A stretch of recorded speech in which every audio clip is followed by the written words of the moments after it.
Lin Ye traverses into a realm rife with demons and countless hidden mysteries. On the day of the awakening ceremony, he becomes a hidden class, an ethereal sorcerer. However, due to the belief that ethereals have long been extinct, this vocation is deemed the most worthless.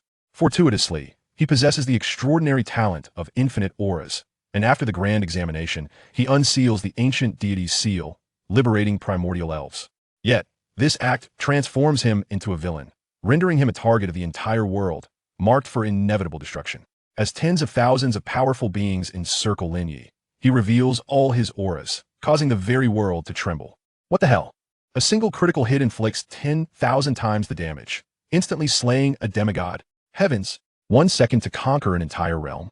With countless auras enveloping him, when Lin Ye arrives at the battlefield of myriad realms, wherever he treads, divine beings bleed, and realms collapse. Are they insane? Instantly obliterating everything, even the very air. Oh, divine entities, save us. The deity retorts, save you? We are in dire need of salvation ourselves. What? He has brought the ethereal legion to our doorstep. Stay away from me. Chapter 1. The Awakening Ceremony. It hurts. So much pain. In Longcheng, the Black Fist Market, Lin Ye once again knocks down his opponent, clutching his abdomen. He struggles to stand upright. Azu, please stop. In these past 10 days, you have fought nearly 100 matches without rest. If you continue, I genuinely fear you may collapse from exhaustion. The black market traders have been operating for years, yet witnessing such a relentless contender is a first, truly terrifying. A penny can thwart a hero who understands the agony of poverty. With the awakening ceremony imminent, this is the quickest way to earn money. Lin Ye muses, nodding at the black trader. With a gambling father, ailing mother, and a brother engrossed in studies, the pressures of one's family can drive one to madness. The black trader remarks, promptly transferring 200,000 to Lin Ye without hesitation. He has already profited immensely from Lin Ye. Exiting through the back door of the black market, Lin Ye confirms he is not being followed before hastening towards the school. This money is just enough to register for the awakening ceremony. I hope this time I can attain a better vocation. Lin Ye's mind races along the way. The tales of Azu from B City, a gambling father, a sick mother, and a studying brother were mere fabrications to deceive the black trader. He is a time traveler, having arrived as the quintessential protagonist, an orphan. This world is countless times larger than the blue star of his previous life, resembling a game world that has descended into reality, teeming with monsters and a plethora of bizarre creatures, along with innumerable wondrous dungeons awaiting exploration. In this world, every individual receives a complimentary class change upon entering high school, and those whose initial class is combat-oriented are directly granted admission to Jinghua Academy for further studies. Individuals like Lin Ye, who transition into the brute class, are utterly unremarkable, relegated to assisting in the school cafeteria by gutting fish in exchange for a place to stay at the school. However, one's initial class does not determine everything. Lin Ye has staked everything on this upcoming awakening ceremony. Longcheng High School. At this moment, the playground is bustling with activity. The central mysterious altar constructed of runestones has been activated. Fellow students, a decade of honing a blade culminates today in vibrant glory. Engaging in a profession one does not cherish does not define our lives. At this moment of awakening, all our aspirations are solely to surpass our former selves. Just as the principal fervently articulates his speech, Lin Ye arrives fashionably late, quietly positioning himself at the end of the queue. Oh, Lin Ye, what brings you here? Xiao Yao exclaimed with astonishment as she regarded Lin Ye, for in her eyes, it was inconceivable that a student from a humble background like him would attend the awakening ceremony. You wouldn't have taken out a loan for awakening, would you? Upon this utterance, all eyes turned to Lin Ye with expressions of pity. Securing a loan for awakening is akin to a high-stakes gamble. Should one awaken to a legendary profession, all is well, but for other professions, it would likely entail a lifetime of toil to repay the lending institution. Lin Ye remained silent. He had never seen eye to eye with Xiao Yao, and he found no inclination to explain himself. I truly do not understand what the teacher sees in you, claiming you are superior to me. Xiao Yao scoffed. Her family background privileged, she was a prodigy, a rare gem within the school. Yet, she felt deeply unsettled by Lin Ye's sudden overtaking. A student who had languished at the bottom of the rankings for years, she even harbored suspicions of his cheating. The wise are seldom devoid of discernment. Naturally, she has recognized my most outstanding attribute. Lin Ye shrugged nonchalantly. You, Xiao Yao seethed with indignation, glaring at Lin Ye. Soon you shall realize that the true fool is yourself. The others echoed Xiao Yao's sentiments with mocking laughter. To them, Lin Ye was merely a deluded jester daring to dream of instant success. Ding dong. As the bells tolled, the awakening ceremony officially commenced. The crowd shifted their attention from Lin Ye and focused on the awakening altar. Lifestyle profession, epic level fisher. A student on the altar wore a woeful expression. His initial profession had been a fisherman, leading him to spend 2 years as an Air Force hero, catching scarcely any fish while aiding the city's criminal investigation team in solving numerous cases. Initially hopeful upon seeing the yellow light, he was disheartened to discover he remained a mere fisherman. Professions are classified from lowest to highest as rare, epic, legendary, and hidden, with combat professions being the most esteemed, followed by support roles, and lifestyle professions deemed the least desirable. Do not let this diminish your confidence. It is not the profession that defines worthlessness, but the individual. Remember, a legendary fisherman once graced the merit list, having caught a creature called Kun, dominating various frontline roles on the battlefield. The principal of Long City reassured.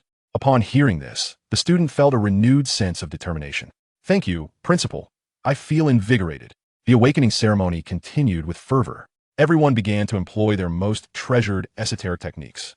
Support profession, rare level talismancer. As the talisman's light flickered, a student experienced a mix of emotions. His initial profession had been a seasoned driver, and he had specifically purchased a lucky charm from a fortune teller, praying for a change in fate.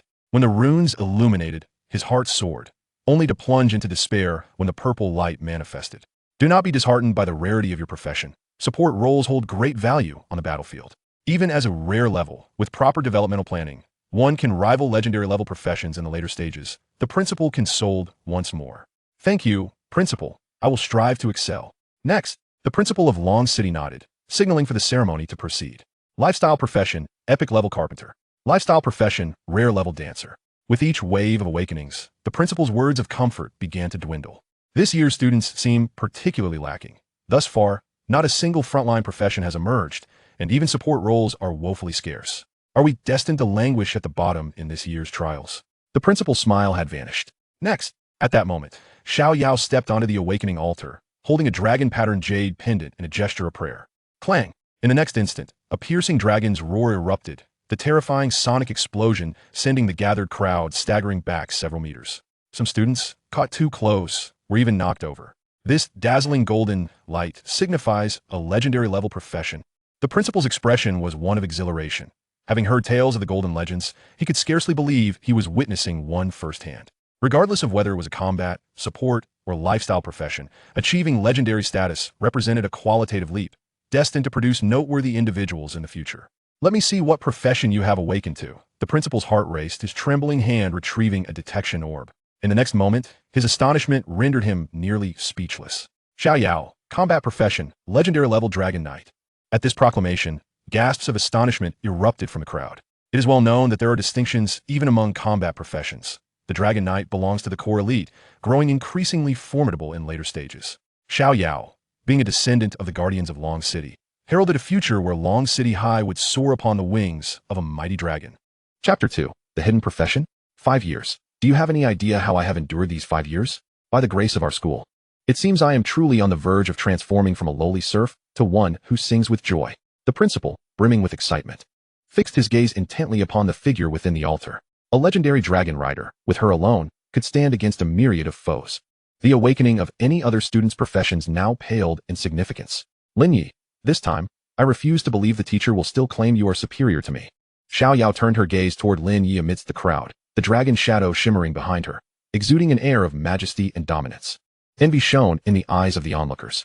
A legendary main combat profession, and a top-tier main character at that. Such talent is unparalleled, destined to shine wherever it goes.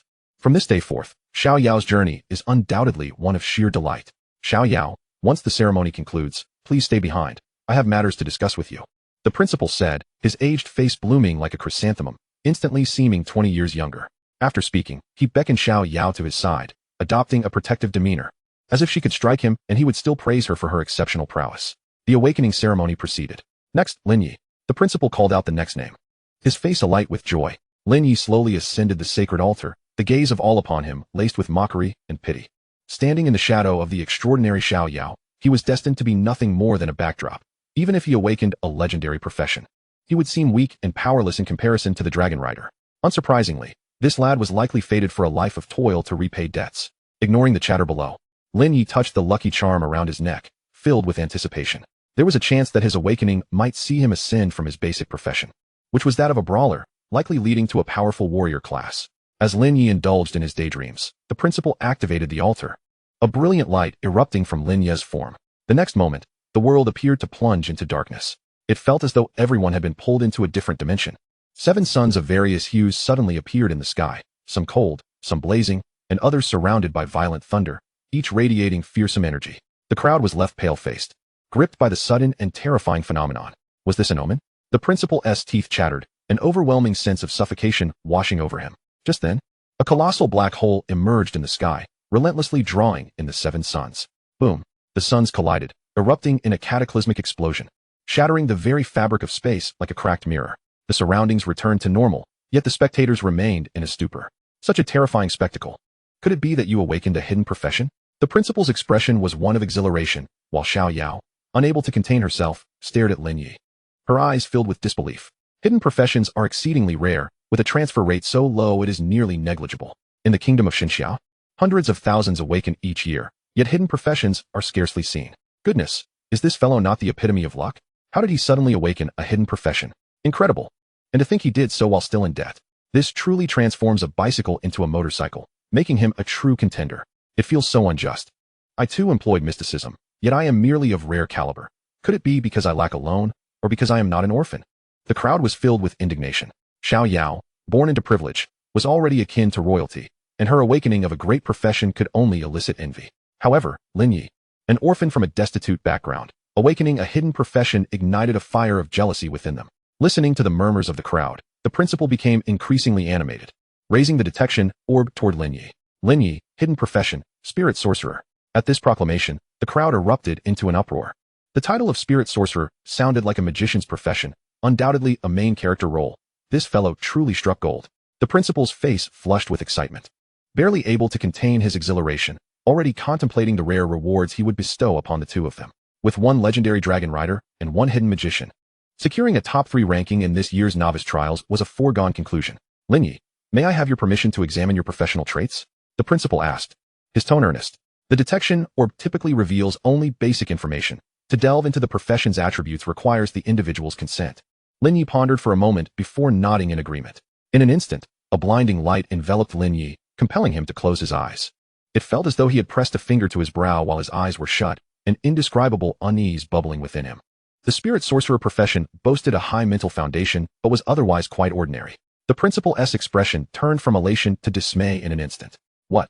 Unable to learn any other skills? And the primary skill could only be utilized with a spirit? The principal's face transformed, resembling one who had consumed something exceedingly distasteful. Other attributes being null was one thing. At least the high initial mental value promised potential growth, as hidden professions traditionally flourished. With proper cultivation, even if the primary skill was lacking, acquiring a few forbidden spells later could turn one into a walking nuclear bomb. Yet, this profession could not learn other skills, and one needed to possess a spirit to unleash its primary skill. As for spirits, they were legendary entities, in the grand scheme of things. Even being able to tame strange fire was a terrifying feat. The odds of capturing a spirit were astronomically lower. Haha, what a waste. It turned out to be a pathetic hidden profession. One might think it was a godly magic core. All attributes zeroed out, utterly feeble, and unable to learn skill books. This profession was a farce. Don't be so quick to judge. What if someone indeed manages to find a spirit? One voice countered. Then they could ascend to the pinnacle of life. Oh please, I'd sooner believe in ghosts. If spirits truly existed, I'd stand on my head and eat 100 pounds. In that moment, the crowd buzzed with chatter, their gazes filled with pity, ridicule, and scorn directed at Lin Ye. I said it before, awakening with a loan is a slippery slope. Now look where you've landed, from paradise to hell. Xiao Yao shook her head with a smile. She had initially worried about being surpassed by Lin Ye, but now it seemed her concerns were unfounded. From this moment onward, Lin Ye was destined to trail behind her. Although hidden professions could be powerful, they were often extreme, either overwhelmingly strong or woefully weak. Once, there was a hidden profession known as the card master, which also could not learn skill books, relying instead on special cards to cast skills. To the principal, Lin Ye's profession appeared to be a hero left without a battlefield, merely a title without substance. Faced with the gazes of the crowd, Lin Ye lowered his head, feigning a look of despair that everyone found so endearing. Yet within his heart, he knew that if he didn't keep his head down, he would burst into laughter. For he beheld his attribute panel. Name, Lin Ye. Profession, Spirit Sorcerer, Unique. Level, 1000. Constitution, 10. Strength, 10. Agility, 10. Mental, 50. Professional trait, Ultimate Sublimation. Each level's attribute points are forcibly locked to be allocated to mental power. Professional Talent 1. Endless Halo. Every 5 levels, a permanent halo is randomly acquired, with unlimited stacking. Professional Talent 2. Master of Spirits. Each spirit acquired converts into corresponding attribute bonuses. Skill. Blessed Strike of 1,000 Wounds. Blessed Strike of 1,000 Wounds. A single strike shatters myriad laws. Each attack by the spirit sorcerer deals 1,000 times the damage. Chapter 3. Halo of 1,000 Wounds. Endless Halo. A strike of 1,000 wounds. Lin Ye's heart burned with fervor in this world. The maximum number of Halo states that could stack was 10, signifying boundless possibilities for him. The reason support professions are in high demand on the battlefield is that they can enhance the main combat classes with various effects, with 1,000-fold damage output. In an era where damage reduction is rare, Lin Ye's mere gesture would wield devastating power. As for the inability to temporarily possess a spirit, Lin Ye firmly believes that there are no worthless professions, only individuals lacking in merit. He has already formulated a preliminary plan for his current vocation. Although elated within, Lin Ye understands that now is not the time for arrogance. Regardless of how formidable one's innate talent may be, advancement in levels is imperative. A newborn, no matter how gifted, cannot wield artifacts or slay foes without growth. With his fists clenched and head bowed in despair, Lin Ye silently recited the third tier of the fighting power, vividly portraying the disheartening image of a genius who rises only to plummet at lightning speed. Upon witnessing Lin Ye's reaction, Xiao Yao felt her earlier frustrations dissipate entirely. With a gracious smile, she reassured, Lin Ye, there's no need to be too disheartened. We are classmates after all. I can assist you during the trials, and gaining admission to Jinghua Academy shouldn't pose a problem. The principal, greatly relieved, noted that possessing power does not equate to looking down on others. Xiao Yao truly embodies the pride of our school. Indeed, Lin Ye, do not lose heart.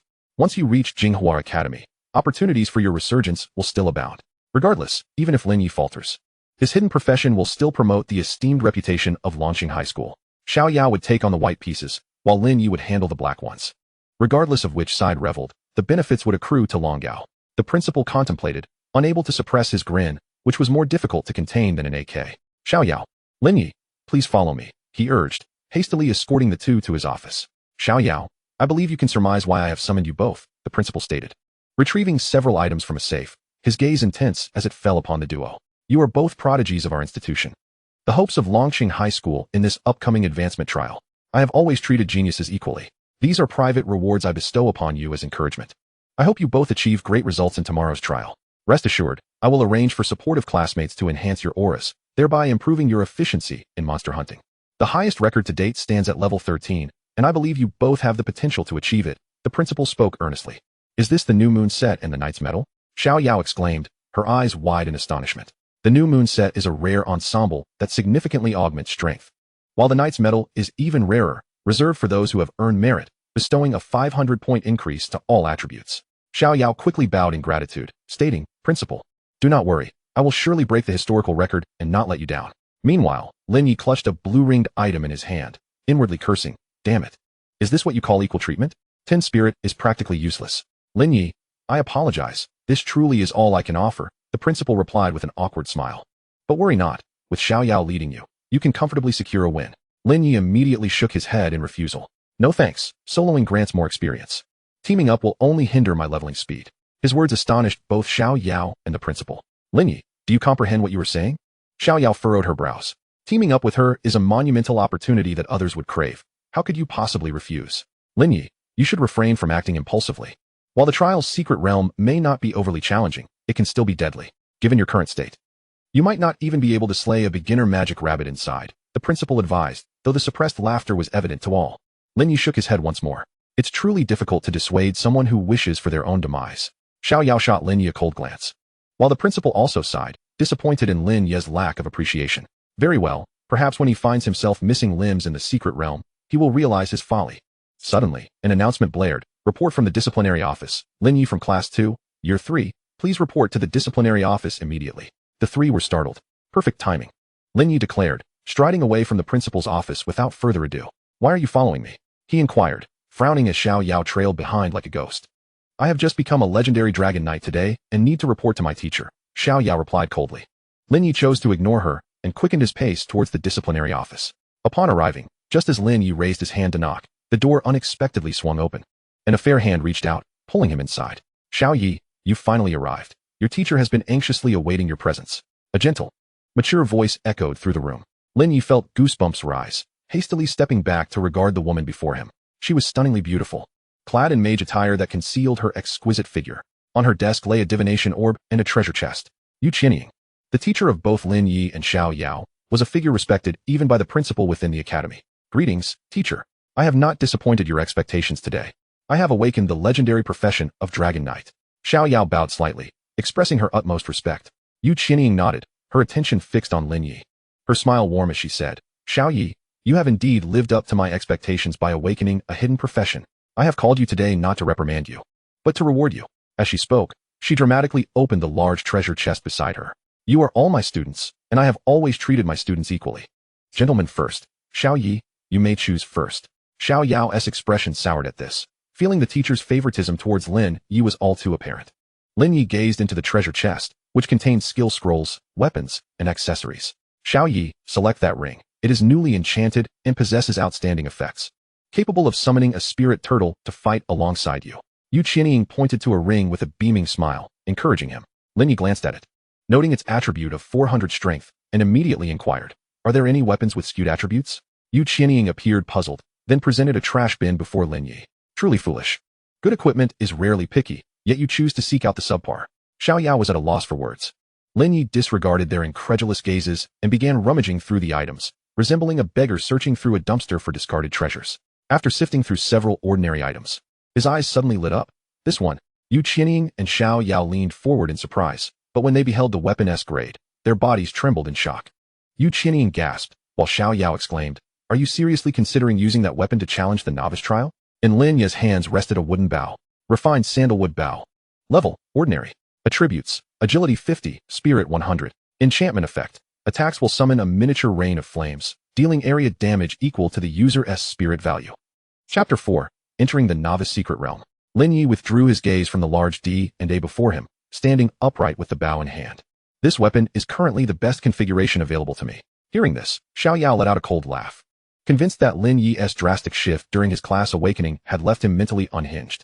With such a setup, slaying the magic rabbits in the secret realm will be an arduous task. Yu Qianying nodded in agreement. Indeed, Xiao Yi, perhaps you should reconsider your choice.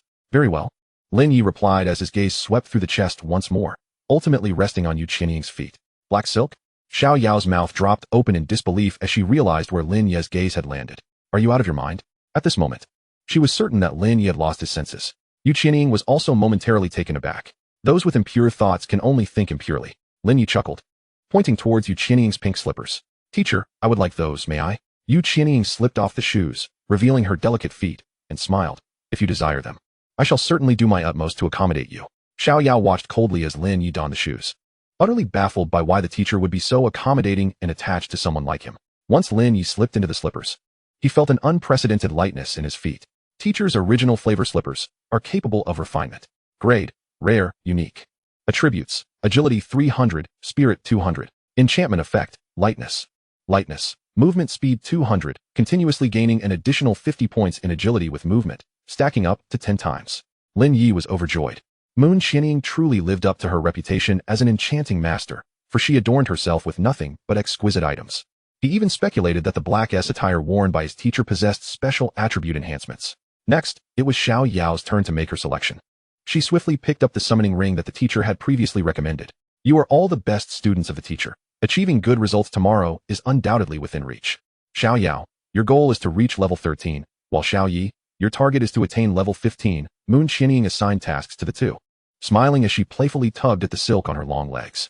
If you succeed, the teacher will bestow upon you a mysterious reward. At this proclamation, Xiao Yao felt a surge of indignation. Teacher, why is his goal higher than mine? Do you believe I am inferior to him? Why? Despite Lin Ye being rendered a mere shadow of his former self, do you still hold him in such high regard? The ordinary person reaching level 13 is already considered a genius. Does the teacher truly think Lin Ye surpasses even that? It is because girls are responsible for being beautiful, while boys bear the heavy responsibility of earning a living. Thus they must be treated with strictness. Moon Qianying replied with a nonsensical smile. But teacher, do you genuinely think he can achieve that? Xiao Yao persisted, still unconvinced. We shall see. Moon Qianying tossed out a final remark before using a teleportation scroll to send the two outside. Xiao Yi, you will surely be astonished by this prize from your teacher. Moon Qianying gracefully lifted a purple egg-shaped object, a mysterious smile gracing her lips. As Lin Ye materialized on the playground, he made his way towards the dormitory. The novice trials were set for the next day, and he intended to have a good night's sleep. Lin Ye, stop right there. Xiao Yao chased after him. You just won tea, leave me alone. Lin Ye replied, somewhat exasperated. I challenge you to a duel. Xiao Yao declared. A duel? Lin Ye glanced down at his oversized fists and then at Xiao Yao, shaking his head. His initial class was a brawler, and under Moon Qianying's frequent guidance, he had developed a muscular physique. Although awakening could induce a qualitative transformation, a level 1 awakened individual seemed no different from a baby in Lin Ye's eyes. Are you afraid? Xiao Yao arched an eyebrow. Awakened to a legendary class, yet lacking the brainpower to match, Lin Ye remarked with a hint of exasperation, choosing to ignore her as he swiftly walked away. I will certainly be the first to reach level 15. Xiao Yao shouted angrily at Lin Ye's retreating figure. I will prove to the teacher that you are no match for me. Upon returning to his dormitory, Lin Ye lay on his bed in a starfish manner, contemplating his combat prowess. With the effect of his 1,000 strikes aura, reaching level 10 should be no issue. However, the teacher had mentioned that every dungeon had a chance to reveal hidden realms if he encountered a level 15 boss. He wondered if his damage output would suffice to defeat it. If he could reach level 5 and 10, perhaps he would learn even more formidable aura skills and not have to worry. Lost in thought, he soon drifted into a deep slumber, the sounds of snoring echoing throughout the dormitory. The next day, as Lin Ye rubbed the sleep from his eyes and slipped into a pair of pink slippers, he found the entrance to the trial realm already bustling with excited chatter. Many teams had gathered, all eagerly awaiting the realm's opening. Lin Ye, you finally made it. Xiao Yao exclaimed, spotting him amidst the crowd. Good morning. Lin Ye greeted her. If you're not proactive about the trial, you must have a few screws loose. Xiao Yao huffed, for she detested those who lacked a sense of time. It doesn't start until 8 a.m. There's no need to arrive at 5. Looking like a panda doesn't boost your attack power. Lin Ye shrugged. Those who arrived early were merely searching for teams, but he intended to go solo. Arriving too early would only mean waiting idly, and he preferred to rest for a couple more hours to conserve his energy. You, with that attitude towards the trial, may struggle to reach level 10, Xiao Yao declared, jabbing her spear into the ground. I was even going to give you one last chance and ask if you wanted to team up with me. She glared at Lin Ye, feeling that her kindness was misplaced, especially at such a crucial moment. No thanks, I plan to go solo today, Lin Ye replied, raising the wooden bow in his hand. You can't possibly think you can complete the novice trial with that shabby gear, can you? At that moment, a man stepped out from behind Xiao Yao, sneering at Lin Ye. His name was Li Shimao, a suitor of Xiao Yao and a holy light knight by profession. His words elicited laughter from those around them. For Lin Ye's attire was far too casual compared to everyone else's. I call this going in light. There's nothing wrong with it, Lin Ye retorted, unfazed by the mockery. What a fool. Does he really think being a hidden class makes him capable? With that frail build, he'll be lucky to even reach level 2 without a team. Li Shimao scoffed, clearly aiming to regain face for Xiao Yao.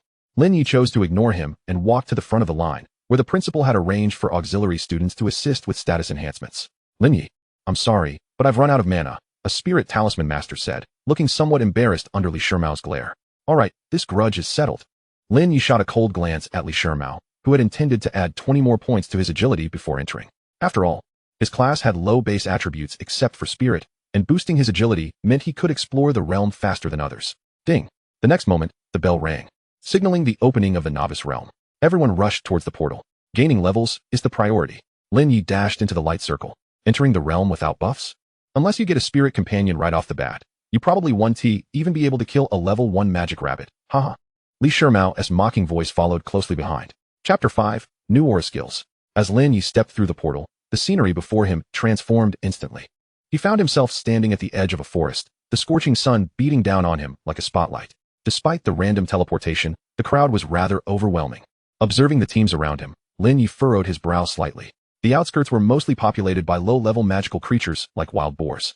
Lin Ye had no desire to join the fray, so he took off running deeper into the forest. Once inside, he encountered a peculiar creature, resembling a deer but with broad wings, emanating a soft glow like a being from mythology. Is this a level 2 light-winged deer? Lin Ye pondered, knowing this creature was known for its gentle nature. Yet in this novice realm, any creature could conceal hidden dangers. The light-winged deer pranced gracefully, occasionally glancing at Lin Ye with what appeared to be curiosity. It gently flapped its wings, scattering a shower of light particles, attempting to establish a connection with him. Lin Ye refrained from acting hastily and activated his aura skill, 1,000 strikes. A faint glow enveloped his body, imbued with potent killing intent. Suddenly, the light-winged deer's gaze sharpened as it charged at Lin Ye with astonishing speed, catching him off guard. Just in time, let us test my strength. Without hesitation, Lin Ye nocked an arrow. The arrow, predictably, veered off course. At that moment, the light-winged deer revealed its menacing fangs. However, in the next instant, its expression shifted to one of sheer terror. A torrential rain of fire descended from above, engulfing the entire area where the light-winged deer stood. Under the enhancement of the Thousand Strikes aura, the firestorm intensified, and the light-winged deer had no time to scream before it was reduced to charred remains. Defeated level 2 light-winged deer, rewarded 20 experience points. Is that all for 20 experience points? This is far too little. It appears I must seek more formidable monsters. Lin Ye pressed onward, swiftly navigating through the dense forest. As he ventured deeper, he encountered an increasing number of creatures. Defeated 3 level sand snakes x3, rewarded with 90 experience points. Defeated 4 level sandworms x5, rewarded with 200 experience points. Through relentless combat, Lin Ye's proficiency with the bow and arrow grew remarkably. He could even adjust the coverage of his rain of fire with precision during attacks to maximize his lethality. All the experiences of the world are encapsulated within a single arrow. In this forest, teeming with monsters, torrents of fire rained down as Lin Ye swept through with an overwhelming force, wherever his arrows flew. Both level 5 and level 6 monsters were reduced to invaluable experience points. Defeated 8 level 5 jungle lizards, rewarded with 400 experience points. Defeated 5 level 6 venomous hives, rewarded with 700 experience points. With such astounding efficiency in defeating monsters, Lin Ye's level soared. After annihilating a few more hives, he felt a surge of power within himself, and a golden light erupted from his body. Level up. Your current level is now 5. In that moment of ascension, a new Halo skill was unlocked, and Lin Ye could hardly contain his excitement as he eagerly examined his attribute panel. Name, Lin Ye. Class, Spirit Sorcerer, Unique. Level, 5, 2. Constitution, 10. Strength, 10. Agility, 10, 300, 505, 86s. Spirit, 800, 200. Class feature, Ultimate Sublimation. Spirit Sorcerers do not gain any attributes except Spirit upon leveling up, and Spirit growth is doubled. Class Talent 1, Endless Halo, for every 5 levels gained. A random permanent halo is acquired, with no limit to stacking. Class Talent 2, Master of Spirits. Each spirit obtained converts into corresponding attribute bonuses. Skill, Blessing of 1,000 Strikes. Blessing of 1,000 Strikes. Each strike deals 1,000-fold damage. Every attack by the Spirit Sorcerer inflicts 1,000 times the harm. Skill, Blessing of the King's Domain. Blessing of the King's Domain. The attack speed of enemies within 100 meters of the Spirit Sorcerer is reduced by 300. Lin Ye's pupils constricted, and his breathing quickened. Every awakened individual in this world possesses an initial attack speed, yet the specific value is contingent upon their class. Assassin classes boast the highest recorded initial attack speed. However, there have been instances where Berserker classes, augmented by enhancement halos, achieved speeds of 300. An attack speed of 300 is akin to a stone golem adorned with 6 pieces of frost heart. Ordinary foes scarcely stand a chance. Moreover, the Spirit Sorcerer's spirit growth is astonishing. At merely level 5, he already possesses 600 spirit. With such attributes, he could likely hold his own against wild creatures outside the city. Lin Ye's heart ignited with fervor, intensifying his desire for further advancement. What Halo skill might he learn upon reaching level 10? The experience gained from hives was substantial. Not a single one would be spared. With a sinister chuckle, Lin Ye plunged into the depths of the forest to commence his onslaught. The venomous queen bee was the last creature novice adventurers wished to confront. Yet today it faced utter annihilation. With boots that enhanced his agility, Lin Ye moved with the grace of a hardened hunter wherever his arrows struck. Not a blade of grass remained unharmed. Half an hour later, radiant light enveloped Lin Ye as he ascended to level 6. This pace was exasperating. At this rate, when would he ever reach level 15? A sense of urgency gripped him. Yu Qianying had tasked him with achieving this milestone, and failing to do so would surely incur her wrath. If anyone were to overhear Lin Ye's lamentations, they would be drowned in a tide of scorn. For he had only entered the secret realm for a little over 3 hours, yet his level already surpassed that of others by a wide margin. Help! Fellow adventurer ahead. Run for your life. Just then, a commotion caught Lin Ye's attention. He beheld a man, reeling and clutching a fishing rod, fleeing in panic. Behind him trailed a pack of massive crimson crocodiles, the lead beast of a size so monstrous it was terrifying. Level 10 swamp blood crocodiles, and an 11-level blood crocodile commander? Lin Ye's jaw dropped in astonishment. These creatures were prime candidates for experience points. Witnessing Lin Ye's stunned silence, Kong Jun, in a fit of desperation, let out a frantic shout, redirecting the crocodiles in another direction. I may perish, but my companion is innocent. What are you running that way for? Lin Ye scolded angrily. At the sound of his voice, Kong Jun instinctively turned around. And in that moment, the blood crocodile commander, akin to a meat grinder, was upon him. It was over. This was Kong Jun's immediate thought. King's Domain, activate. A cold voice rang out. Kong Jun, who had expected his demise, was astounded to witness the blood crocodile commander's attack speed seemingly slow to a crawl. He took several terrified steps back, creating a gap of several meters between them. Could it be that after catching the Fish King, I unlocked the Sharingan? Kong Jun was utterly bewildered. However, what confounded him even more followed shortly after. A figure surged forward, delivering a resounding slap that sent him sprawling. Kong Jun. Chapter 6. Who are you calling short? Kong Jun was unaware of whether he had unlocked the Sharingan. Yet, at this moment, his eyes were wide with astonishment. Lin Ye, resplendent in his shimmering halo, appeared to him like a deity descending from the heavens. Had it not been for Lin Ye's timely intervention, he would have been reduced to a charred corpse. Torrents of blazing rain fell mercilessly, and despite the blood crocodile commander's thick hide and substantial damage reduction, within the confines of the fiery deluge, it was as fragile as paper, letting out a wail before being reduced to ashes. Defeated 11 level blood crocodile commander. Rewarded with 1,100 experience points. Defeated 9 level 10 swamp blood crocodiles. Rewarded with 900 experience points. Witnessing this scene, the remaining blood crocodiles turned tail and fled towards the swamp. Thinking of escape, Lin Ye swiftly loosed an arrow, preemptively predicting their route. The rain of fire fell once more, eliciting cries of despair. Mere seconds later, the air was thick with the acrid scent of charred protein. Goodness, what a formidable presence. Kong Jun gaped, utterly astonished by Lin Ye's prowess in dispatching the great crocodile. Defeated 16 level 10 swamp blood crocodiles, rewarded with 1,600 experience points. After obliterating the blood crocodile horde, Lin Ye's level ascended to 8. A smile graced his lips. Yet, he suddenly felt a weight on his leg. Kong Jun rushed forward, clinging desperately to Lin Ye's thigh with a look of adoration. I owe you my life, great one. I would gladly offer myself in service. Lin Ye, exasperated, kicked him away. Offering oneself in service is one thing. Just transfer me the payment. 30 million. Kong Jun, undeterred, scampered back, insisting, that's a minor detail. I'll have my father send it to you. Subsequently, Kong Jun explained how he had ended up in this predicament. The individuals outside were so desperate to level up that they spared not even the 1 experience points from the baby catfish in the small river. With no other choice, he resorted to using high-level enemy-evading spray and came to the blood lake to fish. Unexpectedly, he hooked the fish king, attracting the blood crocodiles from the lake. Upon hearing Kong Jun's account, Lin Ye finally caught sight of the fish king's form. It was a massive specimen exceeding 20 kilograms, entirely pink, resembling a larger version of the king carp. This lad was quite fortunate, though it remained to be seen whether it would evolve into a Gyarados. Lin Ye mused inwardly. I must take my leave, great one. If you wish to level up, you might explore the valley at the lake's end. There seems to be a great boss lurking there. With your strength, the title of top scorer this year is surely yours. I shall return to prepare a celebration in advance. Kong Jun was acutely aware that time was an invaluable commodity for someone of Lin Ye's caliber. With that thought in mind, he turned on his heels and departed with his fishing rod in hand. One could only speculate about the amount of experience the boss might yield. Lost in contemplation, Lin Ye hastened toward the terminus of Blood Lake. Along the way, he encountered numerous level 9 jungle monsters and level 10 blood crocodiles, all of which he transformed into experience points, a currency he cherished dearly.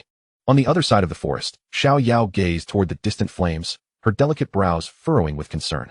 Such potent fire skills could only belong to Wang Yin of Tianqing High School, could it not? This thought ignited a sense of urgency within her. She had only just ascended to level 5. This year's top scholar was a title she was determined to claim, and it must not slip through her fingers. With renewed resolve, Xiao Yao charged toward the flickering flames. Upon arriving at the valley at the end of Blood Lake, Lin Ye beheld a towering figure standing in the center. At that moment, his level had risen to 10. Before him loomed a level 13 Cyclops King. Lin Ye was taken aback. The textbooks had recorded the Cyclops King as a mutated form of the Cyclops Guardian, a rare sight indeed. The texts also warned, encountering a Cyclops King should not incite the folly of attempting to harvest its experience. Flee at once. What was one to do when faced with a Cyclops King in the secret realm, longing for its experience? The clock was ticking. Lin Ye scrutinized the towering figure before him, nearly 7 meters tall, wielding a colossal wolf-tooth mace, and standing within a fiery aura that significantly amplified its attack power. Such a behemoth would likely prove insurmountable, even for 2 teams of legendary class novices. Little one, this is no place for you. Leave at once, the Cyclops King growled. Having noticed Lin Ye, its massive eye gleaming with a dangerous light. You wish to slay me? Feel free to try. As Lin Ye stepped into the Cyclops King's domain, the creature's rage erupted. It swung its massive mace, intent on reducing this audacious human to mere paste. Yet, the Cyclops King, known for its ability to strike 5 times in a second, now felt as if its weapon weighed a ton, its movements excruciatingly slow. Boom. After an arduous 5 minutes, the colossal mace finally struck the ground, delivering a catastrophic blow. However, Lin Ye had leisurely sidestepped to the creature's flank, casually munching on a small bag of sunflower seeds. The destructive potential was indeed terrifying. Even a level 15 awakened being would likely be obliterated by such an assault.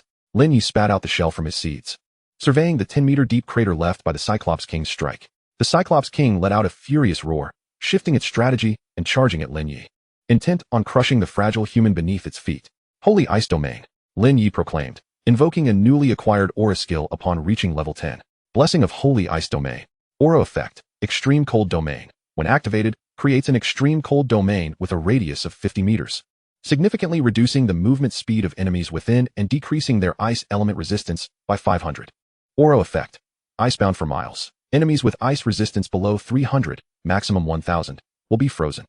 Aura effect, Ice and Fire Power. Frozen enemies will experience a 10,000-fold increase in fire damage. Suddenly, frost enveloped the Cyclops King's feet, and it sensed a terrifying resistance hindering its advance, its expression shifting to one of dread.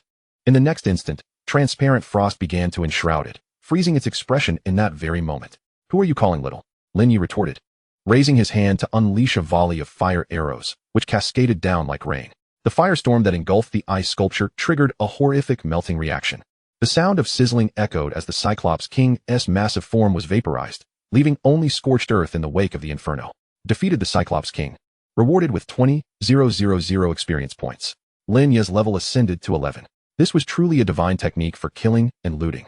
Elation surged within him as he felt bolstered confidence in facing the highest tier monsters lurking within the secret realm. After vanquishing the Cyclops King, Lin Ye found two paths extending to the distance, one to his left and one to his right. Just as he prepared to step forward, he heard a commotion behind him. He could discern the sounds of monsters, but the approaching figure was unmistakably human. Lin Ye, what a surprise. The newcomer's brows knitted tightly upon spotting him. Chapter 7. The Corruption of the Secret Realm. What an unfortunate coincidence. Standing before him was a striking figure clad in form-fitting leather armor, a beautiful face radiating a wild allure that stirred a sense of conquest within. Even Lin Ye had to concede, if not for her attitude, this girl was exceptionally attractive. Seeing Lin Ye silent, Xiao Yao glanced at the flames on the ground and quickly deduced the situation. It appeared Lin Ye had entered the secret realm and, sensing its perils, regretted not teaming up with her earlier, thus following the trail of a strong ally. However, he was accompanied by the genius Wang Yin of Tianqing High School, not her. Though walking behind a powerhouse might shield him from danger, it would yield no experience for him, rendering Lin Ye's situation rather pitiable. With this thought, Xiao Yao felt a wave of satisfaction wash over her as she approached Lin Ye. Lin Ye, it is too late for you to want to team up with me. Wang Yin from Tianqing High School has already reached the final boss area ahead of me. I must surpass him to secure this year's top scholar.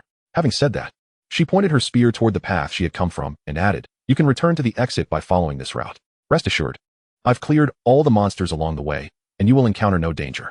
At her words, Lin Ye felt as if his CPU were about to overheat. Did this girl truly comprehend her own statements? Noting the astonished expression on Lin Ye's face, Xiao Yao grew impatient and reiterated, I'm only saying this out of respect for our teacher. Don't overthink it, just leave. This is not a place for you. It is you who should leave. If you venture further, you will face the final boss, and at your current level, you would perish, Lin Ye kindly warned. The final boss would undoubtedly possess greater strength than the gatekeeper monsters. Fortunately, he had arrived early. Had Xiao Yao encountered the Cyclops King, she would likely have been pulverized. However, upon hearing Lin Ye's words, Xiao Yao exploded with rage. Lin Ye, do you even know what you're saying? I've swept through this path with ease. The final boss is at most level 13. I can handle it without issue. Lin Ye shook his head in response, feeling as if he were dealing with a mindless superior from a past life, knowing that continuing this argument would only diminish his own intelligence. What do you mean by that, Lin Ye? Seeing him remain silent and march toward the final checkpoint, Xiao Yao's face flushed with indignation. She felt as though her good intentions were met with a thunderbolt. It was truly futile to reason with someone so obstinate. With a resigned sigh, she found a rationalization for herself and proceeded toward the final checkpoint. Meanwhile, at the entrance of the secret realm, many individuals had already exited from the trials. Kong Jun, fishing rod slung over his shoulder, strode confidently at the forefront. Those who submitted their assessments first were often the least capable. This year's students seemed rather unimpressive. The principal of Tianqing High School shook his head. Whether or not the other students fared poorly, he was certain that this year, the students of Longqing High School would excel. The principal of Longqing beamed with satisfaction. Indeed, this year they had produced legendary main combatants and hidden classes.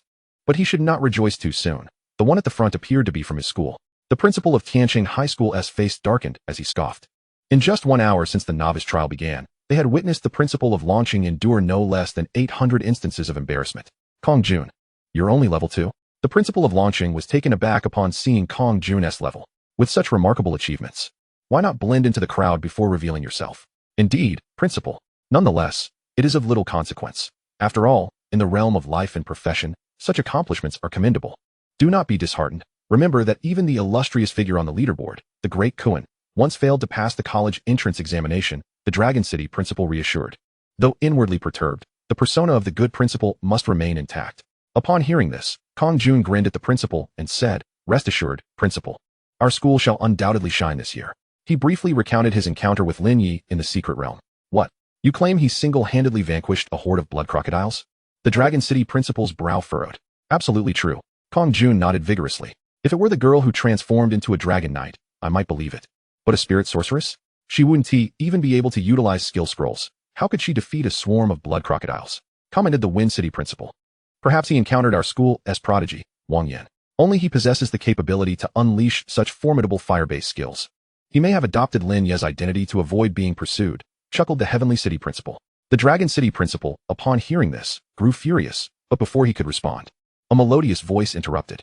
"Such a lively discussion, and here I thought you were merely discussing my two unworthy students?"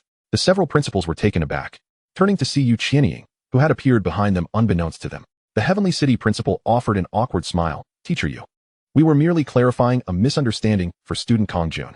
Everyone held Yu Qianying in high esteem, for she was the only teacher with mastery across all disciplines, particularly her extraordinary divination skills. It was said that a desperate individual once squandered his entire fortune to beseech Yu Qianying for a prophecy on how many times he would need to destroy weapons to reach the saintly level of forging, which, to everyone's disbelief, he ultimately achieved. The ignorant can never comprehend that which transcends their understanding. Yu Qianying's expression was stern, clearly displeased by the gossip surrounding her students. The principals, feeling embarrassed, fell silent. "How can you ascertain his inability before the trials have concluded?" Yu Qianying adjusted her glasses, her eyes glinting with intrigue.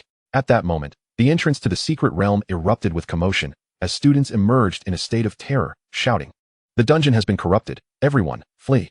Instantly, chaos ensued, with many parents rushing forward in search of their children. Corrupted dungeon? How can this be?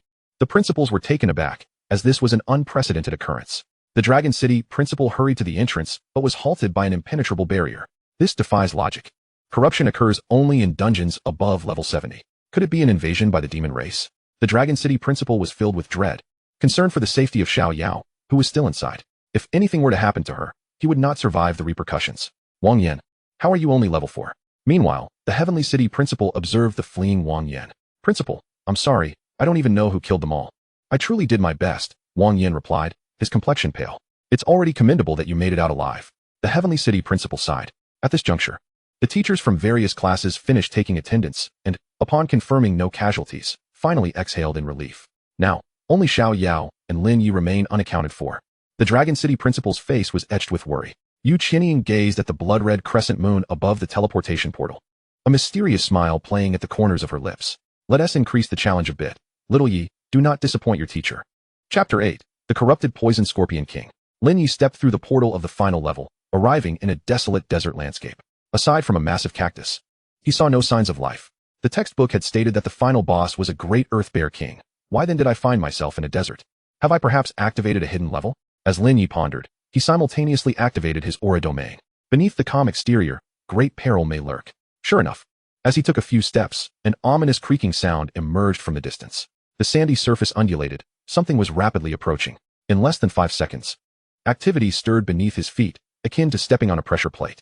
Without hesitation, he dashed aside to evade. Supported by his high agility, he effortlessly avoided the attack. Lin Ye then caught sight of the creature beneath the sand. From the spot where he had just stood, a pitch-black sand scorpion emerged. Concurrently, the eerie creaking intensified, and in the blink of an eye, a swarm of sand scorpions appeared before Lin Ye. Each scorpion's tail glimmered with a chilling sheen, aimed directly at him. Wow! So many? Faced with the terrifying swarm, Lin Ye felt a surge of excitement. This promised a substantial influx of experience points. Before the sand scorpions could attack, Lin Ye unleashed a volley of arrows. The rain of flames descended, and the air filled with the sharp, piercing cries of the sand scorpions. To Lin Ye's astonishment, these sand scorpions managed to withstand the flames until the very last moment before perishing. Such high damage reduction? Kill count. Corrupted Sand Scorpion X11. Experience points. 22,000. Lin Ye then noticed the faint black aura emanating from the sand scorpions. Why would this typical novice realm be corrupted? With no time to dwell on it, the enraged corrupted scorpions surged toward Lin Ye like a tidal wave. Lin Ye raised his hand, unleashing 5 arrows in rapid succession. The fiery rain fell once more. Yet, these corrupted scorpions charged at him recklessly, even while engulfed in flames. The fiery rain lasted only 10 seconds, despite the numerous scorpions it dispatched. Their sheer numbers ensured that the surviving scorpions surrounded Lin Ye. Such a terrifying formation had never been witnessed in a novice realm, even a level 20 awakened one. When faced with a swarm of corrupted scorpions, would have no choice but to flee. Tears welled at the corners of Lin Ye's eyes in fright, and he shouted, "Holy Ice Extreme Domain, activate!" Instantly, a chill enveloped the surroundings. The previously grating sounds of scorpion shells grinding to a halt. Within 100 meters, all entities near Lin Ye were encased in solid ice. Lin Ye initiated his attack, firing several arrows simultaneously. The fiery rain, upon making contact with the ice, triggered a terrifying melting reaction, and under the tenfold amplification of fire, the frozen corrupted scorpions were obliterated in an instant. Lin Ye's experience points surged dramatically, propelling him to level 13 in no time. The entire experience was exhilarating. I wonder if these scorpions have a queen. It would be splendid if they could reproduce endlessly like the alien queen in the movies. As he watched the swarm of corrupted scorpions swiftly being eradicated, Lin Ye felt an insatiable craving for more.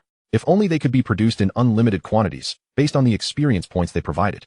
He was confident he could reach level 20 before the secret realm closed. At that point, he would gain unconditional admission to Jinghua Academy without the need to endure the tedious entrance exams. Just then, as if in response to Lin Ye's thoughts, the massive cactus in the distance suddenly erupted, sending dozens of poisonous needles hurtling toward him. Lin Ye's pupils constricted as he activated his King S domain, witnessing a colossal figure rapidly approaching from underground. The poisonous needles entering the Holy Ice Extreme domain were immediately frozen into ice needles that fell to the ground. At that moment, a giant scorpion emerged from the earth, its eyes a fiery red, enveloped in black smoke, with its tail's poisonous stinger locked onto Lin Ye. The air thick with an invisible murderous intent. The Poison Scorpion King? How could it appear here? Lin Ye's expression grew grave. The Poison Scorpion King was a creature found only in high-level wilderness realms and was notoriously difficult to confront. Not only was it remarkably swift, but it was also saturated with toxins, making it a bane for all melee classes. To make matters worse, this Poison Scorpion King was now corrupted. Lin Ye cautiously shifted sideways, maintaining his agility-enhanced state, his gaze fixed intently on the giant scorpion's every movement. The Poison Scorpion King resided at the outer perimeter of the Sacred Ice Extreme domain, where frost formed upon its body only to be shattered by its fierce struggle. It appeared that the radiation of the Sacred Ice Halo possessed areas of varying intensity. The Poison Scorpion King, being of a much higher level than Lin Ye, was not easily subdued. Lin Ye contemplated this as he halted his steps and beckoned the Poison Scorpion King with a mere flick of his fingers. "Come here." Upon observing Lin Ye's stillness, the Poison Scorpion King raised its massive pincers to shield its eyes and charged towards him. Frost rapidly spread throughout the domain, attempting to envelop the Poison Scorpion King. However, each time it neared freezing, the solid ice was shattered by its might. When the Poison Scorpion King was within 10 meters of Lin Ye, it ceased its advance and thrust its venomous tail towards him. Yet in the wild, such an attack instilled fear in countless awakened beings, but Lin Ye evaded it effortlessly. Under the influence of the King S domain, where attack speeds were diminished, every assault became predictable. The Poison Scorpion King unleashed a flurry of tail stings, but they proved futile. It then opened its massive maw, spewing forth venom towards Lin Ye. Fortunately, bolstered by exceptional agility, Lin Ye swiftly escaped the splatter zone of the venom. The toxic liquid corroded the earth, creating gaping pits, and a foul stench permeated the air. To Lin Ye's astonishment, the scorpion's venomous assault was impervious to both deceleration and freezing. Time to end this swiftly. A sense of urgency surged within Lin Ye as he deftly dodged 2 more venom attacks from the scorpion. Seizing the moment, he swiftly closed the distance to the Poison Scorpion King. As he approached, the frost effect enveloping the scorpion intensified, attempting to pursue the human now behind it. The scorpion swiped its massive pincers in a backward arc, but before it could complete the motion, its entire body was ensnared in the grip of the sacred ice, transforming it into a trembling ice sculpture. The Poison Scorpion King struggled against its icy bonds. Yet the absolute frost power within the inner circle of the halo was even more formidable, resulting in a stalemate. Lin Ye, seizing this opportunity, unleashed a rocket aimed directly at the Poison Scorpion King.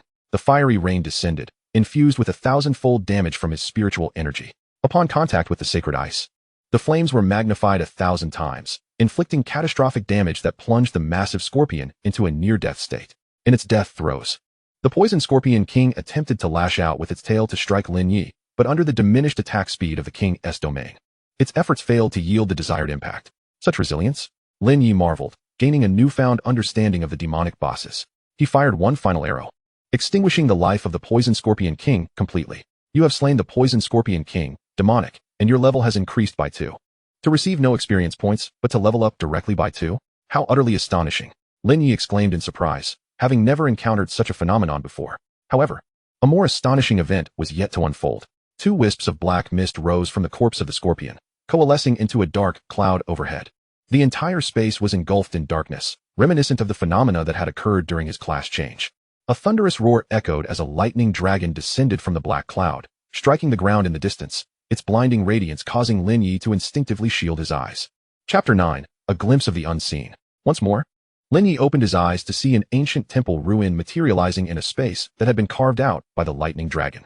Was that power an ethereal spirit? Lin Ye pondered, astonished. He recalled tales of ethereal spirits from the ancient texts provided by Yuqianying. The lightning dragon seemed to embody the chaotic divine thunder among the lightning spirits, rumored to possess power even more fearsome than the greatest lightning spells. As for the ancient ruin, Lin Ye felt an inexplicable summons emanating from it. Perhaps this ruin concealed a hidden secret realm. A contemplative expression crossed Lin Ye's face. The events of the day had truly transcended his understanding. He resolved to seek his teacher's guidance upon returning. The manifestation persisted for 5 minutes before shattering like a broken mirror, reverting to the original desert landscape. However, the location where the temple had appeared transformed into a swirling vortex of light and shadow, serving as a portal for exit. At this juncture, Lin Ye finally had the opportunity to assess his status. His level stood at 15, yet he had already attained a staggering 2,800 in spiritual attributes, prompting him to gasp in amazement. Such an outrageous attribute enhancement was beyond belief. Moreover, upon reaching level 15, Lin Ye comprehended a new Halo skill. Blessing of Immunity grants immunity to all toxin damage. When faced with poison attacks, the damage will convert into a 10-fold increase in spiritual power, passive. Thus, while still somewhat fragile, he had acquired an additional life-saving skill. However, recalling a particular task assigned by his teacher brought Lin Ye a wave of concern. His instructor had instructed him to reach level 15, yet if he failed to exceed expectations, he knew he would face her wrath. But now that all the monsters were slain, where could he possibly gain more experience? Lin Ye stepped into the portal, contemplating a swift hunt for monsters before the secret realm closed. With a flash of white light, Lin Ye found himself in a dense forest, immediately sensing a looming threat behind him. Then, he heard the distinct sound of ice crystallizing. Whirling around, he beheld a figure towering over him, standing merely a meter away. Were it not for the presence of the sacred ice extreme domain, its massive paw would likely have crushed his skull. The Earth Bear King? Lin Ye instinctively retreated while simultaneously loosing an arrow. The Earth Bear King emitted a piercing cry before succumbing to the flames. The air became saturated with the scent of charred protein. You have slain the Earth Bear King, demonic, and your level has increased by 1. Delighted by the level increase, Lin Ye marveled at how effortlessly he had achieved this level. He scanned his surroundings, noting that apart from the Earth Bear King, no other monsters were in sight. Nearby, he spotted the carcass of a slain Xian turtle amidst the chaos, suggesting that a fierce battle had transpired here. After searching the secret realm for any remaining monsters without success, Lin Ye felt disheartened and made his way toward the exit. Meanwhile, at the entrance of the secret realm, as everyone awaited anxiously, a figure emerged from the portal. Upon recognizing the individual, the principal was overcome with emotion. Xiao Yao, you are finally out. We feared you had met with misfortune. By this time, 2 full hours had elapsed since the demonic transformation of the secret realm. Xiao Yao appeared pale and somewhat disheveled. She shook her head at the principal before approaching Yuqianying. Teacher, I'm sorry to have disappointed your expectations. I have only reached level 10. Yuqianying affectionately ruffled her hair and smiled. It's all right. Let this be a lesson to strive harder. Xiao Yao burst into tears, recounting her harrowing experiences in the secret realm. Upon reaching the final stage, I encountered the demonic Earth Bear King. Its strength was terrifying. Even a level 20 team would face annihilation. I stood no chance against it. Had it not been for the equipment provided by you, which summoned the Xian turtle to shield me, I would have never escaped its clutches. Hearing Xiao Yao's account, many students turned pale with fear, while several principals appeared visibly shaken. Xiao Yao, you have done remarkably well to confront the demonic Bear King alone and return unscathed, the principal from Long City reassured her. The demonic transformation of the secret realm is an unprecedented occurrence. I must report this to the relevant authorities immediately, he added. As they gazed at the crimson moon hanging in the sky above the secret realm, a wave of dread washed over everyone. Had these students not managed to evacuate in time, the scene of carnage would have been unimaginable. Wait, what about Lin Ye? He hasn't emerged yet. Someone reminded the group. He may have perished inside. Xiao Yao looked at Yuqianying and recounted her earlier encounter with Lin Ye in the secret realm. Upon hearing that Lin Ye had disregarded warnings and insisted on proceeding to the final stage, the principal from Long City shook his head, expressing deep regret. Li Shimao displayed a gloating expression, exclaiming that it was futile to reason with a stubborn fool who took his concealed profession too seriously. Had he heeded Xiao Yao's advice, he might have returned with his life intact. Nonsense. My brother could never perish within.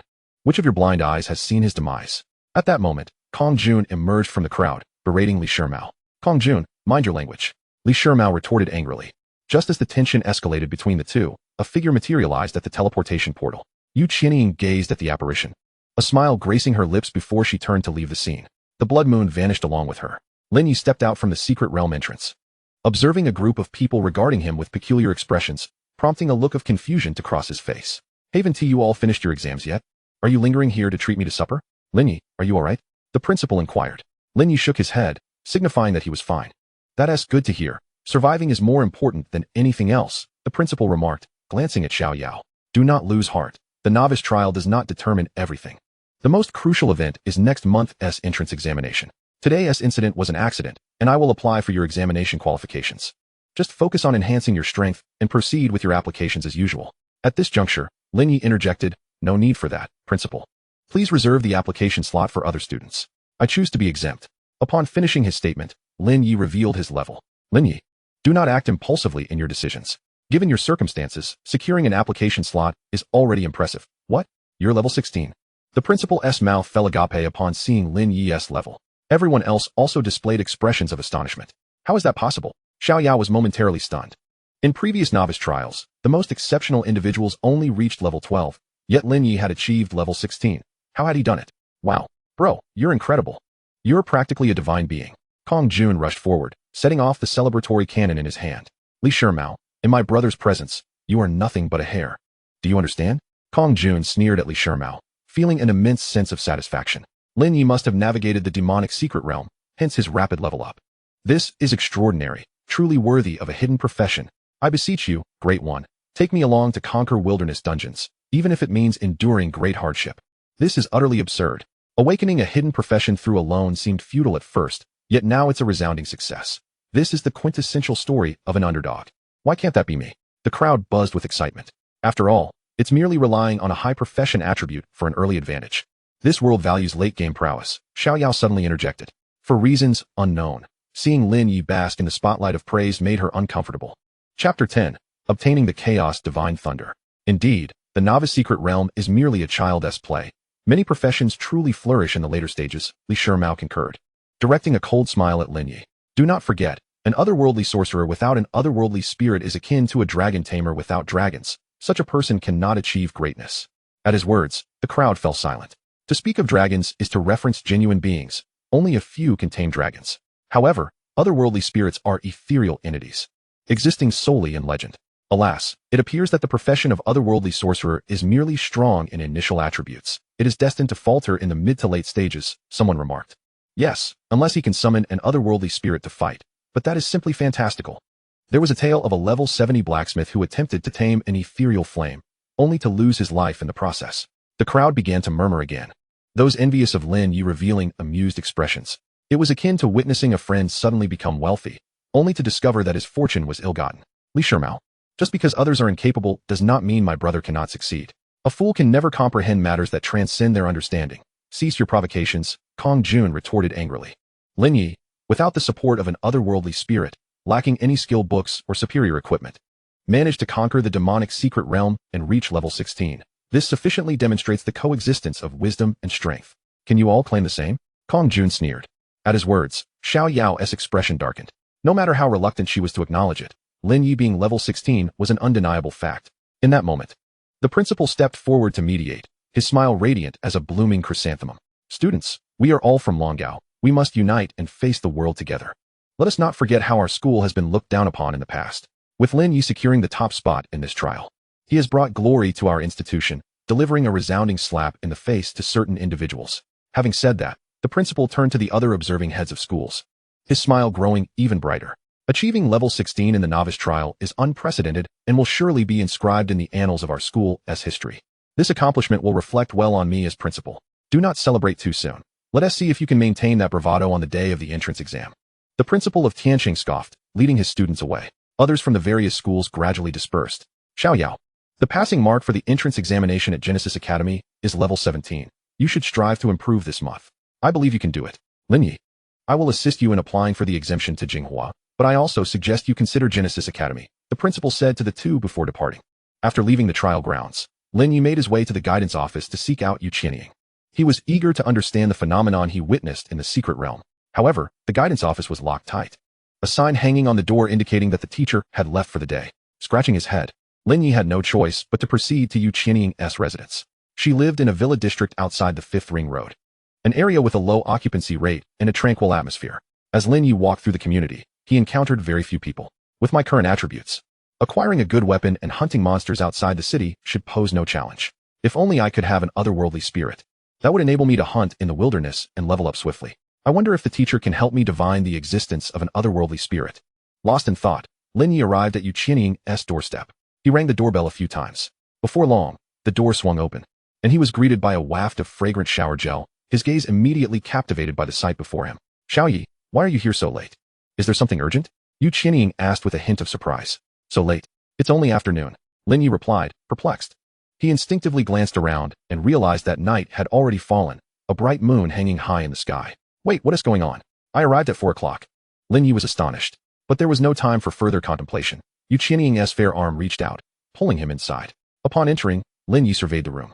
Besides a globe-sized divination orb on the table, the rest of the furnishings were quite simple.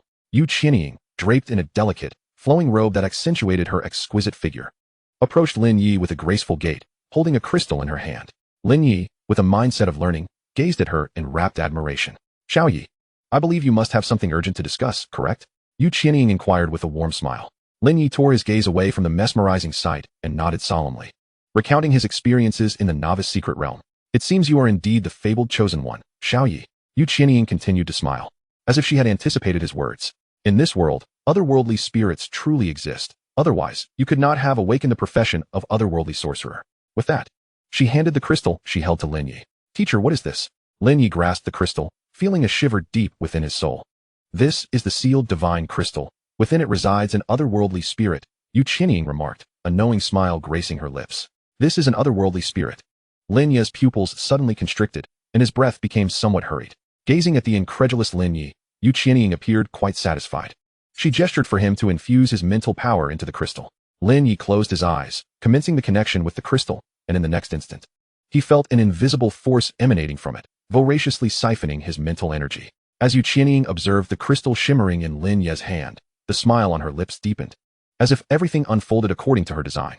An ancient rune inscribed upon the crystal shattered, and soon after, the crystal cracked and fragmented, releasing a lightning dragon that soared through the roof and ascended into the heavens. Dark clouds instantly enveloped the entire region. The massive dragon head, formed from the gathered lightning, exerted an overwhelming pressure, its gaze fixated on Lin Ye below. Is this the chaos divine thunder? Lin Ye was astonished.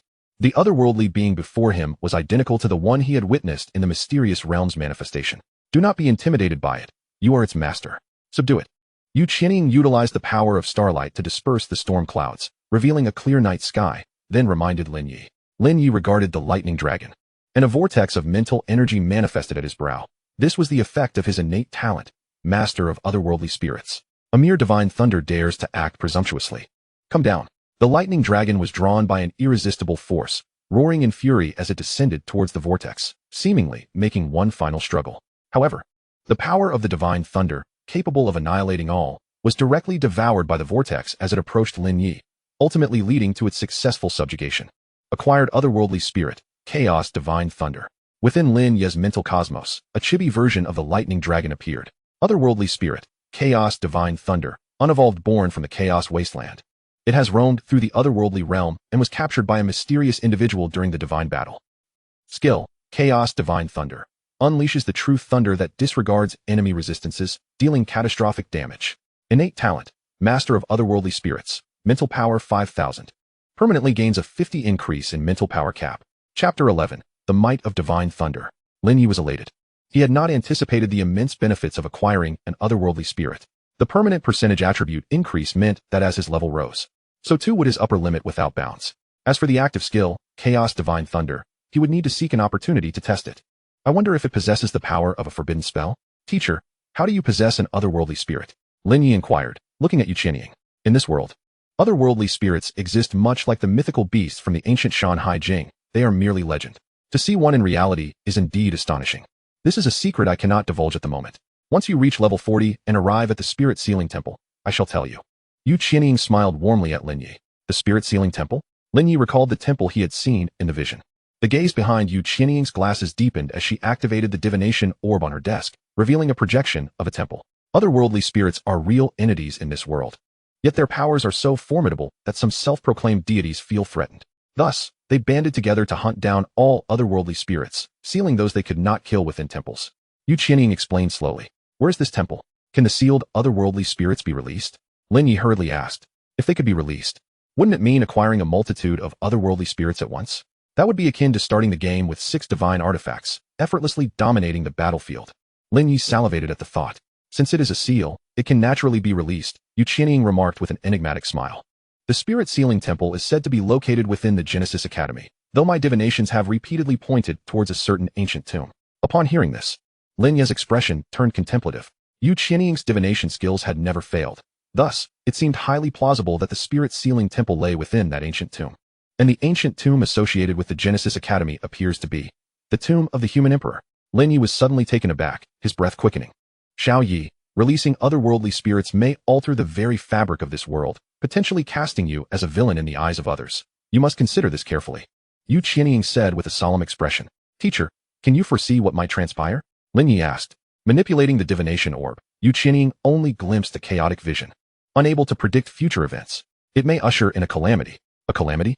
That is not something I should be concerned about. Lin Ye regarded the divination orb. His expression neutral. Everything that occurs must ultimately benefit me. For Lin Ye, anything that obstructs his path to power could truly be termed a calamity. Xiao Yi, I must caution you. The road to the spirit sealing temple is fraught with peril. Once you step onto it, there is no turning back. You must ponder this thoroughly. Yu Qianying advised. Lin Ye nodded. He was determined to reach the spirit sealing temple, but before that, he needed to elevate his level to 40 swiftly, fortifying his self-preservation. He also eagerly anticipated the attribute enhancements he would gain from acquiring more otherworldly spirits.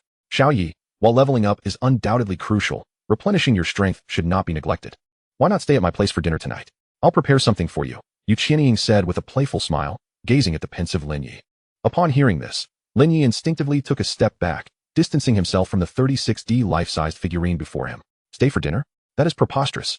He vividly recalled the disastrous culinary experience from the last time Yu Qianying had prepared a meal, which left him with a 3-day bout of frantic toilet runs. Teacher, that won't be necessary. My mother just called. I need to head back home now, Lin Ye exclaimed, quickly retreating and dashing out the door. Oh, are you truly not staying for dinner? Yu Qianying called after him, watching Lin Ye's distant figure with a mysterious smile playing on her lips. What must it feel like to wield the power of otherworldly spirits? Will events unfold as I anticipate? It is truly an intriguing prospect. After leaving Yu Qianying's residence, Lin Ye promptly hailed a taxi to the Awakeners Guild. He intended to undertake several bounty tasks in the wild secret realms, while also scouting for suitable equipment upgrades. Kong Jun, you useless waste. I have tolerated you for far too long at school. There is no principle to shield you here. What is this? Not feeling so arrogant now? As Lin Ye alighted from the taxi, he spotted 2 familiar figures. At that moment, Li Shimao was arrogantly looking down at the fallen Kong Jun.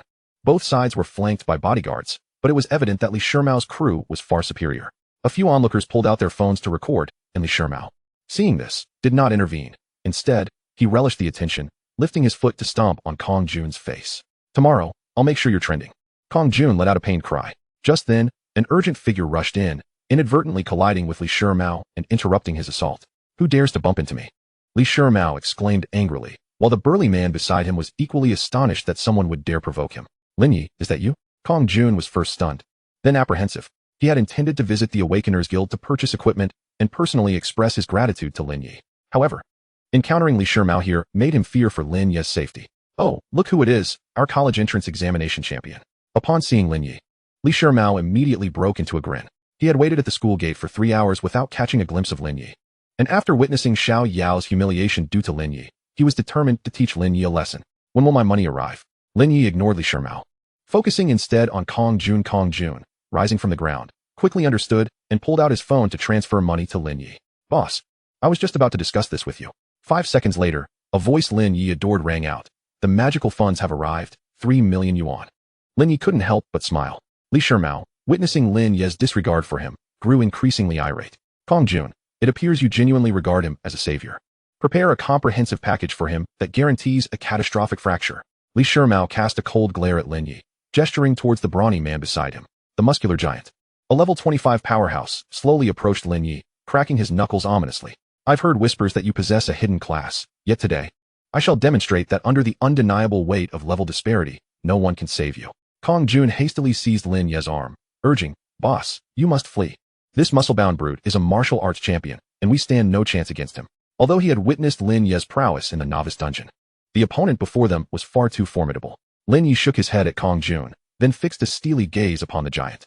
This world is rife with such fools. In a previous life, Lin Ye might have chosen to endure, but now he resolved to strike back with full force. The brawny man lunged at Lin Ye like a black bear, reaching out as if to seize him by the throat. A menacing display that sent shivers down the spines of onlookers. However, Lin Ye remained unyielding, perceiving the giant as nothing more than a sluggish barbarian within the confines of his domain.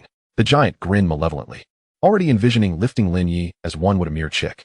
Yet, in the next heartbeat, the giant's expression morphed dramatically as he sensed an insurmountable resistance. His movements became sluggish. Lin Ye swung his fist, landing a solid blow on the giant's nose. The giant screamed, his robust figure collapsing to the ground. Knocked out cold. This spectacle left Li Shimao utterly astonished. Wasn't Lin Ye's attribute 0? How could he possess such strength?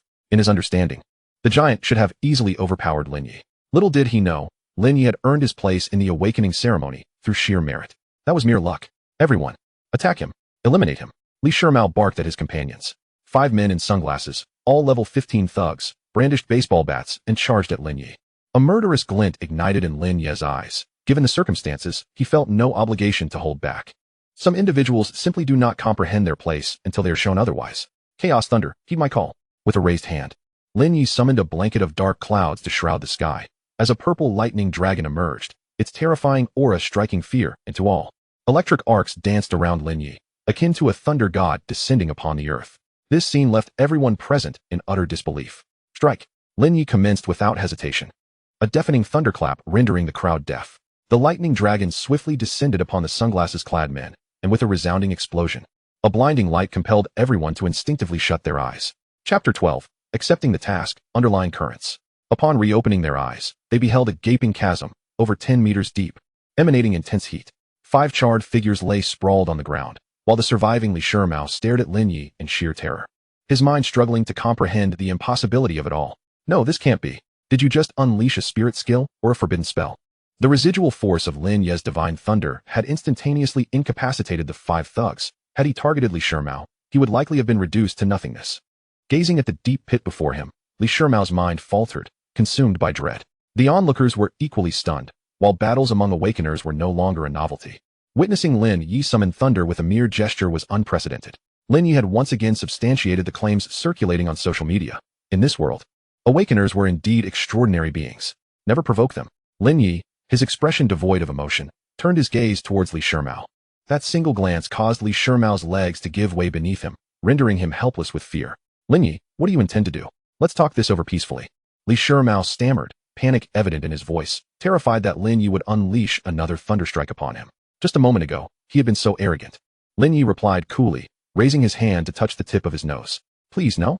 Big brother, I was wrong. Spare me. A casual gesture from Lin Ye caught Li Shimao off guard. A sudden sound erupted, releasing an odor more pungent than the stinky tofu from the adjacent street. Kong Jun nearly retched on the spot. Spare you? Your actions have inflicted significant damage to both our spirits and bodies. Now, you explode in public, subjecting the crowd to further distress. Your crimes are unforgivable. Lin Ye spoke with a detached tone, a hint of malice glimmering in his eyes. I won't dare again. I will compensate. Can I repay everyone's losses? Li Shimao pleaded urgently. Lin Ye raised a finger. 10 million? Li Shimao felt a wave of relief wash over him. 100 million. What? Li Shimao's complexion shifted dramatically. Lin Ye's expression hardened.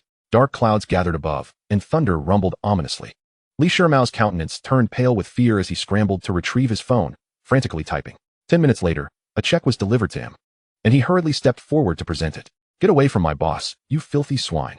Kong Jun kicked Li Shimao aside. A flicker of anger flashed in Li Shimao's eyes, but it was swiftly masked by terror as he stumbled backward, repeatedly apologizing. It was my fault, I'm sorry. Big brother Lin Ye, I shall leave at once. With that, he dashed to his vehicle and fled the scene in a panic. Lin Ye squinted slightly.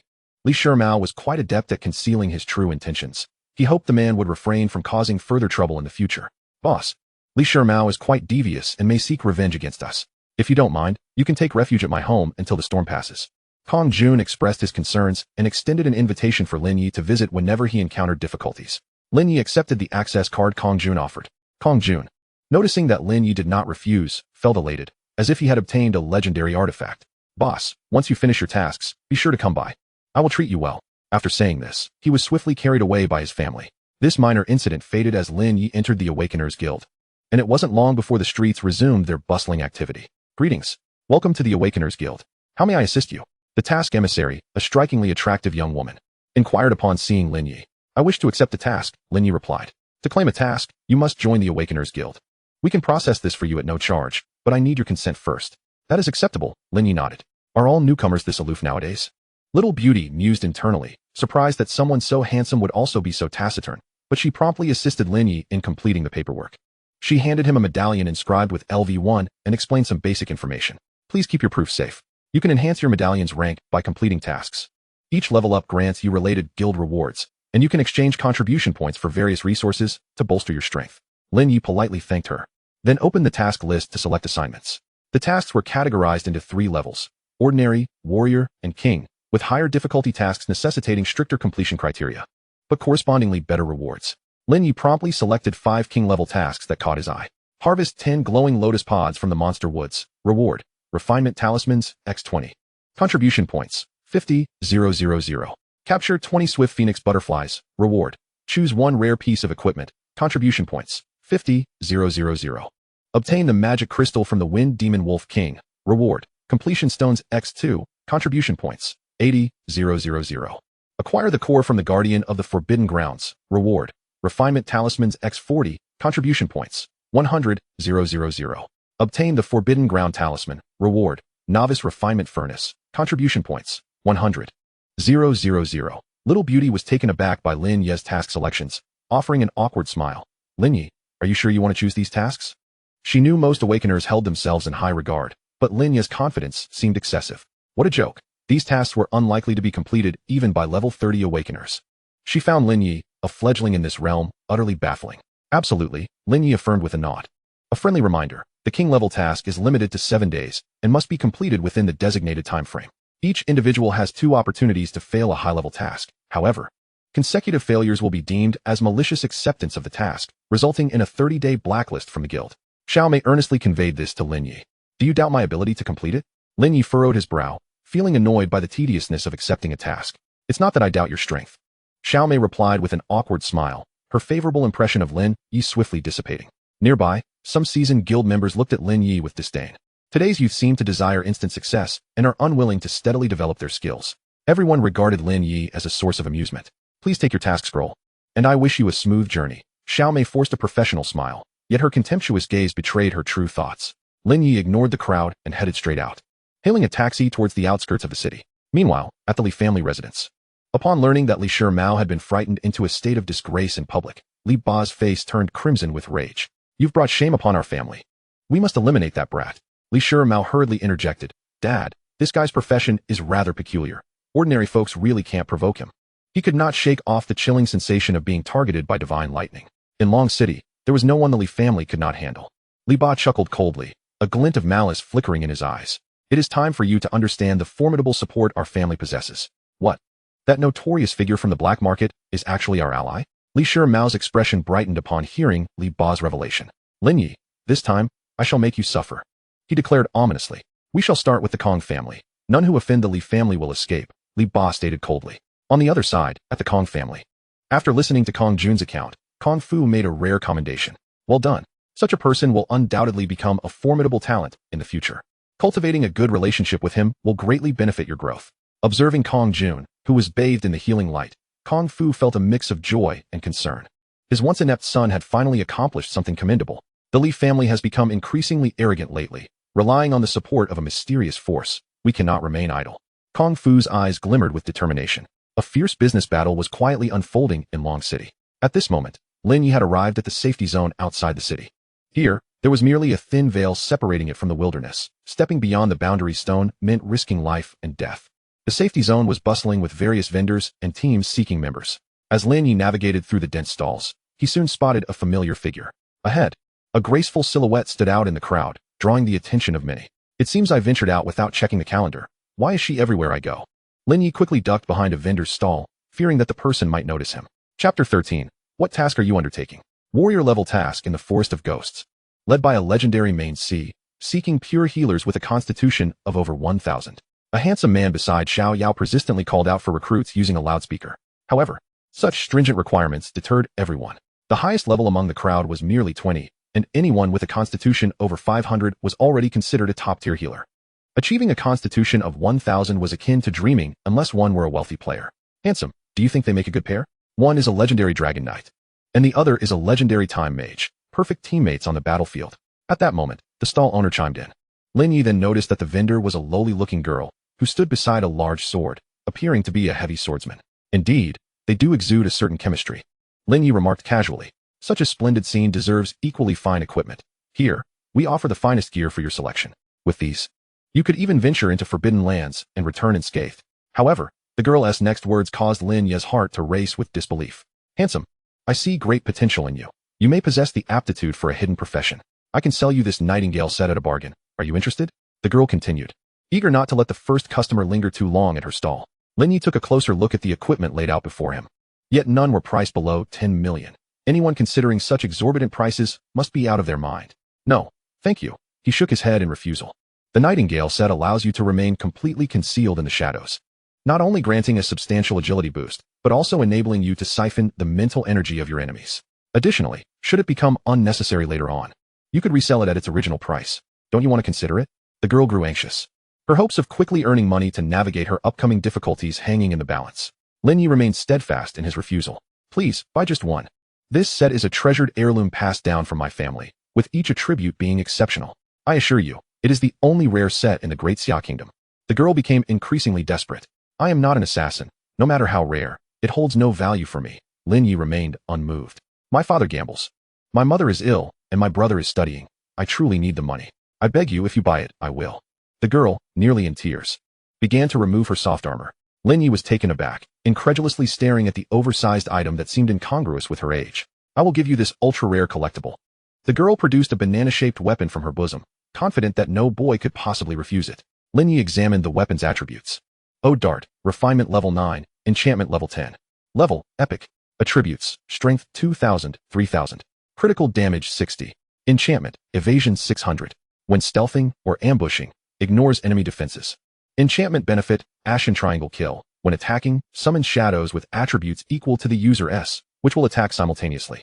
Dealing fire attribute magical damage equivalent to 20 times the user's mental energy. Wow, this is incredible. Lin Ye was astonished internally, but maintained an air of nonchalance.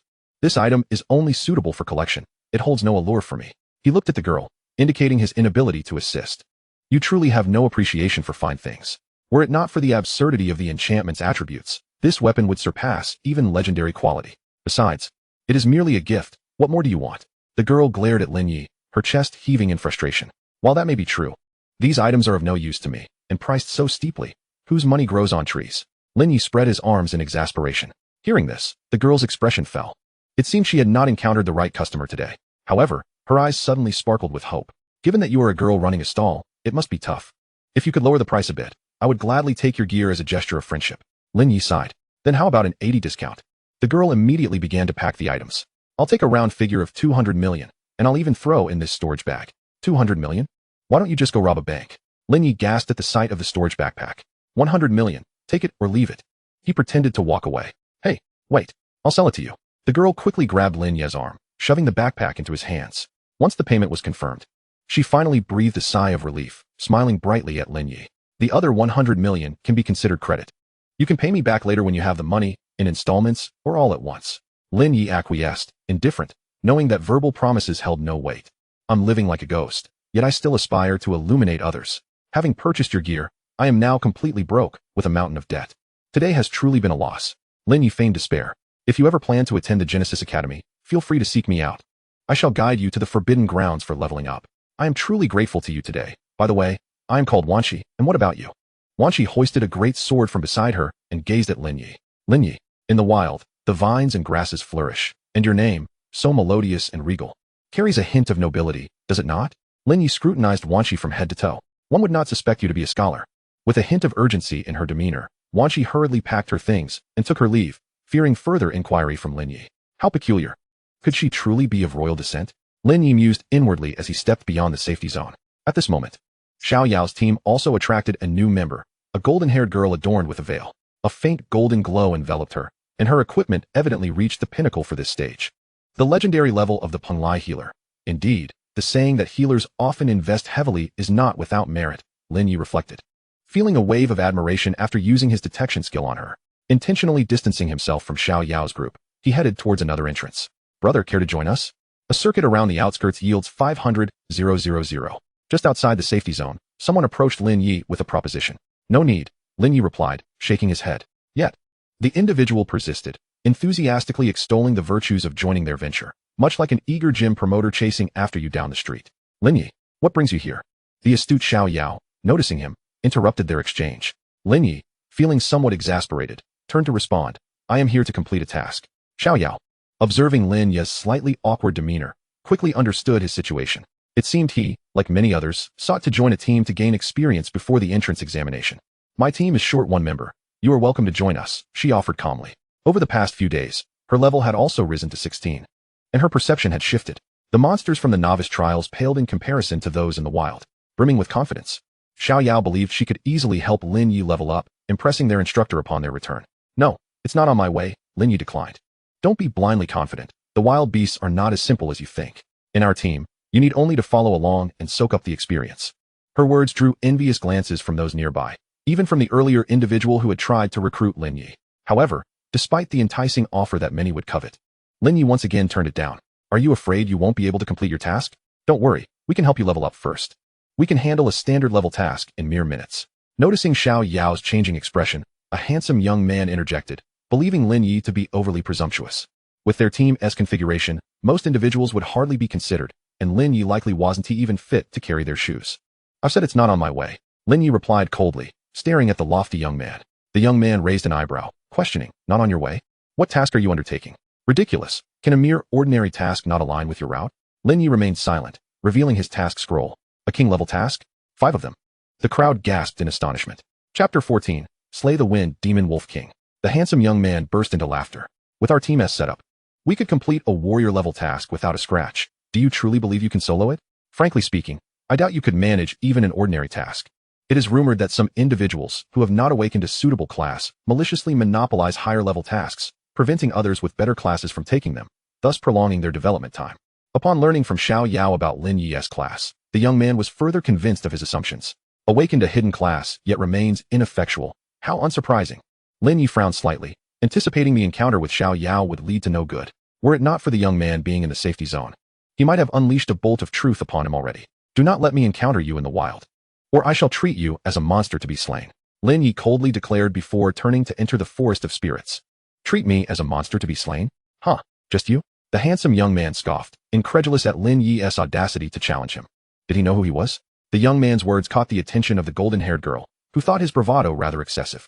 Venturing alone into the wild, he was likely to be overwhelmed by the beasts. Xiao Yao's expression darkened. She regretted her earlier compassion and vowed this would be the last time she acknowledged Lin Ye. Upon entering the forest of spirits, Lin Ye promptly opened his backpack to don the Nightingale set.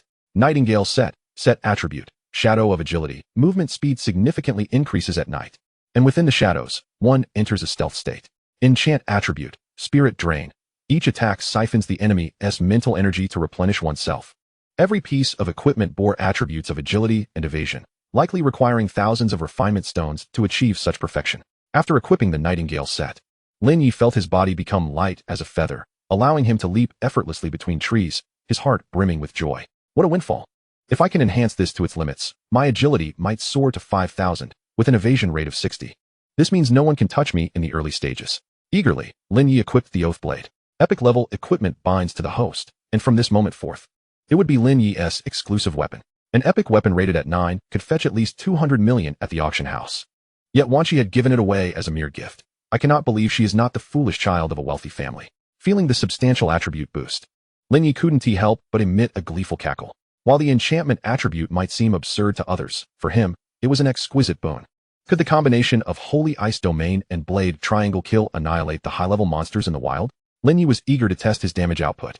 The Diamond Crab King, an elite monster with exceptionally high defense in the wild, typically required at least 5 teams to challenge. Otherwise, no one would dare provoke it due to the high cost of such an endeavor. needing at least a level 35 main combat class to breach its defenses. Hiding in the shadows, Lin Ye launched an attack on a diamond crab king that was feasting. Blade triangle kill, as if unleashing a devastating attack on a crab. 3 blazing blades struck true. Slay the diamond crab king, gain 200,000 experience points. The so-called high defense, high health diamond crab king was instantaneously vanquished in a single blow, astonishing even Lin Ye. This was without activating the holy ice domain. Lin Ye let out a triumphant laugh, gathering the diamond materials from the crab king and commencing a hunt for others in the area. Each solitary diamond crab king fell victim to his relentless onslaught. For those that grouped in pairs or threes, Lin Ye generously dispatched them with 2 bolts of truth. Slay diamond crab king 11, gain 200,000 experience points. 2 hours later, Lin Ye defeated the last diamond crab king, reaching level 19. Yet, he discerned his current limitations. With his mental energy, he could only unleash chaos divine thunder twice. During the downtime, he had to rely on the nightingale set's siphoning effect to recover. This dissatisfaction weighed heavily on Lin Ye, who held himself to rigorous standards of endurance. If only he had an aura that could restore mental energy. He began to anticipate what type of aura skill he would awaken upon reaching level 20. Subsequently, Lin Ye did not rush onward. There were materials required for his task within this area. The glowing lotus pod was quite conspicuous at night, with the primary difficulty lying in the presence of pesky piranhas and diamond crab kings lurking in the lake. However, having cleared the monsters, he could easily gather the pods after a brief rest, waiting for nightfall. His next target was the swift phoenix butterfly. Lin Ye ventured to the deepest part of the forest of spirits, where the atmosphere was chillingly eerie. The capture of the swift phoenix butterfly posed an immense challenge. It was said that only an assassin with agility surpassing 3,000 had ever completed this task. In the depths of the dense forest, Lin Ye stealthily approached a phoenix butterfly, believing he was on the verge of success when the butterfly's form mysteriously vanished, leaving him grasping at shadows. Its speed was astonishing. By the time he neared, all that remained was an afterimage. With a flicker of thought, Lin Ye activated the sacred ice domain. Everything within the vicinity was instantly frozen. As if time itself had come to a halt, he advanced forward and effortlessly captured the elusive phoenix butterfly, placing it into his collection. Having fulfilled the task requirements, he proceeded toward the perilous forbidden area. The wind demon wolf king, a recently emerged and formidable creature, had made its lair in the vicinity, surrounded by remnants of various beings, both human and beast. As Lin Ye approached, he was assaulted by a foul odor, a nauseating amalgamation of blood. According to the mission briefing, the wind demon wolf king was a creature of remarkable agility and strength, possessing the ability to eliminate its foes in an instant. Hidden in the shadows, Lin Ye remained poised to strike. Whether human or beast, even the mightiest must inevitably lower their guard at some point. At that moment, the wind demon wolf king, unable to resist the incessant pleas of its starving mate, momentarily relaxed its vigilance. This was the moment Lin Ye had been waiting for. As the wind demon wolf king returned to its warm den, it became ensnared by both extreme cold and intense heat. Its reaction was instantaneous. As the ice gripped its body, it began to struggle, seeking an escape from the icy grip. Alas, in the next instant, 3 blazing darts pierced through its form. Under the immense amplification of fire magic, the wind demon wolf king, once proud of its lethal prowess, was now confronted with the grim reality of its health swiftly diminishing. The encased mother wolf gazed upon the corpse of the wolf king, her eyes wide with terror. Had she not been immobilized at that moment, she would have fled in haste. However, Lin Ye did not rush to reveal himself, for he had not yet received any experience points, indicating that the wolf king was not yet completely vanquished. As predicted, the form of the wind demon wolf king manifested as a spectral entity. The soul exuded a terrifying killing intent, locking its gaze upon Lin Ye's position. Was the wind demon wolf king cursed? A furrow formed on Lin Ye's brow, as a sense of danger washed over him for the first time. Only creatures afflicted by necromantic curses could continue to fight in spectral form after death.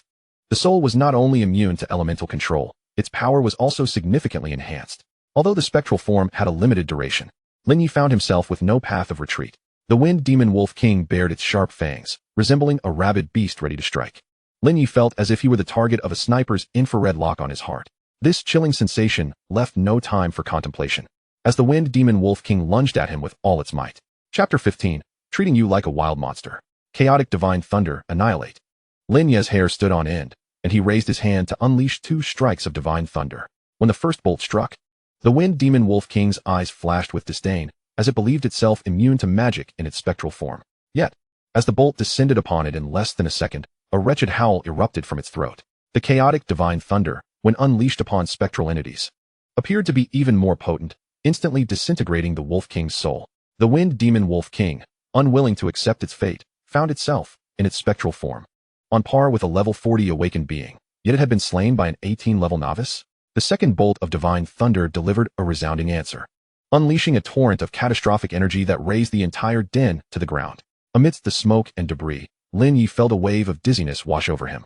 He had expended all his mental energy with those 2 strikes, leaving him vulnerable should any adversary appear. You have slain the Wind Demon Wolf King, gaining 280,000 experience points. You have slain the Wind Demon Wolf, gaining 80,000 experience points. You have slain the soul of the Wind Demon Wolf King, gaining 280,000 experience points. A gentle golden light enveloped Lin Ye, propelling his level to 21. A warm current surged through his limbs, gradually restoring clarity to his vision. Lin Ye's heart soared with joy, for he had awakened a new halo skill. Blessing of the 5 Chi returning to origin. Passive increases mental power limit by 20, restoring 30 of mental power per second. Truly, fortune favors the prepared. Lin Ye smirked, as this meant he could now unleash the chaotic divine thunder at will. With the Wind Demon Wolf King's task complete, he set about gathering the spoils of war, magic crystals and fangs that were indeed valuable treasures.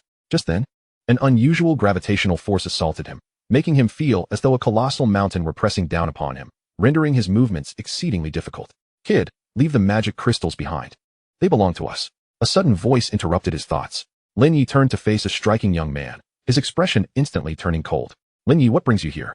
Xiao Yao exclaimed, astonished. Having led her team with relentless efficiency, she was shocked to find Lin Ye had outpaced them. It seemed the Genesis Academy's team had passed through, allowing this boy to gain a significant advantage. The handsome young man surveyed the surroundings with keen intelligence, then smiled. Our mission was to investigate the wolf den. We intended to deal with the Wind Demon Wolf King ourselves, but it seems someone has beaten us to it. An expression of displeasure settled on Xiao Yao's face. Kid, leave the magic crystals and scram. You don't belong here. The handsome young man, equally frustrated, turned to Lin Ye.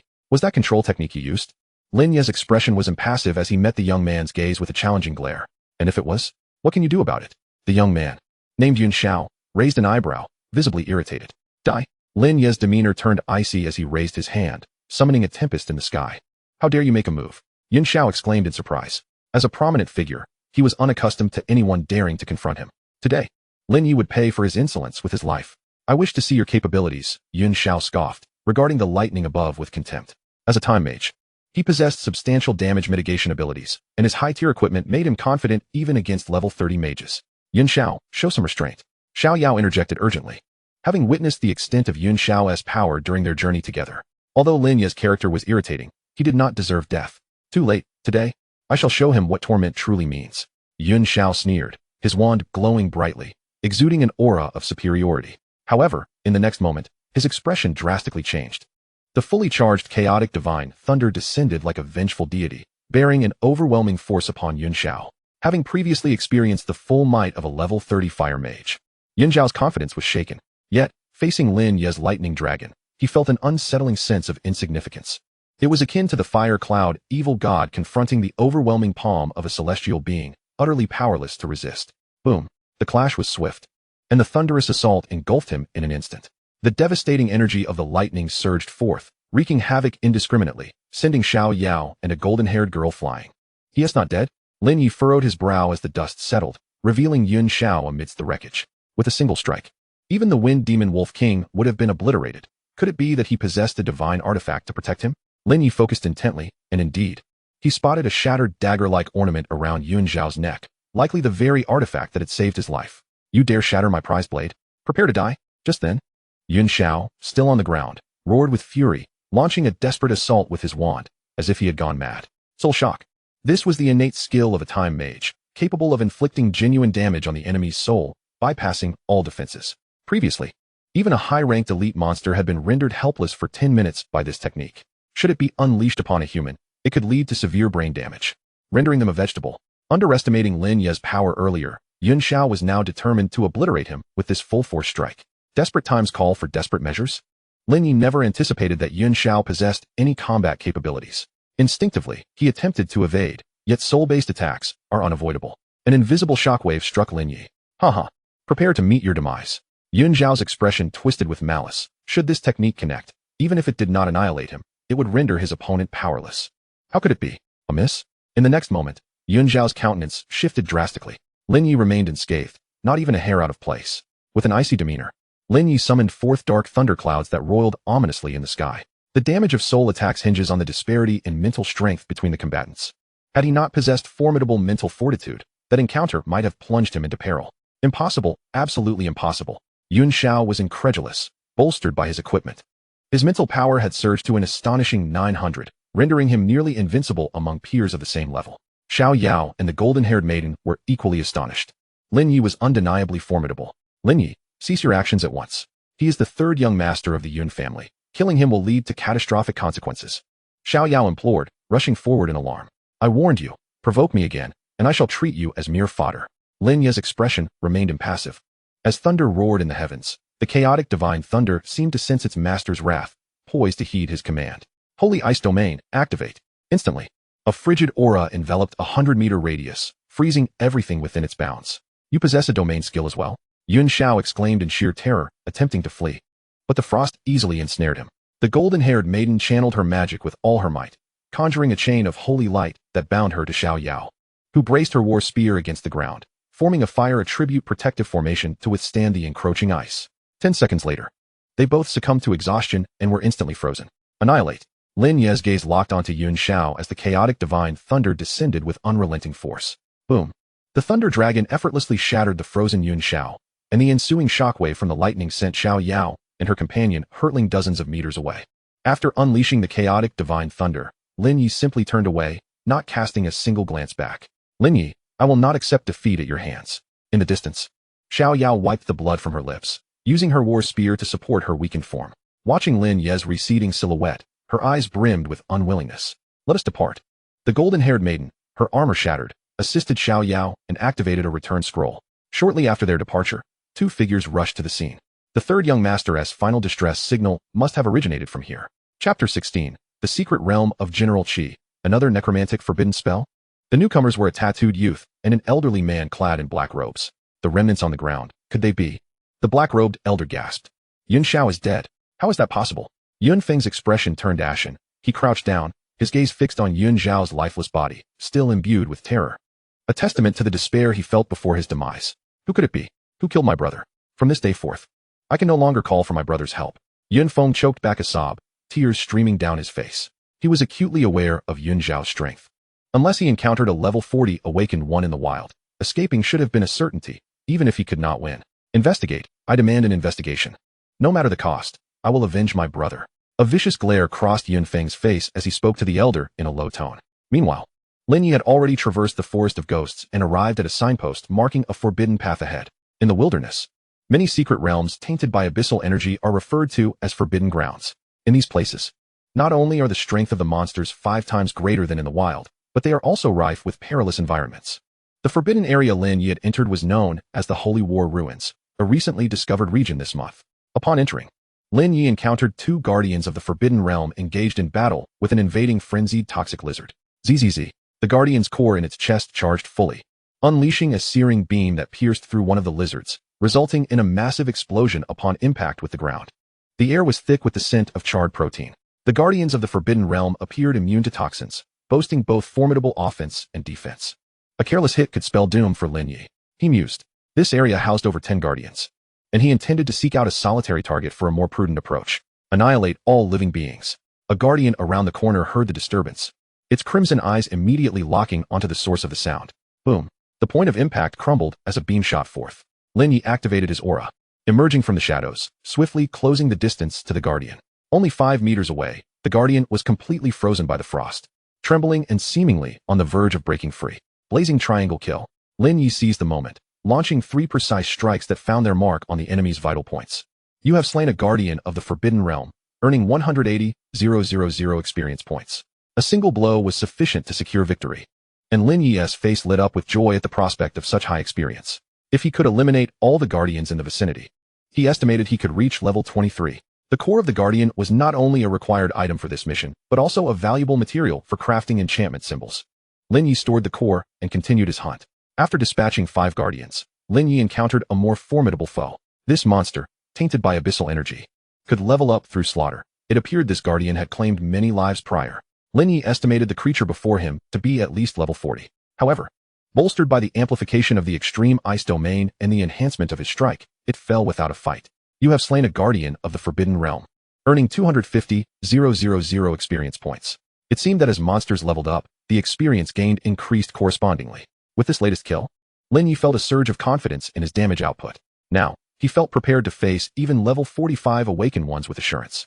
Within the Holy War ruins, these formidable guardians of the Forbidden Realm were about to face calamity. In less than half an hour, Lin Ye had cleared this area of guardians and reached level 23. Regrettably, the number of guardians was limited.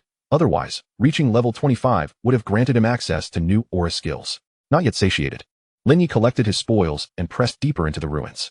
The Forbidden Realm symbol stone was an exceptionally rare material, said to be a product of the laws of heaven and earth, appearing only in areas of forbidden status.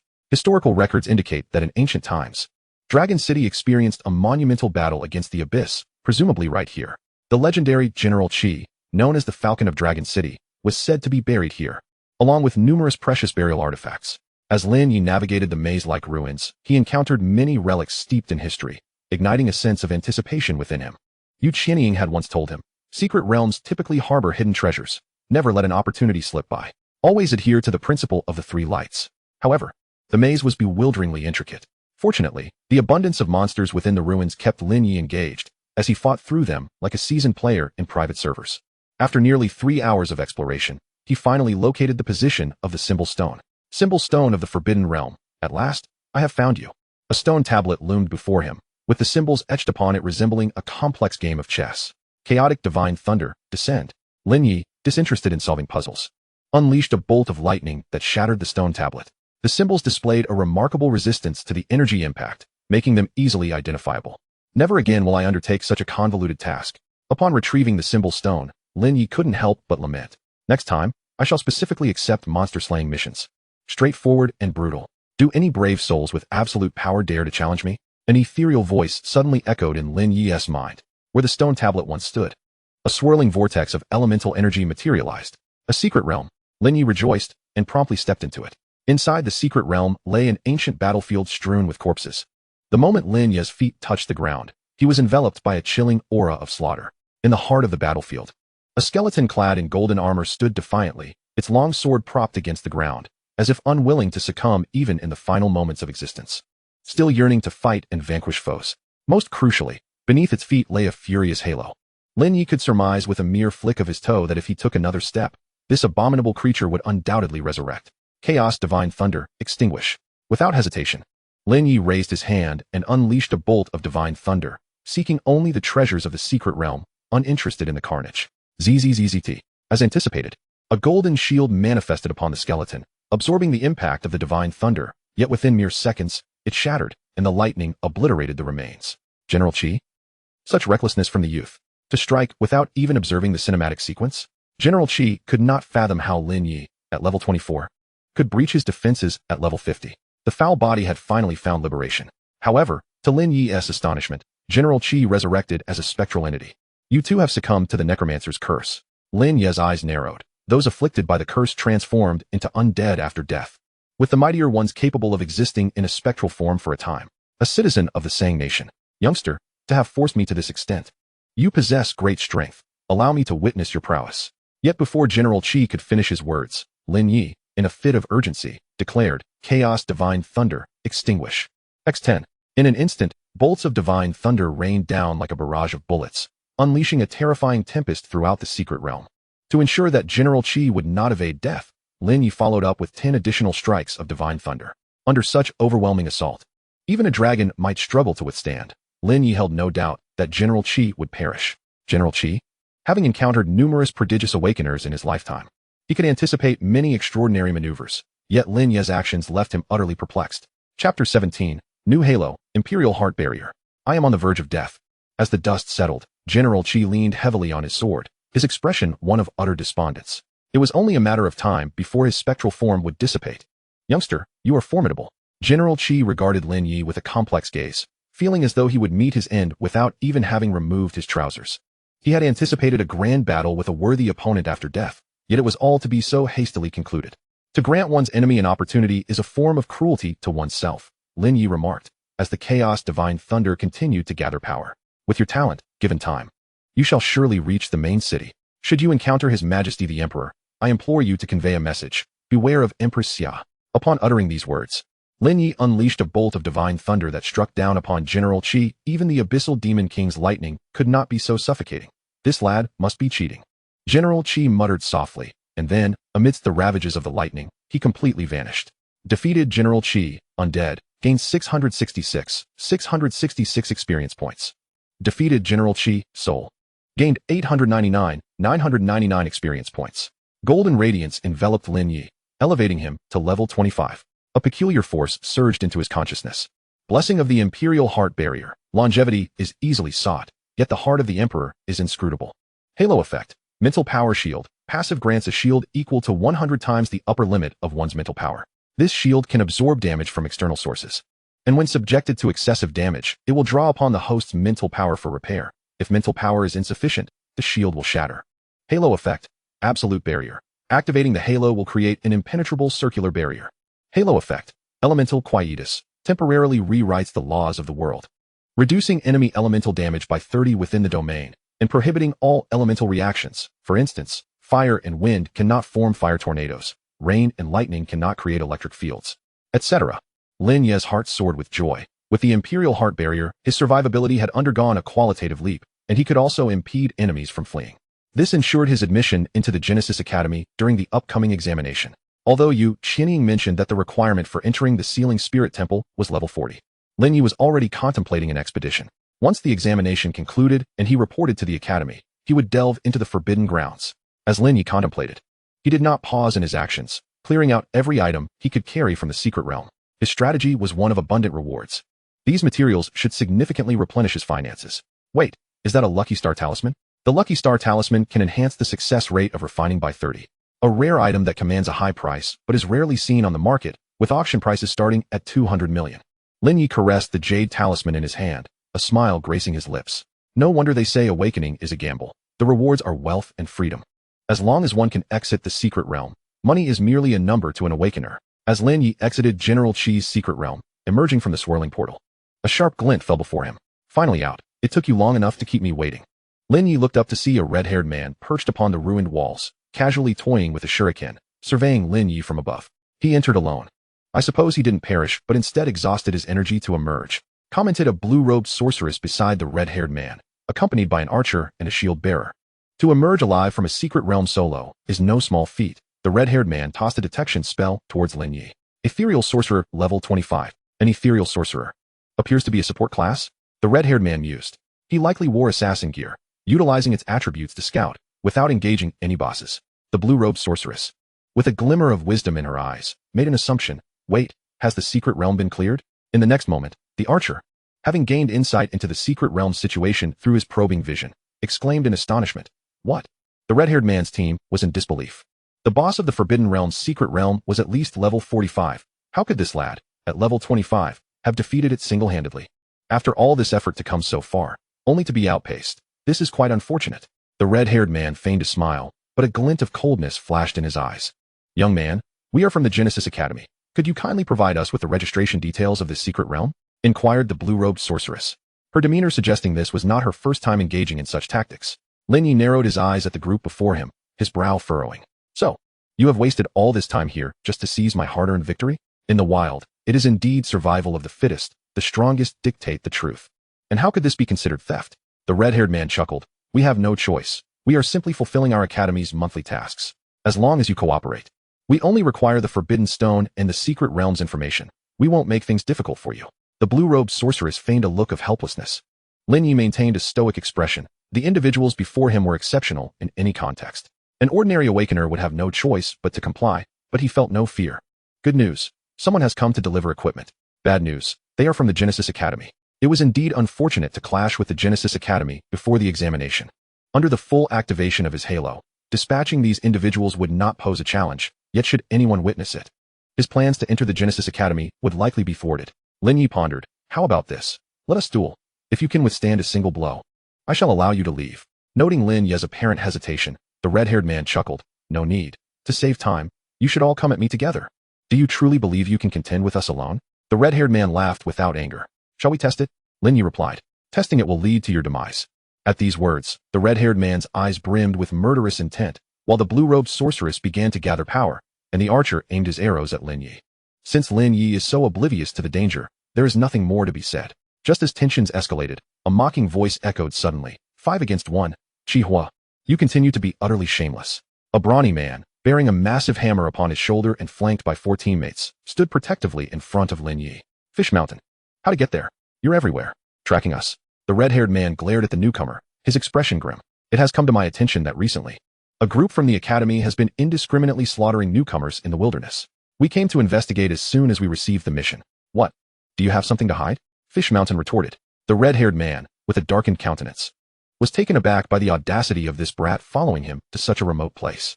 If they were implicated in any wrongdoing, they would surely face severe punishment upon returning to the academy. Young brother, my name is Fish Mountain, from Jinghua Academy. I'll handle these miscreants. You should leave at once. Fish Mountain, with a face adorned with stubble, smiled kindly at Lin Ye and offered him a scroll for returning to the city. I dislike being indebted to others. Consider this scroll an equivalent exchange. Lin Ye produced 2 guard cores and tossed them to Fish Mountain. Since someone was willing to resolve his troubles, he did not refuse and activated the scroll. The radiance of the teleportation array gradually enveloped Lin Ye. Little brother, do your best in the upcoming examination. If you make it to Genesis Academy, my sister will take good care of you, the blue-robed mage said amiably. With age comes a tendency to wield it as power. Who do you think you're intimidating? Without a moment's hesitation, Fish Mountain swung his large hammer, sending the blue-robed mage flying. A battle was imminent. Just before Lin Ye vanished, he caught sight of the dagger in the red-haired man's hand, thrusting fiercely towards Fish Mountain's neck. Genesis Academy? I shall arrive shortly. Chapter 18, A Bountiful Harvest, Ascending to Peak Membership. Dragon City, the Shao family. At this moment, a tattooed young man was confronting the Shao family father and daughter. Old Master Shao, you must understand, were it not for the title of Dragon General, you would already be a corpse. My brother met his fate while teaming up with your esteemed daughter. Now I simply wish to know who killed him? Yunfeng's expression was dark, like a beast on the verge of madness. Old Master Zhao's face was clouded. The Yun family was no longer a force the Shao family could provoke, and regardless of the humiliation, he could only endure it. Yaoer, quickly clarify the situation with Brother Yun. Xiao Yao, having been pampered since childhood, could hardly bear such indignity. Anger flashed in her eyes. Dad, I truly do not know. Just as she spoke, a flash of sword light cut through the air, severing Old Master Zhao's entire right hand, blood splattering across Xiao Yao's face. Dad! Xiao Yao gasped in shock. Yaoer, those who recognize the times are the true heroes. Old Master Xiao murmured through gritted teeth, pressing down on his wound. I have no time to indulge in your father-daughter drama. Yin Feng began to count down, looking at his sword. 3. Tears welled in Xiao Yao's beautiful eyes. At that moment, she loathed her own weakness. 2. If only I were as powerful as Lin Ye, would I not fear him? A sudden thought crossed Xiao Yao's mind. 1. It was Lin Ye. Yin Xiao sought trouble and was slain by Lin Ye. Closing her eyes, tears streamed down her face as she answered rapidly. Then, like a prisoner in chains, Yun Feng asked a question, and Xiao Yao responded obediently. My brother was arrogant by nature, but he did not deserve death. And you are indirectly responsible for his demise. Yun Feng's expression twisted in fury as he unleashed a gust of wind with his sword and strode toward the door. Xiao Yao was sent flying by the gale, crashing against the wall, blood pouring from her mouth. Her father helped her up, and a glint of hatred flashed in her eyes. Dad, I will go to the dragon's forbidden land. I must gain the recognition of the great dragon and seek vengeance. In Yun Feng's eyes, even if Xiao Yao awakened a legendary profession, it was merely a ripple in the tide. After leaving the Xiao family, the Yun family's intelligence team immediately began tracking Lin Ye and soon gathered information. Lin Ye, an orphan with no friends, his closest relationship is with his teacher, Yu Qianying. 10 years ago, she was the top enchanter, with a secondary profession as a diviner. Specific details remain unclear. 2 years ago, she deregistered from the Awakeners Guild and withdrew to Dragon City to become a teacher in Class 2 of the 3rd year, residing at. Listening to his subordinate's report, Yun Feng's lips curled into a cruel smile. Regardless of who it was, whoever killed my brother would pay with blood. Meanwhile, after Lin Ye returned to the city, he visited the Awakeners Guild. Hello, please fill out the cancellation form on the intelligent machine beside you. The receptionist, Xiao Mei, said upon seeing Lin Ye, waving her hand dismissively, eager to finish her shift. I am here to submit a mission, Lin Ye replied, handing over the mission scroll and relevant items. 5 king-level missions. And you actually completed them all? Xiao Mei rubbed her eyes, questioning her own vision. The Swift Butterfly Guard Core, the Wolf King Magic Crystal, my heavens. Xiao Mei meticulously inspected the mission items, her breath quickening. Lin Ye, I apologize for my previous attitude. Let me settle this for you right away. She bowed to Lin Ye, internally berating herself for her stupidity, and began processing his rewards with utmost speed. 10 minutes later, the big screen announced Lin Ye's completion of the mission. Congratulations to Lin Ye for completing the king-level mission. Obtain Wolf King Magic Crystal. Rewards. Completion stone x2. Contribution value 80,000. At that moment, it felt akin to the announcement of a champion emerging from the gaming realm, drawing curious glances. What? This kid really did it? And, you lost. Eat my dust. Someone hastily sought a way to obtain contact information, eager to cling to this advantageous ally. Those who had previously underestimated Lin Ye, regardless of gender, now changed their demeanor, with women accentuating their curves and men showcasing their muscles, hoping to catch Lin Ye's attention. Lin Ye, undistracted, tallied his rewards. In total, he acquired 380,000 contribution points, 60 refining symbols, 2 completion stones, and 1 beginner refining furnace.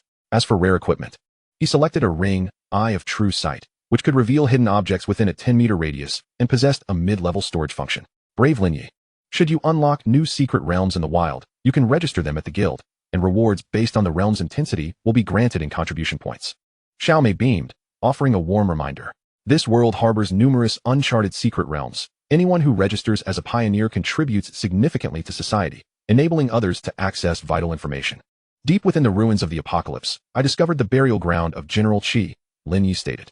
May I inquire what level the monsters within are and their characteristics? Xiao Mei immediately began recording. High-tier Forbidden Land Guard, approximately level 35, with high attack and thick health. They are immune to toxins, possess strong resistance to fire and physical attacks, and can emit death rays, though they are somewhat sluggish. The demonized poison lizard, around level 30, can spew deadly poison, moves swiftly, and prefers to operate in packs. The minor monsters within the Qi General secret realm are scattered. The boss, Qi General, has already been slain. In the first phase, he manifests as a corpse ghost, and in the second phase, he enters a soul state, carrying a fury aura. His strength remains undetermined, but he retains awareness from his past life, leaving behind a warning before his demise. Beware of Queen Xia, human emperor. After contemplating for a moment, Lin Ye slowly articulated his thoughts. Upon finishing, he sketched a simple map of the labyrinthine route for reference. What? Beware of Queen Xia, human emperor? Lin Ye's words detonated like a bomb, sending shockwaves through Xiao Mei's calm demeanor. Brave Lin Ye, thank you for your sincere contribution. Please wait a moment. Xiao Mei, after regaining her composure, adopted an exceedingly serious expression and immediately reported to her superiors.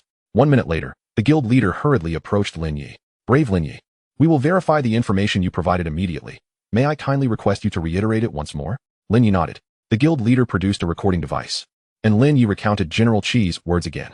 Thank you for your generosity. Based on our assessment, you will receive 200,000 contribution points and be upgraded to a peak VIP member of the guild. The guild leader personally processed Lin Ye's rewards. Upon hearing this, those around Lin Ye cast envious glances in his direction, while others toil for a year to attain silver VIP status. Lin Ye had effectively shortened his struggle by 2 decades. Becoming a guild VIP grants various conveniences and resource sharing. The higher the level, the greater the benefits. The symbol energy device is capable of connecting to the guild's intelligence network, allowing you to utilize all its features, regardless of the challenges you may face. The Awakener Guild will always serve as your sanctuary. The guild leader patiently elucidates, operating a tablet-like device held by Lin Ye. Lin Ye accesses the contribution point exchange list, revealing a plethora of resources essential for enhancing combat prowess. Peak members enjoy a remarkable 40% discount for a refining symbol originally costing 1,000 contribution points. He only needs to expend 600. Lin Ye promptly exchanges for 800 refining symbols and 200 evasion symbols, extravagantly depleting his enviable contribution points. The guild leader, witnessing this, cannot help but swallow hard. It is worth noting that others toil for an entire month to amass merely 100 refining symbols before taking a gamble. With such resources, even if Lin Ye encounters misfortune, he at least begins adorned in golden gear. Chapter 19, A Sudden Tragedy. Wishing you pleasant adventures, and feel free to visit often. At the entrance of the Awakener Guild, Xiao Mei bids farewell to Lin Ye. The weather in Long City shifts unpredictably, akin to a woman's fickle mood, and it is currently raining. Lin Ye stands before a shop, munching on a handheld pancake while scrolling through the content on his symbol energy device. The device automatically locates his surroundings, revealing a myriad of information. A secret realm has been discovered in the Eastern Shadow Maze. They require a powerful output of level 40 or above, with a tank for protection and an auxiliary for buffs. There is an exchange for a war set seeking to trade for a god of war set, unable to afford the price difference, and willing to negotiate in other ways. A refining contract for level 9 is available, requiring half the deposit up front with the remainder due upon delivery. Absolutely trustworthy. The group chat in Long City is inundated with a constant stream of information. Lin Ye's attention is captured by a piece of news. A female teacher in Bern, Switzerland, was brutally murdered in her home, suspected to be the work of an awakener. All students from Class 2 of Long City High School have mysteriously perished. adding yet another unsolved case to Long City. Lin Ye randomly registers a pseudonym and enters the discussion board. As he delves deeper, his expression darkens. According to the information he gathers, all his classmates have succumbed to various tragic accidents within a single day. Awakener encounters peril in the wild, but the others are merely ordinary professionals. Lin Ye clenches his fists, although he is not particularly vocal in class. Witnessing the faces of those he interacts with daily transformed into haunting photographs fills him with an uncontrollable rage. Long City possesses a security team stationed, making infiltration nearly impossible without an insider's guidance. The only individuals in his class who could bypass security checks are Xiao Yao and Li Shimao. Lin Ye's face hardens as his mind races. The murdered teacher in Bern appears to be Yu Qianying, who resides here. Lin Ye is startled. At that moment, the villa district in Bern is cordoned off. By the time Lin Ye arrives, the investigation team has already departed. Yu Qianying's residence is left in ruins, consumed by fire. Seizing the opportunity, Lin Ye stealthily enters, immediately spotting the outline of a deceased body drawn on the floor, with splattered bloodstains adorning the walls, an alarming sight indeed. The news reports that the perpetrator first severed the teacher's hand, subjected her to torment, and then slit her throat to death. Recalling Yu Qianying's visage, Lin Ye's clenched fists tremble with rage. Since crossing into this world, Yu Qianying has been the person he has spent the most time with. Though often strict with her demanding tasks, she has indeed made him stronger, enabling him to adapt independently to this world. Lin Ye closes his eyes, struggling to contain his emotions. At that moment, the mental energy shield enveloping him radiates with ripples. Lin Ye suddenly opens his eyes, scanning his surroundings with heightened vigilance. An awakener? In the corner of the living room, an invisible assassin is equally taken aback. His profession is Night Hunter at level 30. Logically, Lin Ye should have lost mobility from the surprise attack. Yet, the assault was inexplicably nullified? This defies logic. Noticing Lin Ye's gaze shift towards him, the assassin feels a pang of anxiety, but in the next moment, Lin Ye displays a look of confusion, turning his attention elsewhere. Seizing the opportunity, the assassin grips his hooked dagger and stealthily approaches Lin Ye, akin to a lion stalking its prey, a cruel smile curling upon his lips. If he can land this strike, ensnaring Lin Ye by the collarbone, the mission will be deemed a success. Speak. Who sent you? Lin Ye's icy voice cuts through the tension. The assassin is startled, instinctively glancing around. Is he addressing me? Lin Ye pivots to face the assassin. The assassin, caught in a compromising position, freezes, meeting Lin Ye's murderous gaze, his expression morphing into one of terror. Can he see me? Has he known of my presence from the beginning? The assassin's hair stands on end as he instinctively attempts to retreat, only to find himself immobilized. The suddenly manifested icy domain ensnares him in a frigid grip. Last chance, who commanded you to do this? As Lin Ye speaks, he simultaneously launches a dart, severing the assassin's left arm with a swift strike. I'll tell you, my family will perish. The assassin grits through clenched teeth. If you refuse to speak, your suffering will be unparalleled. Lin Ye responds coolly, yet the dart in his hand strikes with the force of a hammer, hitting the assassin squarely in the groin. The assassin's eyes widen in agony. I shall encase you in ice, then drizzle honey over you, allowing you to witness ants devour your flesh bit by bit. Lin Ye reveals a cruel smile. Monster, you are truly a monster. The assassin thinks in horror. It is the second young master of the Yun family, who placed a bounty on all connected to you, the assassin divulges. The Yun family, known as the largest charity enterprise in Long City? When did I offend the second young master of the Yun family? Lin Ye furrows his brow and poses further inquiries. It was the young master of the Li family who infiltrated the school. The students who died in the wild were also lured out by him. The assassin admits without hesitation. Lin Ye's expression remains stoic as he retrieves the assassin's weapon and strides towards the door. You may leave. The assassin feels a wave of relief wash over him, hastily collecting his severed limb. If he finds a healer immediately, he might still have a chance. At that moment, thunder rumbles in the sky, akin to an enraged dragon's roar. A massive bolt of lightning descends, shattering the assassin's fleeting hopes. No, the assassin gasps, staring incredulously at Lin Ye's retreating figure. The lightning strikes the assassin, radiating outward, as Yu Qianying's residence collapses in an instant. Lin Ye's silhouette gradually fades into the rain. The Li family is a real estate titan in Long City, and the city Bay No. 1, reputed as the most expensive residence in the affluent district, is a product of their endeavors. At this moment, a security guard in the booth is engrossed in his phone, scrolling through images of long, straight hair. Hey, I'm delivering takeout.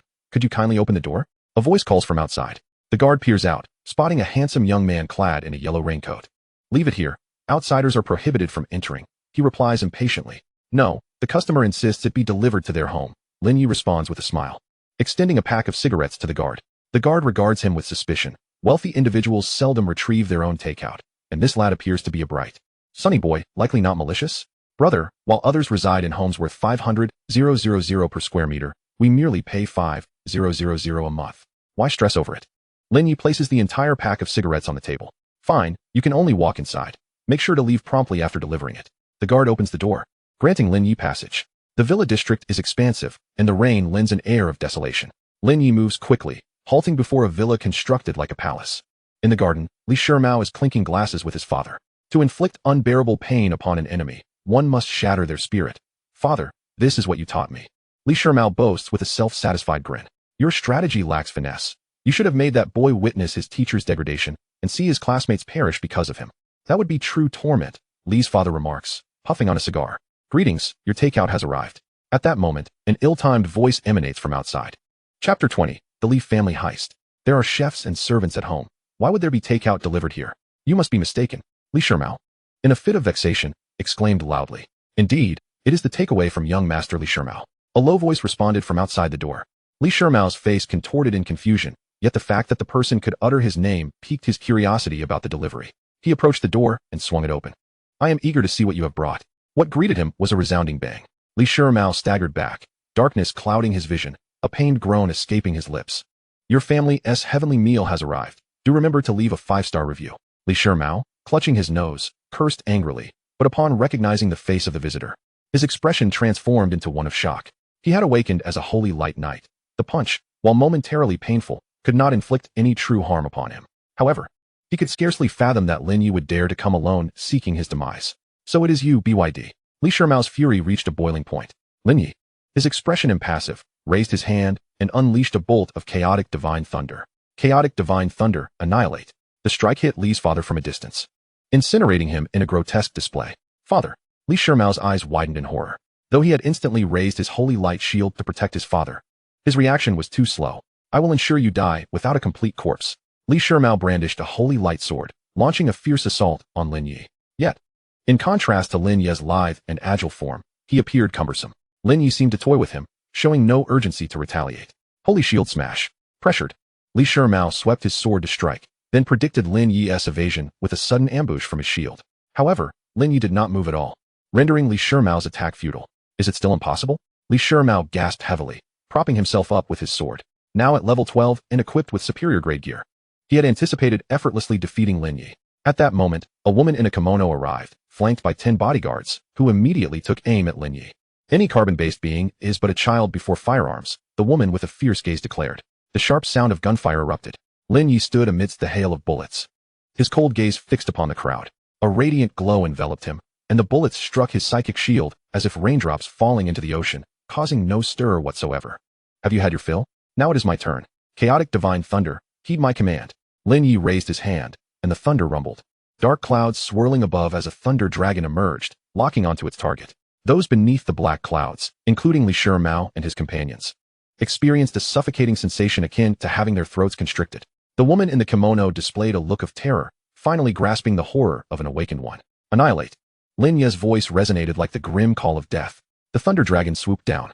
Seemingly attuned to its master's intent, it swiftly dispatched the 10 bodyguards, and the residual energy sent Li Shimao flying, grievously injured. An otherworldly spirit.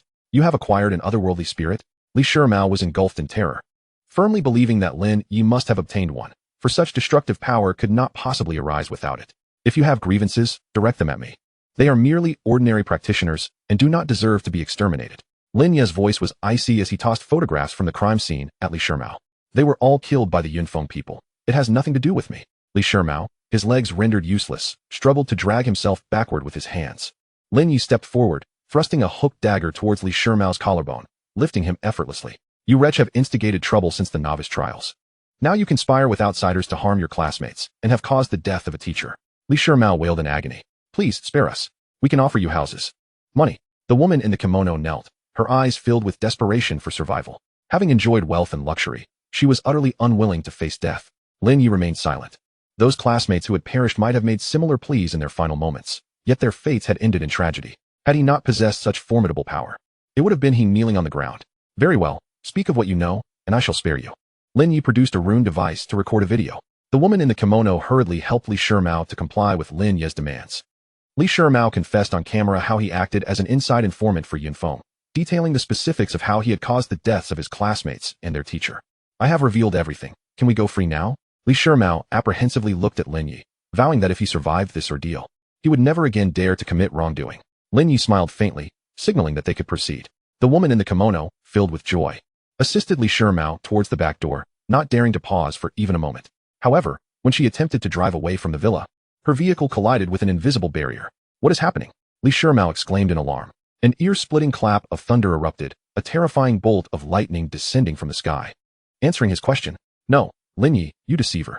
Li Shimao's expression turned to one of despair. The skies above the villa district were shrouded in dark clouds, and the fearsome lightning wreaked havoc, indiscriminately bombarding the Li family.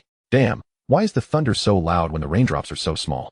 Those who prey upon the blood of employees deserve divine retribution.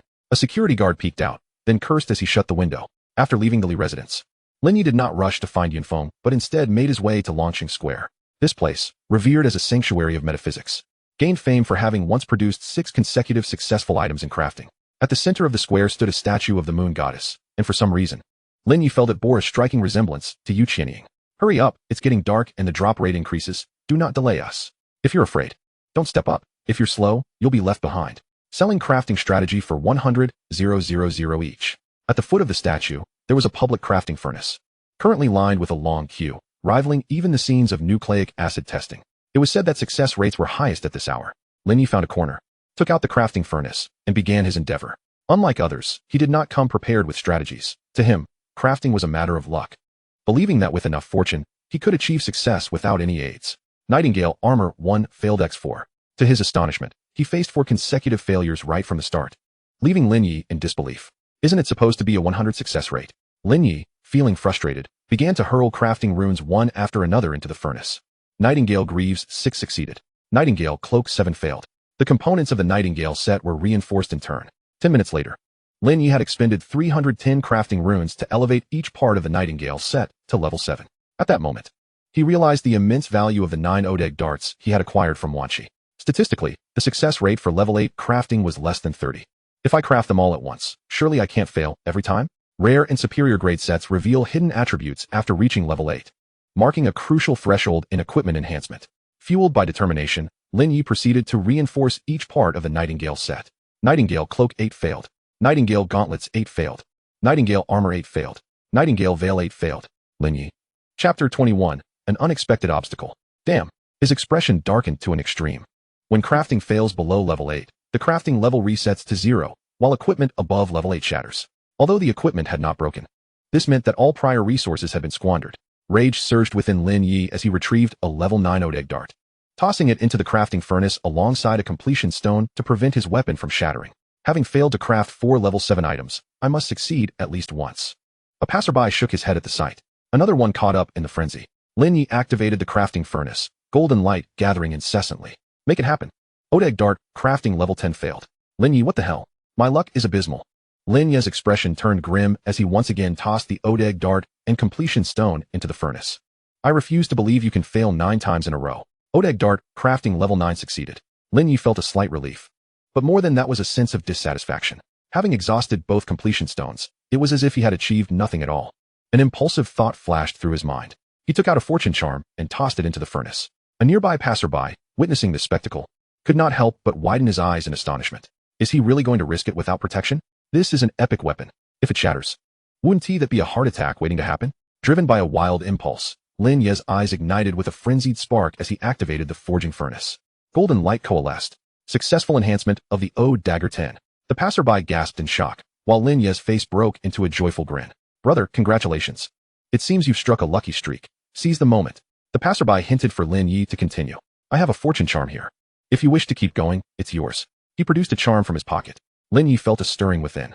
It was said that equipment enhanced to 11 would manifest ultimate attributes. All right, I'm in. Lin Ye cast the fortune charm into the furnace. The mad glint in his eyes made the passerby feel a twinge of fear. What a gambler, he thought. But what if it works?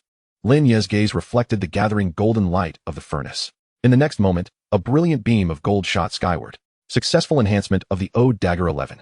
Lin Ye erupted in delight. All eyes in the square turned to him. Upon seeing the resplendent, banana-shaped weapon in his hand, a wave of astonishment swept through the crowd. Holy cow, that golden hue must be 11, right? The onlookers expressed envy, forming a queue at Lin Ye's enhancement station. Rather than placing faith in the moon goddess, they chose to trust their own eyes. Oh, master, may we borrow your forging furnace? For a fee, of course, inquired the confident young man at the front of the line. Sure, 100,000 per use, but you'll have to wait until I finish. Lin Ye replied with a nod. Excitement gleamed in their eyes as they quietly and orderly awaited the conclusion of Lin Ye's forging. Without delay, he tossed in the equipment and dove right in.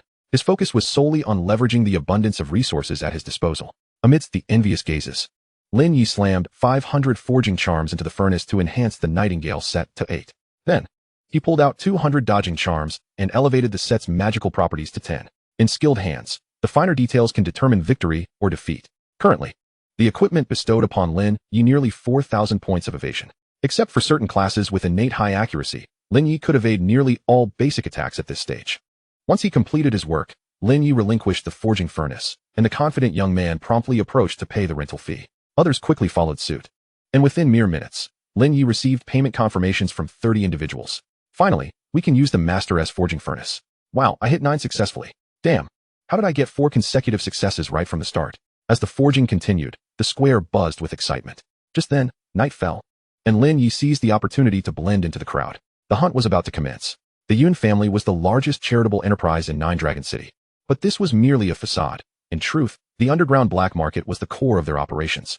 Lin Ye gleaned this information from the rune devices. The entrance to the underground black market was located in the bar street at the city center, known as the harbor for women and the paradise for men. A brawny guard toyed with a throwing knife at the entrance, his gaze vigilant. In the next instant, a golden light shot through his chest. An ambush? The guard's eyes widened as he attempted to sound the alarm, but his body collapsed before he could react. A shadow darted past, moving too swiftly for the surveillance cameras to capture.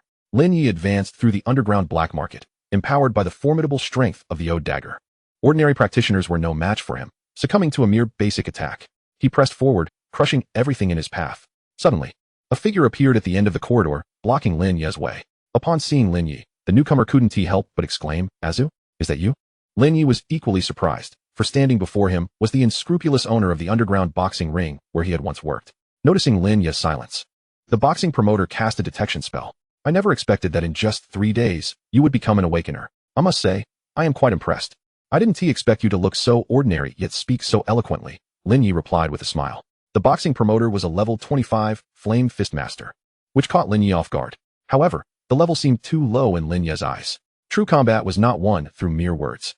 The boxing promoter spat out his cigar, his demeanor shifting dramatically. I'll give you a chance to strike first. Come on. Upon hearing this, Lin Ye shook his head. Still smiling. You go first. I fear that if I strike, you may not survive. Anger flickered in the boxing promoter's eyes as he strode towards Lin Ye. You will learn what it means to know your place. As the promoter approached, the air around Lin Ye grew hot. The promoter's fists ignited with tangible flames, launching an attack aimed directly at Lin Ye's vital points. Bang! Lin Ye's figure flickered slightly, evading the strike as the boxing promoter's fiery fist shattered a nearby wall. The promoter's expression shifted to one of astonishment. He realized he could not underestimate any awakener, hence his heavy-handed approach, but the fact that he had missed was unexpected. Subsequently, the boxing promoter unleashed a flurry of attacks on Lin Ye. In the span of 10 seconds, he had thrown 100 punches. Lin Ye danced through the flames, perfectly evading each assault. At that moment, he relished the exhilaration of having superior equipment. The resources burned during the forging process were now manifesting their value. Your class is a mage, yet you wear assassin gear to enhance your survivability. I must admit, your planning for your class is quite gifted, the boxing promoter remarked, his expression growing serious. He pulled out a vial of eagle eye potion and swiftly drank it, flames igniting around him, his aura soaring to its peak. It seemed he was preparing to unleash a powerful move. Lin Ye remained calm. Fist of celestial collapse. The promoter suddenly leaped, his figure resembling a shooting star. This punch seemed capable of tearing space itself, condensing the power of the stars into a single point, crashing down upon Lin Ye with tremendous force. Boom. Like a falling star, this strike unleashed catastrophic destruction. The ground within a 10-meter radius of Lin Ye's position collapsed and fractured. Chapter 22. The vanquished need not speak. As the dust settled, Lin Ye stood unscathed in his original position. How is this possible? The boxing promoter's expression was one of shock. His attack could have obliterated 10 tanks, yet Lin Ye emerged without a scratch. Could it be that he dodged it again? But I drank the eagle eye potion to enhance my accuracy. The promoter felt a creeping sense of dread. In the next moment, Lin Ye made his move. His speed was such that only an afterimage could be seen. Triple blade, triangle assault. The 3 strikes converged almost within a second. The boxing promoter's eyes widened in horror. He instinctively sought to defend himself, but it was all in vain. Swoosh. 3 jets of blood spurted from the promoter's chest, and he gazed at Lin Ye in disbelief. How have you become so powerful in just a few days? Just days ago, you were a humble, impoverished student, and now a mere basic attack can slay an awakener. How did you achieve this? Lin Ye, like a victor standing over a defeated opponent, had no desire for further conversation. He retrieved the boxing promoter's storage bag, reclaiming the intermediary fees previously taken. Now, it was time to settle the score. Lin Ye continued his journey through the underground black market, ultimately arriving at a 70-story sky garden. There were no guards in sight, and the ambience was set in an alluring manner. Lin Ye remained vigilant, concealing himself within a flower bed. At that moment, strange sounds reached his ears, men shouting angrily and women sobbing. Lin Ye parted a few leaves to catch a glimpse of a man's back, with a woman kneeling on the ground beside him. Next to the woman lay the lifeless body of another woman. Yun Feng. His awakened profession is the Windblade Swordmaster. He once gained admission to Jinghua Academy with an outstanding score of level 16, only to be expelled for harming a teacher. Upon returning to Long City, he dominated the underground black market. It is rumored that he possesses peculiar inclinations, linked to the mysterious disappearance of several women from the Bai clan, making him a focal point for the investigation bureau. This information was acquired by Lin Ye through a supernatural device. Follow my orders, and if you dare to hesitate, you shall be the next to perish. Yun Feng elegantly lifted a candle, allowing the wax to drip onto the woman beneath him, eliciting her anguished cries.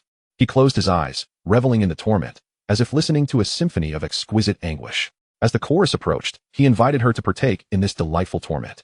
With brutal force, Yun Feng yanked the woman's hair downwards. Meanwhile, Lin Ye silently counted down in his mind from the shadows.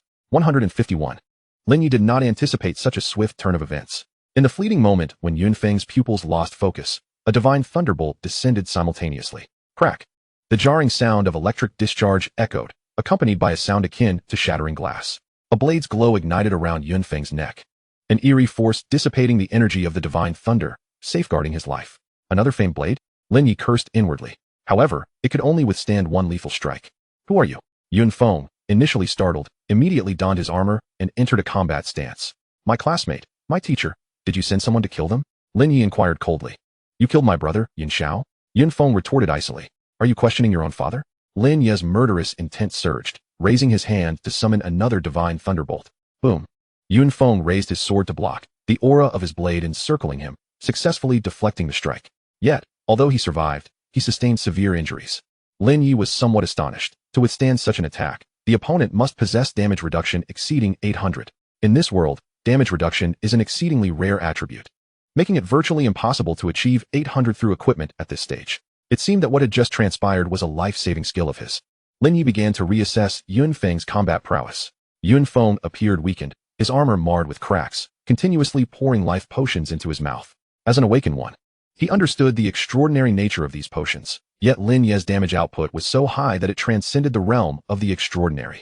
This sacred armor from Fusang once protected me from the abyssal hound, yet it has now been ruined by you. Clearly, your strength is far more complex than your level suggests.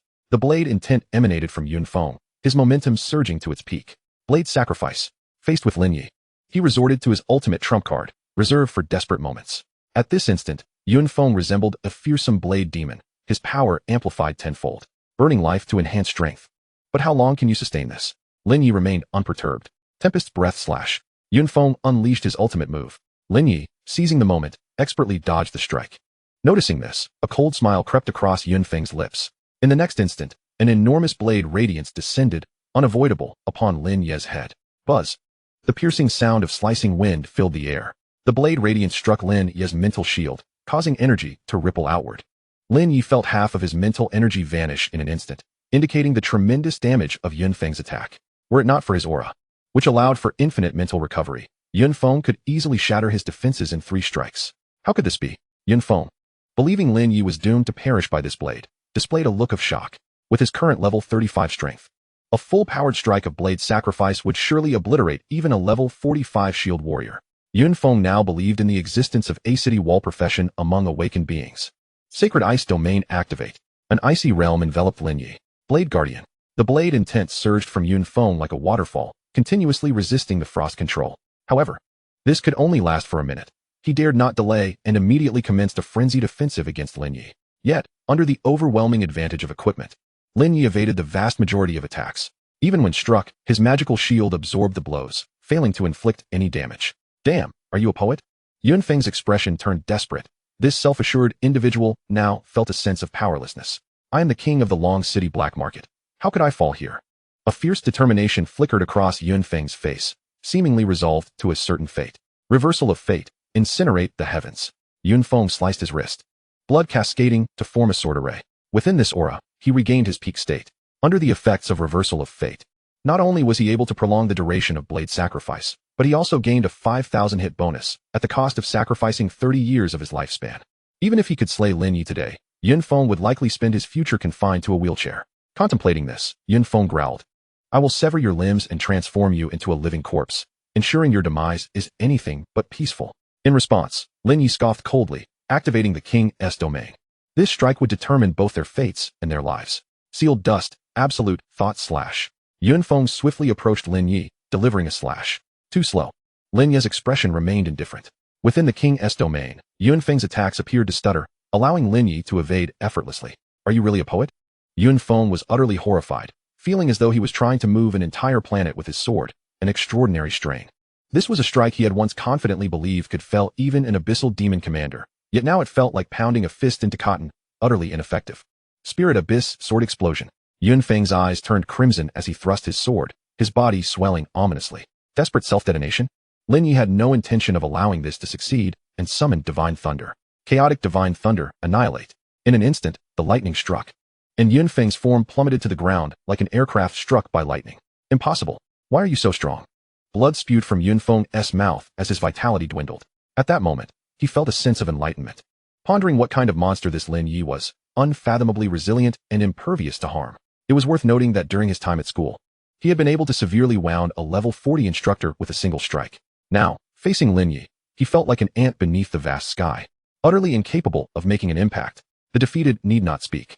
Lin Ye's expression was frigid as he turned to depart, leaving only his silhouette behind. The woman behind him picked up the blade that had fallen to the ground and thrust it violently into Yunfeng's throat. At that moment, the sky thundered with rage, lightning relentlessly striking the towering building, as if the entire underground black market was undergoing divine judgment, akin to an apocalypse. Chapter 23, The Resolute Officer Huang. News of the underground black market's annihilation quickly trended online, with numerous discussions regarding awakened individuals brutally slaughtering civilians. Within a residential building in a certain urban village of Long City, Officer Huang, a 6-star investigator, was rapping on the door of a rental unit. Stop hiding. I know you're in there. After a few moments, a woman opened the door. She was strikingly beautiful, donned in a voluminous robe that concealed her alluring figure. At that moment, her expression was devoid of emotion, seemingly unfazed by Officer Huang's arrival. I am Officer Huang from the Main City Investigation Bureau, currently investigating a serious case. Please cooperate with my inquiry. Officer Huang displayed his credentials and surveyed the surroundings. The interior was a single room, small enough to accommodate only a bed and a table. Yet the beauty of the woman lent an unexpected charm to the otherwise modest space. Yu Qianying, profession, diviner, also an enchanting instructor at Long City High School, correct? Officer Huang inquired while pulling out his notebook. Yu Qianying nodded slightly in response. Please present your identification. Officer Huang frowned. I lost it, Yu Qianying replied nonchalantly. Ms. Yu, please assist me in my investigation. All students from Class 2 of the senior year at Long High School have perished unexpectedly. We discovered a deceased woman and a killer's corpse in your home. As the sole survivor, don't you know anything? Officer Huang produced several photographs from the crime scene and inquired in a grave voice. Officer, I too am a victim. Please refrain from questioning me as if I were a perpetrator, Yu Qianying replied, her brow furrowed, asserting her ignorance regarding the matter at hand. Officer Huang peered intently into Yu Qianying's eyes, striving to discern any hint of deceit. His awakened profession as a lie detector allowed him to detect falsehoods. Yet the results indicated that Yu Qianying's statements were entirely truthful. Do you know why you have been unable to advance in rank for the past decade? She continued, her tone nonchalant as she caressed the divination orb resting on the table. It is because you persistently fixate on cases that ought not to concern you. A phenomenon colloquially known as stubbornness. Just as Officer Huang was about to respond, a look of horror crossed his face, as if he had fallen into a reverie. He envisioned the souls of those wrongfully slain in the case pursuing him, even catching glimpses of a future where, should he continue his investigation, the Bureau would transform into a hellscape. A figure flickered amidst the lightning, suggesting that the entire Dragon City would be submerged, as if an apocalypse were upon them. The vision persisted for only 10 seconds, yet it felt to Officer Huang as though a century had passed. Awakening abruptly, he found beads of cold sweat dotting his forehead. The truth-revealing illusion was a technique he typically employed during interrogations, yet never had he anticipated experiencing it himself. You are indeed more complex than you appear, he remarked, studying the perplexed expression on Yu Qianying's face. You have overcomplicated matters, Evidence must be the cornerstone of any case, is it not, officer? I am rather fatigued. If there is nothing further, I would appreciate your departure. With that, Yu Qianying hurled a teleportation talisman at Officer Huang's face, instantly whisking him away. Truly, human calculations cannot rival the heavens, Yu Qianying mused, gazing at the divination orb, which now revealed the figure of Lin Ye. Xiao Yi, why have you not come to seek your teacher? Our time is running short. Meanwhile, Lin Ye returned to Dragon City Square, where he discovered a storage bag placed beside the rented forging furnace, filled with the rental fees and tips from others. The passerby who had previously gifted him a Lucky Star talisman was also nearby, keeping watch. Bro, if you don't return soon, I might just take the money and run. The passerby chuckled. You don't seem like someone in need of money, Lin Ye replied with a light laugh, counting the contents of the bag. To his surprise, he had amassed a total of 90 million. Thank you for watching over my things for so long. Here is a token of my appreciation, Lin Ye said, tossing several stacks of cash to the passerby. My name is Taiziji. Should our paths cross again during your forging, I shall bestow upon you more Lucky Star talismans. Taiziji tucked the money into his pocket with a grin. No problem. I've heard that level 11 and above is considered sacred. I am curious to see where the limits lie, Lin Ye replied with a smile. After exchanging a few more pleasantries, Taiziji hurriedly bid farewell. As Lin Ye perused the information on the talisman equipment, he was abruptly interrupted by an untimely voice. You are Lin Ye, correct? I am Officer Huang from the Investigation Bureau. Please accompany us. Officer Huang displayed his credentials. Sir, am I under suspicion of wrongdoing? Lin Ye asked, frowning. I cannot yet determine if you have committed a crime, but are you aware that your teacher, Yu Qianying, is still alive? Officer Huang replied with a chuckle. What? Lin Ye's expression shifted in shock. We suspect you may be connected to a serious case. Please cooperate with the investigation and come with us. Officer Huang was quite pleased with Lin Ye's reaction. Lead the way, Lin Ye replied with a cold expression, sensing that this Officer Huang was well prepared. Upon their return to the bureau, staff members promptly set up a chair for Lin Ye to sit. Officer Huang produced a notebook and began the interrogation. It is said that you are typically reticent. Is that due to a lack of camaraderie with your classmates, prompting you to seek revenge after awakening? Sir, are you certain that this reasoning possesses any intelligence or logic? Lin Ye replied with a resigned smile. What about Li Shimiao's family being exterminated? Surveillance captured an individual resembling you delivering food, and you were also seen in conflict with Li Shimiao outside the Awakeners Guild, where you allegedly employed lightning skills to take a life, Officer Huang asserted, exuding confidence. While he acknowledged that Yu Qianying might be a formidable opponent, he felt entirely capable of handling Lin Ye, whom he deemed a mere child. There are countless delivery workers in this world. It is entirely normal for some to bear resemblance to one another. My actions outside the Awakeners Guild were purely self-defense, a last resort. The discerning eyes of the vast online community can attest to that. Furthermore, when Li Shimiao assaulted my friend in public, why did you not step in to uphold justice? Lin Ye retorted with a laugh. Hearing this, Officer Huang scrutinized Lin Ye's eyes. Indeed, this boy, who appeared to be a beacon of sunshine, hardly resembled a mindless killer. Yet, based on his extensive experience, he knew that the less suspicious one appeared, the more suspicious they often were. Last night, philanthropist Yun Feng met an untimely and tragic end. The entire underground black market was reduced to ruins by lightning, employing methods akin to those used against the Li family. We have footage from the entrance of the black market showing you. How do you explain this? Officer Huang commanded, requesting the video to be displayed. The figure is so blurred it resembles a mosaic. Do you truly expect me to believe that it was him, the Terminator? Lin Ye shrugged, exuding a nonchalant demeanor. It seems you are impervious to reason until faced with dire consequences, Officer Huang remarked, summoning a forensic artist. The artist studied the indistinct figure in the video and sketched a likeness that bore a significant resemblance to Lin Ye. Now, how will you refute this? Officer Huang challenged. Locking eyes with Lin Ye, the truth, it seemed, was on the verge of revelation. Chapter 24, Interrogation, What lies in that alley? Now, how will you refute this? Officer Huang fixed his gaze upon Lin Ye. Is this even permissible? Lin Ye internally cursed, but maintained an outward calm demeanor. How am I to know whether you have conspired against me? If you wish to apprehend someone, at least provide a sound rationale. You. Officer Huang clenched his fists, struggling to suppress the impulse to strike Lin Ye, who remained defiant even in the face of impending doom. Bring forth the witness. With that, a woman was ushered before Lin Ye. He felt a jolt of recognition. This was the victim who had played games with Yun Feng on that fateful evening. You are the sole eyewitness. Tell us, is he the one who killed Yun Feng? Officer Huang pointed at Lin Ye, addressing the woman. She stared at Lin Ye, her expression shifting dramatically. Lin Ye felt a sinking sensation. Yes, it cannot possibly be him. She suddenly whirled around, seizing Officer Huang's collar with an expression of madness.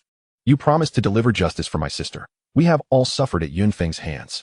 Are you trying to deceive me by arresting anyone at random? Madwoman, restrain her. Two female officers swiftly pulled the woman away. Officer Huang's face darkened, It was evident that she recognized Lin Ye but was merely feigning insanity. This case must yield a conclusion. Lin Ye, you cannot evade responsibility. You claim you did not go to the underground black market. Then tell me, where did you go that day? Under Officer Huang's pressure, Lin Ye adopted an innocent expression. Me? I was out in the wilderness farming monsters, diligently preparing for my entrance exams. And after farming monsters and returning to town, naturally, I was in Dragon City Square forging. I am asking where you went after renting the forging furnace. Officer Huang's eyes gleamed. I went to the adjacent Xuanxiang alley to eat chicken. Lin Ye replied with an innocent gaze. Then tell me, what exists in that alley? Officer Huang's expression shifted slightly. Xuanxiang alley was the only location devoid of surveillance cameras. Yet he was convinced that Lin Ye could not possibly have gone there. It was common knowledge that Xuanxiang alley was a culinary street, renowned not only for its delectable coconut chicken, but also for the array of luxury cars available for public enjoyment. Lin Ye remarked with an innocent look. Aside from coconut chicken, what is directly across from number 5, alley 3? Officer Huang's brow furrowed. There are chickens weighing over 100 pounds. But I did not go to eat there, Lin Ye answered thoughtfully. Upon hearing this, those around them, who had been drowsy, perked up, eager to hear what Lin Ye would say next. Chickens over 100 pounds? Officer Huang was momentarily taken aback, then exclaimed, I did not ask you that. That was clearly a convenience store. You mentioned various luxury cars. Tell me what types were present. Officer Huang gritted his teeth and questioned once more, convinced that Lin Ye, a mere impoverished student, could not possibly possess substantial knowledge about luxury vehicles. He believed that if Lin Ye faltered on a single question, he would have ample justification to detain him. Numerous extravagant cars existed, from those with large headlights and small rear ends to newly manufactured models, and even those with sooty exhaust pipes, yet capable of dual-drive operation. It was rumored that membership granted the privilege of test driving 2 vehicles. Lin Ye appeared to be lost in thought. What exactly are you talking about? Officer Huang felt as though his CPU was about to overheat. Yet the onlookers around them displayed an insatiable curiosity, eager to hear Lin Ye elaborate further. Your web of lies is misleading the investigators. Do not blame me for my lack of civility. After a prolonged moment of realization, Officer Huang's expression darkened considerably as he employed a truth-revealing illusion on Lin Ye. However, Lin Ye exhibited a direct immunity to it, indicating that his mental attributes surpassed Huang's by more than double. Officer Huang, according to relevant regulations, should you employ any harmful skills against me again, I am entitled to defend myself. Lin Ye flashed a seemingly harmless smile. Do not presume that awakening a hidden class grants you immunity from the laws of this world, where many formidable beings abide by the rules. According to the relevant regulations, I have the authority to detain you for 20 hours to assist with the investigation. You shall not leave today, Officer Huang stated with a grim countenance. I wish to apply for bail. Please contact my teacher. Yu Qianying. Lin Ye's expression turned cold. We will notify your teacher, but for now, you must remain here, Officer Huang declared, dismissing any further discussion and instructing 2 level 40 armed police officers to escort Lin Ye to the prison. Upon entering his cell, Lin Ye noticed his neighboring inmate resisting a powerful memory restoration spell. 5 minutes later, the man expressed his willingness to confess fully, prompting an immediate note-taking. Lin Ye sat on the straw mat, frowning in contemplation. The Investigation Bureau's cells were specifically designed for awakened individuals, capable of withstanding level 60 attacks. It was nearly impossible for an ordinary person to escape once incarcerated here. The Divine Summer Kingdom treated students preparing for the upcoming major examination with leniency. Although Lin Ye was currently safe, it meant he would squander 20 hours here without purpose. He couldn't help but worry about how his teacher was faring. 20 hours could alter many circumstances in the outside world. Should I attempt an escape? Just as Lin Ye contemplated this, a commotion arose from beside him. He turned to see a figure that left him astonished. Ruhua, what are you doing? It turned out that after the personnel from the Investigation Bureau departed, his neighboring inmate had smashed through the cell wall. This individual, strikingly resembling Ruhua, now regarded Lin Ye with a serious expression. What Ruhua? My name is Ao Jia. Young boss, come with me. Ao Jia proclaimed, pulling Lin Ye along in a bid to flee. Wait, where are we going? We don't even know each other. You need to explain. The sudden turn of events left Lin Ye bewildered. Observing Lin Ye's confusion, Ao Jia offered an enigmatic glance, picked his nose with a pinky, and slowly explained, I awakened the class of illusionary shield guardian.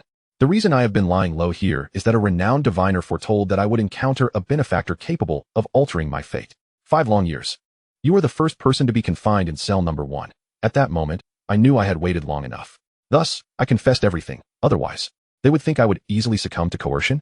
After finishing his explanation, Ao Jia flicked away a small object he had been rolling in his hands and squatted down, gesturing for Lin Ye to climb on his back.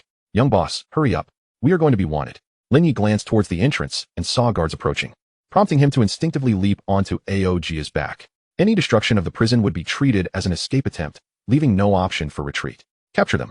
Officer Huang had not anticipated that Lin Ye could damage a level 60 cell, but Lin Ye's escape was advantageous for him.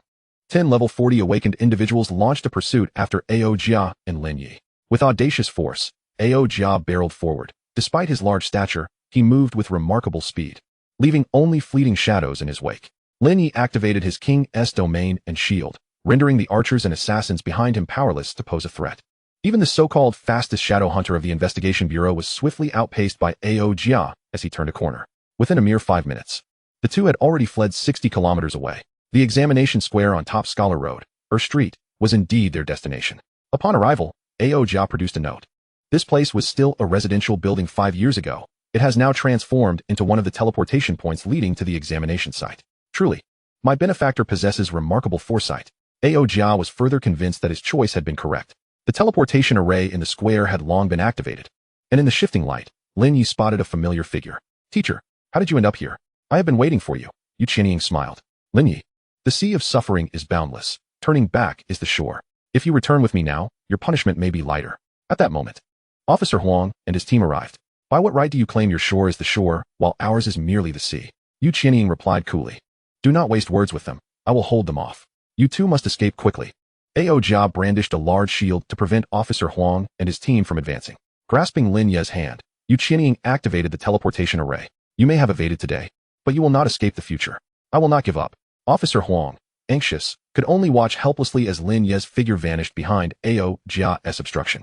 Chapter 25, Comprehensive Performance Trial. The Divine Summer Kingdom places immense importance on every examinee who becomes awakened, for they embody the hopes of resisting the abyss in the future. Lin Ye arrived at the entrance of the examination venue, where entry was strictly prohibited for anyone other than students and faculty.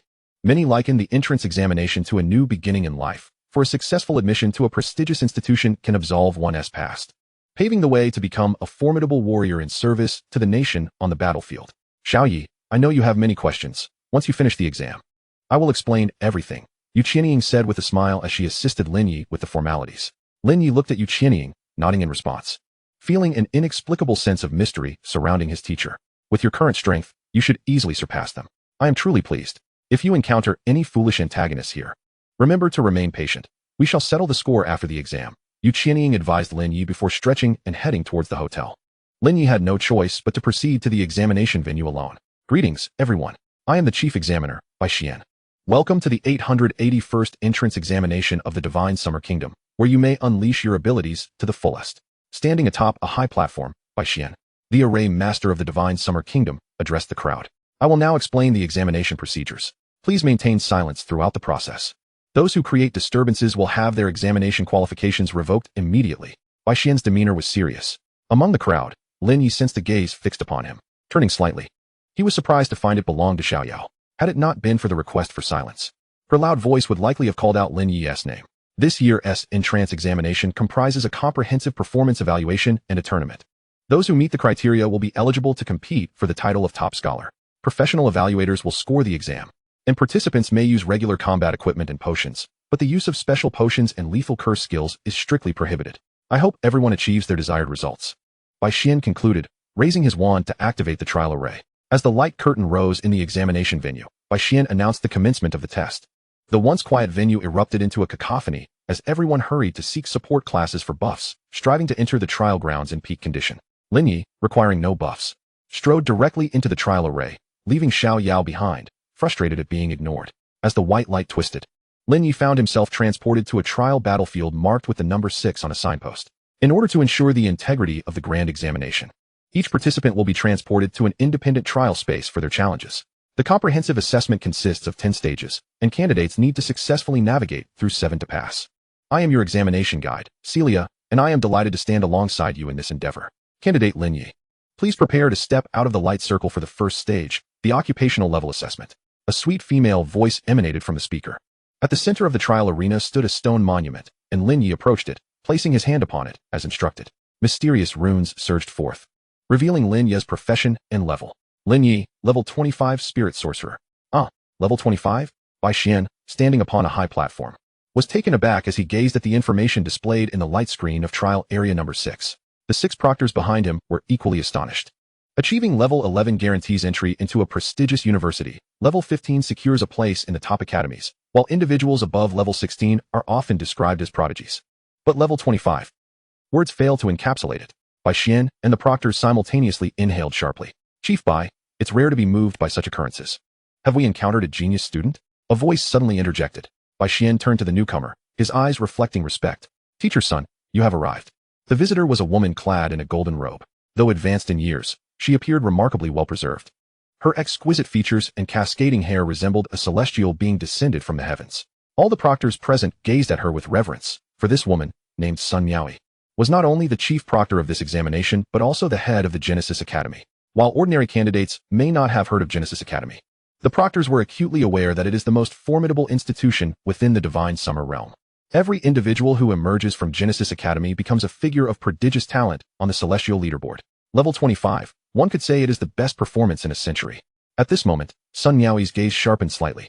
A spirit sorcerer? Upon learning that Lin Ye possessed a unique hidden class, her expression shifted subtly. Could it be that he is a seer? Teacher's son, do you recall the strongest student you accepted as a disciple last year? They were only at level 21.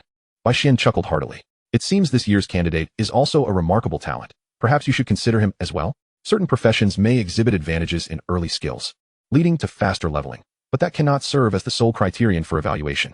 Only those with exceptional overall abilities can be deemed prodigies, Sun Miaoyi replied calmly. Hearing this, everyone nodded, knowing well that Teacher Sun's standards were exceedingly rigorous. Let us observe further.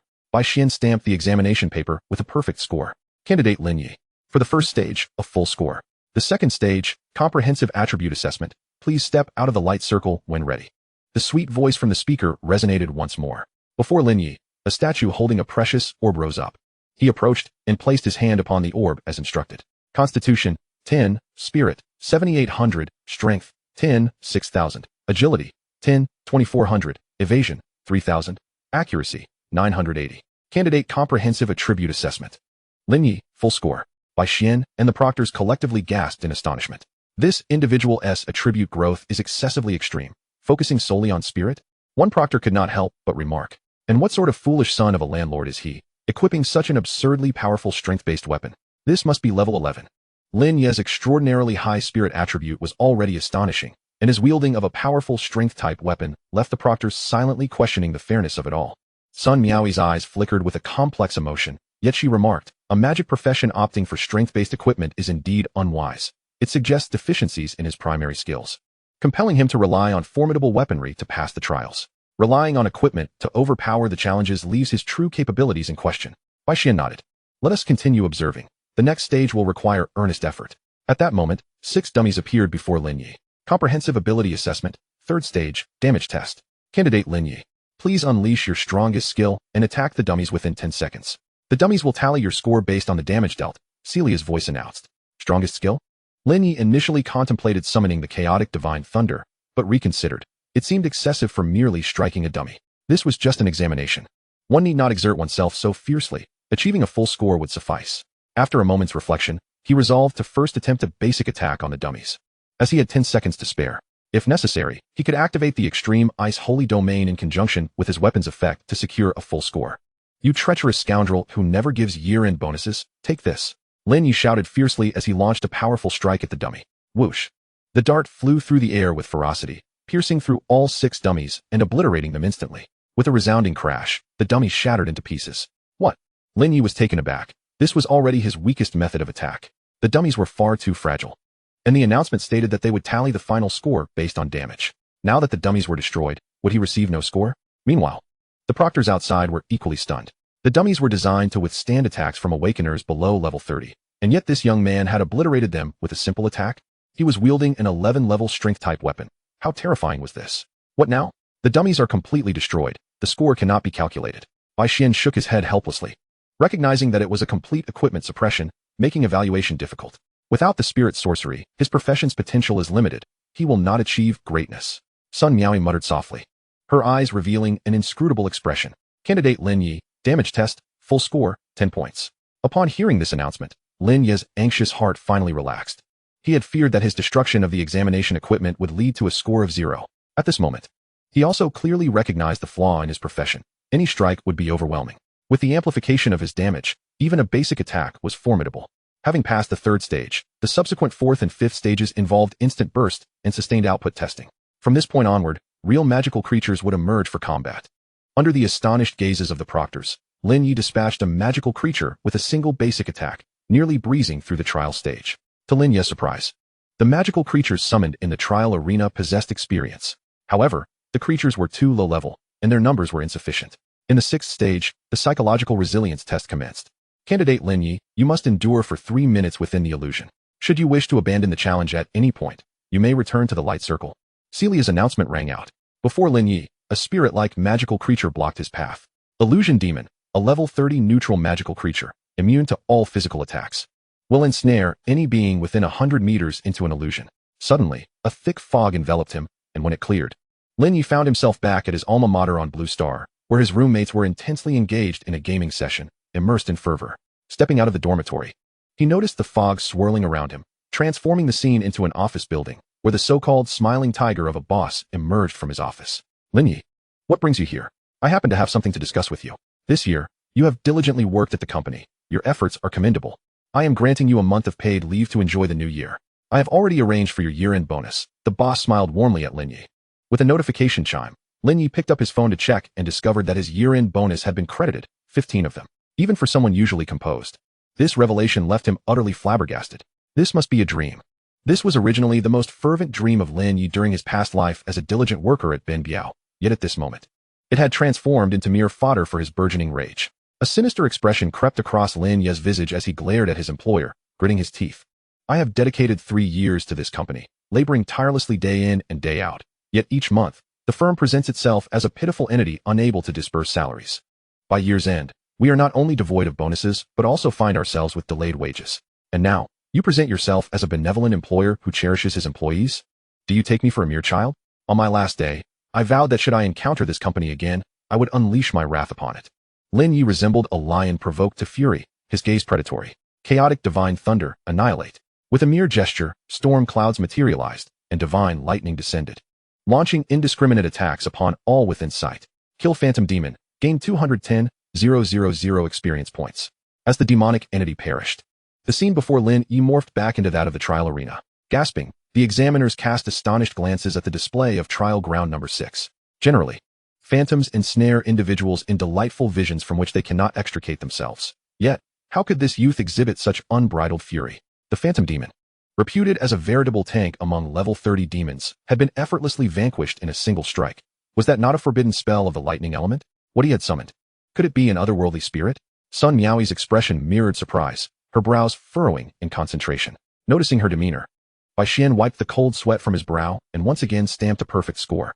The psychological resilience assessment had been breached. Surely, he would achieve full marks. This was quite reasonable, was it not? Candidate Lin Ye, psychological resilience test, perfect score, 10 points. As the announcement concluded, a hexagram formation appeared on the ground before Lin Ye, and a colossal figure, towering 5 meters high, emerged. The 7th stage, a boss battle assessment, would see candidate Lin Ye confront a cyclops, with the condition of inflicting severe injury upon the foe within 10 minutes to pass, with full marks. Celia offered a warm reminder. The cyclops before him bore resemblance to the one Lin Ye encountered in the Novice secret realm, yet it was elevated to level 20. Long time no see, old friend. For Lin Ye, who could dispatch level 30 phantoms in an instant, the cyclops barely had a moment to reveal itself before meeting its demise. Candidate Lin Ye, 7th stage, full marks. Subsequently, the 8th and 9th stages involved challenging ranged physical and magical bosses, but before Lin Ye, they too fell in a single blow. Teacher's son, this young man's prowess is on par with the genius you accepted last year, perhaps even more promising, Bai Xian mused, having presided over examinations for nearly 3 decades. If we liken our annual admissions to drawing cards, this fellow deserves at least an SSS rating. Hearing Bai Xian compare this newcomer to her disciple, Sun Miaoi frowned slightly, a faint smile gracing her lips. While Bai Xian excels in formations, his judgment lacks the sagacity of experience. This newcomer indeed displays exceptional abilities across the board, yet his potential may not reach the standards in the later stages. My disciple wields otherworldly fire, and his subsequent limits far exceed those of an ordinary awakener. At her words, the examiners exchanged glances, hesitant to voice their thoughts. They sensed that this year's Sun Miaoi was somewhat peculiar, given the current circumstances. The trials in the arena are far too trivial for him. I propose we escalate the difficulty, Bai Xian suggested to Sun Miaoi. Very well, she nodded, increase it tenfold. The remark startled Bai Xian and the other examiners. Tenfold. If there's a miscalculation, that child may face life-threatening peril. Teacher Bai, did you not just assert he was an SSS card? Why does it seem you lack confidence? Last year, my student faced a tenfold intensity in the final challenge. Sun Miaoyi replied with a calm smile. Teacher Sun, I have an unorthodox request, should this newcomer succeed. May I ask for your preferential admission of him into the Genesis Academy? Bai Xian felt it would be a travesty for such a talent to go unrecognized. Let us defer that decision until after the examination concludes. Sun Miaoyi's expression remained impassive, betraying little of her inner thoughts. At this moment, Lin Ye had already commenced the 10th stage. Chapter 27. The examiners were stunned. In the final trial, Lin Ye finally beheld a different scene. Before him and behind him appeared a pair of teleportation portals. Comprehensive ability assessment, the 10th stage, a simulated city defense battle. Candidate Lin Ye, you must withstand the onslaught of a horde of demons for 10 minutes. Should more than 5 demons breach the rear teleportation array, the assessment will be deemed a failure. However, if you endure for over 1 minute, you will meet the conditions for full marks. You may choose to continue fighting or exit the trial arena, the announcement echoed. Your initial level of attacking demons is 25. The assessment carries certain risks. Should you find it difficult to resist, you may retreat through the rear teleportation portal. Though the exam is important, life is even more precious. Failing to enter university does not dictate one's future. Please continue to strive. With Celia's warm reminder concluded, 10 lizard warriors materialized before Lin Ye. Chaotic divine thunder, annihilate. A bolt of lightning descended, inflicting devastating area damage. The lizard warriors had yet to move before transforming into delectable experience points. The air filled with the scent of charred protein. The second wave featured 11 level 26 skeletal archers. With each wave of monsters, the subsequent wave grew stronger, and an additional foe joined their ranks. Facing the torrent of arrows unleashed by the skeletons, Lin Ye neither flinched nor dodged, opting instead to retaliate head-on. A bolt of lightning struck, silencing the barrage of arrows. As white bones scattered across the ground. For the next minute, Lin Ye fought as if in a private server, regardless of how fearsome the demons became. A single divine lightning strike rendered them utterly defenseless. The entire ordeal proved immensely relieving, yet left the external examiners feeling their scalps tingle. Other students at this stage typically demonstrated their flawless ability to manipulate aggro, achieving full marks by enduring for a minute, while the exceptional ones completed the challenge unscathed. This young man, however, treated the assessment as a mere leveling ground. Who could withstand this? Such a scenario was utterly unheard of. What he had just unleashed was indeed an otherworldly spirit, yet the seal within the temple left the examiners in awe. Meanwhile, the chief examiner, Sun Miaoyi, fell into contemplation. I propose we further elevate the intensity. Bai Xian expressed his curiosity about Lin Ye's limits. Let us increase it by 5 times, Sun Miaoyi suggested. Let us proceed as Teacher Sun indicates, Bai Xian nodded, directing the back-end operations. However, in the next instant, his expression changed drastically. What is happening? Who allowed the abyssal venom python to enter? No one has ever activated a 15-fold intensity. I had set the first layer of scorpion demons. Yet somehow the second layer's monsters escaped their confinement and suddenly infiltrated. The female examiner managing the back-end broke into tears. This was dire. All the examiners were taken aback. Each year, the military captured various low-level demons for use in academy assessments. The abyssal venom python was intended for teacher evaluations. Now, placing it before a newcomer like Lin Ye, who would take responsibility if something went awry. Cold sweat dripped from Bai Xian's forehead. Once the trial formation was activated, it could only proceed according to the rules, and as the formation master, he could not break them. Everyone, remain calm. Legendary and hidden class awakeners have historically possessed the power to vanquish foes of higher levels. Even if he cannot defeat them, he should still be able to escape. Sun Miaoyi said, a flicker of something unusual flashing in her eyes as she addressed the group. However, I fear the abyssal venom would terrify even a level 70 like myself. Bai Xian's gaze remained fixed on the screen of trial ground number 6, his expression grave. At this moment, Lin Ye had already obliterated 18 waves of monsters, with the newly spawned scorpion demons reaching level 35 and an astounding count of 40. Facing the densely packed swarm of scorpions, Lin Ye's lips curled into a smile. With a single divine lightning strike, the aroma of fried scorpions wafted through the air, and his experience bar surged from 65 to 80. Suddenly, a poison arrow shot forth from the portal, striking Lin Ye squarely in the face. However, it was deflected by his mental shield. A 10-meter-long green python emerged, its terrifying toxic miasma beginning to spread outward from its source. Within the confines of the trial arena, the area was limited. It would take merely a minute for the toxins to fill the entire space, and the consequences of that occurrence would be dire. The examiners displayed anxious expressions, and Lin Ye had the opportunity to retreat while there was still time. However, in the face of such an unexpected situation, Lin Ye felt a surge of joy instead of fear, his smile growing ever wider. A level 45 abyssal toxic python. Surely the experience points would be substantial, wouldn't they? The rate at which the poison spread was beyond imagination, quickly enveloping the trial arena in a shroud of toxic fog. The examiners wore expressions of regret. While Sun Miaoyi's lips curved into a slight smirk, Lin Ye was undoubtedly doomed now. Within the toxic mist, Lin Ye could see less than a meter ahead. Yet he felt no discomfort. Rather, he experienced a refreshing clarity of mind. Under the protective aura of the myriad poisons, he not only became immune to all deadly toxins, but also received a tenfold enhancement to his mental power. Chaos Divine Lightning, Annihilate, bolstered by his elevated mental strength. The form of the Chaos Divine Lightning grew more robust, and with a thunderous crash, it obliterated 41 newly emerged demons in an instant.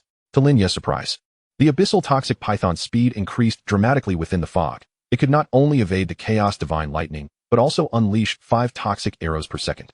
Were it not for the attack speed reduction effect of the King's domain, a single hit from its attack would have shattered Lin Ye's mental shield.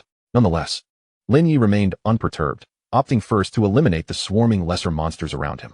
As they observed Lin Ye maneuvering effortlessly through the toxic fog, the examiners fell silent. This was far beyond their comprehension. The game of hide-and-seek was over. After dispatching 3 waves of lesser monsters, Lin Ye activated the Holy Ice Extreme Domain. Deep blue coldness began to sweep through the toxic mist. 5 seconds later, a cracking sound emanated from behind him. The abyssal toxic python fell into a frozen state. Its massive form thrashing wildly, the solid ice shattering continuously yet regenerating. With a triangle formation, Lin Ye launched his attack, summoning 2 shadows that locked onto the enemy.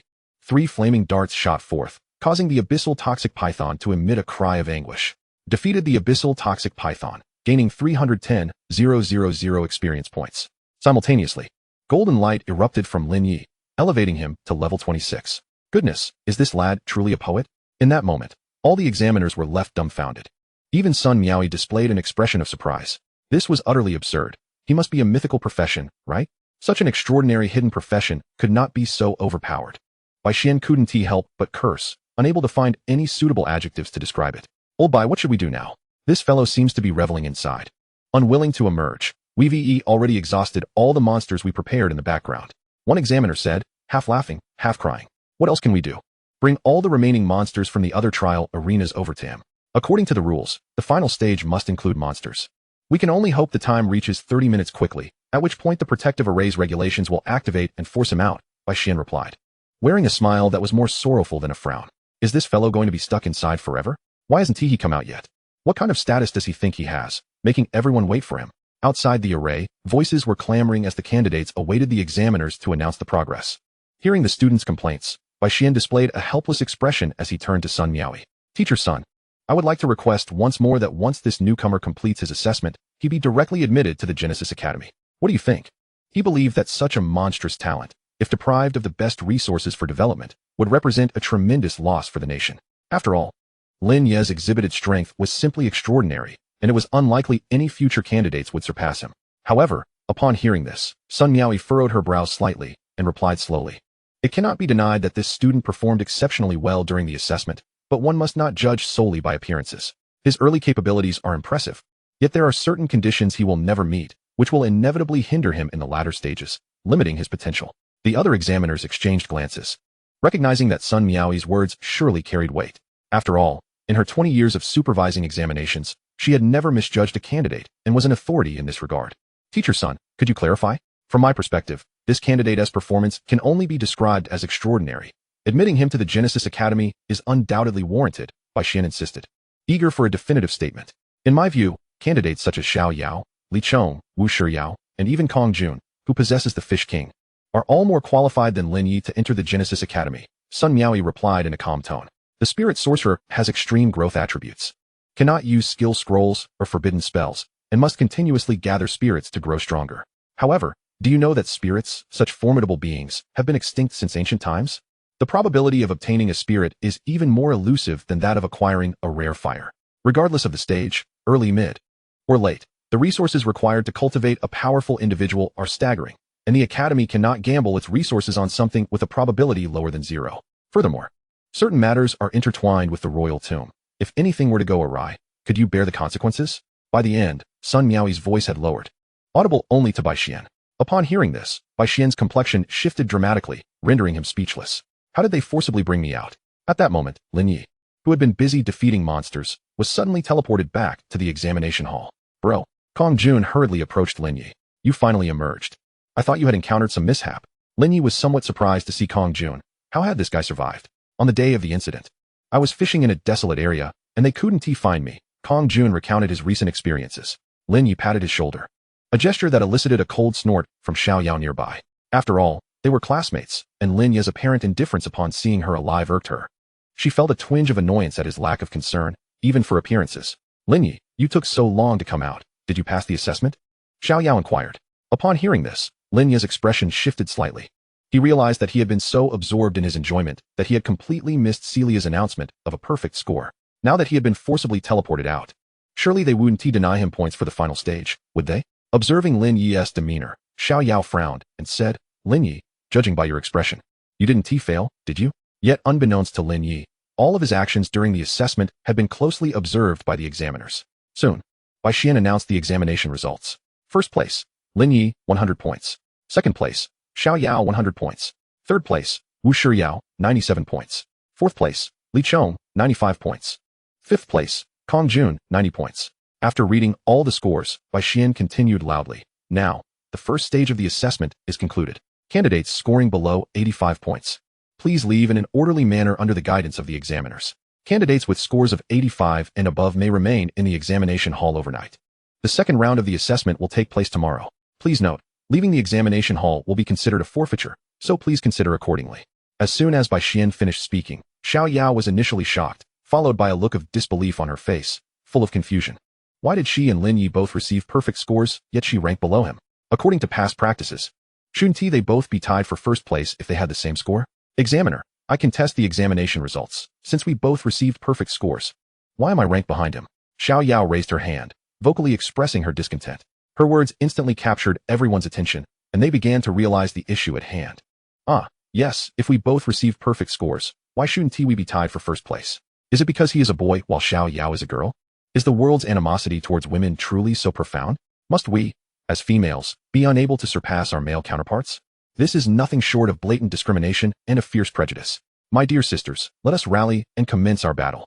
In the face of the scrutiny and outrage from numerous candidates, Bai Xian remained utterly unfazed. He activated the shimmering screen of the magical array and summoned the footage of Lin Ye and Xiao Yao's trials. The crowd fell into a brief hush as he announced, Please watch the VCR. If there are any further objections after viewing, feel free to voice them.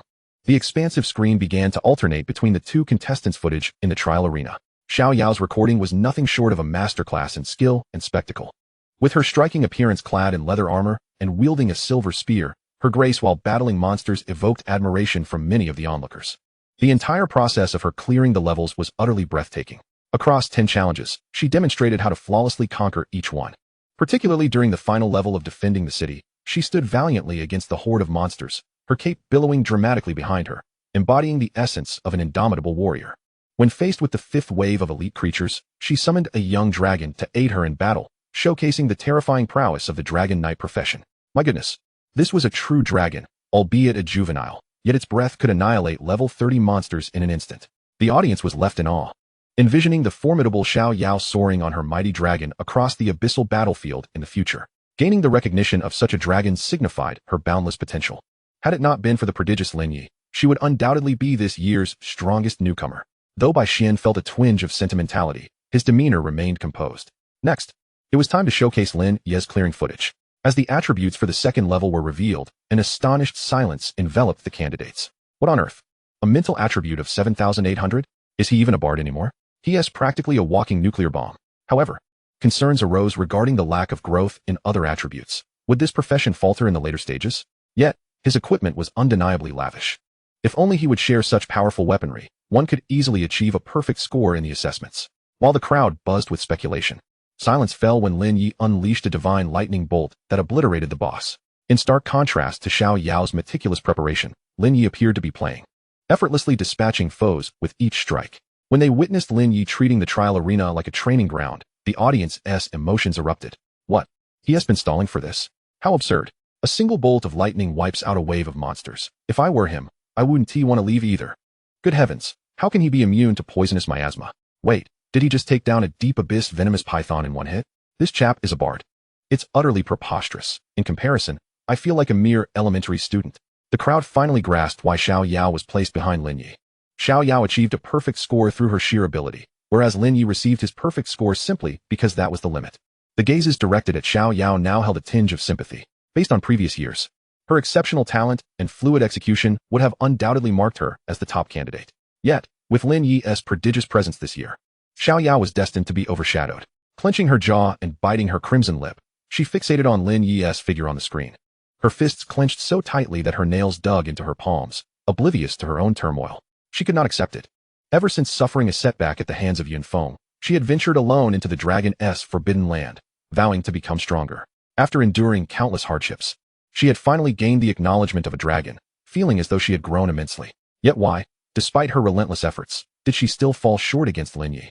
And so dramatically, does anyone still contest the results of this assessment? Bai Xian inquired with a smile. A profound silence enveloped the room. No one dared to speak. After all, with Lin Ye's single strike of the truth lightning, even level 40 monsters fell in droves. Such a formidable power surely warranted the top position. Since there are no objections, this assessment concludes successfully. Rest well tonight, and prepare your spirits for tomorrow's arena competition, Bai Xian declared with clarity. Soon, the candidates dispersed, each seeking their accommodations. This year, a staggering 200,000 students participated, yet fewer than 100 remained for the arena competition. From the 30,000 candidates from Dragon City, only 21 advanced, rendering the results quite brutal. When Bai Xian announced the overall scores to the outside world, the principals of various schools trembled with excitement upon seeing the results. First place, Lin Ye. Second place, Xiao Yao. What an extraordinary achievement for Long Gao. The principal of Long Gao wept tears of joy. Third place, Wu Shiyao. Fantastic. Tianqing Academy shall surely make a name for itself this year. The principal of Tianqing laughed uproariously. Fifth place, that fishing fellow, also appears to be from Long Gao. What luck for them this year. The other principals looked on enviously, with these 3 students emerging this year. Long Gao would undoubtedly be a hot choice for applicants next year. On a balcony, Yu Qianying gazed down at Lin Ye in the square, a charming smile gracing her lips. To think you chose to level up in the trial arena, little Yi. Your thoughts sometimes elude even the teachers. As the breeze gently lifted her hair, she continued to observe Lin Ye, her eyes reflecting an inscrutable emotion. Brother, all the nearby hotels are fully booked. Why don't you stay in my room? I can manage just fine here for the night. Kong Jun offered as he produced his room card and looked at Lin Ye. Due to outrageous price hikes, half of the students had brought sleeping bags to the venue, resulting in many lying on the square. Is that really appropriate? Lin Ye replied, attempting to decline, knowing that accommodations at the examination venue would cost at least $1 million for a night. It's perfectly fine, Kong Jun chuckled, scratching his head. I'm used to camping while fishing. I only feel secure resting in a sleeping bag. A larger room would only make it harder for me to sleep. Besides, you're my elder brother. It's only natural you should stay comfortably. I feel embarrassed letting you stay in those rundown hotels. Lin Ye accepted the room card, realizing there was no need for further formality. After bidding farewell to Kong Jun, he followed the address to the hotel, where a grand building resembling a palace greeted him. Good day. Welcome to the Royal Hotel. Please proceed to register here. A sweet-faced receptionist immediately greeted Lin Ye. The lobby was impressively spacious, evoking a sense of awe about wealth. Lin Ye scanned the surroundings and noticed a willowy blonde figure at the registration desk. This girl was bent over while checking in, causing her prominent assets to draw attention, suggesting her role was that of an indispensable healer within her party. Lin Ye stared at her, vaguely recognizing her, but unable to place her face. Excuse me, I cannot find your reservation. Are you certain you're at the right hotel? The receptionist suddenly inquired. Lin Ye furrowed his brow. That can't be. You booked at the Huang South Hotel across the street, not our Royal Hotel, the receptionist clarified, pointing towards the adjacent building. Upon arriving at Huang's hotel, Lin Ye was greeted by the sight of cockroaches leaping about the trash can and the unwelcome presence of a rat scurrying across the floor, all seemingly welcoming him. The receptionist, a middle-aged woman with stubble, registered his information and personally guided him to his room. The dilapidated facilities, broken doors and windows, and the foul odor made Lin Ye suddenly nostalgic for the single room he had previously inhabited in the inner city. It now seemed far superior by comparison. Young man, you certainly appear vigorous and formidable. To ensure you maintain peak performance for tomorrow's examination, would you require any assistance? The matron inquired, lighting a cigarette. Lin Ye displayed a look of confusion. The examination venue, often referred to as the paradise for candidates, solely focuses on whether one can achieve commendable results. Whatever else one engages in, as long as no one dies, remains of little concern, the matron elucidated to Lin Ye. So, do you require assistance? What kind of service? Lin Ye retorted. We have options ranging from Northern Sister to Catgirl, with packages priced at 618, 998, and 1388. Which would you prefer? Catgirl, 1388, I suppose, Lin Ye replied instinctively. However, the next moment, he furrowed his brow, gazing at the matron before him. Auntie, what are you planning to do? Why, undress, of course. You requested a catgirl. And I happen to be the most alluring member of the feline tribe around here. The matron donned cat ears and began to disrobe. Get lost. Lin Ye's expression changed dramatically, and he instinctively delivered a powerful punch. Ouch! The bearded matron shrieked as she flew out of the window. Lin Ye's expression turned awkward. His face flushed. Goodness, this examination venue is far too indecent. Chapter 30. The arena battle begins. The fragrance of the hotel was akin to that of a classroom. Initially delightful, yet impossible to shake off after prolonged exposure. As dawn broke, Lin Ye, with his bleary eyes, fixed his gaze on the messy-haired figure appearing in the square, causing Kong Jun to gasp in astonishment. One might think you spent the night working like a horse. Brother, did you perhaps indulge excessively in royal services last night? Kong Jun exclaimed. In such a state, participating in the arena battle would greatly diminish his combat prowess. Services? Lin Ye replied darkly, squeezing out a few words through gritted teeth. Let me show you what service truly means. With that, he immediately stepped forward and unleashed a flurry of military-style punches. Old monk strikes. Hong Kong-style acupressure, golden oil shield, service, service, service. 5 minutes later, a bruised Kong Jun stood up, covering his face. Brother, I was wrong. To atone for my sins, I offer you a treasure map, begging for your forgiveness. Lin Ye took a look and discovered it was a scroll detailing all pertinent information about the Genesis Academy, even clearly marking the coordinates of the royal tomb. The royal tomb, doesn't that house the spirit temple? Lin Ye was taken aback, astonished that Kong Jun could acquire such intel. After the major examination, if he successfully entered the Genesis Academy, he could sneak in for a look. Lin Ye, you seem to be in fine form today. An untimely voice interjected. However, I shall not lose to you in today's arena battle. With dark circles under her eyes, Xiao Yao remarked, her silver teeth clenched. Lin Ye remained speechless. This woman, for reasons unknown, had been at odds with him since he met Yu Qianying. He chose to ignore Xiao Yao and shared breakfast with Kong Jun. As the clock struck 8, Bai Xian and the examination officials appeared at the arena. Today, we shall hold the arena battle. For everyone, the real test begins now. I will now explain the competition rules. The event will follow a lottery system, where the assessment system will randomly match you with opponents. Each victory grants you 10 points, with a total duration of 12 hours.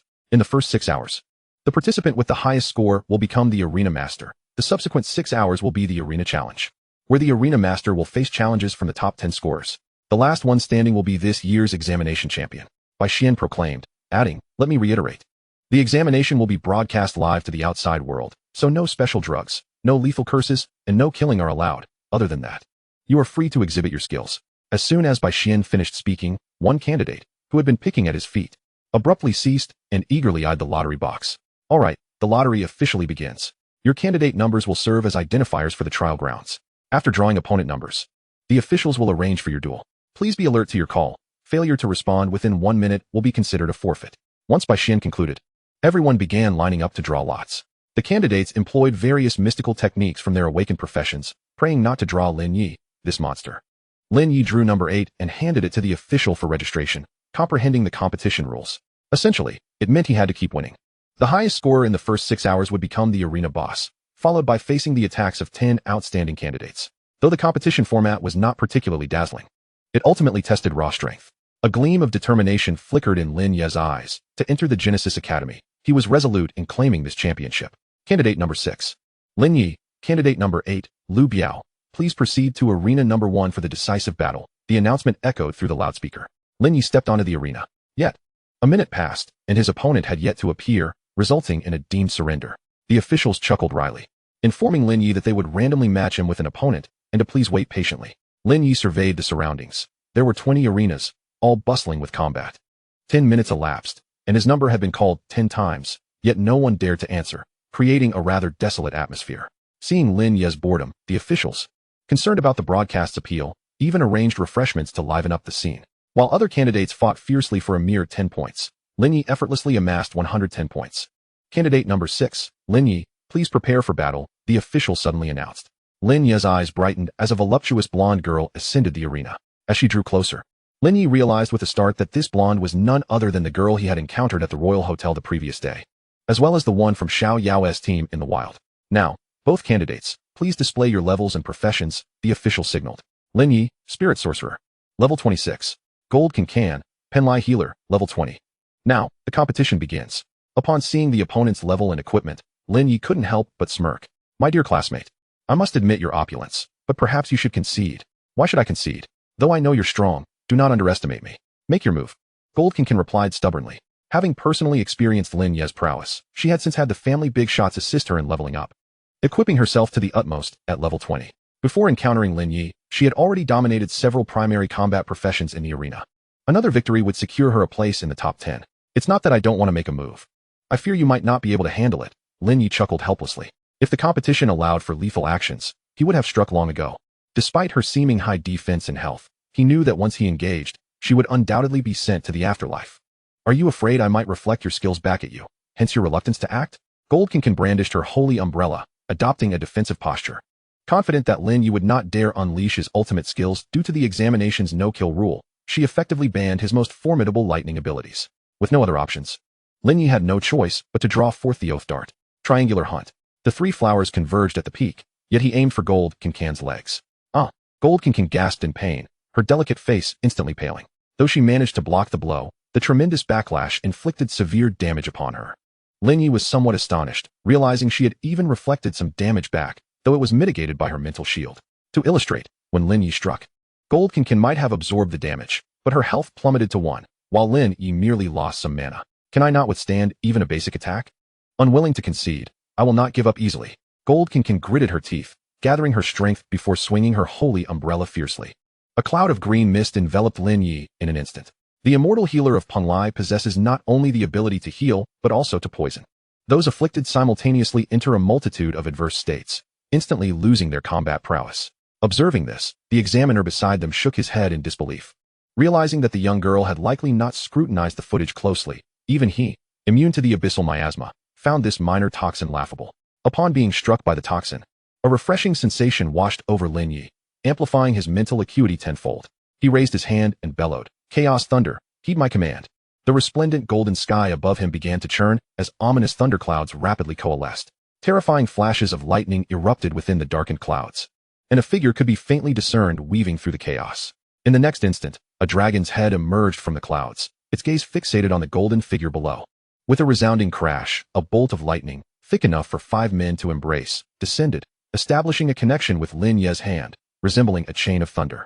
In that moment, Lin Ye embodied the essence of a thunder god. This awe-inspiring sight not only prompted the director to shift the primary perspective towards this spectacle, but also elicited expressions of sheer astonishment from the other contestants in the arena. Goodness, we're witnessing someone summon thunder right from the outset. Is this formidable girl preparing to face a tribulation? How could one so alluring and delicate endure such a mighty bolt of lightning? Who could withstand this? The barrage of comments flooded the screen like an ocean. On the high platform, Sun Miaoyi stood up in shock, her countenance revealing profound disbelief. An extraordinary spirit? How could this be? During the comprehensive examination, she had assumed that Lin Ye was merely employing a standard skill inherent to his profession. However, witnessing the seemingly sentient thunder dragon firsthand left her expression intricately complex. Contestant Lin Ye, killing is strictly forbidden in the arena. Otherwise, your qualification for the examination will be revoked. The examiner exclaimed, his face a mask of shock and fear. I have no desire to engage in violence. You should persuade her to surrender, Lin Ye replied with a hint of exasperation. At that moment, Jean Sanzan stood frozen in terror, her ears deaf to the examiner's entreaties. Having encountered many Tier 0 powerhouses, she had always perceived Lin Ye as merely a Tier 1 contender. Now, facing him as an adversary, she grasped the true extent of his terrifying prowess. She felt akin to a novice boxer, only to find herself facing a peak-era Tyson. Then, Tyson patted her shoulder, a smile illuminating his face as he declared, I am today's referee, Tyson, and your opponent is the light giant, Diga, from Orion. Under such immense pressure, Jean Sanzan's legs gave way, and with a thud, she collapsed to the ground. The next moment, she burst into tears, due to Lin Ye's overwhelming display of strength. It soon became evident that all who were matched against him chose to forfeit their contests. Bai Xian, with a sigh, conferred with the other examiners and permitted Lin Ye to advance prematurely to the final stage of the arena. Standing atop the highest platform, Lin Ye could clearly observe the battles unfolding below. The arena battles raged on with fervor. Xiao Yao wielded a silver spear that shimmered with golden light, clearly a weapon of high refinement. Her speed was astonishing, each strike imbued with varying elemental properties that left her opponents reeling, and once she struck, she showed no signs of halting, creating an overwhelming sense of pressure. Most fearsome of all was the juvenile dragon that guarded her. Each breath it unleashed inflicted devastating damage. In no time, Xiao Yao sent her opponent tumbling from the platform, securing victory. Wu Shiyao from Tianqing High School, with a treasured blade at his waist, evaded his adversary's strikes while wounding him with flying daggers, all while wearing a mocking grin. Only at the last moment did he deliver a kick that sent his opponent off the platform. Luo Chong from Yangqing High School was refreshingly straightforward. Each charge sent his opponents flying, resulting in immediate knockouts. Meanwhile, the scene involving Kong Jun was rather comical. His opponent was a legendary beastmaster, and at that moment, his Fish King was being utterly dominated by the opponent's Cat King, teetering on the brink of death. The beastmaster wore a sneer of disdain. "Do not underestimate our bond, you scoundrel," Kong Jun wailed, clutching his giant fish as tears streamed down his face. "Golden scales awaken. We cannot fall here." In the next instant, a golden light emanated from golden scales, gradually evolving into a creature with the head of a dragon, the body of a tortoise, and the wings of a phoenix, regaining its full strength. With tears of joy in his eyes, Kong Jun cast his fishing rod, commanding golden scales to launch an attack.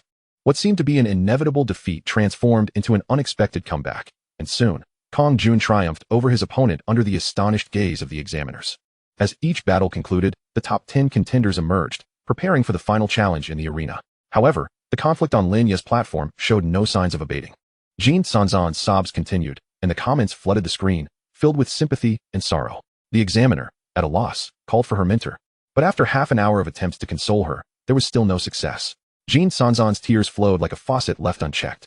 Netizens speculated on the nature of her being, questioning how her tears could be so abundant. Bai Xian, bewildered, reflected on his years as the chief examiner. He had witnessed the fiercest battles and even those who had been humiliated, yet he had never encountered anyone so frightened as to weep uncontrollably. Goodness, how could a girl so vibrant and adorable be reduced to this? It's utterly unkind. "Oh, goddess, do not cry. My heart aches for you," exclaimed one. While another lamented, "If I faced him, I would surely unleash a powerful move first." "Is that so? One simple attack from him would send you back home." The discussions among the contestants buzzed.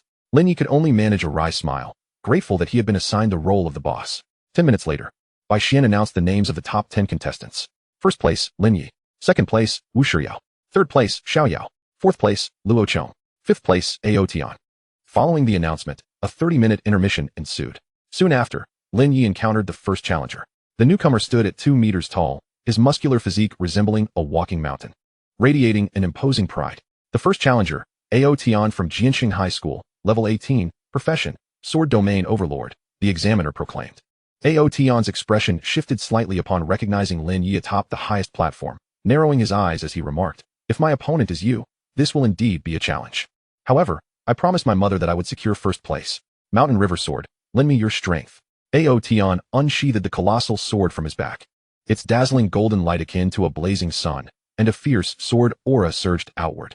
In an instant, Ao Tian transformed into a force that could swallow mountains and rivers. Lin Ye furrowed his brow, his expression turning serious. This fellow wielded what appeared to be a level 10 epic weapon. The attributes bestowed by a formidable weapon were immensely terrifying. And with the diverse skills possessed by awakened individuals, mere levels could not accurately represent true combat capabilities. Lin Ye was acutely aware of this. Ao Tian's willingness to reveal his blade indicated that he had steeled himself for battle. Lin Ye prepared himself, slowly raising his right hand. "Wait!" Ao Tian suddenly exclaimed. In the puzzled expressions of Lin Ye and the examiner, Ao Tian sheathed his giant sword and cleared his throat. "In a martial duel, I concede defeat. But to surrender would be too humiliating. May I request a literary duel?" "A literary duel? Is this fellow out of his mind?" The examiner's expression darkened. "Very well. With just a single sentence, I can ensure your utter defeat," Lin Ye replied, finding no issue with this proposal, and even smiled. Ao Tian's expression brightened. If he won the literary duel, would that not also count as defeating Lin Ye? Curiosity piqued. He wondered what Lin Ye would say with such confidence that it could strike him down. "I, Ao Tian, have endured all manner of suffering. My heart is steadfast.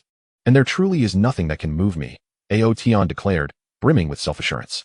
Lin Ye merely shook his head with a smile, leaning in to whisper a single phrase into Ao Tian's ear.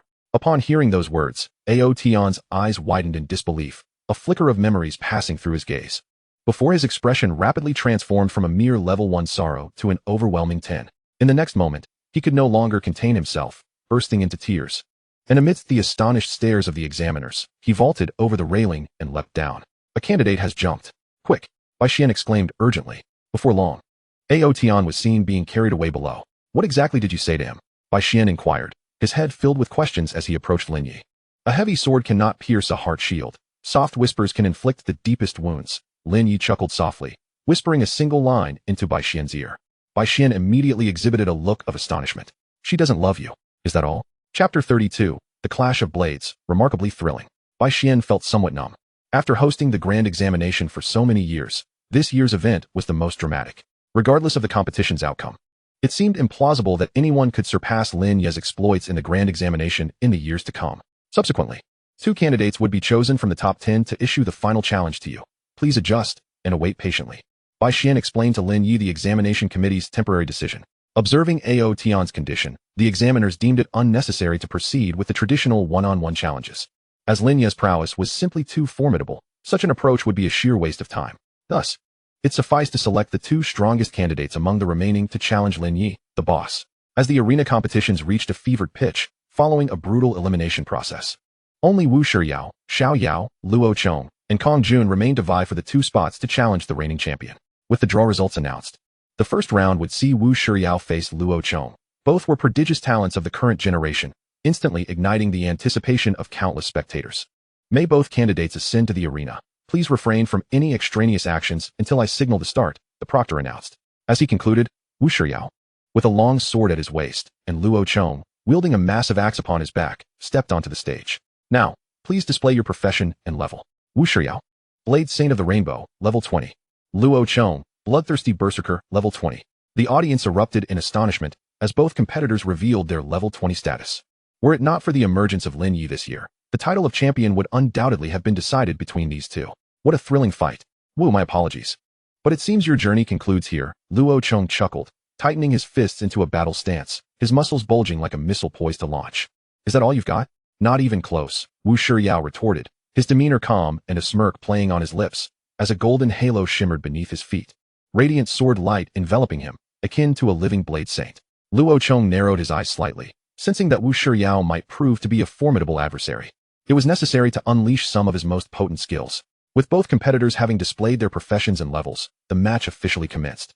No sooner had the proctor's words left his lips than Luo Chong launched a fierce offensive towards Wu Shiyao, his fists ignited with flames. Each strike imbued with terrifying power that would surely result in severe injury upon impact. Wu Shiyao's gaze sharpened in an instant, wielding a flying dagger as his weapon.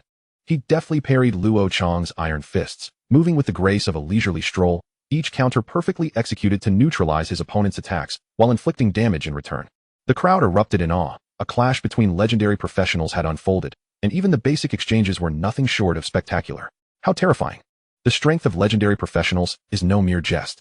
If I were to step onto that stage, I would surely meet my end at the hands of Luo Chong. How can there be such a vast disparity between individuals? We all participated in the awakening ceremony, entered the Novice secret realm trials, and then came to this examination. Yet, Wu Shiyao and Luo Chong exist on an entirely different plane from the rest. Teacher Sun, who do you think will win? Bai Xian asked Sun Miaoyi. Wu Shiyao, came her calm reply. Bai Xian chuckled. Teacher Sun, are you so certain? Luo Chong appears to be merely warming up. He hasn't even unleashed his full potential yet. Luo Chong's offensive intensified with each exchange. With every punch he threw, his momentum surged, seemingly unfazed by the numerous gashes adorning his body. Resembling a bloodthirsty Azura poised to strike, Wu Shiyao appeared to be struggling to defend himself, yet, from my perspective, he was the one orchestrating the battle. In other words, allowing Luo Chong to stack buffs was merely a playful maneuver on his part. Once Luo Chong revealed his trump card and began to fight earnestly, Wu Shiyao would undoubtedly counter him with a single strike, securing an effortless victory. Listening to Sun Miaoyi's analysis, Bai Xian's expression revealed respect, and he nodded in acknowledgement. The head of Genesis Academy indeed possessed a discerning eye, capable of perceiving details that eluded ordinary observers. Sure enough, scarcely had Sun Miaoyi's words left her lips when Luo Chong let out a furious roar, unleashing a wave of rage-fueled energy that sent Wu Shiyao staggering backward. Simultaneously, a blood-red aura ignited around Luo Chong, his eyes turning crimson, his stature doubling in size. This was the innate passive of the bloodthirsty berserker. After a specified duration in combat, it activated the blood rage state, significantly amplifying his strength and critical hit attributes. This is exhilarating, Luo Chong exclaimed, raising his arm to taste the blood from his own wounds, fixing his beast-like gaze upon Wu Shiyao. I'll give you a chance, draw your sword from your waist. Or if I strike again, you shan't have another. Wu Shiyao regarded him with a look of pity, a disdainful smile gracing his lips. You haven't proven yourself worthy of my blade. At these words, Luo Chong's expression darkened as he unsheathed the massive axe from his back, a furious aura manifesting simultaneously. In the next heartbeat, he launched another ferocious assault. Bolstered by the fury aura and blood rage state, his attack speed reached unparalleled heights. Each swing carving 10-meter deep trenches into the ground. The spectators' faces were etched with horror. Luo Chong resembled a frenzied beast, truly terrifying. Sky Splitter. At that moment, Luo Chong roared. Leaping into the air, his massive axe raised above his head, akin to the blazing sun. The next instant, having gathered his strength, Luo Chong descended like a meteor upon Wu Shiyao. Even before reaching him, the audience could feel the oppressive heat emanating from the impending strike, sweat pouring from their foreheads. Boom. The giant axe cleaved downward, causing the entire arena to sink by 5 meters, the ground fracturing into a web-like pattern. A chasm of flames several dozen meters deep emerging in the arena. As the primary target, Wu Shiyao was sent flying backward but emerged relatively unscathed. What? Impossible. Luo Chong gasped in disbelief. He had previously obliterated level 20 guardians with that very strike in the wild. Yet now, it had failed to inflict any harm upon Wu Shiyao. Blood frenzy. Activate. Berserk. Engage. Luo Chong's face twisted in a savage expression as he dragged his wrist across the blade, blood gushing forth, each droplet igniting into a strange power, absorbed by his body. Blood frenzy consumed vitality, enhancing critical hits, accuracy, and damage output to their limits for 1 minute. Berserk burned vitality, boosting movement speed by 100 and attack speed by 300, lasting until his life force was depleted. With the amplification of both states, Luo Chong's aura became exceedingly menacing. My goodness, this guy must be out of his mind. To take an exam at the cost of sacrificing his own lifespan? Bai Xian exclaimed, rising abruptly, unable to contain his expletive. All the examiners and candidates were equally moved. This skill, which amplifies one's capabilities in an instant, is often employed only when one is driven to the brink of despair. Merely taking an exam, and here is Luo Chong risking his life. As the fervor of battle ignited his blood, hints of gray began to creep into Luo Chong's hair. Yet he remained undeterred, brandishing his colossal axe with all his might. I thought I would never need to resort to this move in my lifetime. Now, brace yourself for my ultimate strike, the Heaven Splitter. Chapter 33, Xiao Yao vs. Kong Jun. Under the astonished gazes of onlookers, Luo Chong unleashed a full-force strike towards the heavens, reminiscent of Pangu's legendary act of creation, a terrifying blade of light cleaving the very skies above the examination grounds. Wasn't his target Wu Shiyao? What was the purpose of battling the heavens? The examiners were filled with confusion. In the next instant, a dreadful fissure erupted beneath Wu Shiyao's feet, an astounding surge of fiery power bursting forth, answering the unvoiced questions in everyone's hearts. The blade of light that Luo Chong intended to strike the heavens with now emerged from below, striking Wu Shiyao with ferocious force. Boom. A piercing explosion resonated as the protective blade formation surrounding Wu Shiyao shattered. Strangely, he sustained no injuries whatsoever. How could this be? Luo Chong's eyes widened in disbelief. His all-out attack had merely breached the opponent's defenses, indicating that Wu Shiyao's protective formation had reached the pinnacle of damage reduction for this stage. How could there be such a disparity among warriors of the same level? Luo Chong murmured to himself. Wu Shiyao maintained a mocking smile, exuding an air of strategical superiority. Betting one's life against the heavens, thinking oneself a victor over fate. How laughable. The game must come to an end. As he spoke, Wu Shiyao snapped his fingers at Luo Chong. Blade reversal, explode.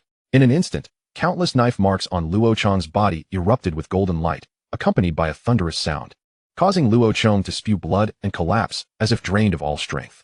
A single strike was all it took. Wu Shiyao stepped forward, placing his foot upon Luo Chong's chest, his expression one of cruel amusement. Enjoying the battle? How about now? Luo Chong, now with hair turned completely white, appeared as though he had aged a decade. Blood gushed from his mouth, and his gaze began to lose focus. This scene filled all spectators with terror. Candidate Wu Shiyao, please cease. You've already won this battle. An examiner rushed forward, attempting to halt Wu Shiyao's relentless trampling. I've played the role of the fool long enough. Now, the true game has only just begun. While everyone gazes up at you, to crush you underfoot will only serve to amplify my might. Wu Shiyao looked up at Lin Ye upon the ultimate stage, wearing a derisive smile. With Luo Chong being carried away by medics, the arena match was declared concluded. Even among legendary professions, disparities exist. Wu Shiyao is terrifying. His treasured blade has yet to be drawn, and merely a minor skill was enough to obliterate Luo Chong. It feels inhumane. He could have ended Luo Chong swiftly, but chose to wait until others had exhausted their life force. It seems unlikely Luo Chong will rise again after this. Yet, the spectacle was thrilling. The final showdown promises to be even more exhilarating. How eagerly we await it. Amidst the murmurs of the crowd, Bai Xian's voice suddenly rang out. The first challenger for the final showdown has emerged. Candidates, please take a brief respite.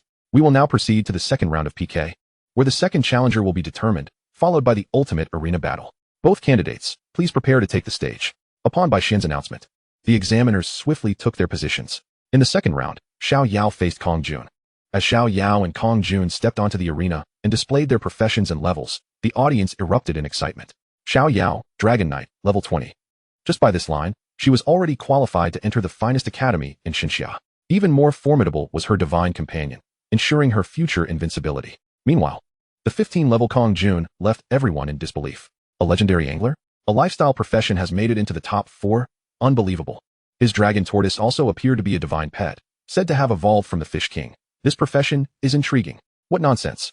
An insignificant angler pales in comparison to a dragon, nothing but a jester. The question of whether a lifestyle profession can contend with main combat professions became the focal point of this round. At this moment, on the arena, Xiao Yao gazed coldly at Kong Jun, her exquisite and beautiful face devoid of emotion. Kong Jun, I truly cannot fathom what benefits Lin Ye has bestowed upon you, compelling you to call him big brother, unfazed by the shame it brings to your father's corporation. Xiao Yao caressed the head of her young dragon. Big brother saved my life, you, lacking the awakening of a legendary intellect, could never comprehend. Kong Jun replied with a smirk, adopting a stance of challenge. He knew Xiao Yao had been targeting Lin Ye, and his resolve was to educate her on behalf of his elder brother. Such a foul mouth. Indeed, one becomes like the company one keeps. Xiao Yao's face grew cold, taken aback by Kong Jun's blatant disregard. As the proctor signaled to start, Kong Jun wasted no time and commanded the golden scales to attack Xiao Yao. The golden scales withdrew its head and limbs into its shell, charging at Xiao Yao with its spiked carapace. In comparison, Xiao Yao appeared almost frail. If struck, it would be akin to a mace sweeping through a forest path, a relentless onslaught. The audience held their breath.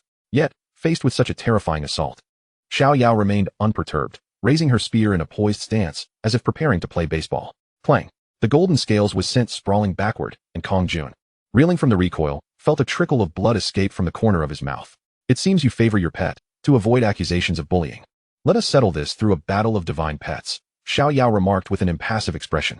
Hearing this, Kong Jun wiped the blood from his mouth and grinned. Very well, to prevent anyone from claiming I won unfairly by picking on a girl, should your dragon companion falter, you may continue the fight yourself. My phantom black dragon will never lose to your hybrid. Xiao Yao scoffed, brimming with confidence. I will prove to you that it is not a hybrid. It is a dragon. Kong Jun's demeanor turned serious as he fiercely whipped his silver fishing rod towards the golden scales. Go berserk. A crimson aura enveloped the golden scales, its battle prowess surging dramatically. Breathe fire, Kong Jun commanded, pointing at Xiao Yao. The golden scales unleashed a dragon's roar, spewing forth a torrent of purple flames. Let me show you what true dragon breath is. Xiao Yao remained unfazed. The phantom black dragon teleported before Xiao Yao, exhaling a plume of black flame. The clash of black and purple flames erupted, sending shockwaves radiating outward. Boom! The pillars of the arena were instantly shattered. The two dragon breaths stood firm against each other. Chapter 34. Kong Jun, though defeated, retains honor. Give up. Futile resistance will only lead to your own demise, Xiao Yao advised, shaking her head. Although the two breaths appeared to be at a stalemate, it was evident to all that the phantom black dragon held the upper hand. While Kong Jun was already drenched in sweat, the pure-blooded giant dragon, the phantom black dragon, was indeed formidable, had it faced an adult black dragon. A mere spit could have obliterated its foe. Nevertheless, for this dragon tortoise to stand its ground against the phantom black dragon for so long was quite an achievement. This fellow is the only one in a decade to reach the semifinals as a lifestyle profession against a main combat profession. Though defeated, he has earned his honor. Those outside the arena could feel the terrifying heat of the dragon breath, all left marveling at the spectacle. Golden scales, assume a defensive stance, Kong Jun commanded loudly. Such a stalemate would only lead to excessive exhaustion. It was better to seek another avenue. The golden scales ceased its breath, curling into its spiked shell. The phantom black dragon's ferocious breath swiftly engulfed it. Xiao Yao displayed a look of regret. The phantom black dragon's breath ignored resistance and defense. However, to everyone's astonishment, an unexpected turn of events unfolded. Bathed in the scorching embrace of black flames, the golden scales, though clearly wounded, retained a semblance of vitality. Allow me to demonstrate the fortitude of a city wall. Kong Jun smirked, as the golden scales, having evolved into a dragon turtle, boasted an astonishing 800 damage reduction while in a defensive stance, truly extraordinary. Though the shadow black dragon was formidable, it too had its limits. After all, it remained but a fledgling dragon. As anticipated, after 5 minutes of relentless fire, the shadow black dragon began to show signs of fatigue. In the very instant its breath faltered, Kong Jun shouted a command for the golden scales to launch a spiked charge. Without any magical enhancement, its assault was purely physical, akin to a tank hurtling at 800 miles per hour, crashing directly into the shadow black dragon. A heavy thud resonated through the arena. The severely battered shadow black dragon emitted a piercing roar, its form propelled backward off the platform, creating a deep crater upon impact with the ground. Xiao Yao's expression shifted dramatically, her fair face visibly flushed with rage. I will kill you. Enraged, she radiated an aura of terrifying malice. Flames erupted from the silver spear in her grasp, enveloping the arena in a searing heat. With a leap, her spear transformed into a celestial body, descending with tremendous force toward Kong Jun's position. The arena trembled with the impact. This devastating strike left the onlookers aghast, the suddenness of it rendering any attempt to intervene too late. In this moment of peril, the golden scales instinctively shielded Kong Jun, absorbing a substantial portion of the damage. A pained cry escaped the golden scales as the overwhelming energy of fire sent it hurtling away. Kong Jun himself coughed up blood, his form flung off the platform, crashing heavily to the ground.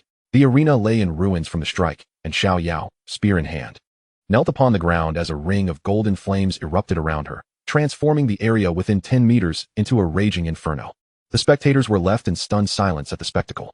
Her class possesses an inherent domain skill, Bai Xian exclaimed in astonishment, poised to rush in to assist, only to witness a shadow darting like lightning into the inferno.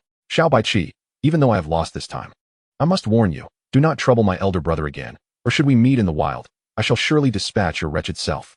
Kong Jun declared fearlessly amidst the flames, unscathed by the scorching heat. With that, his eyes rolled back, and he succumbed to unconsciousness. At that moment, Lin Ye arrived just in time, shielding him with his own body. Lin Ye reduced the Emperor's heart barrier to encompass both of them, creating a pocket of vacuum amidst the flames. Seeing Lin Ye's somber countenance, Xiao Yao felt an inexplicable flutter of anxiety and began to explain hastily. I did not intend this. He harmed my Xiao He, and I merely sought to teach him a lesson, never anticipating his frailty. Her words tumbled out in disarray. Even she was at a loss for coherence. I understand. It is not your concern. In the arena, life and death are fated. Lin Ye responded coolly. For reasons unbeknownst to her, Xiao Yao felt a surge of ire at Lin Ye's indifferent demeanor. What facade do you put on? His current state is a direct result of his own arrogance in trying to defend you. This is merely poetic justice. Lin Ye shot her a glance. A fleeting glint of coldness in his eyes, yet he quickly restrained himself. This woman had always displayed a lack of sense. He was disinclined to engage further. Were she not the student of his own mentor, Yu Qianing, and were the exam not against the rules of fatality, he would have unleashed a divine strike upon her long ago. The aftermath of this confrontation was dire. Kong Jun was grievously burned, his condition perilously critical, while his pet, the golden scales, lay charred, its shell riddled with cracks, purple blood seeping from its wounds, an apparent casualty. As the medical personnel carried Kong Jun away, Lin Ye departed the arena without a backward glance. Xiao Yao watched Lin Ye's retreating figure, her fists clenched tightly, her beautiful eyes reflecting a tumult of emotions as she pondered Kong Jun's earlier words, her teeth grinding in frustration. She could not fathom why Kong Jun would risk so much for someone like Lin Ye. Why did her own mentor seem to protect him while never placing any faith in her? Was she truly inferior to him? A tempest of jealousy and envy surged within her, though she could not articulate it. All she knew was that her desire to defeat Lin Ye had reached a fever pitch. She could not abide Lin Ye's self-satisfied demeanor, and only a public and decisive victory could exorcise her pent-up frustrations. With a steely resolve etched upon her icy features, she shouted at Lin Ye's back, Lin Ye, you wait. I will surely defeat you atop the supreme arena. Chapter 35. Is the game over? Allow me 3 moves first. The battle between Xiao Yao and Kong Jun had once again reshaped the audience's understanding of legendary classes, leading to the conclusion that life classes could never hope to contend with legendary main battle classes. Meanwhile, the arena match had entered its final phase. The reigning champion, Lin Ye, challenger, Wu Shiyao. As Bai Xian announced the commencement of the first round, the crowd's excitement reignited. The most anticipated match had finally arrived. Everyone was aware of Lin Ye's prowess, but none had witnessed him clash against a similarly formidable legendary class. Wu Shiyao had previously annihilated the legendary class member Luo Chong with ease, making him a potent adversary as well. The earlier confrontation between Xiao Yao and Kong Jun had demonstrated that lower levels did not equate to weakness. Legendary awakeners possessed the capability to challenge beyond their ranks. Consequently, some spectators had even discreetly placed bets, wagering significant guild contribution points on Wu Shiyao's victory. The school principals watching the live broadcast were equally exhilarated. For them, this battle was akin to a championship final. Should Lin Ye triumph over Wu Shiyao, the ensuing matches would pit Dragon High against itself, with the outcome benefiting either way. Conversely, if Wu Shiyao emerged victorious, Tianqing High School would set a record of 5 consecutive wins, achieving the title of champion and becoming one of the most illustrious institutions of the Divine Summer. Wu Principal, do you believe Wu Shiyao has a good chance of winning? One principal could not help but inquire. Naturally, he is not only my grandson, but also the strongest genius our school has ever produced. Wu Principal replied with a confident smile. But he can even slay a level 40 abyssal venom serpent. Is he truly capable of winning? Another principal shook his head in concern. And so what? Wu Principal scoffed, still brimming with self-assurance. Allow him to bask in the spotlight. It is merely a piece of our chessboard. The true contest is only just beginning. The other principals exchanged skeptical glances, wondering if Wu Shiyao possessed some extraordinary hidden card. What if he can't withstand even a single move? The Dragon High principal sneered. Let us wait and see. Wu Principal retorted with a cold chuckle. At that moment, on the arena, Lin Ye and Wu Shiyao had already entered the stage of showcasing their class levels. Wu Shiyao, Blade Saint of the Rainbow Blade, level 20. Lin Ye, Spirit Sorcerer, level 26. The sheer disparity in levels rendered any suspense moot. Yet, Wu Shiyao maintained an air of calm confidence, casually twirling a golden throwing knife in his hand, exuding an aura of concealed depth. Lin Ye, I have awaited this moment, I must admit. You are the only one among all to whom I regard as a worthy opponent. Once I triumph over you, this game shall conclude splendidly, Wu Shiyao declared, causing Xiao Yao's expression to darken. Clearly, he held her in contempt. Lin Ye remained silent, drawing forth the oath dagger. Before we officially duel, I wish to reiterate. This competition is to be conducted with restraint. The use of harmful forbidden spells is strictly prohibited, as is taking a life. Should you disregard this warning, you shall bear the consequences. With the examples of Xiao Yao and Kong Jun, Bai Xian offered a gentle reminder to the two. As Bai Xian announced the commencement, the competition officially commenced. However, the two competitors remained in a standoff, showing no inclination to engage. Come on. Let me witness your true strength, Wu Shiyao said, twirling his knife with a faint smile. Meanwhile, Lin Ye refrained from attacking, contemplating how to defeat his opponent without resorting to lethal measures. After all, should he unleash his full power and inadvertently cause harm? All the time invested in this examination would be rendered futile. Perhaps you should make the first move. If I strike, you might find yourself lying down. Lin Ye remarked with an indifferent tone. The onlookers felt a palpable tension in the air, akin to the disappointment of an eagerly awaited feast being served only with a solitary bottle of sauce. These two are merely indulging in pleasantries. Where is the exhilarating battle we anticipated? I expected a flurry of spectacular moves to conclude the fight in an instant. At that moment, Wu Shiyao's eyes flickered with a chilling glint as his throwing knife vanished in an instant. His speed was unmatched, and no one could discern how he had launched his attack. By the time the spectators registered the movement, the knife was already perilously close to Lin Ye. Moreover, the golden blade, upon nearing Lin Ye, split into 10 separate knives, creating a circular formation that threatened to ensnare him. Yet, to the astonishment of the crowd, Lin Ye effortlessly evaded this perilous strike. The knives embedded themselves into the massive stone pillars of the arena with a resounding thud. Too slow, Lin Ye remarked with an impassive expression, gesturing for Wu Shiyao to continue. With narrowed eyes, Wu Shiyao summoned a golden protective knife formation around himself. And with a swift motion, dozens of flying knives emerged, reminiscent of deadly raindrops. His figure suddenly vanished from sight, reappearing behind Lin Ye, launching a ferocious assault of flying knives. Ruthless blade of death. The blades, like a golden rain, enveloped Lin Ye. This attack was deemed unavoidable. Even if Lin Ye possessed extraordinary evasion skills, there was no escaping this onslaught. As the terrifying blades descended upon Lin Ye, the audience instinctively held their breath, while Xiao Yao's expression turned tense. However, Lin Ye remained unperturbed, standing resolutely in place, choosing to endure Wu Shiyao's barrage of skills head-on. This is unwise, Bai Xian remarked, shaking his head. Confidence, while admirable, could often lead to one's downfall. He had witnessed many students fall victim to such hubris. Yet, as shimmering ripples emanated from Lin Ye, he effortlessly neutralized the attack, leaving Bai Xian momentarily speechless. The damage is insufficient, Lin Ye stated, turning his gaze toward Wu Shiyao. You have one more chance. If you resort to such trivial techniques again, you will find yourself on the ground once I make my move. To avoid regrets, why not unleash your ultimate skill right away? Lin Ye's words were sincere. The attack had barely taken a fraction of his mental energy, vastly inferior to the previous assault by Yunfeng. Nevertheless, Wu Shiyao, incensed by Lin Ye's taunting, could no longer maintain his composure. No one has ever dared to speak to me in such a manner. You are the first, Wu Shiyao said darkly, gripping the hilt of his blade as a chilling aura spread through the arena, sending shivers down the spines of the spectators.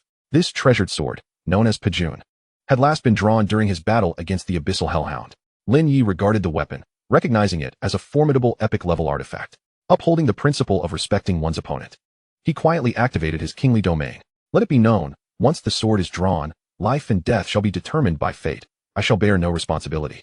Wu Shiyao declared as he prepared for his assault. Stop your prattling and waste no more time. If you intend to strike, do so swiftly, Lin Ye replied impatiently. Heavenly blade, slashing the immortals. Wu Shiyao's murderous intent surged as he drew his long knife, an icy chill enveloping the surroundings.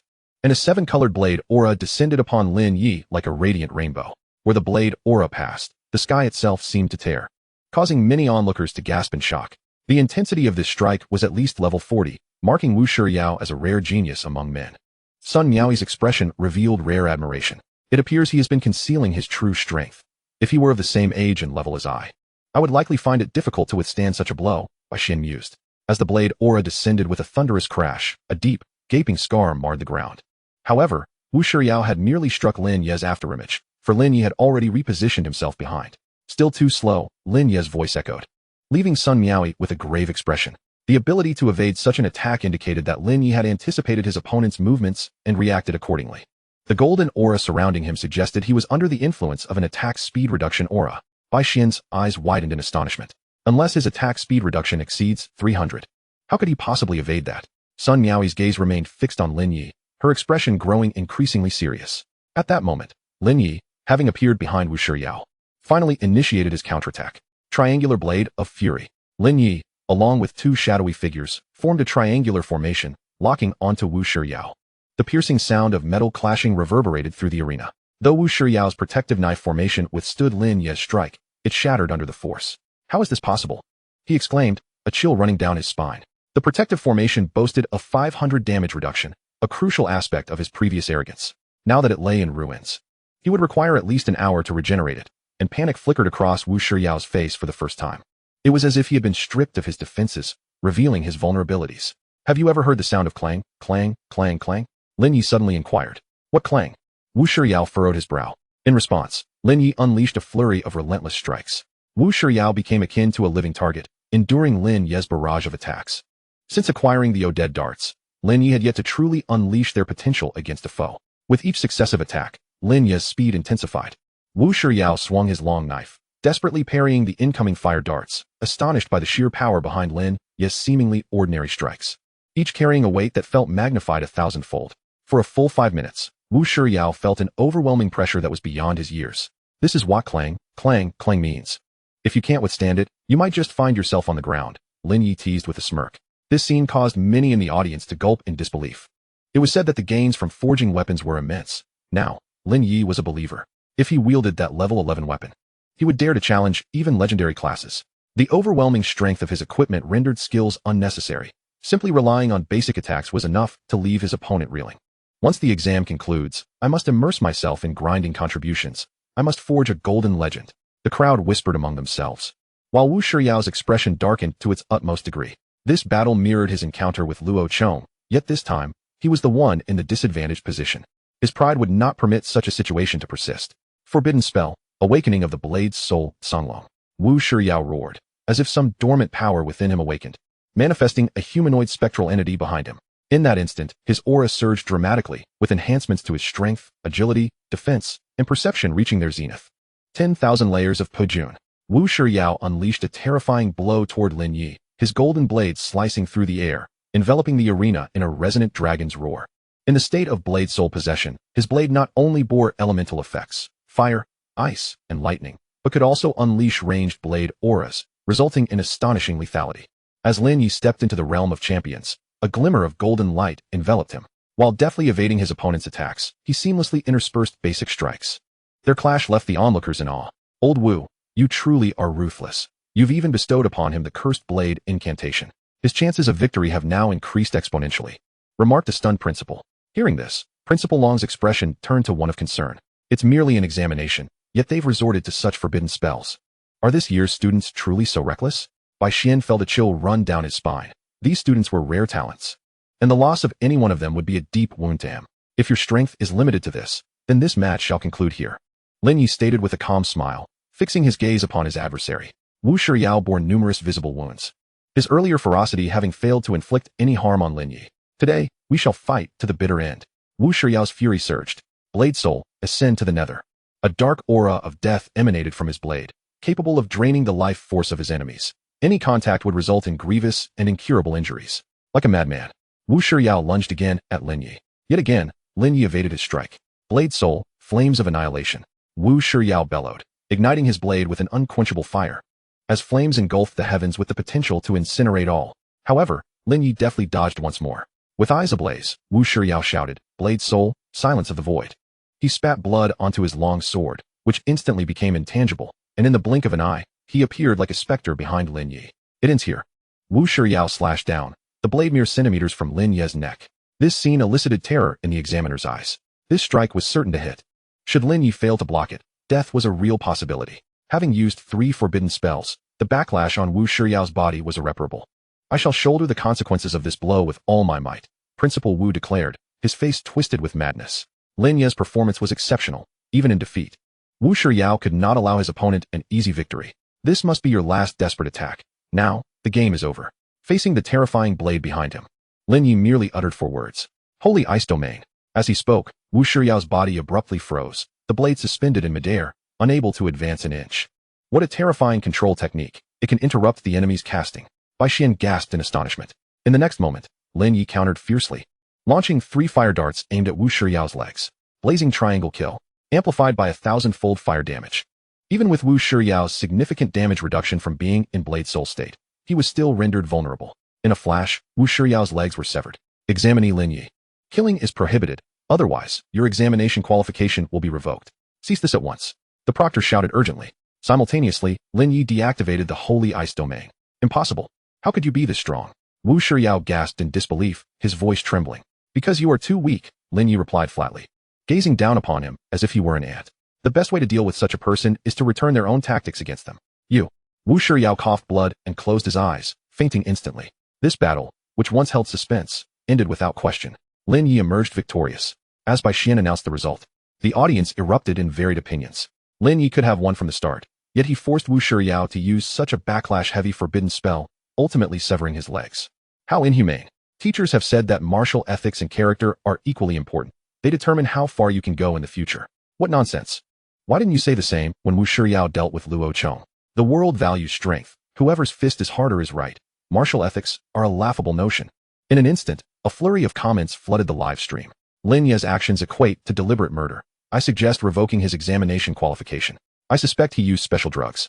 I shall report him. Principal Wu roared with clenched teeth. Outrageous fury. Report me if you dare. I will accompany you to the end. Principal Long retorted with a cold smile. You old bald fool, just wait for my follow-up. This matter is far from over, Principal Wu replied darkly before storming off. Originally, the finals of the Qingqing internal competition had brought him enough joy. Now, with the departure of an eyesore, his spirits were even higher. Principal Long laughed heartily. Halfway through, Principal Wu stumbled, nearly turning back to confront Principal Long. Ah, truly boring. It's not as engaging as battling Yun Feng. Lin Ye mused atop the exalted arena. Speaking to himself, in facing Yun Feng, everything had been aimed at defeating the opponent, without the constraints of an examination. Yet, as he pondered his upcoming match against Xiao Yao, a frown crossed his brow. Xiao Yi, why do you look so glum now that you've secured the championship? A gentle, mature voice chimed in. Turning around, Lin Ye saw Yu Qianying had appeared behind him. Teacher, what brings you here? To witness your victory, Yu Qianying replied with a smile. Lin Ye returned a faint smile, yet inwardly he mused. The teacher's actions are always unpredictable. Her sudden appearance must herald something significant. Teacher, you came. At that moment, Xiao Yao rushed over, her voice piercing enough to send shivers down Lin Ye's spine. Yu Qianying affectionately ruffled Xiao Yao's hair, her face radiating warmth. I'm here to cheer for you both. Teacher, rest assured, I will never lose to him, Xiao Yao declared fiercely, gripping Yu Qianying's hand and casting a glare at Lin Ye. Lin Ye felt a bit embarrassed, wishing for the match to commence swiftly. Meanwhile, on the proctor's seat, Sun Miaoi's expression shifted dramatically upon seeing Yu Qianying, standing upright instantly. It's her. They are her students. Her emotions fluctuated rapidly, her fists clenched tightly. Bai Xian beside her was equally astonished. He had never seen Sun Miaoi exhibit such emotional volatility. Why did Sun Miaoi react to Lin Ye's teacher as if she were facing an enemy? You are all the teacher's students, regardless of who wins. The teacher will be pleased, Yu Qianying said with a smile, advising them to keep their heads cool during the exam and refrain from employing overly detrimental secret techniques. Turning to Lin Ye, she added, especially you, Xiao Yi, be sure to strike with care. Lin Ye was momentarily taken aback. Me? Teacher, are you alright? Did you not see that this dim-witted woman is determined to eliminate me? I am not afraid of him. Even without secret techniques, I will defeat him. Xiao Yao responded defiantly. At that moment, the bell tolled, signaling the start of the match. Yu Qianying turned to leave, granting the stage to the two competitors. After some preliminary formalities, they displayed their professions and levels. Lin Ye, Spirit Sorcerer, level 26. Xiao Yao, Dragon Knight, level 20. The proctor then announced the start of the match, yet neither side seemed eager to make the first move. Lin Ye contemplated how to gently bring his opponent down, while Xiao Yao focused on buffing herself. Dragon's Guardian, Dragon Scale Armor. Xiao Yao added a total of 10 glowing auras before finally pausing. The entire process resembling an exercise routine. The audience finally understood. Previously, Xiao Yao had indeed shown mercy in her match against Kong Jun. Now, she resembled a champion fully equipped with buffs, making onlookers feel a sudden tightening in their chests. Lin Ye, if you need buffs, I can wait until you are at full strength before I strike, so as not to seem to take advantage of you, Xiao Yao said coldly. No need. You can strike directly. Lin Ye waved his hand, his expression one of distress. Currently, he had only 2 killing moves at his disposal, but under 1,000-fold damage enhancement. Their power was far from trivial. Very well, do not blame me for my ruthlessness, for I have compelling reasons to emerge victorious. A resolute glint flashed in Xiao Yao's beautiful eyes as she summoned the phantom black dragon, executing a fusion technique, Dragon Rider Unity. With the assistance of the phantom black dragon, she not only gained the ability to soar through the skies, but her attack range also expanded, and her skill cooldowns were significantly shortened. Prepare yourself, Lin Ye, for this strike shall determine the outcome. With a fierce roar, Xiao Yao transformed her silver spear into a celestial body, hurling it down upon Lin Ye. Starfall. The searing aura instantly enveloped the arena, igniting the eyebrows and beards of several judges stationed nearby. By the heavens, such intensity could easily be believed to belong to a level 50. The crowd hurriedly retreated, clearing a vast space. Boom. As the astonished onlookers gazed on, Xiao Yao's dragon spear descended, the targeted center erupting as if struck by a meteor. Lin Ye activated his King's domain, effortlessly evading the heart of the explosion. The terrifying flames surged outward from Xiao Yao, forming a sea of fire. Your attack, while formidable, suffers from a woeful lack of accuracy, Lin Ye stated, shaking his head. Even had I stood and endured the full force, I would likely have only lost 1/5 of my mental energy. Nevertheless, Xiao Yao's maneuver was indeed impressive. There is no need for your critique. Xiao Yao, flushed with indignation, unleashed a terrifying barrage of strikes upon Lin Ye. Within the dragon breath domain, her attack and movement speed surged, her silver spears sweeping forth, imbued with the elemental wrath of ice and fire, instilling dread in all who beheld it. However, Lin Ye, empowered by the King's domain, could be likened to the patriarch of all physical attackers. Xiao Yao's strikes were akin to a colossal force slamming into cotton, utterly incapable of inflicting damage. Curse you, Lin Ye, you're nothing but a coward who can only evade. Xiao Yao gasped, her chest heaving as she cursed him through clenched teeth. It is not that I wish to evade, but rather that I fear your fragility cannot withstand my retaliation. Lin Ye replied, exasperation evident on his face. The clash between the two bore a striking resemblance to Lin Ye's earlier bout with Wu Shiryao. Why did Lin Ye solely evade without countering? Was he unable to strike a girl? Indeed, if he unleashed the attack that frightened Jean Can, victory would be assured. Or could it be that he harbored feelings for Xiao Yao, choosing to spare her out of pity? It was plausible. After all, they were classmates, and prolonged contact often kindled affection. On the arena, Xiao Yao's lovely visage was marred by humiliation. To her, Lin Ye's refusal to attack was a deliberate affront. Lin Ye, you shall pay dearly for your arrogance, she declared through gritted teeth. Dragon God descend. With a fierce cry, her body sprouted shimmering dragon scales, transforming her into a half-dragon form. In this state, her defense, attack, critical hit rate, and damage output reached their peak for this stage. Even against an abyssal demon king, she felt confident in her ability to slay. Dragon Soul Annihilation. Xiao Yao unleashed her ultimate skill, summoning countless dragon souls to descend from the heavens, delivering indiscriminate devastation upon the arena. Faced with an assault that left the judges trembling in fear, Lin Ye remained unfazed, confronting Xiao Yao's final strike head-on. Shielded by the Emperor's heart barrier, which significantly reduced damage, he was confident that even the might of an adult dragon could not harm him. Boom. Countless dragon souls exploded like missiles, the overwhelming energy causing the arena to collapse and dust to rise, obscuring the sky. For a mid-tier class to inflict such considerable damage at the early stages, her talent was truly unparalleled. Sun Miaoi's words prompted by Xian to nod vigorously. As the dust settled on the battlefield, Lin Ye stood unscathed amidst the ruins of the arena, the air thick with searing heat. Impossible. How can you remain unharmed? Xiao Yao exclaimed, shock evident on her face. She was certain she had struck Lin Ye. Your damage is simply too low. You didn't even breach my shield. Lin Ye shrugged nonchalantly. This statement, while lacking in direct harm, bore a potent sting of humiliation, causing the crowd to falter. By the heavens, he is too overpowered. That fearsome ultimate skill could likely obliterate an abyssal giant, yet he remains unscathed. What a monster! Facing such an opponent, one might need to seek psychological counseling afterward. Truly, fortune and fate conspired. Were it not for Lin Ye's presence, Xiao Yao would undoubtedly be the year's most dazzling new star. Now, Lin Ye need not lift a finger. The victor had already been determined. Ah, I see a potential twist. In the arena, Xiao Yao knelt halfway, propped up by her silver spear, gasping for breath and appearing quite feeble. Meanwhile, Lin Ye stood before her, his expression one of concern, uncertain whether the destruction of the arena constituted a loss. Xiao Yao's current state suggested she could barely withstand even a basic attack from him. Why have I exerted myself so, yet still come up short? Xiao Yao's voice trembled, tears streaming down her cheeks as she expressed her frustration.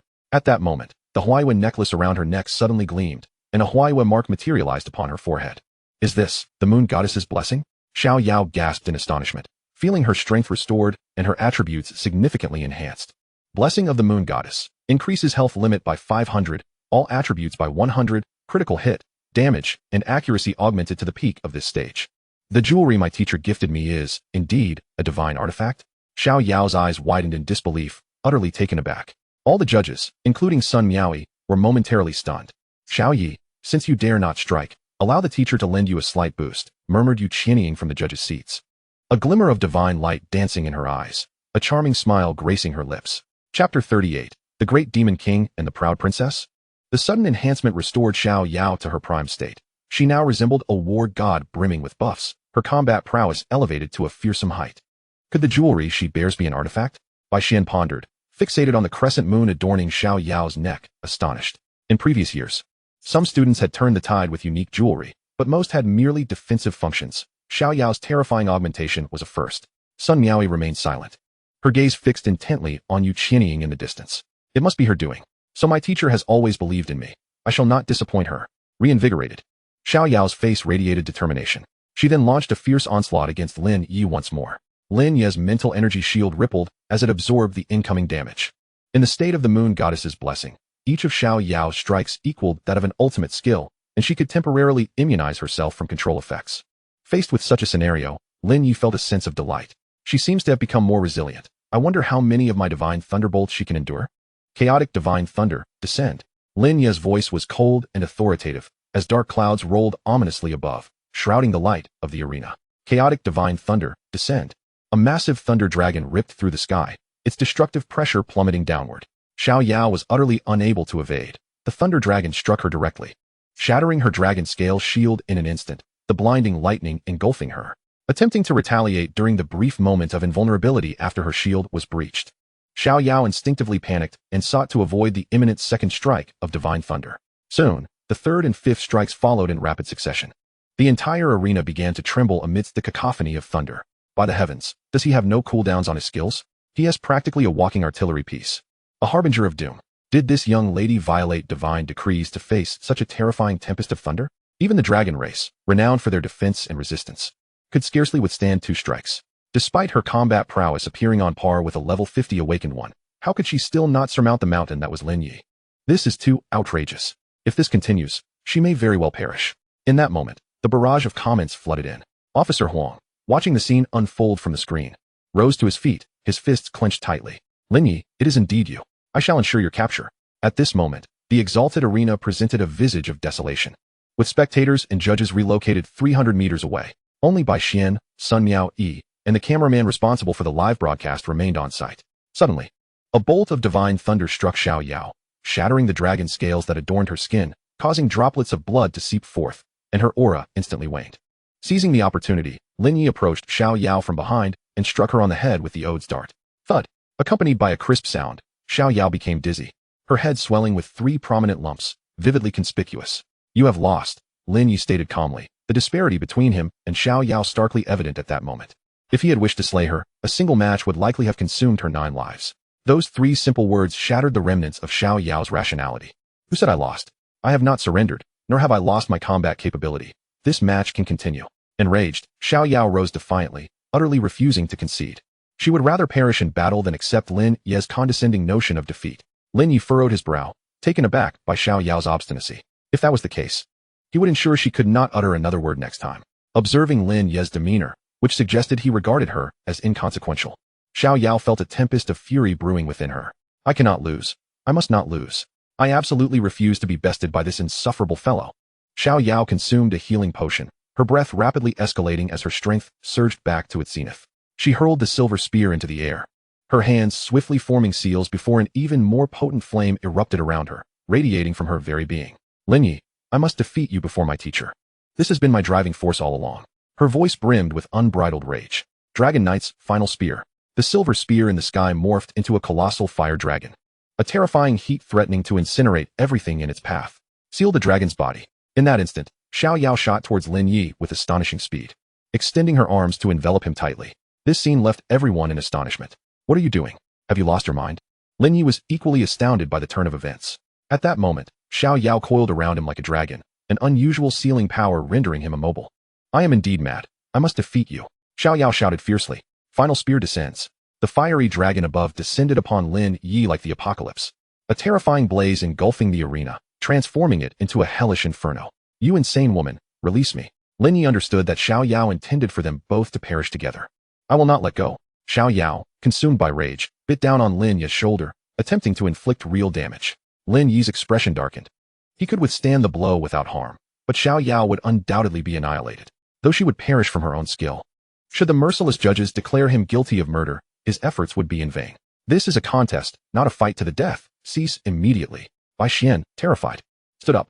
He tried to intervene, but everything unfolded in an instant, and the opportune moment for rescue had already passed. Yu Qianning was also taken aback, unable to fathom Xiao Yao's resolve.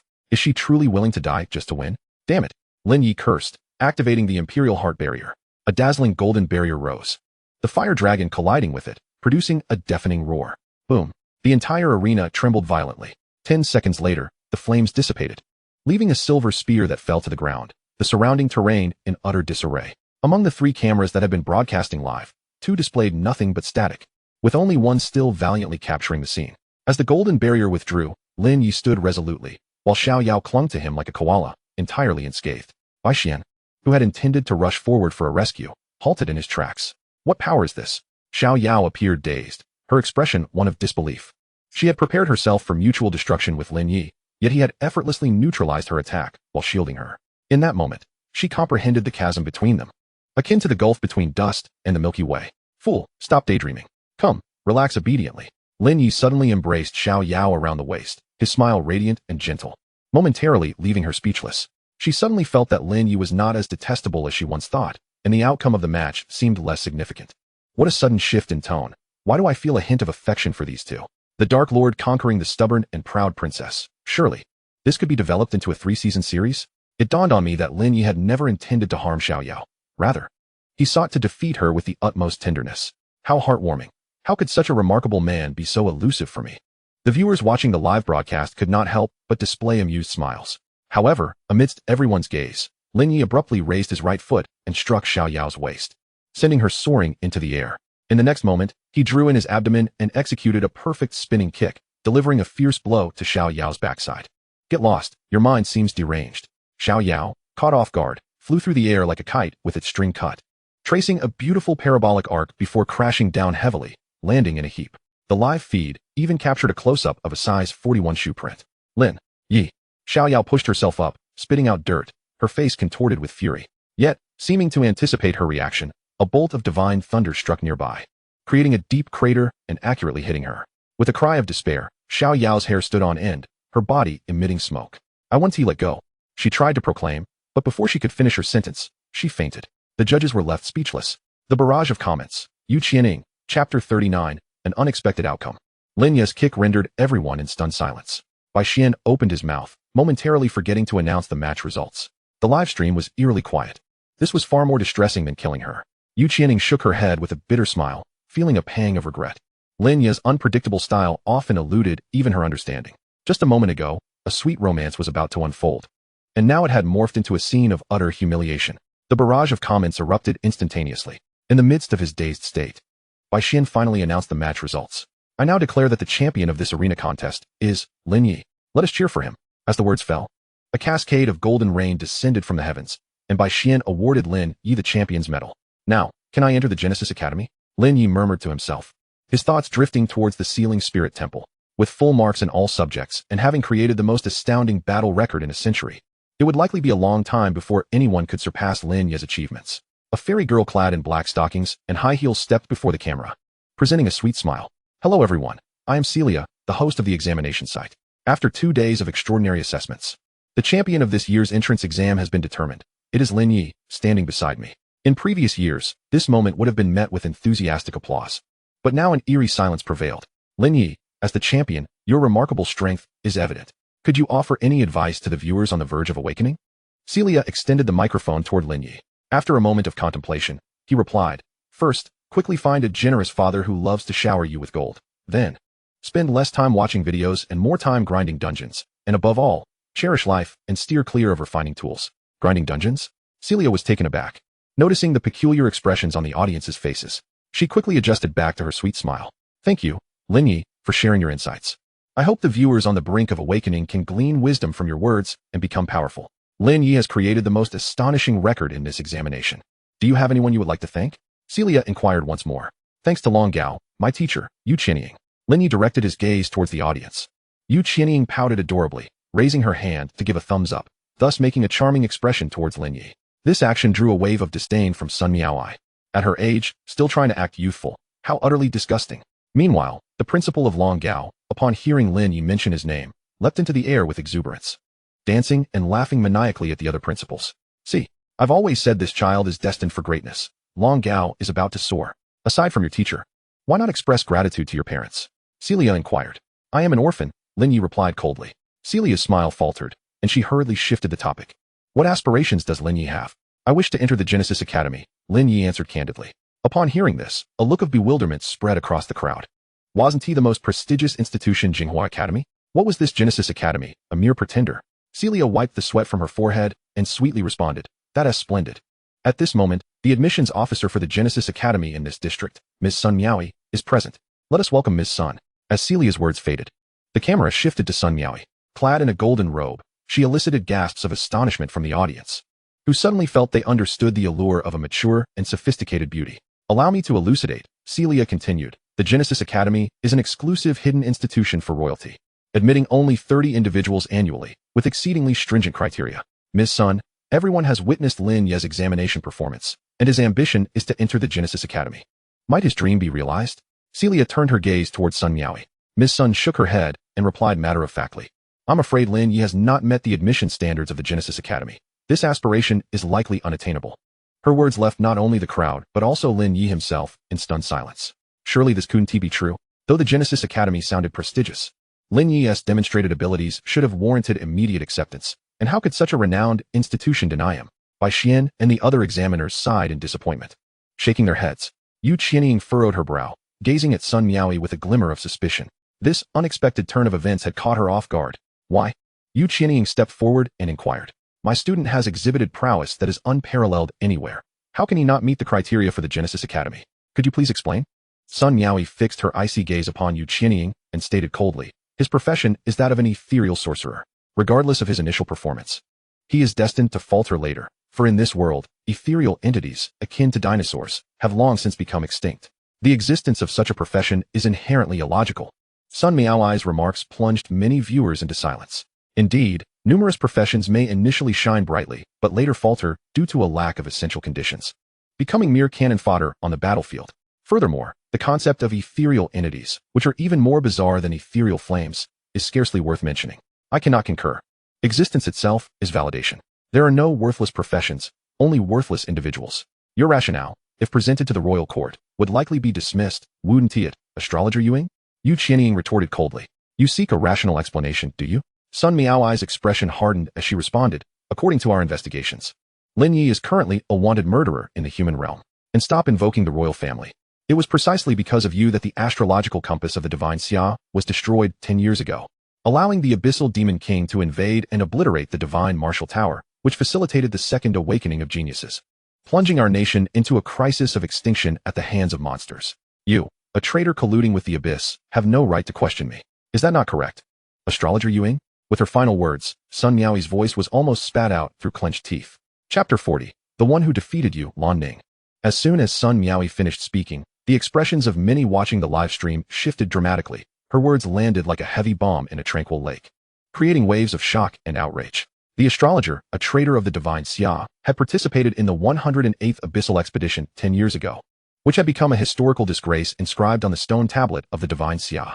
Because of the betrayal of the astrologer, who handed the Star River compass to the demon lord, a certain victory was turned into a catastrophic defeat, resulting in the deaths of 30,000 divine Xia warriors. And the northern territories were seized by the abyss, still difficult to reclaim. But had it not been announced that the astrologer had been executed? How could she appear here now? The crowd's gaze shifted towards Yu Qianying, and Lin Ye looked astonished at his beloved teacher. One matter does not negate another. Now is not the time to dredge up the past. Ms. Sun, don't you think your perspective is rather narrow? Yu Qianying maintained her composure.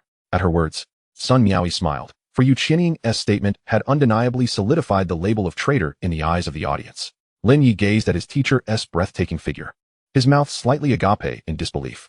How could his esteemed teacher be a traitor of the divine Xia? Ms. Yu, setting aside his profession, do you truly believe the Genesis Academy would accept a student who is a traitor and also a wanted criminal? Sun Miaoyi sneered. 30,000 warriors perished, territories were lost. Countless divine Xia citizens slaughtered. This national disgrace shall never be forgotten. Had I known Lin Ye was your student, he would not even qualify to sit for the examination, let alone gain admission to my Genesis Academy. Sun Miaoyi's remarks ignited a firestorm of emotions among the audience, and the barrage of comments exploded. Traitors deserve to be executed. The astrologer is skilled in deceit. Perhaps his abilities are tainted by underhanded means. How else could he be so abnormal? Could it be that he employed necromantic curses or abyssal secrets? His teacher had previously colluded with the Abyss and the Sang Kingdom. It's entirely plausible. Wait a moment. Don't hastily reach conclusions. According to Ms. Sun, she and Lin Ye's teacher are contemporaries. Yet why does Lin Ye's teacher appear to be ageless, while Ms. Sun might have mistaken her identity? Mistaken? Ms. Sun represents the royal family. How could she possibly err? Are you questioning the official stance? Many examinees and officials present displayed righteous indignation, seemingly ready to drag the teacher and student off the stage for immediate retribution. Calm down. Anyone who acts rashly will be treated as a disturbance to the examination. Bai Xian's stern voice cut through the uproar. The commotion in the hall diminished. Facing the relentless Sun Miaoyi and the audience's scrutiny, Yu Qianying furrowed her brow and sighed. Miss Sun, it seems after all these years, you still cannot let go of past grievances, allowing personal emotions to taint your judgments. You may direct your ire towards me, but my student is innocent. He has an infinite future ahead of him. If the Genesis Academy does not accept him, they may come to regret it. Lin Ye looked at the figure standing before him, and for some reason, his eyes suddenly felt warm. He could sense his teacher was genuinely fighting for him. I harbor no personal feelings.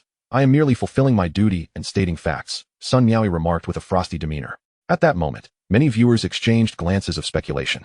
It was evident that Sun Miaoyi and Yu Qianying had unresolved issues. I will reiterate.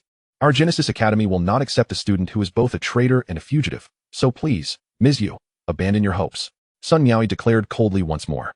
Yu Qianying's brow furrowed deeply, her expression darkening. Sun Miaoyi's unexpected intervention had thwarted her plans for Lin Ye to enter the Genesis Academy. Let it be, teacher. If they do not wish to accept him, then so be it. It matters not, it is merely an academy. Lin Ye stepped forward, shaking his head nonchalantly with a smile. At that moment, a mocking and chilling laughter echoed through the air.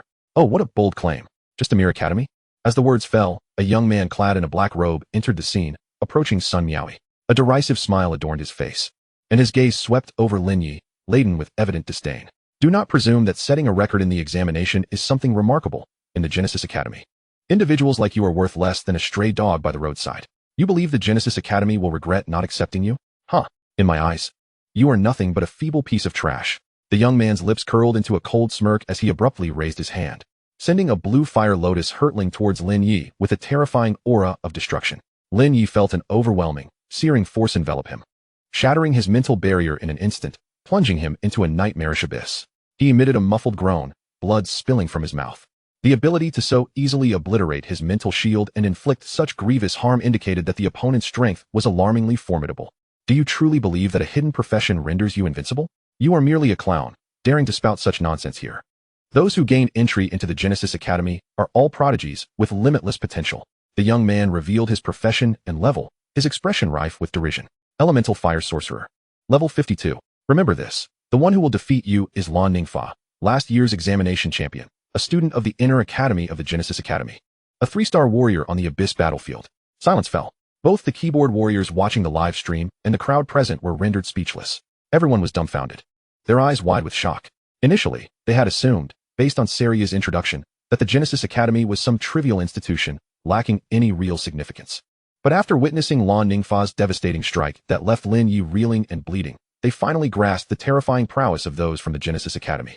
It was noteworthy that Lan Ningfa had only just entered the Genesis Academy last year, and had already reached level 52 this year, actively slaying foes on the Abyss battlefield and achieving the rank of a 3-star warrior. In merely a year, he had undergone a remarkable metamorphosis. Meanwhile, this year's examination champion, Lin Ye, had displayed formidable strength, yet he crumbled before Lan Ningfa. How terrifying. No wonder Yu Qianying was willing to reveal her identity to advocate for Lin Ye's admission into the Genesis Academy, even the so-called strongest academy in the Divine Summer. The Jinghua Academy could not boast a student stronger than Lan Ningfa at this age. Lan Ningfa, You have acted recklessly and harmed others. Return and write me 100 reflections, Sun Miaoyi said coldly, feigning severity. Very well, teacher. I merely intended to greet him. I had no idea he was so weak that he couldn't withstand even a fraction of my strength, Lan Ningfa retorted with a scoff, entirely dismissing Lin Ye. Lin Ye wiped the blood from the corner of his mouth, his gaze icy as he stared at Lan Ningfa. If their levels were equal, it would be difficult to predict who would emerge victorious. However, he acknowledged that he was currently no match for Lan Ningfa. Observing Lin Ye's audacity to maintain eye contact, Lan Ningfa's expression turned cold, and he sneered. What? Are you unconvinced? If you seek revenge, feel free to challenge me anytime. Indeed, today's events shall be repaid 100-fold. Lin Ye replied solemnly. Ha ha ha, just a clown. You think I would take your words seriously after a few dismissive remarks? You will never win against me in this lifetime, Lan Ningfa laughed derisively. Do you still consider yourself relevant at this point?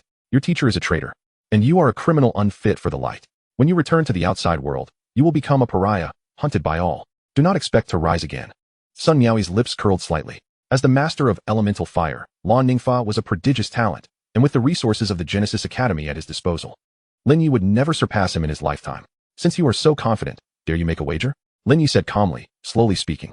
Lan Ningfa had insulted him without consequence, but the slander against Yu Qianying had crossed a line deep within him. Oh, what shall we wager? Lan Ningfa inquired, intrigued. A year from now, I will come to the Genesis Academy to find you. To see if the students of the Genesis Academy are truly unbeatable, Lin Ye declared. You truly dare to challenge me? Lan Ningfa could not help but burst into laughter, regarding Lin Ye as though he were a jester. Yes, we shall determine both ranks and fates. Lin Ye responded slowly. At this declaration, not only did Lan Ningfa appear taken aback, but the crowd erupted in commotion. The barrage of comments flooding in once more. This was the prelude to a life and death battle. Chapter 41. Yu Qianying reveals the truth. Lin Ye, do not act impulsively. Bai Xian interjected urgently, casting a subtle glance at Lin Ye. If the Genesis Academy will not accept you, there are still other academies willing to do so. Though Lan Ningfa was arrogant, he indeed possessed the capital to be so. He was already level 52, and a year from now, he could very well reach level 70. Come play with me? Lan Ningfa scoffed, a dismissive smile on his face. Very well, I accept this wager. If you are too afraid to show up, I will find you myself and crush you. As he spoke, a glimmer of murderous intent flashed in his eyes. This scene was captured by the cameras, and no one expected Lin Ye to be so fearless. Lan Ningfa, realizing he could easily crush Lin Ye with a single blow, would only grow stronger in a year. What confidence did Lin Ye possess? Rather than plotting revenge against my student, you should contemplate how to preserve your own safety. Which academy would still dare to take you in? Sun Miaoyi remarked, her gaze sweeping over Yu Qianying. As her words fell, a deep voice interjected, I want this kid. You at the Genesis Academy are blind, we at Jinghua are not. The camera slowly focused on the newcomer. An elderly man with snowy hair strode forward, peculiarly. Half of his body was mechanical while the other half was flesh, both perfectly fused together. His appearance caused the comments to erupt once more. The Mad King is here to snatch someone again. I never expected him to set his sights on Lin Ye this time. The last disciple he took has a grave 10 meters tall. This Lin Ye likely expended all his good fortune on forging weapons, hence encountering a traitorous teacher. Now, he faced Professor Wang Defa from Jinghua Academy. How dramatically comedic. Haha, the story unfolds. Professor Wang Defa approached Lin Ye, placing his mechanical arm upon his shoulder. Lin Ye, you have been admitted to Jinghua Academy. From this moment forth, you shall become my student. Do you consent? Lin Ye felt a surge of cold terror as he realized that Professor Wang Defa's mechanical arm could bypass his mental shield, clamping onto him like a parasite, causing him pain that rendered him speechless. Silence is acquiescence. This is indeed a joyous occasion. Jinghua gains another formidable warrior this year. Professor Wang Defa laughed heartily, entirely disregarding the crowd present. Upon hearing this, Lin Ye quickly glanced towards the side, where Yu Qianying gave a slight nod. With matters having reached this point, he could only resign himself to fate and proceed to Jinghua Academy, making plans thereafter. At this moment, the gazes of the crowd upon Lin Ye were a mix of pity, satisfaction, and schadenfreude, for it was rumored that among the most heinous tortures in the world, none surpassed becoming a student of the madman Wang Defa. What Lin Ye was about to face would likely be a torment worse than death. As the chief examiner, Bai Xian had no choice but to announce the news of Lin Ye's admission to Jinghua Academy. This Professor Wang could not be judged by normal standards. The last time someone attempted to steal his student, he even dug up the grave of the old man's father, and that person happened to be the Emperor of humanity. Lin Ye, you may accompany Professor Wang, but I must ask Teacher Yu to come with us for a moment. We have other matters requiring her assistance. At this, Bai Xian and the other examiners blocked Yu Qianying's path. Very well, but I have matters to discuss with my student, Yu Qianying stated calmly. No problem. But you only have 10 minutes, Bai Xian nodded, leading the two into a lounge. Yu Qianying surveyed the surroundings, and the hidden surveillance devices in the corners suddenly erupted. Lin Ye furrowed his brow, for he had always found Yu Qianying to be enigmatic, shrouded in an aura of mystery. The strategist of the divine Xia, a traitor. The mentor of Long Gao, the foremost diviner on the heavenly rankings, she appeared as soon as he crossed over, bestowing upon him a talisman of luck before the awakening ceremony, only to then unleash a chaotic divine thunder. Reflecting on the tumultuous journey thus far, Lin Ye felt as though his life had been scripted by another, with Yu Qianying as the author. Xiao Yi, I am aware that your heart is rife with questions. If there is anything you wish to know, feel free to inquire of your teacher. Yu Qianying turned, her expression softening into a gentle smile. Do you know Sun Miaoi? Lin Ye asked. I was once her superior. One might say we were close friends, Yu Qianying replied, resting her chin on her hand. Yet she seems to harbor a profound animosity towards you. Did you wrong her in some way? Lin Ye probed further. How could that be? Does your teacher appear to be the sort to embody villainy? Yu Qianying raised an elegant eyebrow, leaning closer, the Mariana Trench emanating a formidable force. She lightly tapped Lin Ye on the forehead with her finger. It was her wronged fiancé who, upon witnessing my alluring figure, succumbed to temptation and proclaimed his affection for me. Naturally, she caught us in the act. And thus our plastic friendship crumbled, leaving her filled with resentment. After she finished speaking, she placed her hands on her hips in indignation, even causing the buttons of her robe to burst from the exertion, illustrating just how infuriated she was by the incident. I believe you bear some responsibility in this matter as well, Lin Ye said, swallowing hard, fully in agreement. Yu Qianying's anger intensified at his words. Can this be blamed on me? I warned him not to confuse my innate beauty with an invitation. How could a mountain chicken ever aspire to be with a phoenix? Yet he, emboldened by my warning, grew even more audacious and attempted to force himself upon me. Lin Ye was rendered speechless by the explosive nature of the revelation. No wonder Sun Miaoi harbored such hatred towards Yu Qianying. It was a case of a love rival. And what about the accusations that you conspired with the abyss and betrayed the nation? Lin Ye inquired further. Yu Qianying's demeanor shifted to one of seriousness as she produced a divination orb, projecting a vivid scene. Within the abyssal hall, the golden-armored commander of divine Xia handed over the national treasure, the Star River Compass, to the demon lord. Sun Miaoi's father is the true traitor. Had I not destroyed the astrological platform back then, divine Xia would have perished long ago. The destruction of the divine martial tower was already a fortunate outcome. Yu Qianying recounted. The northern heartland fell, and some, driven by incompetence and fury, needed a scapegoat. I became that scapegoat. A role familiar to anyone who has navigated the workplace, she continued. Lin Ye scrutinized the images within the orb, his brow knitted in concentration. He believed his teacher's words, as there was no reason for her to deceive him. However, one significant question lingered unanswered. Teacher, why am I the lord of the otherworldly spirits? Yu Qianying manipulated the divination orb, transforming the imagery into a map's edge featuring a waterfall. This is the Gaia waterfall, reputed to be the world's end. If I were to project 10 years into the future, observe what transpires. As Lin Ye gazed upon the magnificent waterfall, he noted the map's edge gradually receding, causing his brow to furrow. Yu Qianying adjusted the orb again, extending the projection to 20 years hence. The scene revealed abyssal creatures rampaging, bizarre beasts roaming freely, and human city-states reduced to ruins. With the sealing of the otherworldly spirits, the elemental balance of this world has been shattered. It is only a matter of time before it descends into oblivion, and humanity faces annihilation. I have divined 1,000 times and found but one opportunity to save humankind. And you, Xiao Yi, are that destined individual, Yu Qianying stated with a gentle smile. Am I to be the savior? Lin Ye chuckled, shaking his head. In truth, I believe our weakness is what invites such calamity. If we were sufficiently powerful, it would be the abyss that faces annihilation. Yet, there exists a disparity in strength among individuals. Only one can ascend to the status of a demigod. Yu Qianying gazed at Lin Ye, a captivating smile gracing her lips. He felt an undeniable allure in the idea of becoming the supreme being in this world. At that moment, a knock at the door interrupted them, signaling that time was of the essence. What we have lost, we must reclaim with our own hands. Within the forbidden grounds of the Genesis Academy lies 9 barriers. Pass through them to reach the Spirit Sealing Temple. Focus on your studies at Jinghua Academy. Strive to reach level 40 as soon as possible. And do not worry about me, Yu Qianying advised gently as she approached Lin Ye. With a resounding bang, the lounge door was forcefully kicked open. Chapter 42, The Renowned Exploits of Professor Wang. The door swung open violently, and Lan Ningfa entered with Sun Miaoi. The time has come. We must depart, Lan Ningfa remarked, a cold smirk playing at the corners of his mouth as his gaze swept the room like a blade. Do not be disrespectful towards teacher Yu, Sun Miaoi admonished, feigning seriousness as she glared at Lan Ningfa before turning to Yu Qianying, a veneer of insincere smiles adorning her face. Teacher Yu, I have come to share good news. Your student Xiao Yao has excelled in this assessment and has been admitted to the Genesis Academy. Rest assured, I shall nurture her well, and by the time she encounters Lin Ye again, their disparities will no longer resemble those of today. As she concluded, Sun Yaoi cast a fleeting glance at Lin Ye. Thank you, Teacher Sunday. Please see to it that the admission notice reaches her. I shall entrust her to you from now on, Yu Qianying replied coldly. Oh, almost forgot.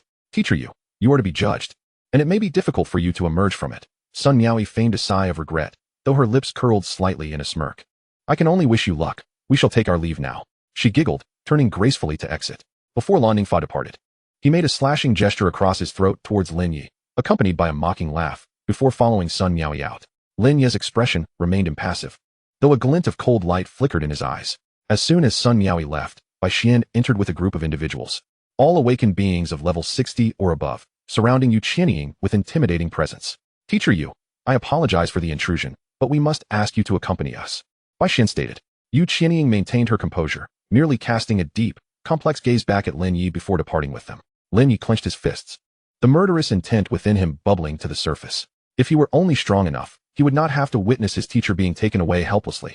In this world, if one possesses sufficient strength, the rules can indeed be broken. I shall find an opportunity to infiltrate the spirit sealing temple within the next few days, Lin Ye resolved internally. At that moment, Professor Wang Defa strode in, holding an admission notice printed from a roadside stall. Lin Ye, I am here to officially present you with your admission letter. Come, let us return to the academy for registration, he beamed, raising the document high. The cover bore flamboyant golden characters reading the stunning snow garden and the pursuit of the rodent. Professor Wang, are you certain there are no issues with this notice? Lin Ye forced a smile, a sense of unease creeping into his heart. Not a problem at all. I had it printed according to my pronunciation. Oh no. Our Jinghua Academy employs a unique verification system for security, so every admission notice is randomly generated to ensure each is one of a kind, Professor Wang explained, his mechanical arm gripping Lin Ye's shoulder. Now let us hurry along.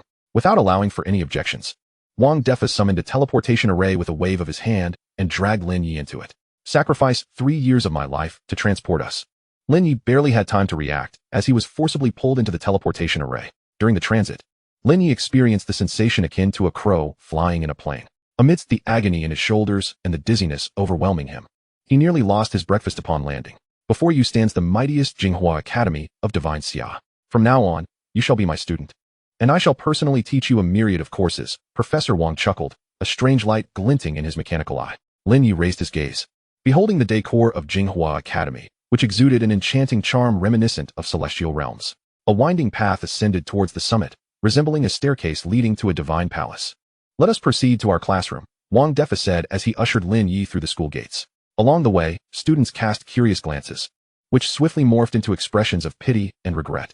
Look, Professor Wang has brought in a new student, apparently the champion of this year's assessments from the livestream.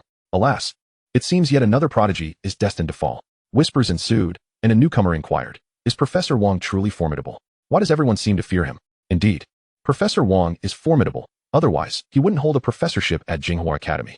However, his methodologies and areas of research diverge from conventional practices, an upperclassman replied, his expression betraying a hint of horror as he recalled some dreadful occurrences. He proceeded to recount tales of Professor Wang's past exploits. Each of his students possessed extraordinary talents, receiving personalized guidance. In his first year, he took on a berserker. Professor Wang studied a skill known as the 9 axes of demon slaying. Reputed to be invincible among its tier, but mastering it required the practitioner to forsake their masculinity. The student complied, enhancing his combat prowess tenfold, becoming unmatched among his peers. Yet he lost his manhood in the process. This led to a frenzied scene as family members stormed the academy, violently confronting Professor Wang, resulting in a lawsuit that remains unresolved to this day. In his second year, Professor Wang persevered, accepting another pupil, this one a rare-class dragon fighter, endowed with a talent that inflicted 100-fold damage on dragon types. To craft a specialized set for this student, Professor Wang ventured deep into the abyss, seizing numerous rare materials and employing the Abyssal Forge for creation.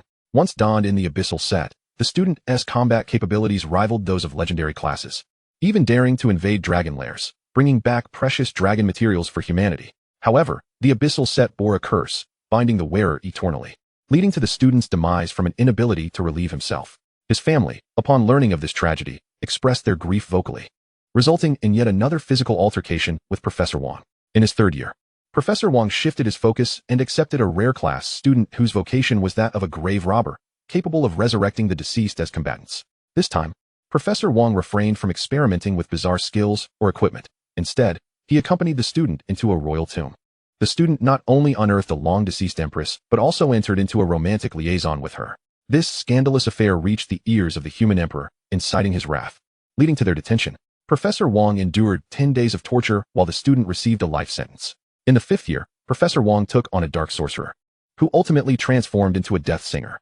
Throughout these years, none of his research endeavored yielded success. Yet, during the 5 years devoid of students, Professor Wong did not succumb to despair. Rather, he intensified his studies, convinced that the issue lay not within himself, but rather in the weakness of his students, vowing to recruit only the strongest henceforth. Recently, he had begun investigating ancient sets, employing living subjects in his experiments. Listening to the murmurs surrounding him, Lin Ye felt an inexplicable twitch in his eyelids, accompanied by an unsettling premonition. Upon reaching a secluded area at the summit, a dilapidated laboratory came into view.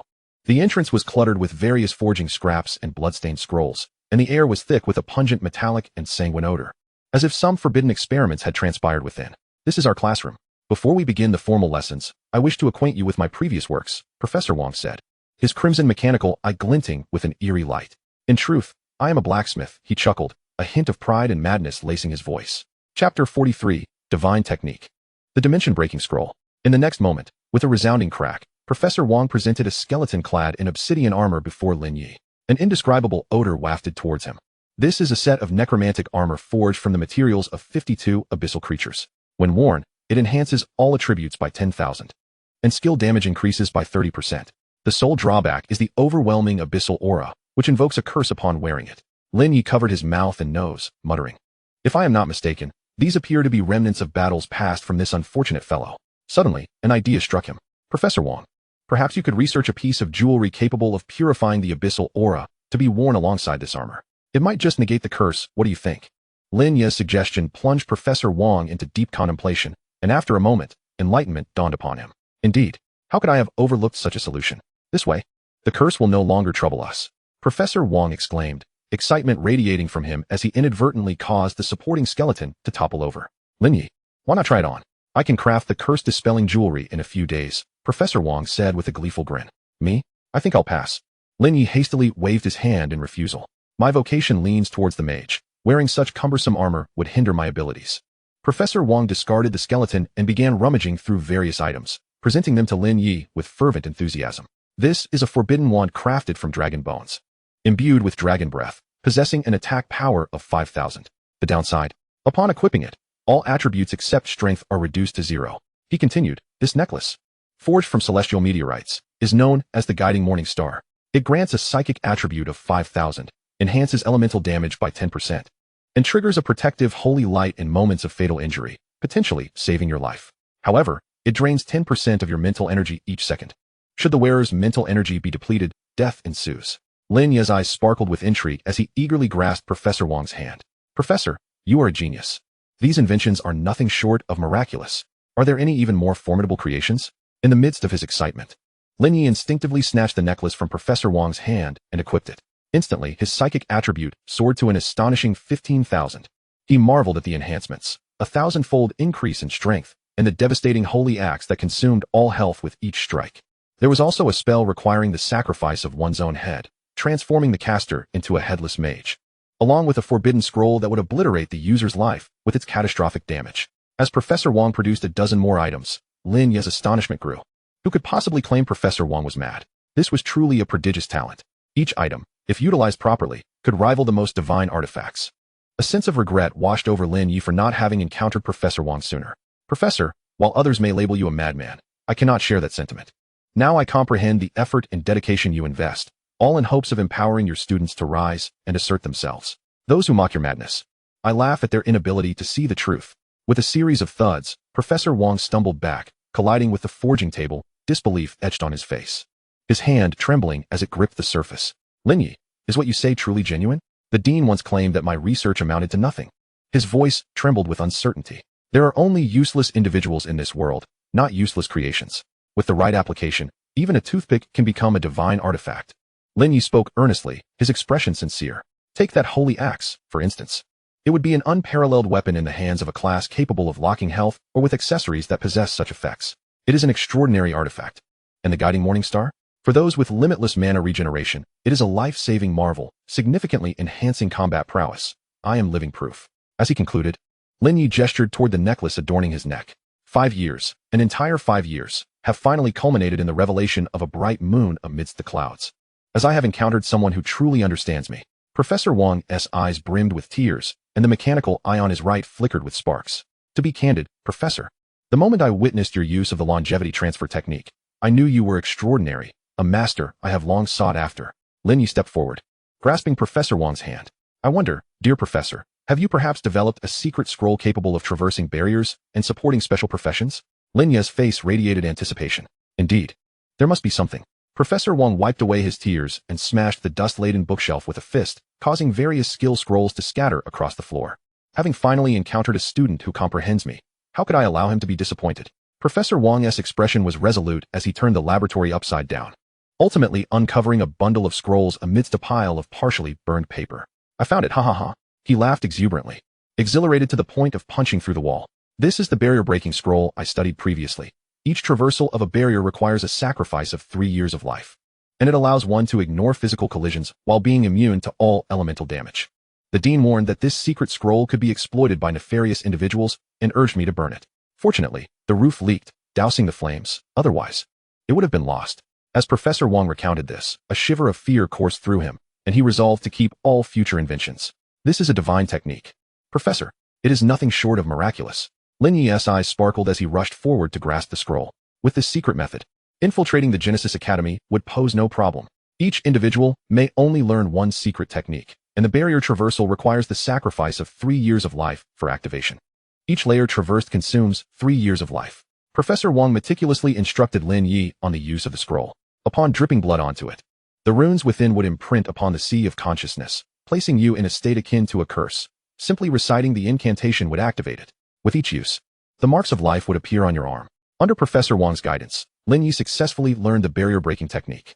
Professor Wang, your research is unparalleled in this era. You are the master I have chosen, and not even the heavens can deter me. Lin Ye's face radiated determination as he prepared to kneel. Professor Wang hurriedly helped him up, overwhelmed with emotion. In this vast world, kindred spirits are hard to find. My wife left me, deeming me mentally unstable. My brother abandoned me for my wife, claiming I was not of sound mind. The dean assigned me to the most remote classroom, believing my thought process peculiar. Your words have enlightened me. Henceforth, we shall be the closest of friends, without the need for master and disciple titles. Wang Defa said, resting his head on Lin Ye's broad shoulder, and he began to weep uncontrollably. His cries echoed with the poignant sorrow of a 70-year-old man's heartache. With such a formidable student by my side, I must reclaim my lost honor, not to boast of my greatness, but to recover what was taken from me. Professor Wang declared with a powerful tone, his tearful mechanical eye sparking wildly, causing Lin Ye's body to twitch. My beloved disciple, I know you have faced numerous hardships along this path. Since I have become your university mentor, I shall take full responsibility for you. Professor Wang placed his hands on Lin Ye's shoulders, his expression filled with unwavering determination. Speak, what other equipment or skills do you lack, or perhaps other necessities? Even if you desire the core of the sun, I shall procure it and place it in your hands.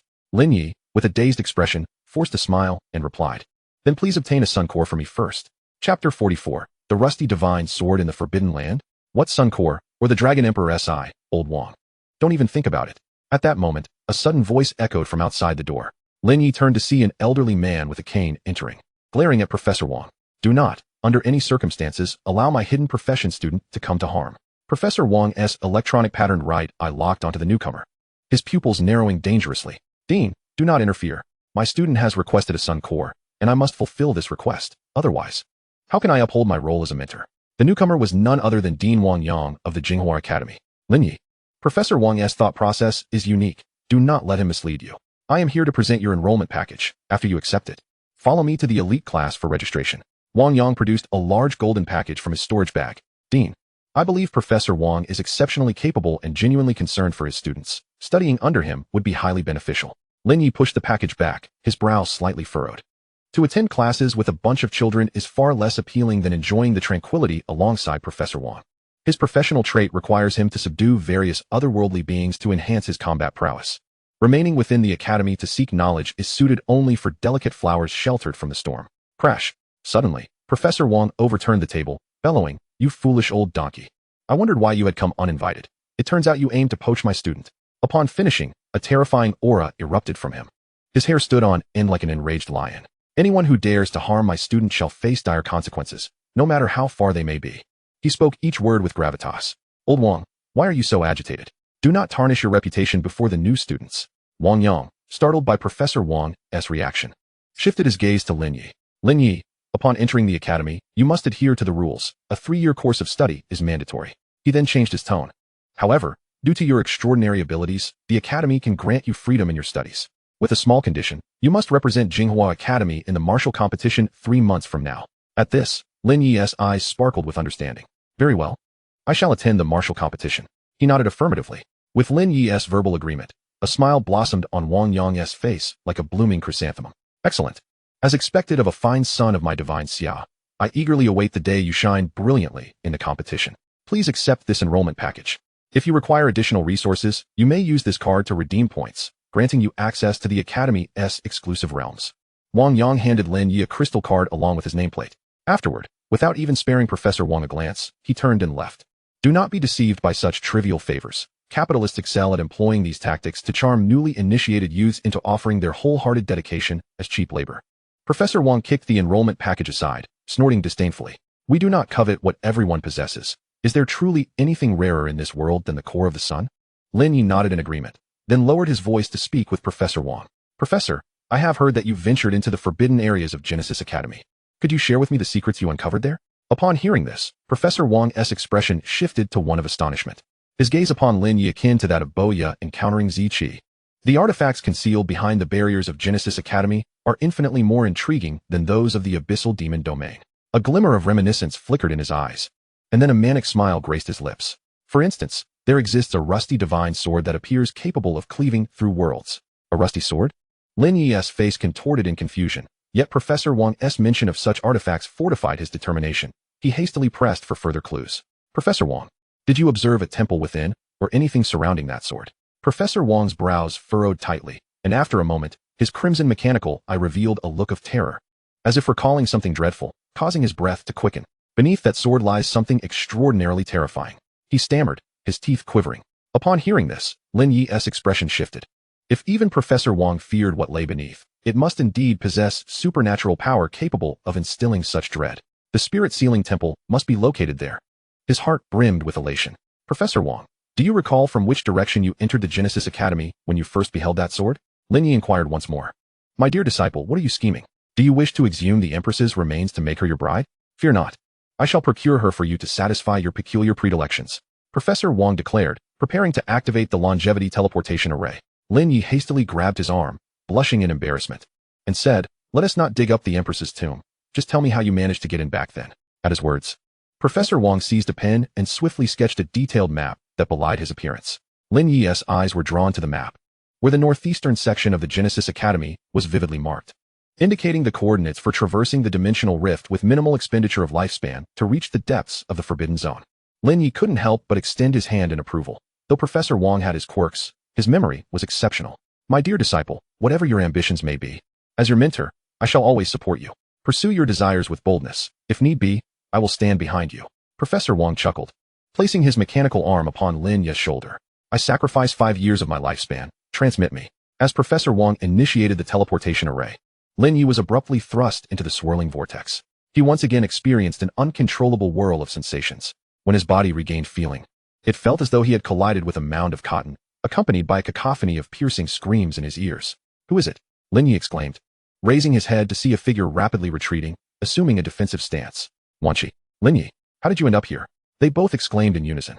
The girl before him was none other than Wanchi, the unfortunate vendor who had once tried to sell him equipment and gifted him an ode dart in the wilds of Dragon City. I came to the secret realm to level up. Lin Ye, how did you suddenly appear here? Wanchi asked, gesturing toward the menacing monsters lurking nearby. It's a long story. Lin Ye replied with an awkward smile, the situation having unfolded too abruptly. Never mind that. Take this, Wanchi said, shoving a talisman into Lin Ye's hand, positioning herself protectively behind him. The effect of the coexistence talisman allows both parties to share the experience points gained. Lin Ye gazed at her silhouette, shaking his head with a smile as he raised his hand to summon the Chaos Divine Thunder. Chaos Divine Thunder, annihilate.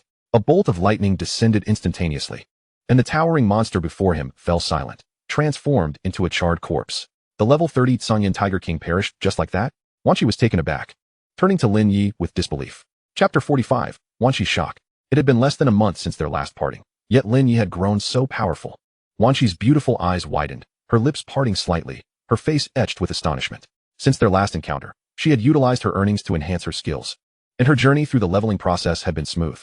Upon gaining entry to the Genesis Academy through back channels, her combat prowess had undergone a qualitative transformation, earning her the recognition of the Academy's dean. Just days prior, she had ventured to the Abyss frontline, obtaining a 1-star battle general medal. Her strength could be deemed among the elite tier of young talents. However, with her current power, defeating the Tsangyan Tiger would require at least 3 of her ultimate moves. Yet Lin Ye had dispatched it with ease in a single strike. Did this imply he was at least level 40? What are you dawdling for? Lin Ye waved his hand in front of Wanqi. Lin Ye, rest assured, I won't hold you responsible for repayment, Wanqi stammered, her mind seemingly not fully engaged. Upon realizing her nonsensical rambling, her face flushed crimson. No, that's not what I meant. Lin Ye, I'm just so surprised at how formidable you've become. I fear I may not be able to assist you in leveling up.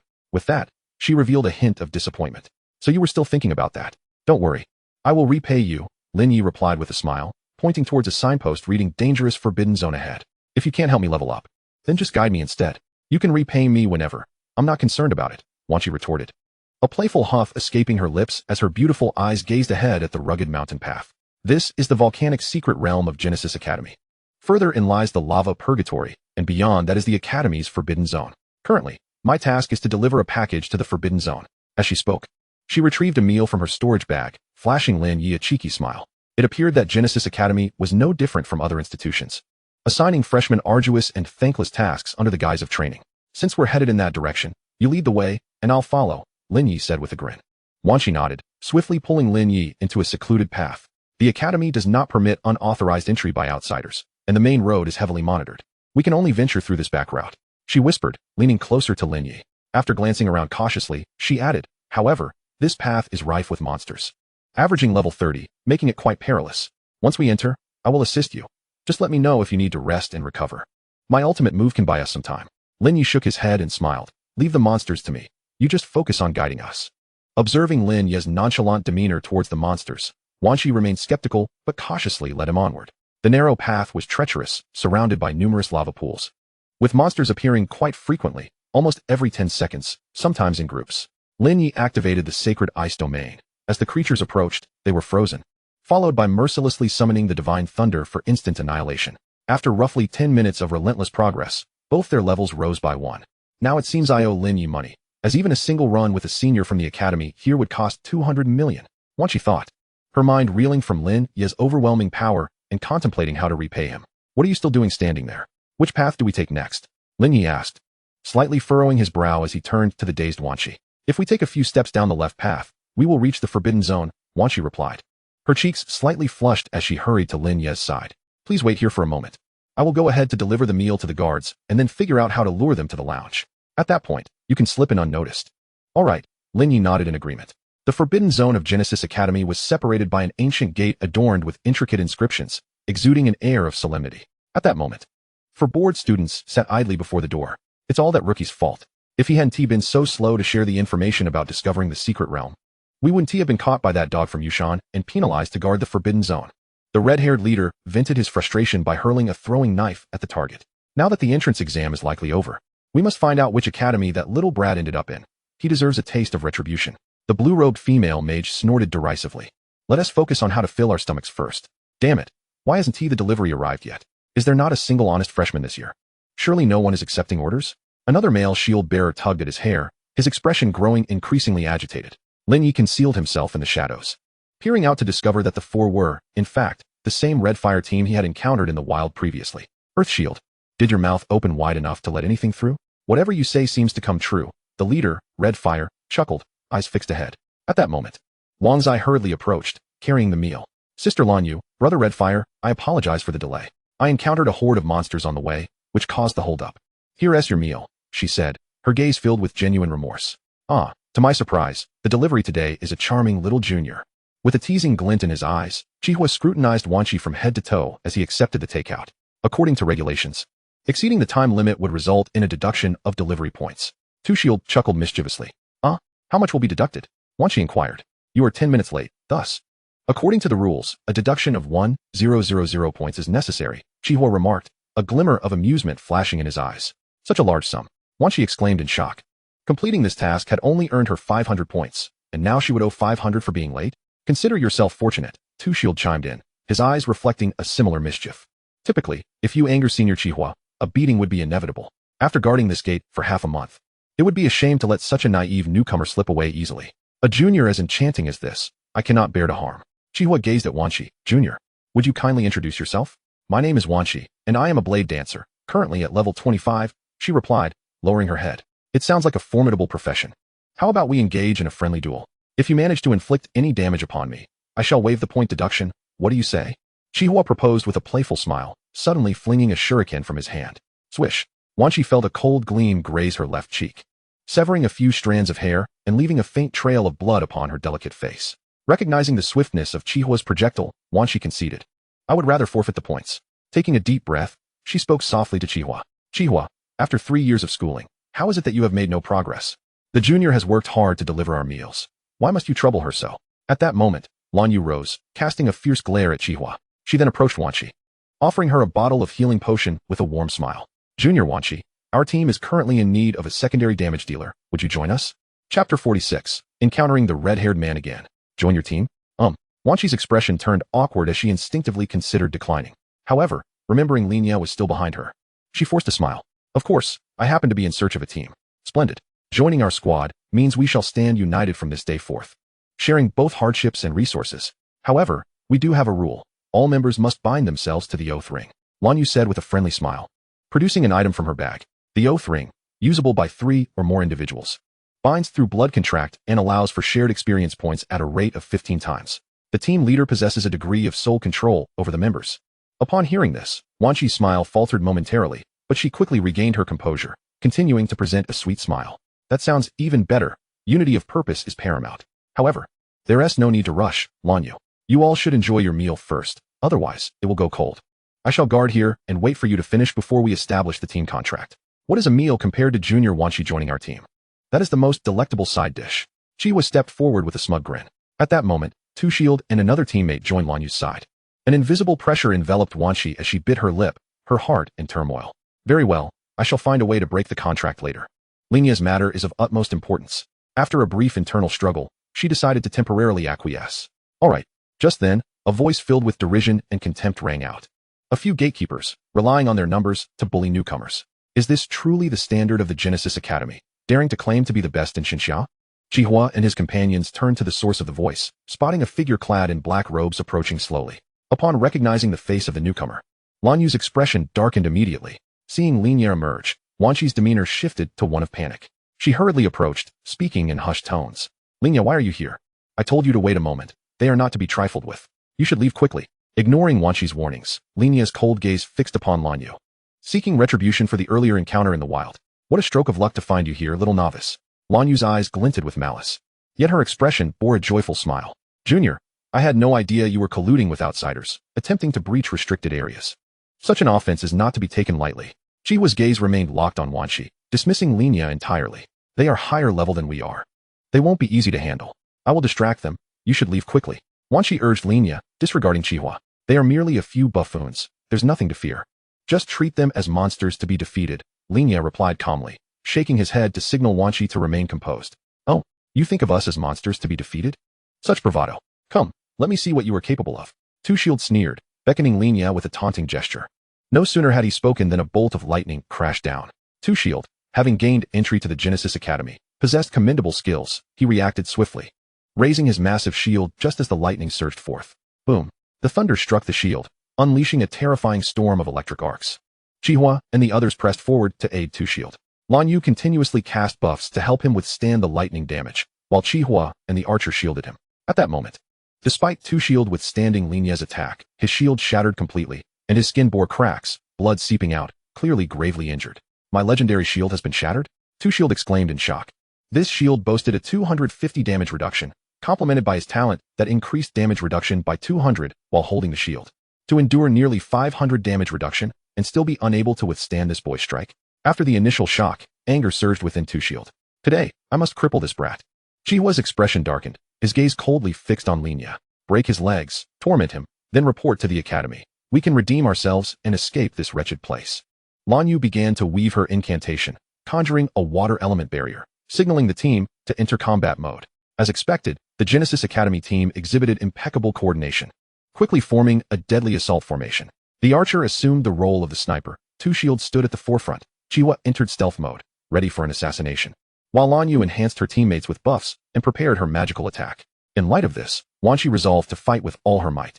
She hefted her massive sword, positioning herself in front of Lin Ye, determined to no longer endure. Lin Ye, I will shield you from the assassin. Just focus on your attack. Her brows furrowed in fierce determination. Lin Ye longed to tell her it was unnecessary, but Lin Ye's attack was already unleashed. 9 dragons ice seal. 9 ice dragons erupted from the blue barrier, descending upon Lin Ye and Wanshi. This was a 9th level ice spell, not only devastatingly powerful, but also capable of freezing its targets upon impact. Unparalleled sword dance. Wanshi cried out, her hands swiftly maneuvering the massive sword, her form splitting into 9, each embodying a different sword stance to counter the 9 ice dragons. Boom. Like 9 blooming ice fireworks in the air, she managed to block the attack. Impressive. I shall see how you withstand my assault. Chihua materialized like a specter beside one of Wanshi's doppelgangers, a cold smirk on his lips as his dagger glinted menacingly, plunging into Wanshi's lower back. Ugh. Wanshi gasped in pain, swinging her massive sword backward, but Chihua's figure vanished again. Simultaneously, Lin Ye reached Wanshi's side, steadying her. Damn it. If we were the same level, you would not be my match. Blood trickled from the corner of Wanshi's mouth as she clutched her wounded side. Lin Ye offered her the healing potion, casting a sidelong glance at the approaching threat, a chilling, killing intent surging forth. To think you could withstand my 9th tier spell, your professional prowess is indeed commendable. However, the expenditure of such grand abilities is monumental. How many times can you employ them? Blue Rain displayed her characteristic mischievous grin, and while she was in the casting state, her skills were unleashed without cost, unless her elemental shield was breached. First, let us deal with this cowardly dog lurking in the underbrush, and then I shall craft your demise slowly. Lin Ye's expression was frigid as his gaze locked onto the concealed Chihua behind him. Holy Ice Domain, activate. The frigid realm radiated outward from Lin Ye's core. The sudden onslaught of frost startled Chihua momentarily, but he dismissed it with arrogance. A level 20 novice dares to control me? Elemental nullification. He cast a protective aura upon himself, granting immunity to elemental control for 10 seconds. Chihua scoffed, his figure darting towards Lin Ye with the swiftness of a specter gliding over ice. Yet soon, astonishment flickered across his face, the closer he approached Lin Ye, the more potent the frost's grip became. While he could evade freezing, his speed was drastically hampered. As his blade neared Lin Ye's rear, he found himself ensconced in a thick layer of frost, unable to advance another inch. This is bad. Chihua, retreat. Blue Rain, sensing the impending danger, shouted urgently. Chapter 47. Elimination of Chihua's squad. Yet it was all too late. Lin Ye lay in wait, anticipating this very moment. The instant Chihua was ensnared in ice, Lin Ye abruptly withdrew, 2 figures emerging simultaneously behind the enemy, forming a triangular encirclement. Blazing triangular assault. 3 fiery projectiles, ablaze with elemental flames, surged forth, amplified 1,000-fold. Their lethality reached terrifying heights. For a fragile assassin like Chihua, a mere touch meant death. A chilling scream escaped Chihua's lips as his lower body succumbed to the flames, his form engulfed in searing agony. Lin Ye, with a swift motion of his odor darts, severed Chihua's right hand, which still clutched his weapon. Chihua's eyes widened in horror as he clutched his dismembered limb, howling in despair. You're not dead yet. What is all the fuss about? Lin Ye's demeanor remained icy, a smirk of mockery gracing his lips. This cruel spectacle ignited fury within Blue Rain and her companions, prompting them to launch a ferocious assault against Lin Ye. Eliminate him. Blue Rain's staff swung fiercely, unleashing frigid spells in a relentless barrage towards Lin Ye. The archer drew back, releasing a massive holy light arrow, accompanied by a deluge of arrows that sealed off all of Lin Ye's escape routes. The formidable earth shield crashed to the ground, unleashing a terrifying force that surged toward Lin Ye. Faced with the trio's full frontal assault, Wanshi's fair visage paled. Yet, in the next moment, a resolute determination shone in her eyes as she brandished her great sword to shield Lin Ye. Step aside. Lin Ye frowned, raising his hand and dismissively swatting Wanshi away as if she were a mere annoyance. He advanced fiercely, single-handedly confronting their combined might. Boom. The earth quaked as the overwhelming force collided with Lin Ye, akin to a firecracker tossed into a manhole, the ground erupting violently as the earth element's power surged forth, intent on tearing Lin Ye apart. Simultaneously, the holy arrows struck Lin Ye with the force of colossal missiles, a torrential rain of arrows descending upon him, while 9 ice dragons followed suit, completely engulfing him. Lin Ye. Wanshi scrambled to her feet, anxiously calling out his name. The 3 students from Genesis Academy unleashed their ultimate combination, Even a level 40 abyssal creature would meet its end. Lin Ye was surely. However, as the dust settled, Lin Ye stood unwavering in his place. How is this possible? X5. Wan Shi and Blue Rain's faces reflected sheer disbelief. Weak and powerless.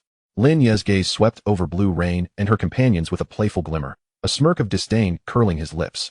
Their combined assault merely chipped away a fraction of his magical energy, leaving him largely unscathed. Now, I grant you the opportunity to clash with me head-on. Lin Ye sneered, beginning his countdown. 3.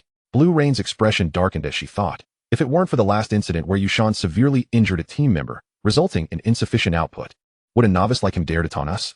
2. Activate the forbidden spell. Eliminate him at all costs. A frenzied glint ignited in her eyes. A murderous intent radiating forth. Forbidden spell. Frost Ice Feast. Forbidden spell. Celestial Arrow. Forbidden spell. Phoenix Ascendance. In an instant, magical assaults, physical strikes, and mixed damage cascaded towards Lin Ye in a relentless barrage.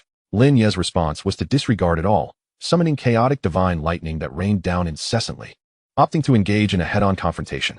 Boom. The very ground trembled as the cacophony of explosions reverberated, leaving Wan Shi momentarily deafened. This was a pure display of firepower. A relentless bombardment. Wan Shi witnessed the first bolt of divine lightning strike, shattering Blue Rain's elemental shield, followed swiftly by the second and third, as clouds of dust billowed, obscuring all sight. Meanwhile, Lin Ye felt ripples emanate from him. His mental shield absorbed all damage, while flickers of blue radiance enveloped him, the blessing aura continually replenishing his magical energy. The entire exchange endured for a full minute. As the dust cleared, the scene before the forbidden ground was one of devastation. Both lounges lay in ruins, with Blue Rain's trio charred and lifeless upon the ground. How can this be? You are merely level 26. How could you inflict such terrifying damage? Chihua's complexion drained of color, his earlier arrogance evaporated, replaced with sheer terror. Moments ago, from a god's perspective, he had witnessed Lin Ye summon divine lightning to annihilate his comrades. The indescribable terror of that power made him realize how foolish it was to provoke Lin Ye. You dare to kill us? Genesis Academy will not let you off. Chihua's voice trembled as he spoke, sensing Lin Ye's intent to turn away. Hearing such villainous words, Lin Ye chuckled. Genesis Academy. I shall overturn it in due time. That day is not far off. With that, he turned towards the gates of the forbidden ground, sparing Chihua's life. In the future, refrain from being so clever as to shield others from harm. Think more of your own well-being. As Lin Ye passed by Wan Shi, he noticed her waist stained with blood and paused. You are one of my few friends. I brought you here, and I cannot stand idly by and watch you perish before my eyes. Wan Shi huffed defiantly, then retrieved a golden talisman from her bag, racing towards the gates of the forbidden ground. If the gates of the royal forbidden ground are forcibly opened, an alarm will trigger, and the entire Genesis Academy will hear it. She spoke slowly, placing the talisman upon the door. A mysterious force of runes radiated outward, as the inscriptions on the door appeared to activate, flowing continuously. The gates of the forbidden ground were cloaked in golden light, and inscriptions surged from the crevice, gradually swinging open. Junior, have you lost your mind? Allowing an outsider to breach the forbidden ground. If the mentors discover this, you will be executed publicly, becoming a criminal of Xinxia. Chihua, taken aback by Wan Shi's unexpected capability to open the gates, revealed a look of astonishment. Once the gates swung open, Wan Shi turned, flashing a smile at Lin Ye. All right, hurry inside. It won't be long before someone discovers this. I'll stay here to cover for you, though I cannot guarantee how much time I can buy. She understood that accompanying him would only hinder his escape, so she opted to remain and confront the mentors that would soon arrive. Hearing her words, Lin Ye offered her a warm smile, nodding. Wan Shi, thank you.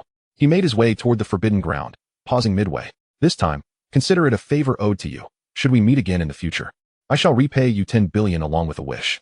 Upon hearing Lin Ye's words, Wan Shi retorted towards the depths of the forbidden ground. Fool. Let us see if you can survive to return.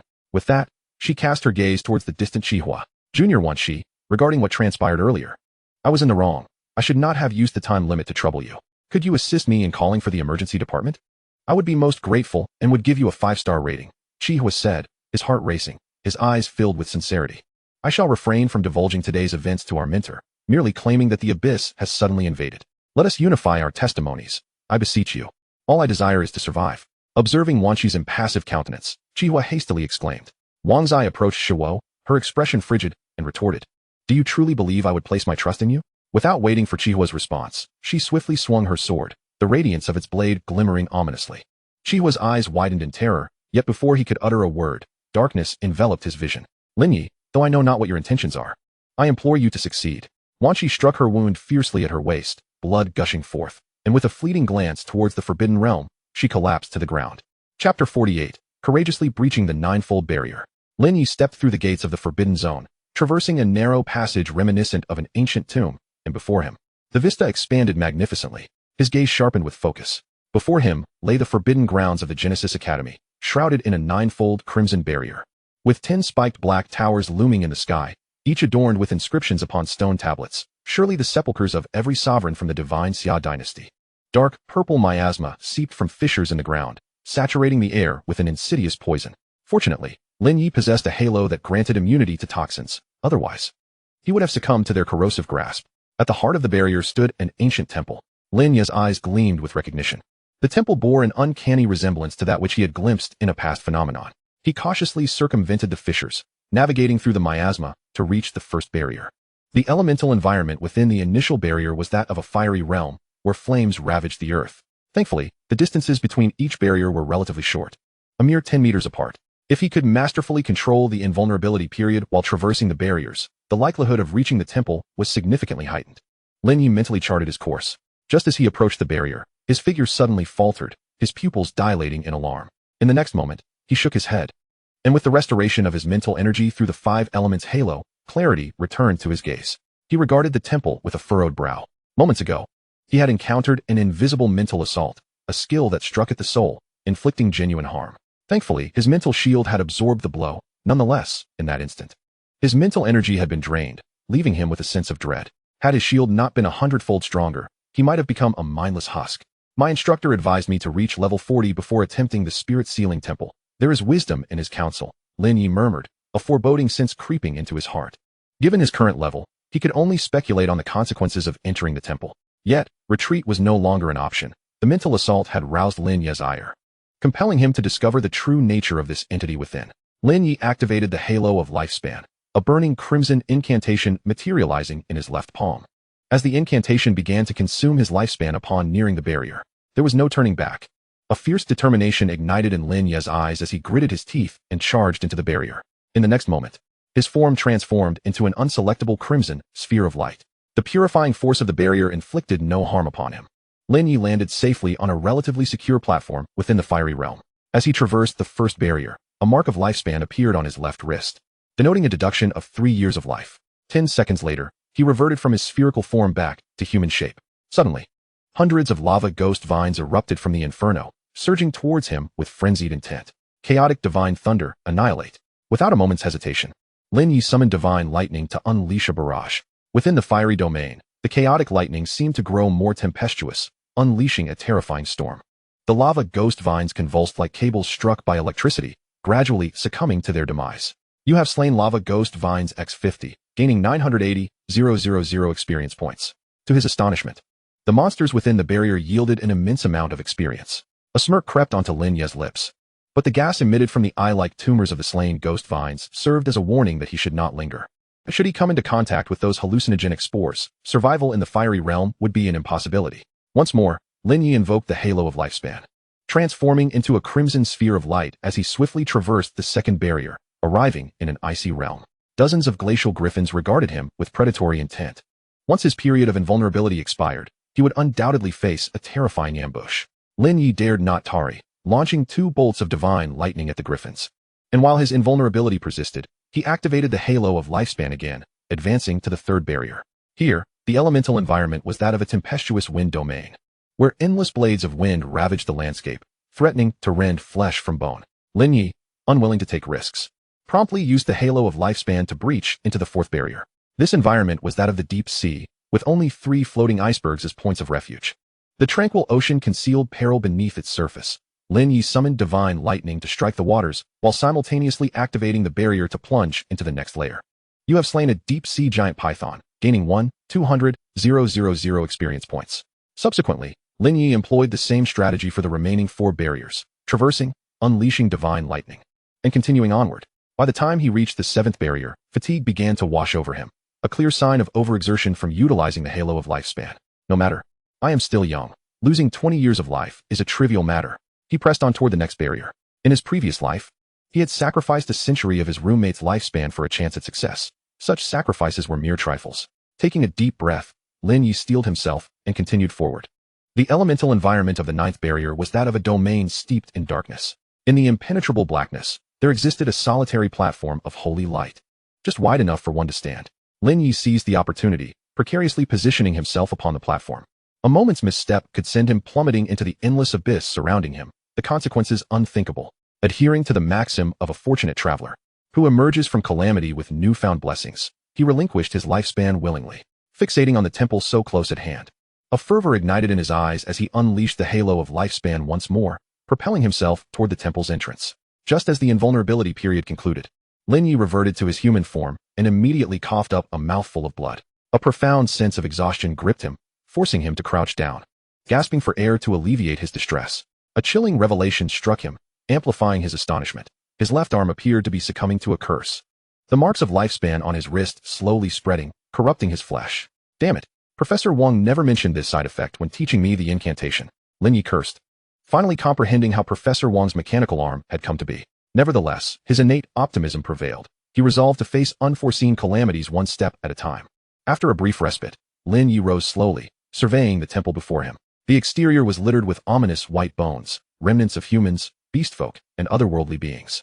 Among the skeletal remains, broken weapons of past trespassers stood embedded, and upon a colossal sword at the entrance, bold characters were inscribed. The Godslayer shall forever fall into darkness. Lin Ye narrowed his eyes, the gloom of the temple's entrance resembling a passageway to an ancient world, intensifying his foreboding premonitions.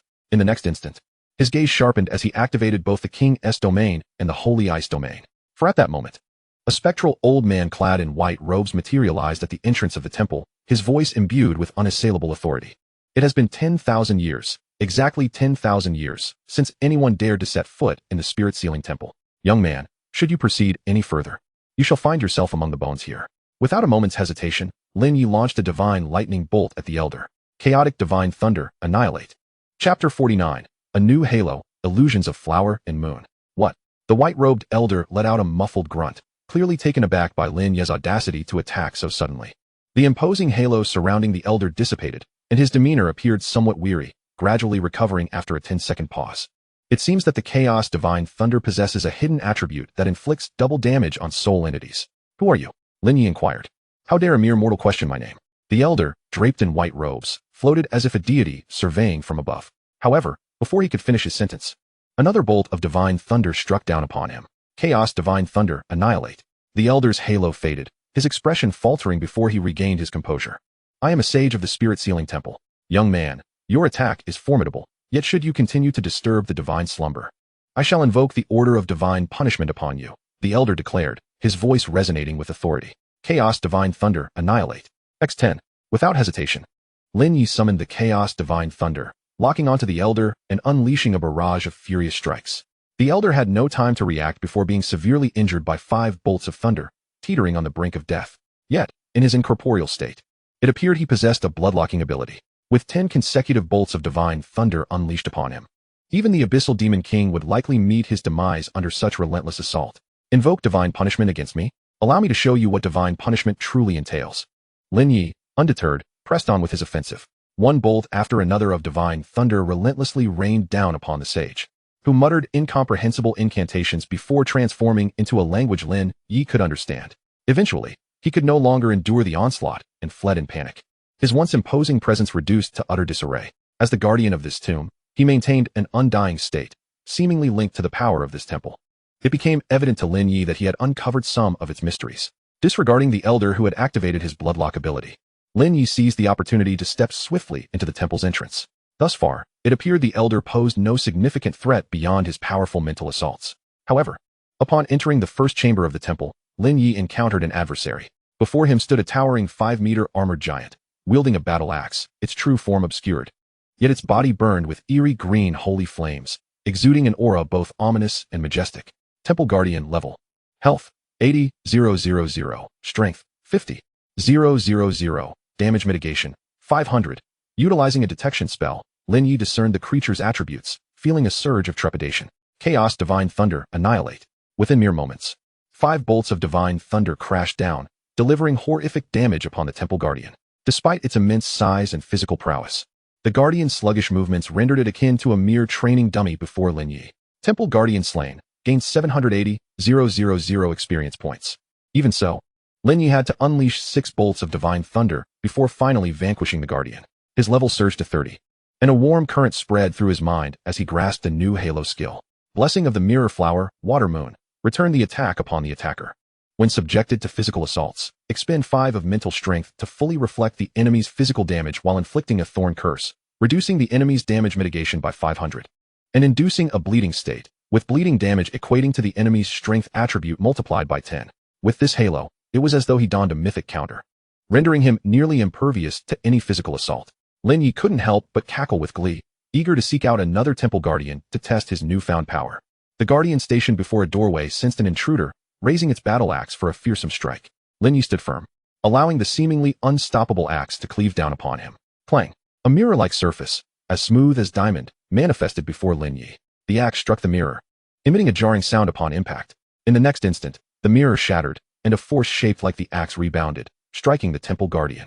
The guardian immediately fell to one knee, supporting its weight with the massive axe, clearly wounded.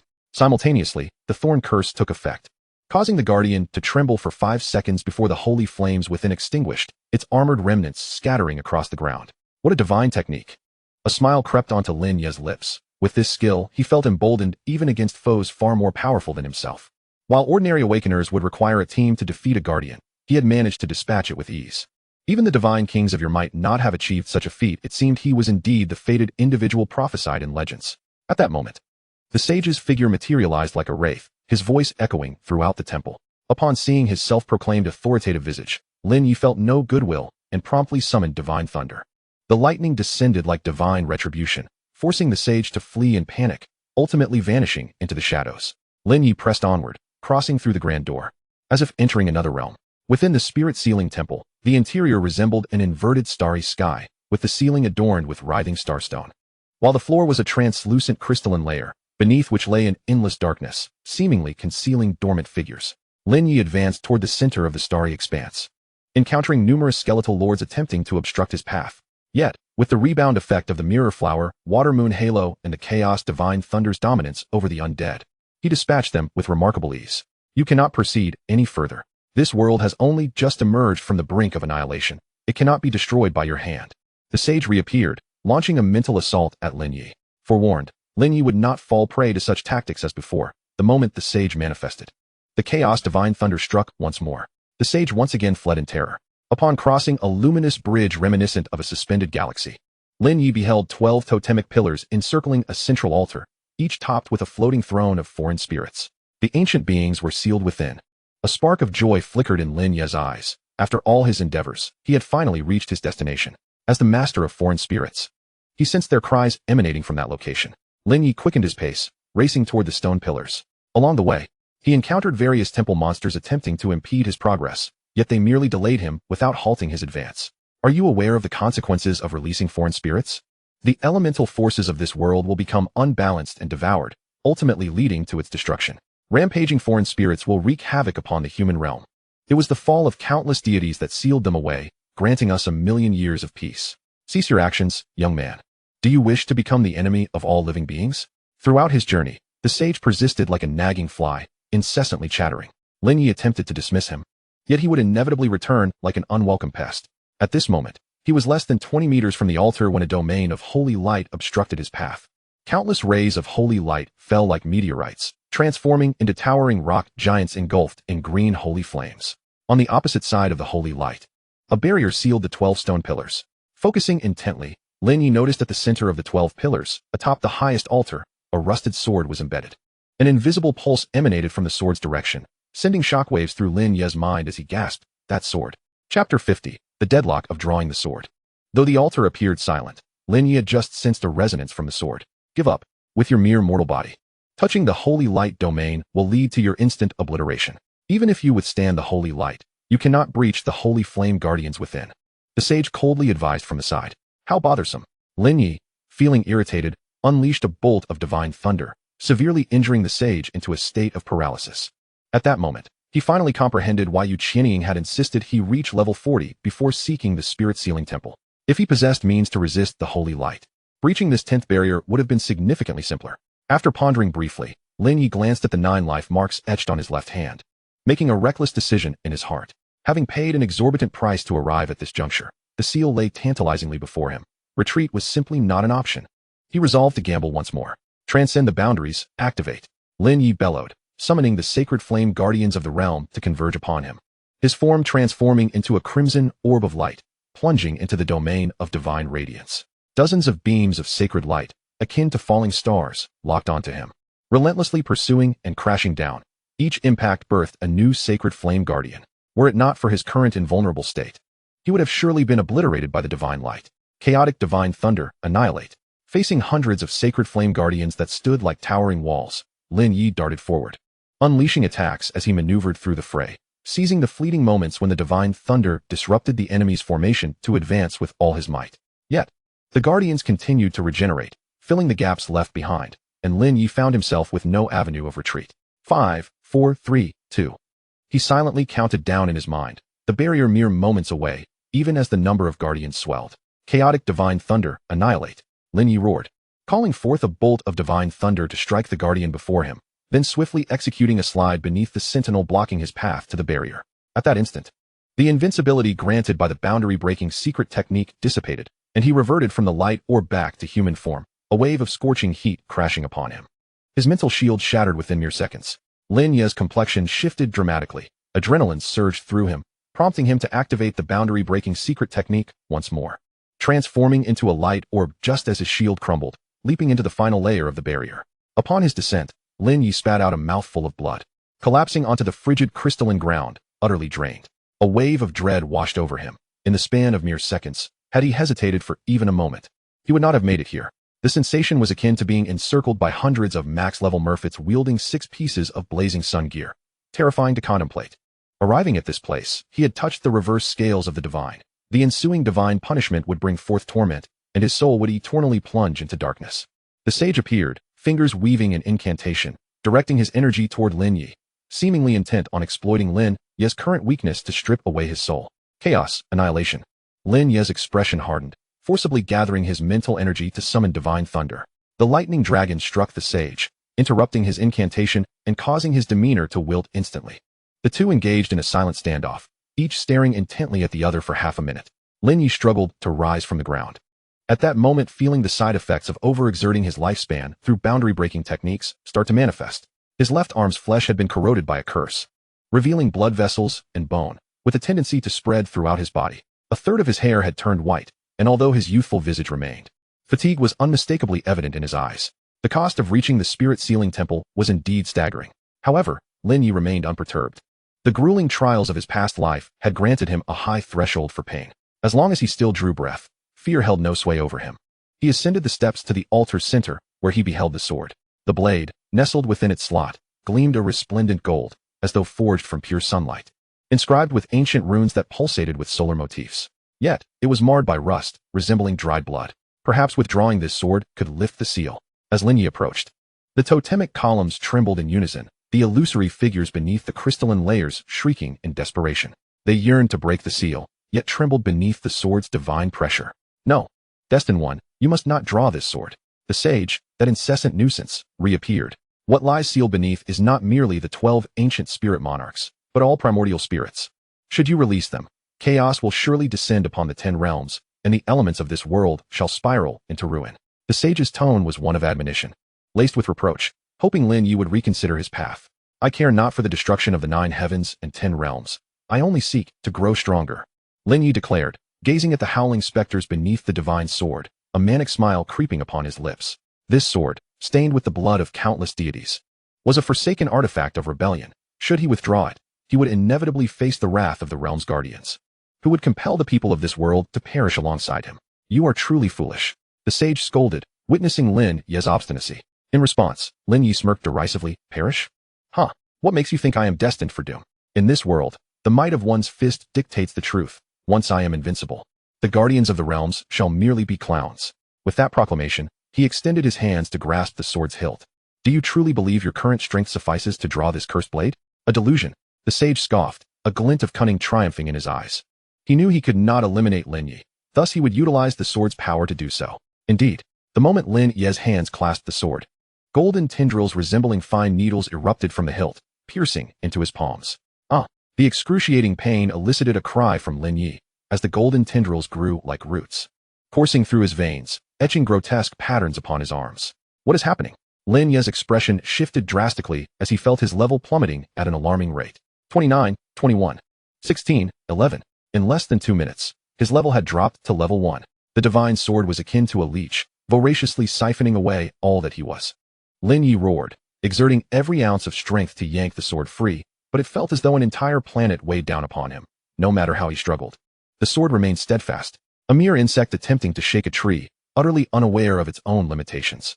To withdraw the cursed sword, one must withstand its veracity to earn the right to be its master, and you, quite evidently, do not measure up, the sage chortled. Lin Ye's arms, now marred with grotesque patterns, twitched as his blood vitality was relentlessly drawn by the sword, his skin visibly shriveled, the tips of his hair turning gray. In less than 10 breaths, his body had become akin to a desiccated corpse, with only his heart faintly pulsing, having lost all functions. Foolish clown. You dare attempt to break the seal left by the ancient gods? The sage chuckled, certain that all was settled. Let your corpse serve as a warning to future intruders. Forever entangled with the cursed sword. As the sage prepared to dissipate, a look of astonishment suddenly crossed his face. A starry prison, glimmering with specks of light, had ensnared him without his notice. Simultaneously, from the blood moon formation that had abruptly appeared on the ground, a figure emerged. Who is the fool? Dressed in a purple robe, Yu Qianying materialized upon the altar. Who are you? The sage exclaimed, fear etched across his features. For he realized that upon being captured by the starry prison, his state of immortality had vanished. To defy the temple's protective power, one must possess divine strength. Could it be that she, a mere holy servant, dares to act with impudence? With a mere flick of her delicate hand, the space within the starry prison, along with the sage, transformed into starlight and dissipated. Lin Ye, barely conscious, was engulfed in shock at this spectacle. Hadn't his teacher claimed to lack proficiency in offensive skills? How was it that with a single stroke, the sage of the temple was dispatched so easily? Xiao Yi, I had expected you to conquer the secret realms of Jinghua Academy and reach level 40 before arriving here. It seems I have once again underestimated the situation. Yu Qianying mused, unaware that Lin Ye still retained consciousness, as she approached him, murmuring softly, if one were to be devoured by other entities, there may still lie a chance for redemption. However, being ensnared by the divine sword appears to be a meticulously crafted trap, calculated to foresee this very encounter. Yu Qianying extended her delicate wrist, her fair hand brushing against Lin Ye's cheek, sensing the waning vitality within him.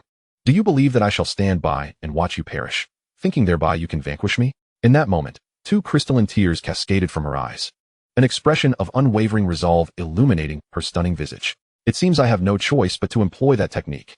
In the haze, Lin Ye could only discern Yu Qianying's indistinct voice, perceiving her sorrowful lamentations. A pang of guilt surged within him. Would the outcome differ had he elevated his level before this encounter?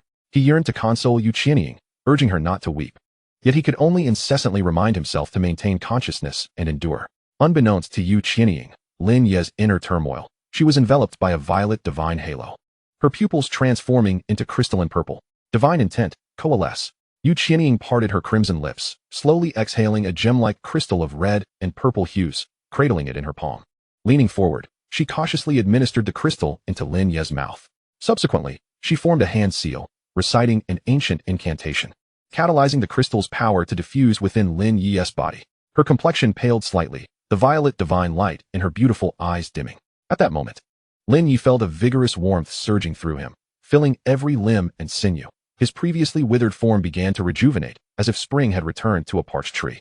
In a mere 5 seconds, he restored to his original state, and after 10 seconds, even the curse of decay afflicting his left arm was purified. The marks of his lifespan eradicated.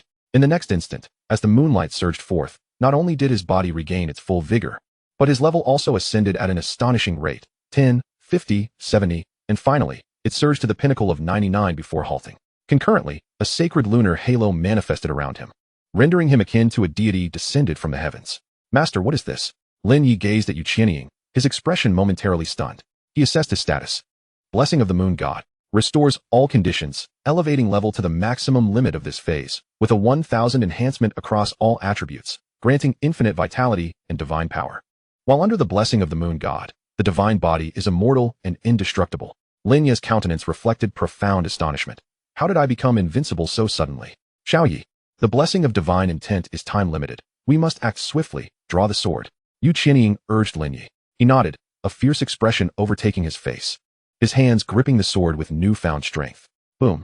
The entire sacred space began to tremble. In the state of the Moon God's blessing, Lin Ye had gained the capacity to rival the divine sword, the overwhelming force that once loomed over him dissipating. "Ah!" Lin Ye roared.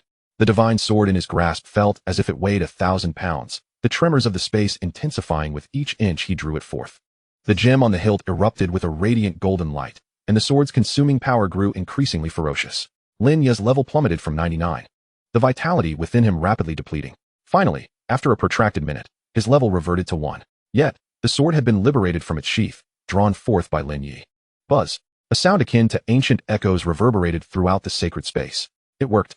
Lin Ye's face beamed with elation as he raised the divine sword. At that moment, the sword felt no longer burdensome, but rather as light as an extension of his own being, easily maneuverable. Splendid. A gentle smile graced Yu Qianying's exquisite features. Her joy evident. However, just then, a rumble resounded. The totem pillar upon the altar suddenly shattered, the 12 ethereal thrones levitating in the air. Blindingly vibrant divine light illuminating the entire sacred space. Lin Ye's eyes widened in astonishment. The first throne, emanating black divine light, revealed a wolf-headed specter, which transformed into a veil of darkness, howling as if in celebration of its liberation, before tearing through the void and vanishing into the chaotic currents of space. The eternal night wolf emperor, the sovereign of dark elements. Yu Qianying grasped Lin Ye's hand, speaking slowly. The second throne, radiating crimson divine light, manifested a divine bird with flaming wings, its triumphant cry soaring skyward, akin to a blazing sun, vanishing in the celestial expanse. The radiant sunbird, the origin of fire elements. Yu Qianying's beautiful eyes reflected the fiery avian against the horizon. The third throne, emanating azure divine light, unveiled the ruler of water, the Tsangming dragon emperor. Yu Qianying appeared well acquainted with these sovereigns of the ethereal realm, introducing them to Lin Ye one by one. The Yoming ghost dragon, the source of the power of the Nether River. The void wanderer, one of the rare space elemental spirits. As the 12 ethereal thrones crumbled, the ground of the sacred space shattered like a mirror. Yu Qianying pulled Lin Ye into the air. Below, countless elemental spirits soared like reversed shooting stars, hastily dispersing in all directions. They fled with the fervor of escaping prisoners, utilizing their strengths to evade capture. In merely 10 seconds, the sacred space returned to an eternal silence, and Lin Ye felt as though he were awakening from a dream. Yet, the divine sword in his grasp assured him of the reality of it all. "Xiao Yi, I never anticipated this would come to pass so swiftly. From this day forth, you shall be the master of this sword." Yu Qianying turned, her signature enchanting smile illuminating her face. To obtain this sword has indeed been quite the ordeal. Lin Ye chuckled, shaking his head as he examined the sword's attributes. In the next moment, astonishment washed over him. Sun God Sword. Can be refined. Grade, unsealed. All attributes 9,999. Critical hit 60. Ignores damage reduction 500. Aura effect enhancement 200. Elemental spirit damage increase of 200 for all attributes. The host can summon spirits and temporarily infuse their powers into the Sun God Sword, granting the sword corresponding attribute enhancements and special effects. Chapter 52. Is Yu Qianying actually the villain? Classmate, wake up.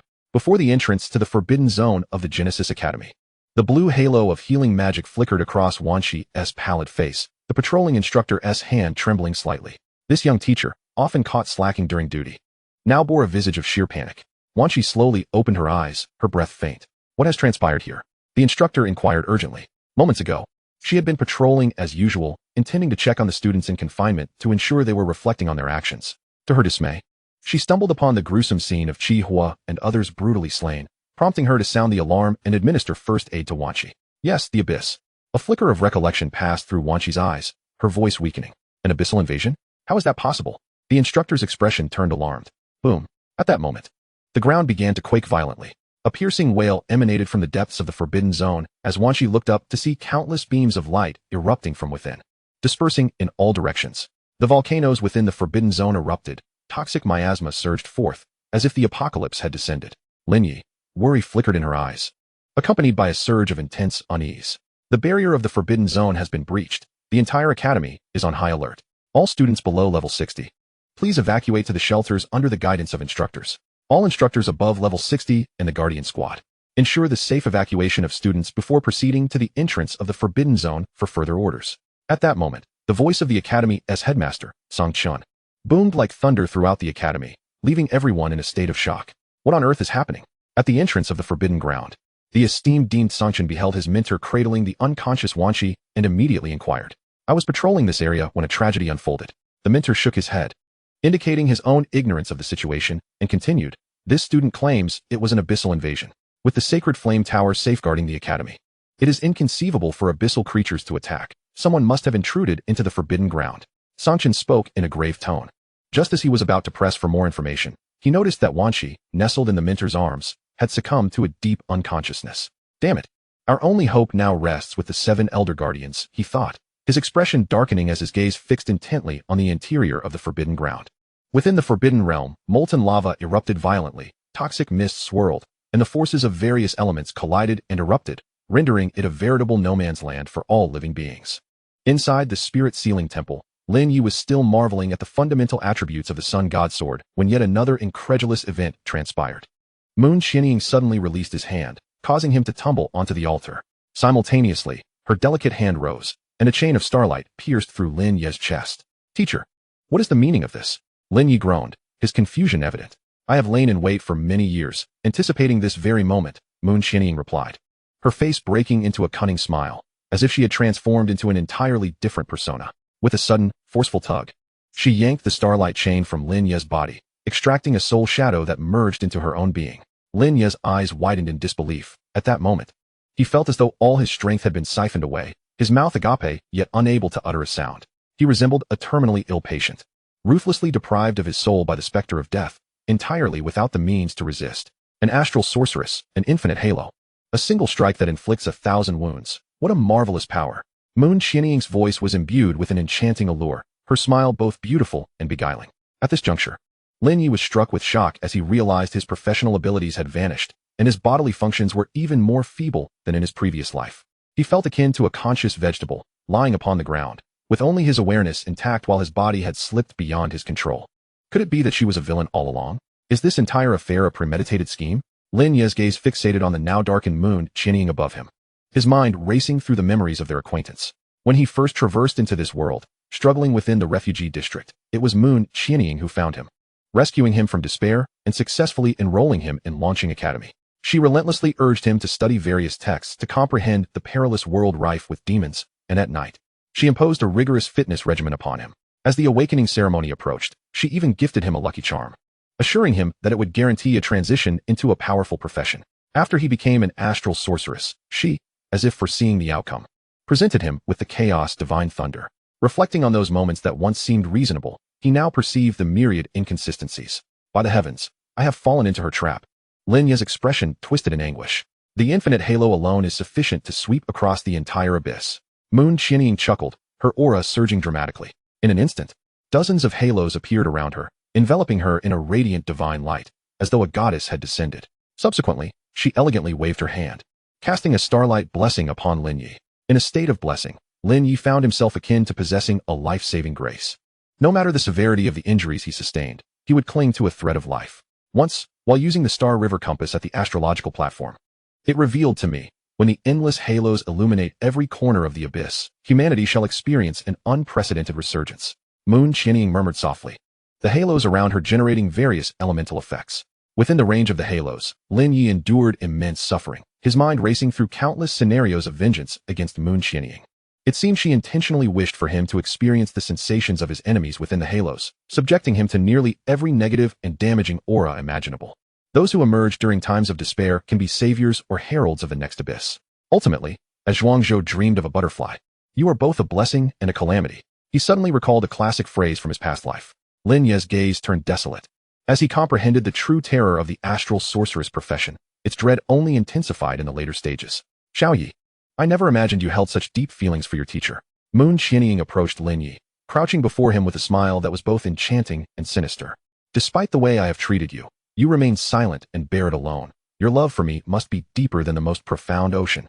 Tears shimmered in Lin Ye's eyes, his expression contorted with rage. Had he been able to speak, he would have unleashed a torrent of curses upon her. How dare you? Would you have the courage to turn off the halos and speak? Yet, it was clear that Moon Qianying lacked any telepathic abilities, misinterpreting Lin Ye's tears as expressions of deep affection. She then withdrew all the halos, sighing softly, my actions are driven by a hidden sorrow.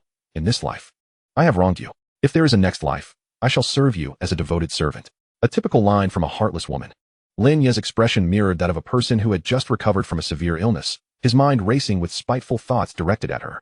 Who dares to invade the temple and disrupt the barrier of the forbidden ground? A sudden voice pierced the air. 7 figures appeared within the temple, encircling Moon Qianying and Lin Ye. Moon Qianying's brows furrowed slightly as all the halos activated once more. Damn it, could they not have appeared sooner as a villain? Lin Ye donned a mask of pain once again, gazing at the figures above with an inner torrent of curses. Chapter 53, Moon Qianying vs. the 7 Saints. The magic sword of the forbidden ground? She has unsealed it. Those who fled moments ago were the ancient malevolent spirits sealed within the temple. Suppress her. Do not let her escape. Those who intrude upon the temple shall be met with death. The 7 individuals, all appearing to be over a century old, possessed an alarming level of power, each at a staggering level 90. Now aware of the situation, they were filled with unbridled fury.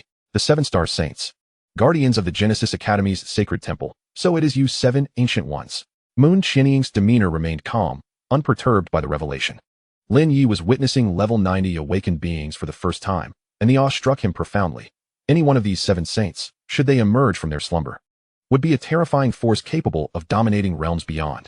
The invisible pressure exerted by the 7 saints firmly locked onto the 2 of them. Lin Ye felt as though he had been cast into the depths of an ocean, the overwhelming weight making it difficult to breathe.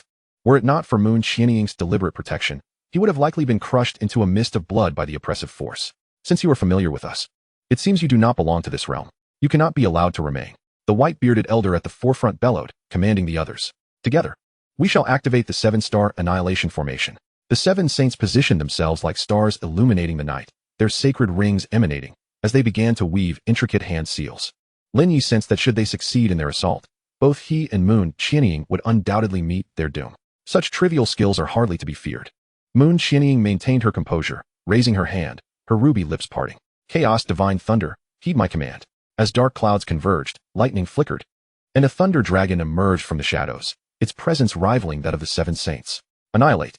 Moon Qianying directed her slender finger at one of the saints. However, to her astonishment, the thunder dragon, instead of unleashing its wrath, fixated its gaze upon Lin Ye. Damn it. Not now, you treacherous creature. Moon Qianying cursed silently, dismissing the chaos divine thunder.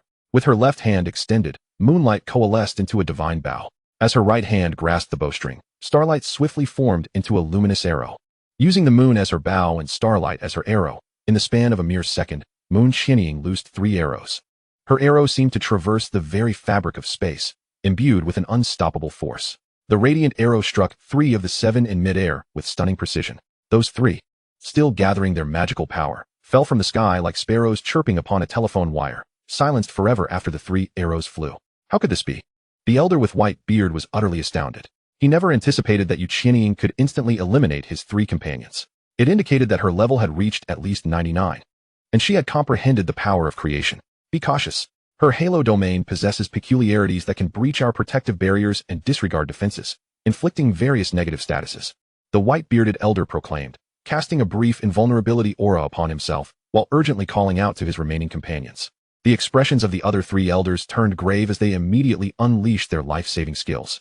On the ground, Lin Ye gazed at Yu Qianying's silhouette, his heart swelling with disbelief. He never imagined his mentor could be so formidable as to annihilate a saint in an instant. After all, they were level 90, transcendent beings. In all of Xinxia, only the human emperor was known to possess such power. Lin Ye looked up at the chaotic thunder dragon above and couldn't help but wonder if he were also at level 90. Could a single divine thunder strike also obliterate the 7 saints in an instant? At that moment, the remaining 4 saints encircled Yu Qianying in a strategic formation. As protectors of the Academy, we are its strongest trump card. If we perish here today, the Genesis Academy may face ruin, the elder proclaimed, continuously bestowing aura states upon his allies with a serious tone. The Genesis Academy is the hope of humanity. We cannot falter here. Yu Qianying chuckled softly in response. The Genesis Academy? This organization, akin to a frog at the bottom of a well, dares to call itself the future hope of humanity? The elder's eyes ignited with murderous intent as he directed the other 3 elders in a low, commanding voice. Focus your attacks on that boy she is protecting. With that, the 4 saints locked their sights on Lin Ye, commencing a terrifying joint attack. They believed that Yu Qianying's protection of Lin Ye indicated a significant connection. If they could eliminate him, perhaps the tide could be turned. The elder raised his abyssal wand high, summoning a colossal fire sphere capable of annihilating all existence. Forbidden spell, Starfall Obliteration. The second elder unleashed a blood talisman, summoning a legion of undead to assist in the battle. Forbidden spell, Undead Catastrophe. The third elder drew forth a holy sword from behind, transforming it into a matrix of radiant light swords, the sharp sword energy sweeping through the surroundings. Forbidden spell, 10,000 swords absolute domain. The 4th elder's figure vanished, entering a state of nothingness, his terrifying killing intent fixated on Lin Ye. Forbidden spell, certain death domain. All four unleashed their ultimate techniques, striving to shatter Yu Qianying's defenses in one fell swoop. Yet, Yu Qianying remained steadfast before Lin Ye. Drawing her bow to release a colossal starry arrow that collided with the Elder's forbidden spell, unleashing an explosive surge of energy that shattered the very space above the temple. Boom. The entire spatial region above the temple was instantly fractured, the terrifying energy backlash sending the crowd at the entrance of the forbidden zone crashing to the ground. In the next moment, countless stars fell from the sky, plunging the temple hundreds of meters deep. These were the myriad stars that Yu Qianying had summoned with her arrow, obliterating the undead army entirely. Subsequently, Yu Qianying once again placed her hand on the moonstring bow, her hair dancing in the wind, her expression focused. The elegance of this moment left Lin Ye utterly spellbound. As she shot another arrow, the starlight transformed into tens of thousands of projectiles. Racing toward the third Elder's sword array, their skills clashed, resulting in a massive release of energy that surged outward once more. The outer shell of the spirit sealing temple crumbled in a deafening explosion, the tremors of the earth igniting volcanic eruptions within the forbidden zone.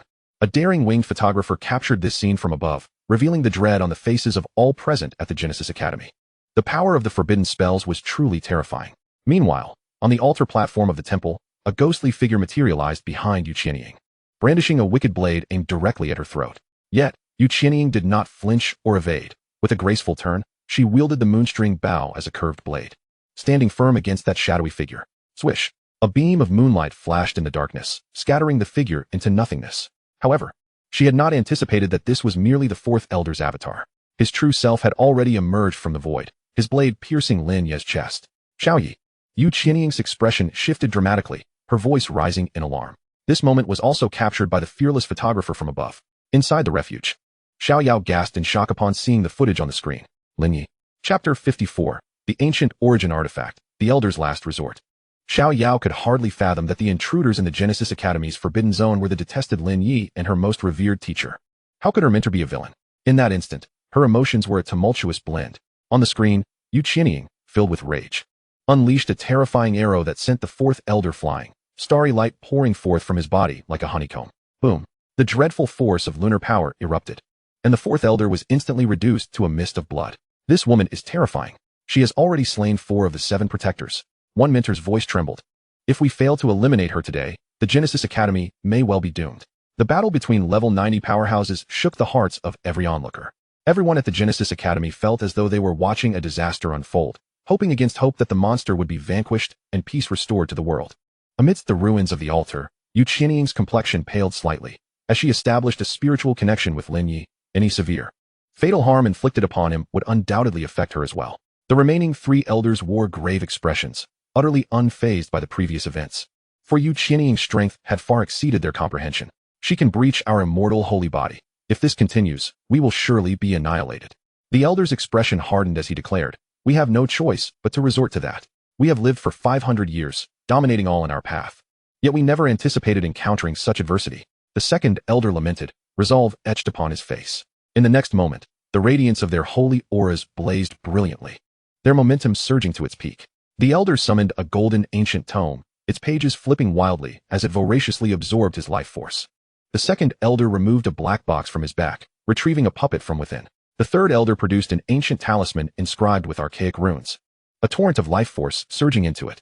The 10,000 Laws golden tome, the primal ancient box, the primal source talisman. So you possess origin artifacts for protection. No wonder we could not defeat you before. Yu Qianying's beautiful eyes narrowed slightly. Lin Ye's expression shifted in shock upon hearing origin artifacts, rumored to possess transcendent powers beyond those of divine artifacts. Knowing about origin artifacts means you are not from this realm. No wonder you wield such otherworldly strength. The elder's countenance darkened, icy killing intent swirling in his gaze. Yet even under the suppression of the origin artifacts, you shall still meet your demise. With the activation of the origin artifacts, the 3 saints gained attributes that transcended limits, seemingly acquiring powers to rival Yu Qianying. The elder manipulated the 10,000 Laws golden tome, conjuring a golden domain that enveloped the entire forbidden zone in resplendent light. Within the domain of 10,000 Laws, not only was healing and magic forbidden, but disarmament rules also applied, rendering all skills unusable. Yu Qianying's moonstring bow dissipated, clearly affected by the influence of the 10,000 Laws domain. Her expression darkened slightly. Fortunately, the numerous auras bolstered her, or this situation could have become quite troublesome. Final verse of Shattered Sound. Grant me strength at the cost of destruction. Yu Qianying drew forth a moon lute, delicately plucking its strings, unleashing an invisible wave of dark elemental power. The battle was about to ignite. The second elder commanded the 1,000-machine puppet to replicate Yu Qianying's previous skills. The puppet wielding a counterfeit moonstring bow, firing dark arrows imbued with the essence of decay. The third elder unleashed a torrent of crimson flames coalesced from blood, astonishingly resurrecting the 4 deceased elders who rejoined the fray. However, in their state as the departed, they lacked the consciousness they once possessed, serving merely as summoned entities. Yu Qianying, with her delicate hands, deftly plucked the strings of her moon lute, akin to an indomitable goddess on the battlefield, playing the final notes of a tragic symphony. The sound shattered the air. Black musical notes tore through the fabric of space, obliterating all incoming attacks. Yet, the elders, empowered by the ancient artifacts, demonstrated formidable strength, coordinating their efforts to besiege Yu Qianying, engaging in a fierce exchange of blows, dispelling the initial sense of being overwhelmed. In an instant, an array of elemental forbidden spells erupted chaotically, rendering the spectators from the Genesis Academy awestruck. They recalled the vivid imagery their history teacher had described about the First Abyssal War, where forbidden spells clashed spectacularly. Lin Ye, who often dozed off in class, thought to himself, this is far more magnificent than the fireworks of the new year. Nevertheless, despite the potency of the elders' forbidden spells, Yu Qianying effortlessly countered them with the prowess of her moon lute. Eventually, in another clash of powers, 7 elemental forces forcibly fused, resulting in a terrifying explosion. Frost met flames, leading to a frenzied reaction of melting and vaporizing, unleashing a dreadful energy that rippled outward. Holy light intertwined with darkness, creating voracious black holes that caused segments of void to collapse. Water collided with fierce thunder, transforming the entire forbidden zone into an electrified field, with lightning coalescing into chaotic tornadoes. Hurricanes merged with earth elements, creating countless jagged whirlpools on the ground, while a sandstorm veiled the sky. The terrifying energy surged in all directions, followed by a deafening roar as the visual display within the light screen dissolved into a flurry of snowflakes. The hearts of all at Genesis Academy hung in suspense. Have we triumphed? Everyone yearned for the light to vanquish the darkness. Among them, only Xiao Yao fervently prayed for Yu Qianying's victory. At that moment, within the temple's center, the altar where Lin Ye stood was an absolute sanctuary. Yu Qianying's slender figure stood resolutely before Lin Ye, like a fortress wall. The surrounding environment was ravaged by malevolent elemental forces, and the entire forbidden zone sank several hundred meters. Your strength may be formidable, but I firmly believe it is not boundless. The Grand Elder's gaze was piercing as he fixed his sights on the central figure of Yu Qianying. The other capability of the Golden Tome of All Laws is the Chain of Resentment. The damage you have inflicted is sufficient to activate it. We shall pay the price of our lives to wield these transcendent ancient artifacts. He shifted his tone. However, under the effect of the Chain of Resentment, unless you perish, we shall possess limitless combat strength. Before you lies an inescapable deadlock. It seems they intend to pursue a relentless battle to the death with Yu Qianying. Lin Ye's expression turned grave. Although Yu Qianying appeared powerful in her current state, he sensed her condition was waning, as if she were exhausting some form of power beyond her limits. As he gazed at his teacher's silhouette, a thought surged within him. Even if she is an antagonist whose goal is to strip him of his abilities, at this moment, he felt indifferent to it all. He only wished for her victory and survival. Yet, everything seemed to unfold as the Grand Elder had predicted. At that moment, the moon lute in Yu Qianying's hand shattered, its power entirely expended, rendering it silent. Ancient artifacts are indeed formidable, but they are not invincible. Yu Qianying's countenance remained impassive as she let out a cold smirk, seemingly mocking the Grand Elder's ignorance. As she spoke, a starry halo unfolded beneath her feet, with 9 innate celestial bodies materializing, radiating a blinding brilliance. Now, you shall meet your demise. A chilling murderous intent surged in Yu Qianying's beautiful eyes. Chapter 55. The final lesson of the teacher? The starry halo beneath Yu Qianying's feet resembled a vast cosmos, from which elemental orbs shaped like celestial bodies slowly ascended, pursuing the assembly of elders. Lin Ye's eyes widened in shock at this formidable halo skill. At this moment, Yu Qianying seemed to have activated an automatic attack mechanism. The celestial body, symbolizing the celestial pivot star, shattered the domain restrictions of the Golden Tome of All Laws, causing the Grand Elder to suffer intense backlash. Blood gushing from his mouth as he plummeted from the sky. The celestial body, representing the flickering light star, crushed the Second Elder's ancient box, his figure disintegrating in an instant under the overwhelming force. The celestial body, symbolizing the breaking army star, obliterated the Third Elder's ancient source talisman, his form erupting into a shower of blood in midair. This horrifying scene sent chills down Lin Ye's spine. In less than 5 seconds, the once menacing 7 saints had been utterly annihilated. You believed you could truly escape after wielding transcendent power? The gravely injured Grand Elder revealed a savage grin. When we perish, the annihilation array will activate, and the guardian deities of the temple will emerge. You shall still meet your end. Sensing the impending doom, Lin Ye cast his gaze downward, where blood-red runes emerged on the altar's surface. As if some formation had been triggered, suddenly, Yu Qianying waved her delicate hand, and a luminous sphere rose within the halo. The orb symbolizing the 7 kills star crushing the Grand Elder. Simultaneously, countless blood swords filled the sky, obscuring all light and forming a sword formation that ensnared Yu Qianying at its center. The annihilation array, how vile! Yu Qianying's beautiful eyes narrowed as she focused on the overhead sword formation, her expression darkening. If my current body were not devoid of celestial attributes, what fear would I have of this array? She mused inwardly. The annihilation array, said to be crafted by ancient deities of the demon realm, possesses the power to annihilate the heavens and the earth, particularly imposing absolute restrictions on beings with celestial attributes. Teacher Lin Ye gazed at Yu Qianying, sensing her inner turmoil. He wished to urge her to flee, to disregard him, believing that a transcender would have their own fortune. Yet, he found himself unable to utter a single word. An agonizing sensation enveloping him. Boom. At that moment, an unexpected event unfolded. A colossal humanoid light shadow materialized within the array, towering 100 meters high, clad in crimson divine armor, resembling an ancient deity descending upon the world. His arrival caused the ground of the Forbidden Zone to begin collapsing violently, as molten lava surged forth, transforming the surroundings into a hellish abyss. The more adverse elemental conditions prevailed, the more his power seemed to amplify. His eyes igniting with holy flames, his might increasing tenfold. Lava demon god, Chitian. Yu Qianying gazed at the giant before her, a grave expression filling her features. She shattered her bracelet, erecting a 30-meter-tall starry barrier, enveloping herself and Lin Ye, severing them from the chaos outside. Those who wield transcendent powers must be destroyed. Chitian's eyes blazed red, akin to a frenzied beast, as he swung his massive iron fist, relentlessly battering against the barrier. The very heavens trembled. The warning that intruders of the Forbidden Zone would be obliterated by the wrath of the deities, once merely a tale shared among the Academy, now played out in stark reality. Sanshin led the Genesis Academy members in retreating outside. Panic filled their eyes as they dared not glance back at the apocalyptic scene behind them, fleeing desperately. Meanwhile, within the barrier, silence reigned. Yu Qianying turned, her starry gaze fixed on Lin Ye, her lips curling into an enchanting smile. Now, it is time to resolve you. Her voice was icy. As she delicately raised her hand, the starry chains carrying a phantom that slithered like a spirit serpent into Lin Ye's chest. Lin Ye felt as though he had suddenly been unshackled from a cross. The long-lost control over his body returned at last. His occupational attributes and bodily functions restored to their former glory. Lin Ye sprang up from the ground, his expression steely. Instead of hurling accusations, he charged toward Yu Qianying with unstoppable force, drawing close to her. In the next moment, he opened his arms and embraced Yu Qianying. Meanwhile, he discreetly pressed his lips together, biting down hard on them, the sharp pain causing tears to well up in his eyes. With a hoarse voice, he called out to Moon Qianying, "Teacher." This moment transpired in the blink of an eye. Moon Qianying was momentarily stunned. Despite her meticulous calculations and the numerous scenarios she had envisioned for today, the reality before her was entirely unexpected. Particularly, Lin Ye's voice, laced with sorrowful rasp, struck her with a jolt, the darkness in his expression now impossible to disguise. Xiaoyi.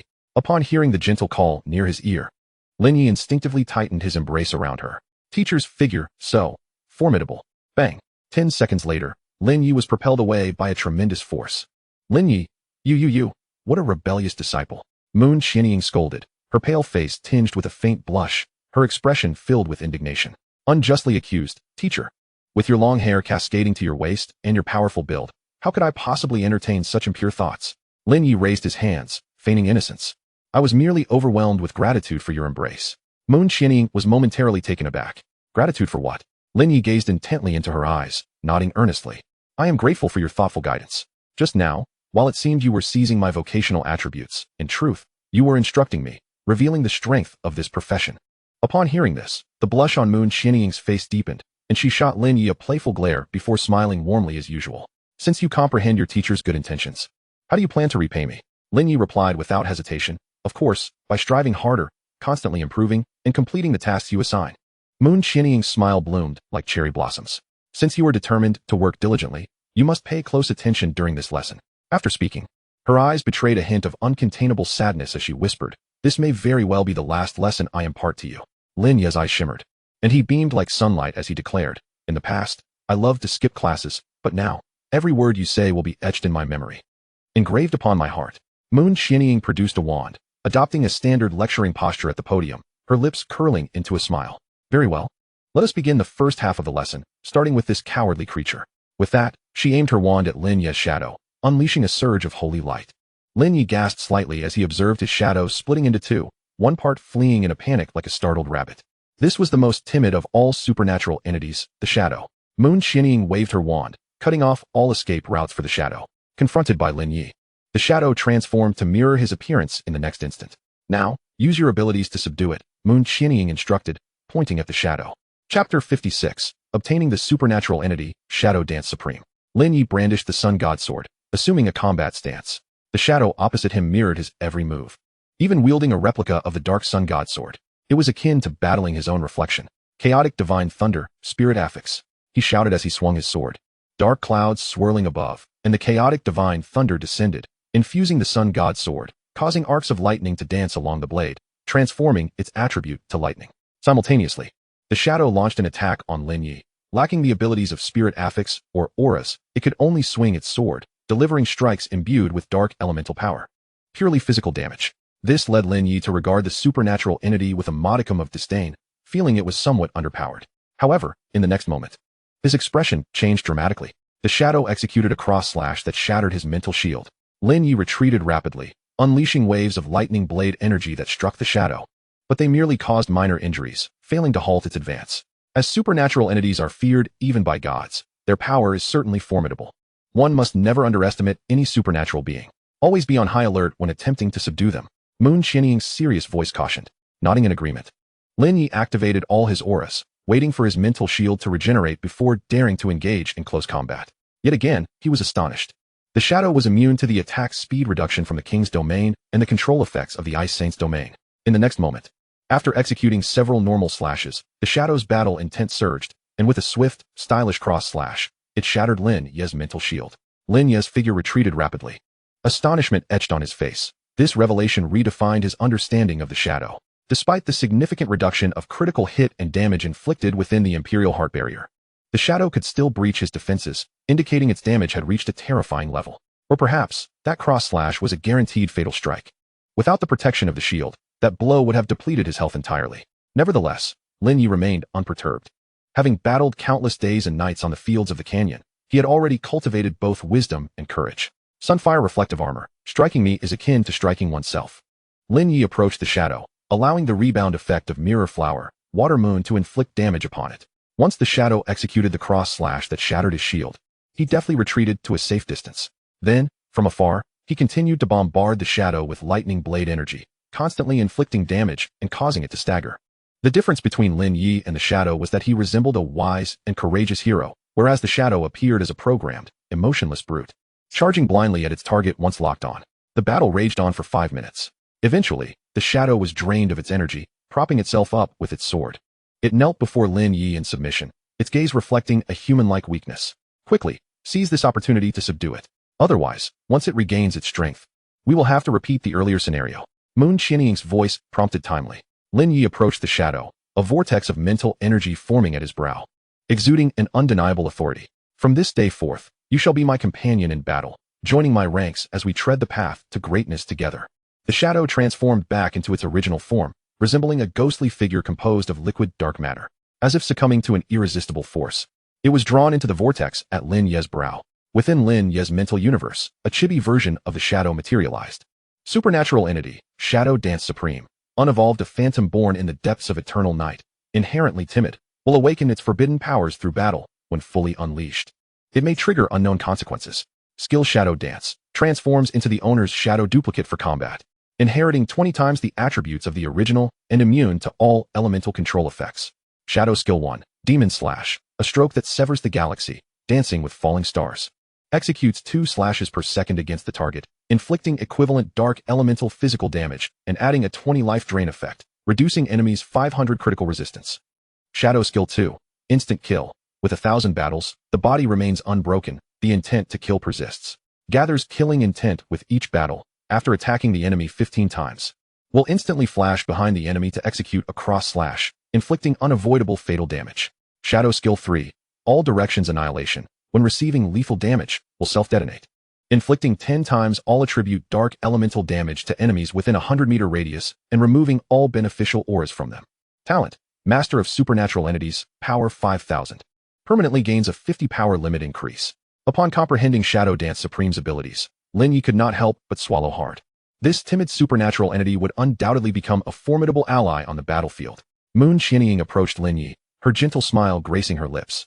Every type of supernatural entity possesses unique capabilities. Skillfully utilizing them will become a tremendous asset to you. As she spoke, she began to impart deeper knowledge to Lin Ye. Among the known otherworldly spirits, there exist 12 sovereigns, yet the precise number of those who remain unsullied by time is shrouded in mystery. Once unleashed, their presence is destined to incite turmoil across the world, as they can conceal themselves in any conceivable location. It is imperative that you subdue them to augment your own power. In the ancient epics, deities vanquished the majority of these spirits, leaving those sealed in this realm. Apart from the 12 sovereigns, still in a state of incompletion, by harnessing the powers of their corresponding attributes, these spirits can evolve and become exceedingly formidable. As Yu Qianying spoke, she raised a colossal divining orb, which unveiled visions from the ancient past. Now, let us proceed to the latter part of our lesson, she instructed. Gazing intently at Lin Ye, she continued, this world is on the brink of annihilation. In times long past, individuals could undergo a second awakening upon reaching level 70, thereby elevating their professions. However, those who arrogantly proclaim themselves as gods fear the emergence of a genius who may surpass them, thus imposing restrictive laws upon this realm. Lin Ye furrowed his brow at her words, recognizing that these so-called gods were merely indulging their own selfish desires. Yu Qianying manipulated the divination orb, revealing that within this world lay 7 beacon monuments. By igniting them, one could acquire the transcendent power of the 3 realms, which would disperse the obscuring clouds of the sky and unveil the world's true visage. As various elemental monuments flickered across the orb's display, Lin Ye felt an increasing unease. Was there another realm above the very sky of this world? To ignite the 7 divine monuments, one must procure the original fire seeds of their respective attributes. The higher beings, in their attempts to obscure these, constructed 7 sacred towers, euphemistically named as guardians of the world, such as the Flame Tower of the Genesis Academy. As Yu Qianying spoke, the image in the divination orb transformed into a grand tower crowned with sacred flames.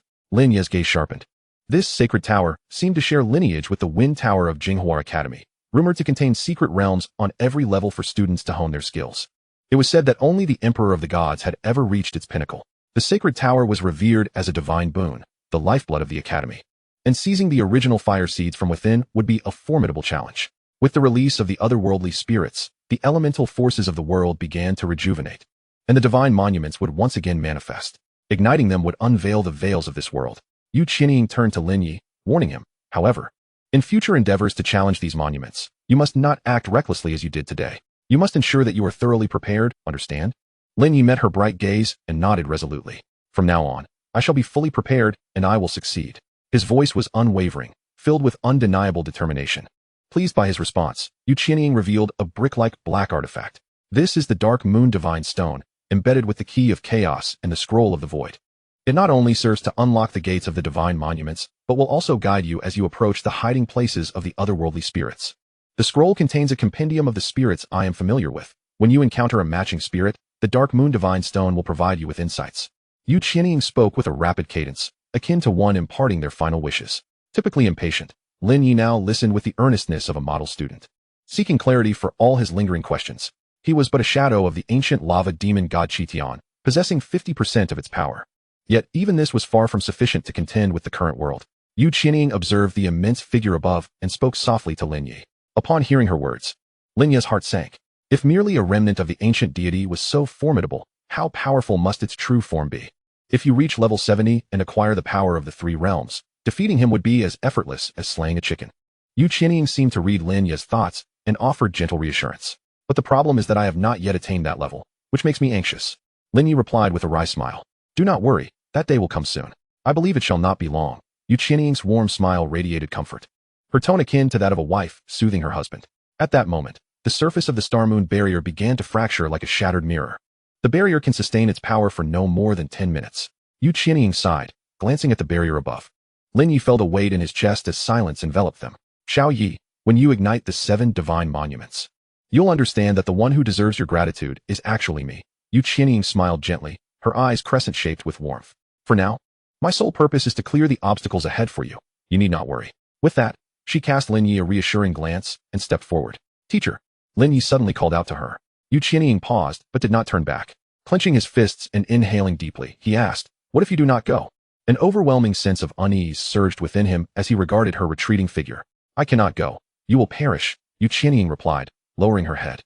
"But I do not wish for you to die." Lin Ye's voice trembled slightly. After a brief silence, she reassured him, "Rest assured," turning her head slightly. A captivating smile graced her lips. "Unless I choose to, no one can bring about my demise. Moreover, should this entity escape, the world would likely face immediate obliteration."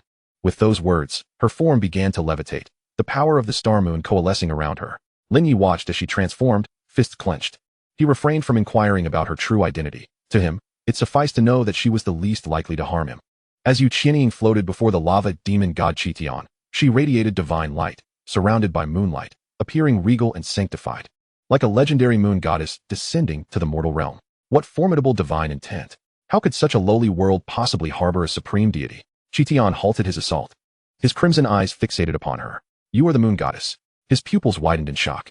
"I had expected that such a crucial task as guarding the spirit sealing temple would be entrusted to one with divine status. Yet here you stand, merely an inferior deity."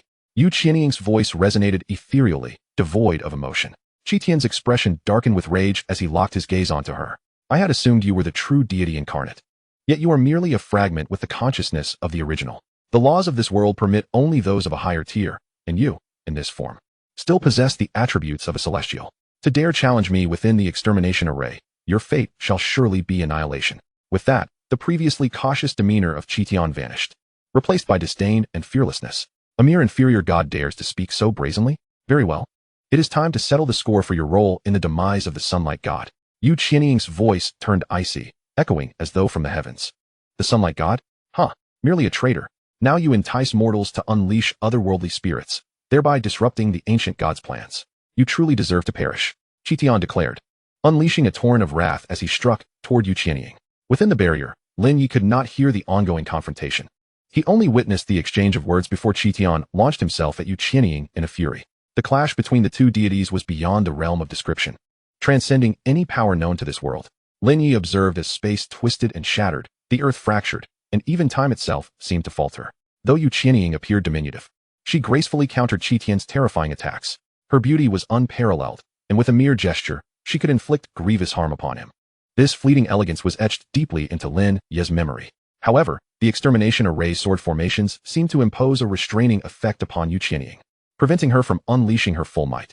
At that moment, Qitian seized the opportunity, grasping the formidable sword of the annihilation array and fiercely cleaving towards Yu Qianying, causing the very fabric of space to rupture in its wake. With a resounding boom that echoed through the heavens and the earth, Lin Ye beheld the entire world enveloped in a blinding radiance, as if time itself had come to a standstill. No one could fathom how Yu Qianying had ultimately vanquished Qitian in his final moments. From the void, a breathtaking figure gracefully descended. Lin Ye's crimson eyes blazed with fervor as he rushed forward, catching her just in time. "Xiao Yi, I'm relieved to have succeeded. I did not let you down." Chapter 58, The Frenzied Professor Wang. Teacher Lin Ye cradled Yu Qianying in his arms, his voice choked with emotion, unable to articulate his feelings. At this juncture, Yu Qianying appeared as a shattered porcelain doll, her condition teetering on the brink of fragility. "My time is limited," she murmured, her translucent hand brushing against Lin Ye's cheek, his crystalline eyes reflecting her fragmented visage. "Since becoming your teacher, I have genuinely experienced the joy of being human." Two streams of purple tears cascaded from the corners of her eyes, her enchanting gaze filled with a sense of longing. "If only I were stronger, I would truly be unwilling to part." Bound by the laws of this world, she had excessively exhausted her divine power. Had it not been for the annihilation array, perhaps she could have remained here in a dormant state. Lin Ye held her tightly, unable to utter a single word. Though he had seldom wept in 2 lifetimes, he now felt an overwhelming sorrow swelling in his heart. "In my homeland, there is a nursery rhyme. If you cry to the moon will transform your tears into stars, falling wherever it passes." Yu Qianying delicately wiped away the droplets from the corners of Lin Ye's eyes, whispering softly, "Remember, on the path to igniting the 7 divine relics, should you reach the kingdom of eternal winter, the eye of the sunken day upon the extreme northern glacier can unveil the world's deceptions. Go there first." She pressed a blood moon pendant into Lin Ye's palm. "If you encounter my true self, tell her that I have won this round." Before Yu Qianying dissipated into starlight, she conjured a protective bubble with her final vestiges of divine energy, encasing Lin Ye within, and then propelled him out of the annihilation array. As Lin Ye turned to glance back, he beheld the entire spirit ceiling temple below collapsing into a black hole, voraciously consuming everything in sight, transforming it entirely into a forbidden zone for all living beings. Teacher, I shall undoubtedly ignite the 7 relics, acquire the power of the 3 realms, and then find your true form. Before succumbing to unconsciousness, Lin Ye silently vowed to become the strongest at any cost. After Lin Ye unleashed the otherworldly spirits, the world was profoundly affected. Catastrophic weather and environmental turmoil ensued. Countless wild secret realms emerged, and the monsters grew increasingly formidable, with many once unassailable powers being reshuffled. As the architect of this upheaval, Lin Ye became the target of scathing criticism from keyboard warriors, branded as a sinner by many. However, a minority supported Lin Ye, believing that this was a return to the world's primordial state, for with the monsters growing stronger, the pace of leveling up accelerated, introducing more variables. No longer did everyone yearn for admission into a prestigious school to secure a future. Some unacclaimed awakeners now had the chance to catch up with those from elite academies, achieving a reversal of fortunes. In other words, education was no longer the sole pathway. Raw strength became the ultimate currency. 7 days after these events, Song Chun returned with the others to the Genesis Academy, embarking on the task of restoring their homeland, while the previously forbidden zones were permanently sealed. At this juncture, an unexpected visitor arrived, shattering the Academy's nameplate upon entry. The busy students turned to the newcomer, instinctively retreating. Isn't that Professor Wang Defa from Jinghua Academy? What brings him here? One student gasped, recognizing him. I heard he has some issues, often lapsing into fits. None of his disciples have survived. The students murmured among themselves. Professor Wang, why are you here smashing my sign instead of conducting your research at Jinghua Academy? Song Chen's expression darkened as he confronted Wang Defa. The prior events had already left Song Chen frazzled, and Wang Defa's arrival was like adding fuel to the fire. What do you want? Tell me. Where's my disciple Lin Ye?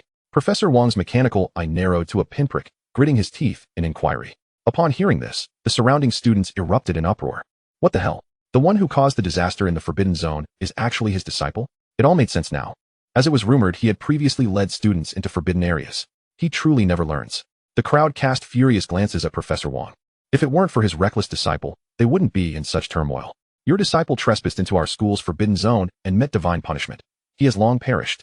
A bold student retorted coldly. Such a person deserves his fate. Like teacher, like student, another girl concurred. In the next moment, the two were sent flying 100 meters away by an immense force. A mere child dares to challenge the elderly. A single strike sends you sprawling. Professor Wang grunted, wielding a massive hammer. As a mentor, to harm students from another school is against the laws of the divine Xia. Should you strike again, I have the right to eliminate you on the spot.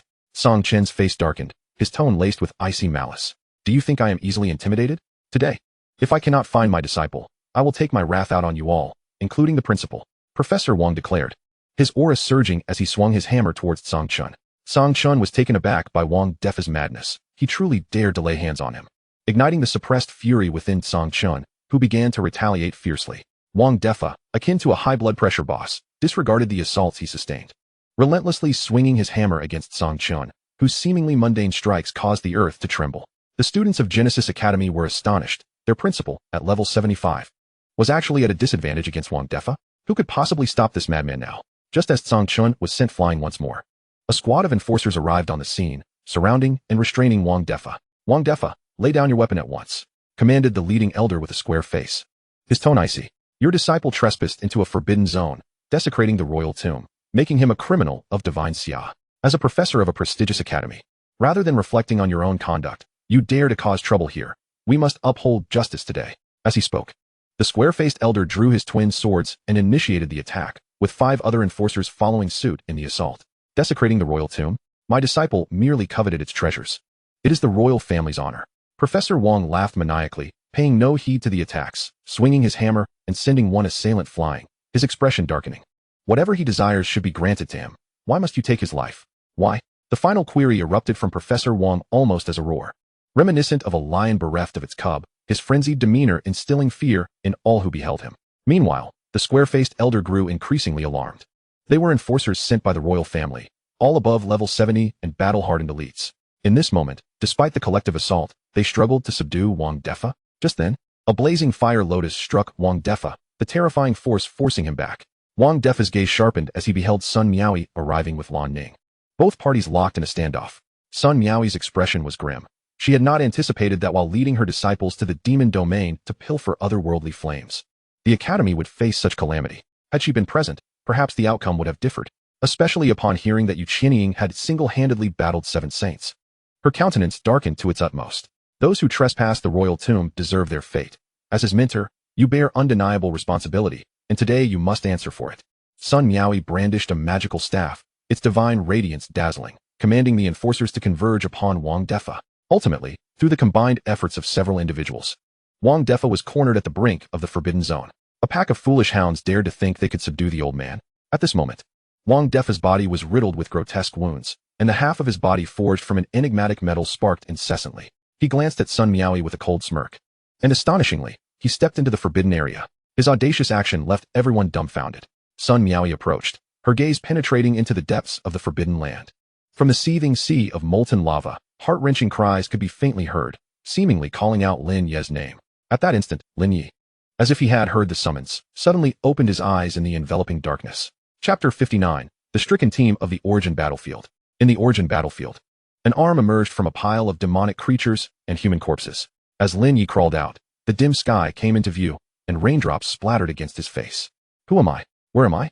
This was Lin Ye's fleeting thought. Upon spotting the blood moon pendant caught between his fingers, his expression jolted, and memories flooded back to him. Blood moon pendant, unknown rank, unique. Legend has it that it was crafted by the moon goddess herself. The wearer gains increased luck, but the blood moon aura contained within strongly attracts abyssal monsters, hence it is also deemed an ominous item. Lin Ye donned the blood moon pendant and examined another newly acquired item, the dark moon divine stone.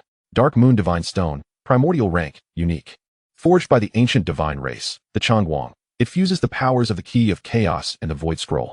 The wearer gains the ability to cloak themselves and can disguise their profession. After a moment of contemplation, Lin Ye harnessed the power of the dark moon divine stone to change his profession to that of a magic swordsman. To his astonishment, following the incident at the Spirit Sealing Temple, his level had reverted to level 1, yet the attributes he had previously attained at level 26 remained intact. He surmised that this was likely due to the backlash experienced upon drawing his sword. Subsequently, he leapt from the pile of bones with the sun god's sword in hand and arrived at a clearing. In the next moment, ripples began to emanate from his shield, and his mental energy rapidly depleted, warning him of an impending attack. Lin Ye furrowed his brow and scanned his surroundings, searching for the source of the assault. The air was thick with the fog of war, rendering visibility exceedingly low. Suddenly, he heard the rapid sound of footsteps approaching from the right. Are you all right? A burly man clad in green armor, wielding a silver longsword, rushed to Lin Ye's side, his voice urgent. Without hesitation, he shielded Lin Ye behind him. Assuming a defensive stance, his eyes scanning the vicinity warily. I'm fine, Lin Ye replied, shaking his head. As he surveyed the area, he pointed toward a massive rock. Over there. Can you see them? The burly man was momentarily taken aback, but swiftly launched an attack in the direction Lin Ye indicated. 1,000 strikes in one. The long sword shattered the boulder instantly, unleashing a terrifying wave of sword energy that fanned out like a deadly fan. A piercing scream echoed as a corpse of an abyssal creature fell to the ground. These creatures, known as abyssal assassins, were level 40 monsters that could cloak themselves in the fog, proving to be as bothersome as flies in the Origin battlefield, often ambushing newly awakened or isolated individuals. The burly man explained to Lin Ye. Afterward, he broke into a hearty smile and introduced himself. I am Iwuji.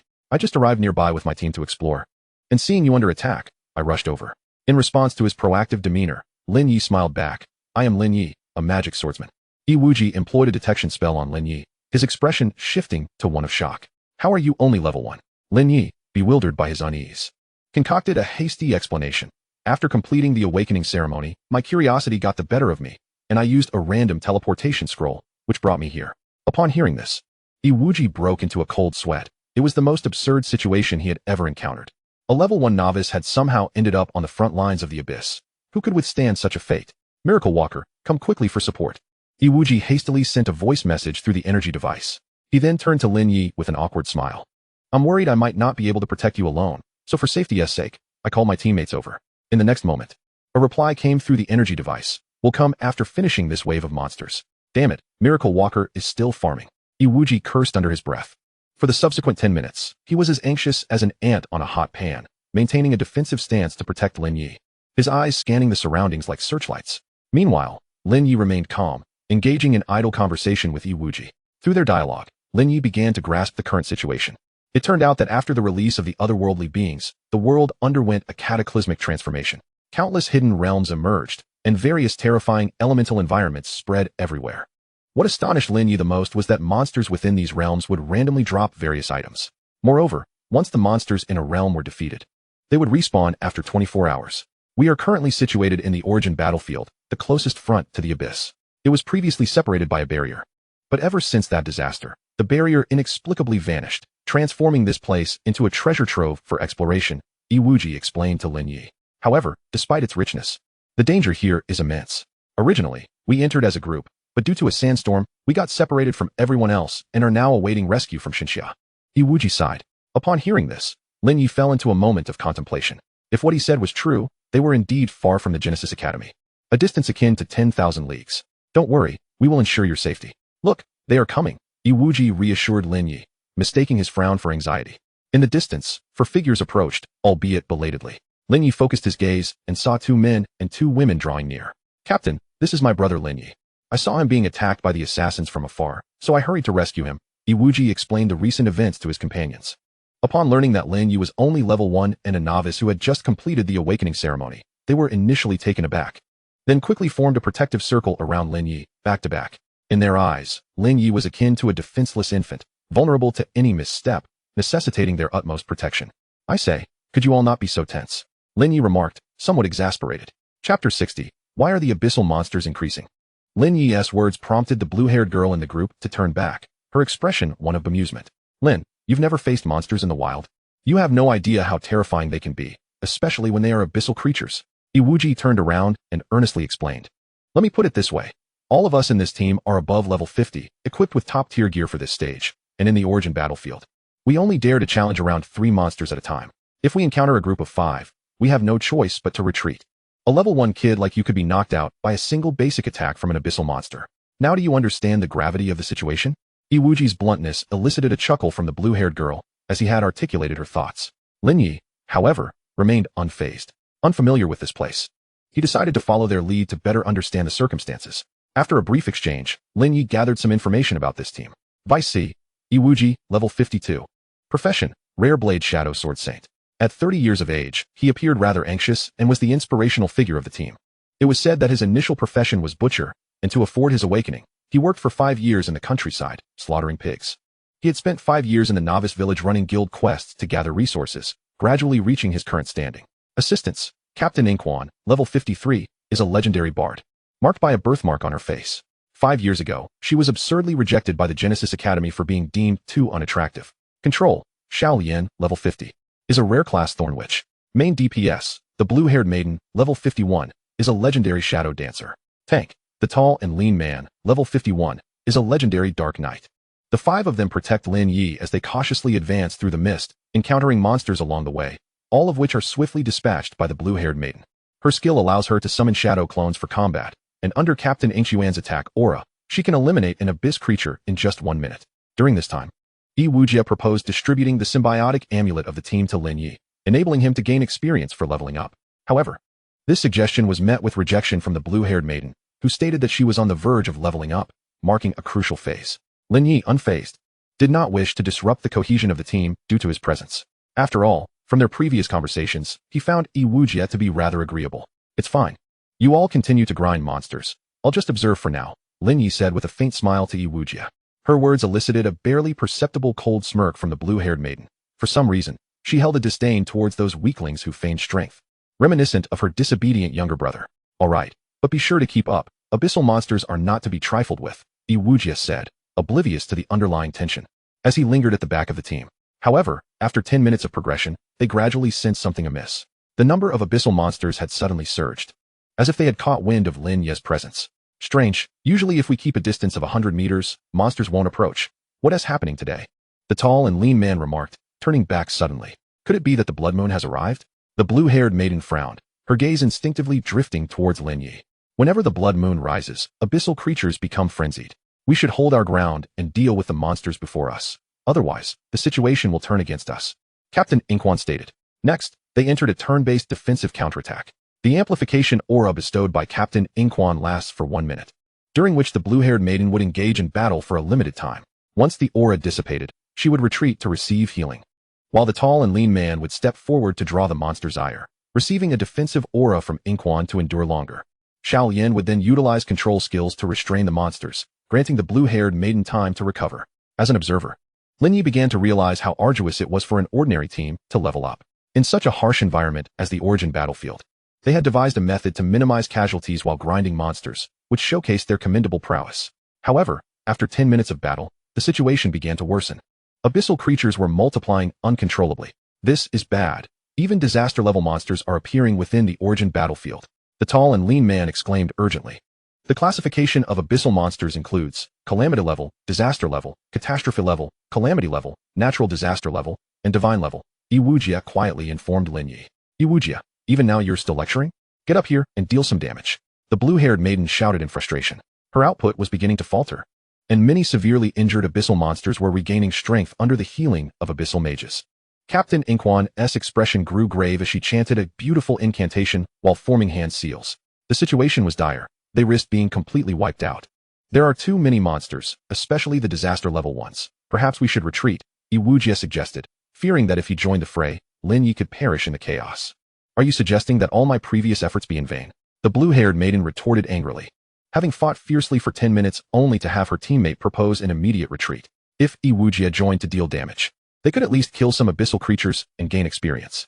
At that moment, Iwujia's hesitation transformed what had been a manageable group of abyssal monsters into a formidable wave. The battle was looking increasingly grim. Even if Inkwan sang until her voice faltered, the entire team would be exhausted. Lin Ye shook his head, raising his hand to summon the chaos divine thunder to carve a path for them. Just then, a terrifying, searing laser suddenly appeared, instantly annihilating dozens of abyssal monsters and clearing a route for the group. It's the abyssal rescue team of Xinxia, Iwujia exclaimed with joy. Lin Ye focused his gaze ahead. In the thick fog, a massive figure, towering 3 stories high, emerged intermittently. The sound of mechanical gears whirring filled the air as an enormous creature, resembling a camel, materialized before them. The camel was crafted entirely from rune stones, with flowing currents of energy coursing along its surface. On the platform atop the camel stood 10 burly elite soldiers of the Xinxia military.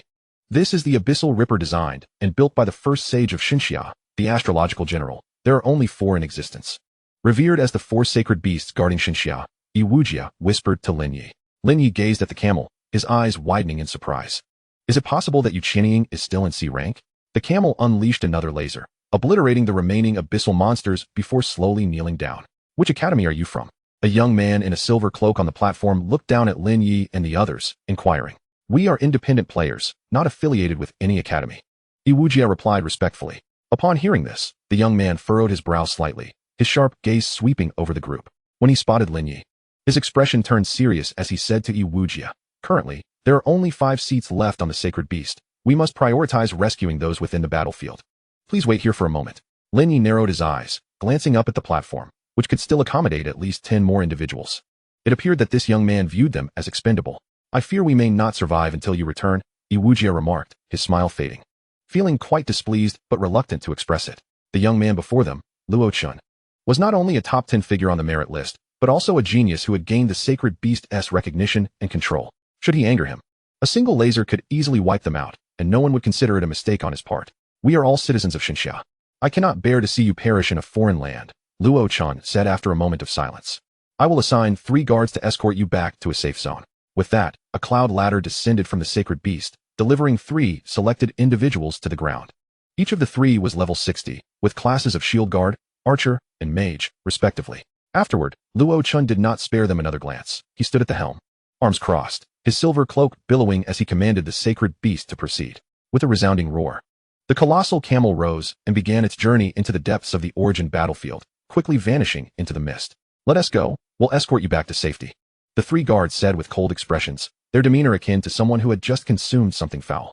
Originally, they could have gained experience by accompanying the sacred beast into the battlefield, but now they were relegated to being the bodyguards of these independent players. The more they thought about it, the angrier they became, and their faces reflected their displeasure throughout the journey. The 5 of them remained silent, as the abyssal monsters drawn to them were effortlessly dispatched by the 3 guards, a clear demonstration of the disparity between the 2 groups. Yet Lin Ye maintained an air of indifference, exuding an unyielding aura, seemingly unimpressed by their presence. The irritable shield-bearer found himself quite displeased. He harbored intentions of putting this level 1 novice through some hardship, but Iwujia clung to Lin Ye like a piece of stubborn gum. An hour later, the group arrived at a clearing adorned with 5 swirling portals, where the archer signaled for everyone to rest and recuperate. These portals led to recently discovered and conquered secret realms, collectively referred to as resource sites. Nearby, signs indicated recommended levels and the characteristics of the dungeon's monsters. Iwujia unfurled a map to explain to Lin Ye, then pointed at a sign next to the swirling portal. Lin Ye's gaze fell upon the sign, revealing that the portal before him was named the Ant-Eating Demon Lair. The suggested challenge level was 50, with a recommended party size of 5 to 10. The advisory note indicated that various elemental abyssal demon ants resided within, necessitating high elemental resistance and the presence of 2 healers. Let's take a brief respite. Remember not to get too close to the portal, otherwise, being sucked in would be disastrous. Iwujia gently reminded Lin Ye with a pat on the shoulder. Subsequently, he walked over to a nearby mound of earth, seemingly oblivious to his surroundings, and began to relieve himself, muttering incantations as he did so. What once was a bold display now left him dampened by the wind. In the distance, Xiao Yin and Ying Quan turned away in perfect synchrony, as if accustomed to such antics. Meanwhile, the blue-haired girl flashed a look of disdain. Lin Ye turned to the lanky man and noticed a flicker of jealousy in his eyes. However, at that moment, an unforeseen event transpired. The shield-bearer abruptly approached Lin Ye and, in a prankster's fashion, shoved him from behind. In the blink of an eye, Lin Ye was drawn into the swirling portal. This shocking scene left Iwujia, who had been crouching to clean his shoes, utterly aghast. He dashed toward the portal, but it was all in vain. The realm had already been sealed by the forces of law. Once someone entered a secret realm, it would enter a sealing state until the individual exited or the 8-hour cooldown period elapsed. Do you even realize what you've done? Iwujia glared at the shield-bearer, his voice nearly a roar. What have I done? Just playing a prank on that arrogant rookie. What's it to you? The shield-bearer replied with a cold smirk, showing no regard for Iwujia's fury. If you keep this up, he might die. Iwujia's face darkened to an extreme, his words forced through clenched teeth. If he dies, so be it. A level 1 waste, acting all high and mighty, deserves what he gets when he fails to show respect to those above him. The shield-bearer retorted defiantly. You scoundrel! Iwujia shouted angrily, swinging his sword down at the shield-bearer. The expressions of the 4, including the blue-haired girl, shifted dramatically. They had not anticipated Iwujia would dare to confront the guard for Lin Ye's sake. They hurriedly stepped in to prevent Iwujia, and the scene descended into chaos. Meanwhile, Lin Ye had entered the lair of the abyssal demon ants. Before him, a soldier ant gnawed on a corpse, oblivious to his presence. Recalling the map depicted on the sign, Lin Ye noted that the ant nest was not overly complex, with 2 paths leading to the queen's lair. The sole challenge of this secret realm lay in the sheer number of demon ants. Being surrounded would spell danger. Lin Ye contemplated his situation. With the sun god's sword in hand, all his attributes had surged beyond 10,000. He felt confident that dealing with the mere abyssal demon ants would pose no issue. Shadow Dance. He summoned a shadow clone to launch an assault on the soldier ant. The clone charged forward, delivering a flurry of slashes against the ant, which, upon being attacked, turned slowly to face its assailant. However, what awaited it was a terrifying cross-slash. Killed abyssal soldier ant. Gained 2,600,000 experience points. Golden light enveloped Lin Ye as he ascended to level 3. He was taken aback. After reverting to level 1, leveling up seemed far more arduous than before. Previously, he could have easily reached level 6 by now. Yet, he noticed that despite the increased difficulty in leveling, the attribute boosts were twice as generous as before. Leveling may be challenging, but the attribute gains are substantial. I can live with that. Lin Ye remained optimistic, unfazed by the situation. Having effortlessly dispatched the soldier ant bolstered Lin Ye's confidence, prompting him to send his clone down the right path, while he ventured alone down the left. This way, when they converged at the queen's lair, they would have effectively cleared the lair of ants. However, the ensuing encounter left Lin Ye feeling thoroughly humiliated. As he stepped into the left passage, he was immediately surrounded by 3 abyssal fire ants, their bodies ablaze with elemental flames as they closed in on him. Extreme Ice Sanctuary. Lin Ye activated all his auras, gaining control over the 3 fire ants, then summoned the Chaos Divine Thunder to strike down upon them. 1 strike, 2 strikes, 3 strikes, 4 strikes. Did it really take 4 hits to kill them? Lin Ye was slightly taken aback. Yet, even more astonishing was the sight that followed. An array of various elemental demon ants surged forth from the caves, nearly 40 massive ants encircling him in an instant. The Extreme Ice Sanctuary froze them into stunning ice sculptures. In the next moment, a self-destructing flying ant, immune to control, erupted from the depths like a swarm, bombarding Lin Ye with explosive force. His mental shield absorbed the damage while the 5 chi returning to 1 aura gradually restored his energy. Although he was not in immediate danger, he found himself in a stalemate. Gazing at the tide of demon ants surrounding him, Lin Ye couldn't help but shout, "Extreme Brother, save me." Chapter 62. What is Extreme Brother's evolution method? As the master of the otherworldly spirits, Lin Ye could sense Extreme Brother's predicament. It too was besieged by a multitude of monsters. However, unlike Lin Ye, it did not find itself in a bind. Instead, like an emotionless brute, it swung its sword relentlessly. When the moment was right, It unleashed a terrifying dark cross slash, piercing through several demon ants and slaying them in an instant. Killed Frost Demon Ant X4, gained 4,800,000 experience points. Golden light enveloped Lin Ye once more as he leveled up to 4. However, he now found himself in a rather precarious situation, the passageway crowded with various elemental demon ants, akin to a cattle herd stuck in a packed subway. While the elemental damage and control of the demon ants posed no threat to Extreme Brother, their overwhelming numbers were a significant issue. At present, nearly 30 demon ants surrounded Extreme Brother, and it would take some time for it to reach Lin Ye's position. On Lin Ye's end, he wielded the sword imbued with the chaos divine thunder against the fire ants obstructing his path. He struck 6 times before finally dispatching one of the massive ants. However, just as he killed one, another would rush in to take its place. The scene was akin to being crammed in a packed subway during rush hour. Even though the door was right in front of him, as one person exited, another wave would push aboard. After slaying 3 giant ants, Lin Ye ultimately chose to give in. Exhausted, he lay down on the ground. Gazing at the myriad ice-sculpted ants surrounding him and the self-destructing flying ants relentlessly crashing against his mental shield. Might as well enjoy the Lantern Festival fireworks, he thought. Ever the optimist, concocting a reason for his current plight. Time passed, and he could not tell how long it had been until he reached level 9. At which point Extreme Brother finally appeared in the ant nest passage where Lin Ye was situated. The swarming self-destructing flying ants immediately redirected their focus onto Extreme Brother, launching a frenzied barrage of explosions. Extreme Brother remained impassive, its gaze sharp as it engaged the enemies before it. Dealing with the demon ants immobilized by the Extreme Eye Sanctuary was a breeze for Extreme Brother, which could execute a lethal cross slash approximately every 5 seconds. With a series of crackling sounds of ice shattering, one by one, the abyssal demon ants fell. As an onlooker, Lin Ye noted that Extreme Brother's blade was beginning to show signs of wear, but he also made a new discovery through relentless combat. Extreme Brother appeared to be leveling up, its combat prowess steadily increasing. Though the changes were subtle, a qualitative shift could arise from a quantitative accumulation. The teacher had once mentioned that the otherworldly spirits could evolve, albeit under varying conditions. Could it be that GG's method of evolution lies in the relentless slaughter of foes? Suddenly, Lin Ye experienced a flash of inspiration. At that moment, Jigu had already slain 14 demon ants, carving a bloody path. Lin Ye joined the fray, and together, the two of them dispatched the remaining 16 magical creatures in a mere 10 minutes. Lin Ye's level ascended to 15. However, he discovered that aside from a 3-fold increase in attributes, he had not acquired any new aura skills. Now, apart from the occasional self-destructing flying ants, the entire ant nest was devoid of demon ants. Lin Ye approached the queen ant's lair and beheld the source of the self-destructing flying ants. Before him stood a gargantuan phagocyte queen ant, nearly 100 meters tall, adorned with icy blue moth-like wings. Its abdomen resembled a spacious room, akin to a colossal beehive.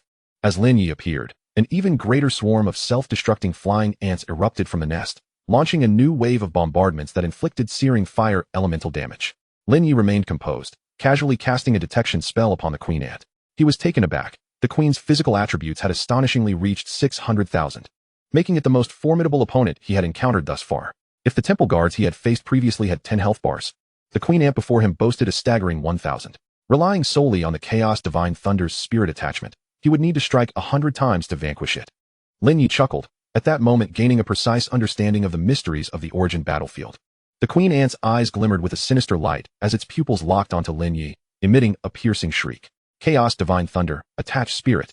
Lin Ye unleashed several blade-like arcs of lightning that struck the queen's massive abdomen, causing an explosive eruption of lightning energy. Dozens of gashes appeared on the queen's abdomen, and human bones tumbled forth.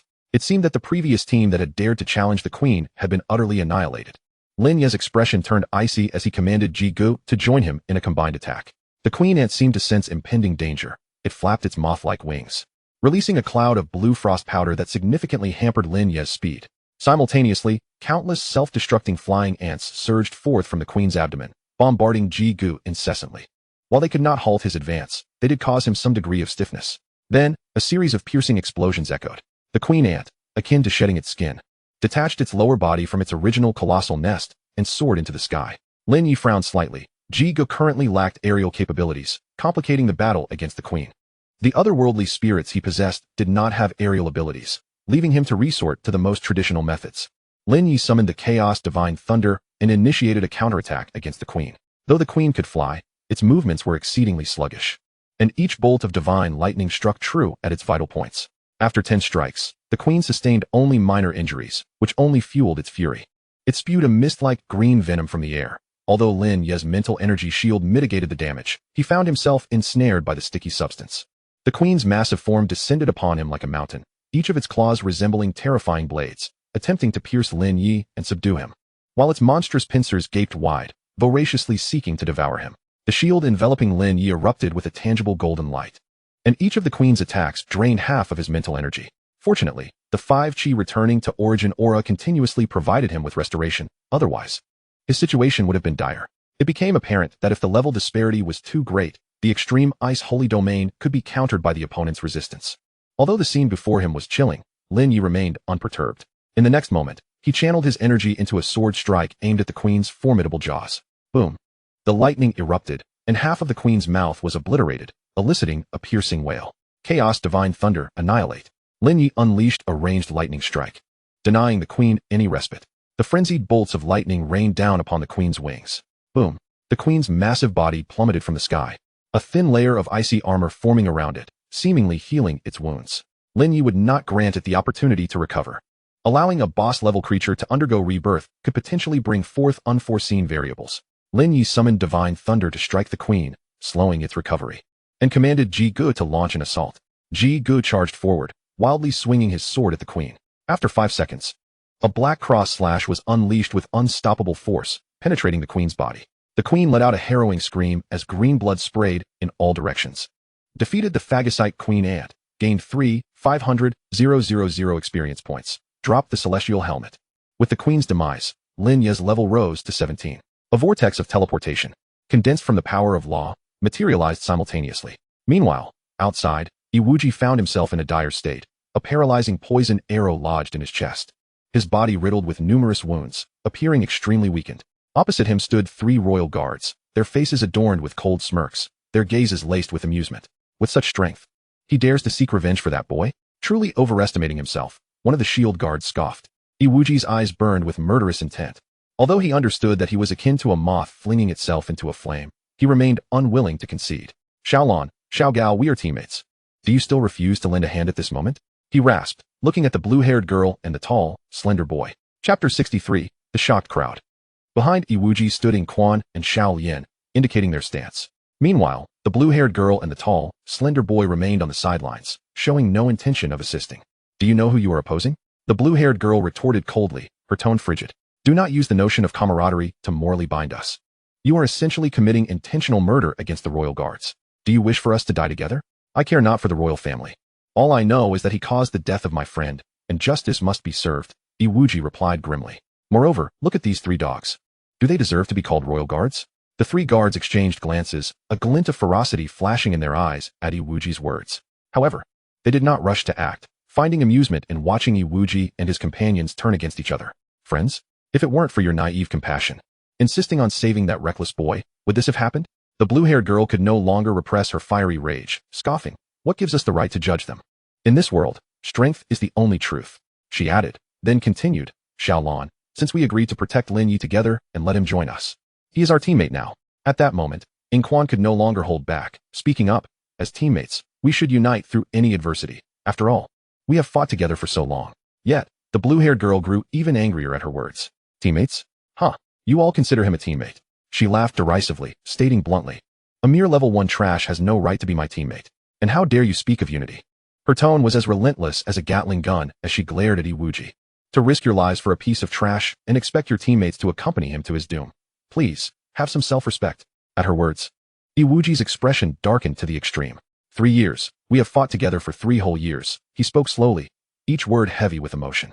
It seems you never considered us true teammates. The blue-haired girl sneered, and with the mask of civility torn away, she felt no need to suppress her inner thoughts any longer. With a face full of fury, she unleashed a barrage of sharp words at Iwuji. You still have the audacity to speak of fighting together for 3 years? For the past 3 years. When have we not been the ones fighting tooth and nail at the forefront, while you languished in the rear, idly utilizing your skills? Especially you, a rare-class profession.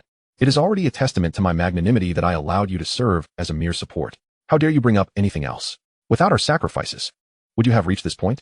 How can you even accuse me? When we were besieged by wild beasts, where were you? Saving that useless brat? Is he your father? If it weren't for my formidable strength, all 4 of us would have perished on that path. The words of the blue-haired girl pierced through Iwuji's heart like a dagger, leaving Inquan and Xiaolian in shock. It became apparent that the teammates they considered family viewed them in such a disparaging light. The whispers that struck the core were the most piercing at this moment. Their hearts were likely suffering more than death itself. The 3 royal guards watching the scene displayed faces of schadenfreude. You wretched cur. Iwujia's eyes glistened with unshed tears as he gritted his teeth and cursed. Swish. A streak of icy light flashed, leaving a crimson mark across Iwujia's face. Shadow dance. The blue-haired girl summoned her shadow clone, her expression dark as thunderclouds. I warn you, if you utter another word, do not blame me for my mercilessness. Her voice was as frigid as the winter wind, each word enunciated with chilling precision. Iwujia fell silent, the rain pouring down as cold as the turmoil within his heart. Boom. A thunderclap echoed, but it seemed less a natural phenomenon and more a deliberate act. The previously mocking shielded man was now struck down by the lightning. There's an attack. The archer's keen gaze scanned the surroundings. Iwujia turned to find Lin Ye's figure emerging from the vortex. Lin, my friend. The blue-haired girl's expression morphed into one of disbelief. The secret realm had cooled down, and his level had surged from 1 to 17. The archer gasped in astonishment. This indicated he had cleared the secret realm at level 1 and ascended to level 17. All gazes turned incredulously towards Lin Ye. Lin Ye remained expressionless, raising his hand as dark clouds gathered, and thunder crashed down upon the shielded man. The shielded man, who had just risen, was instantly struck down again. His class was that of a magic swordsman, and it was entirely reasonable for him to cast forbidden spells. Iwujia explained to the astonished Inquan and Xiaolian, swallowing hard. Yet, as successive divine lightning bolts rained down, the shielded man suffered as though he had enraged the deity, facing a terrifying divine retribution.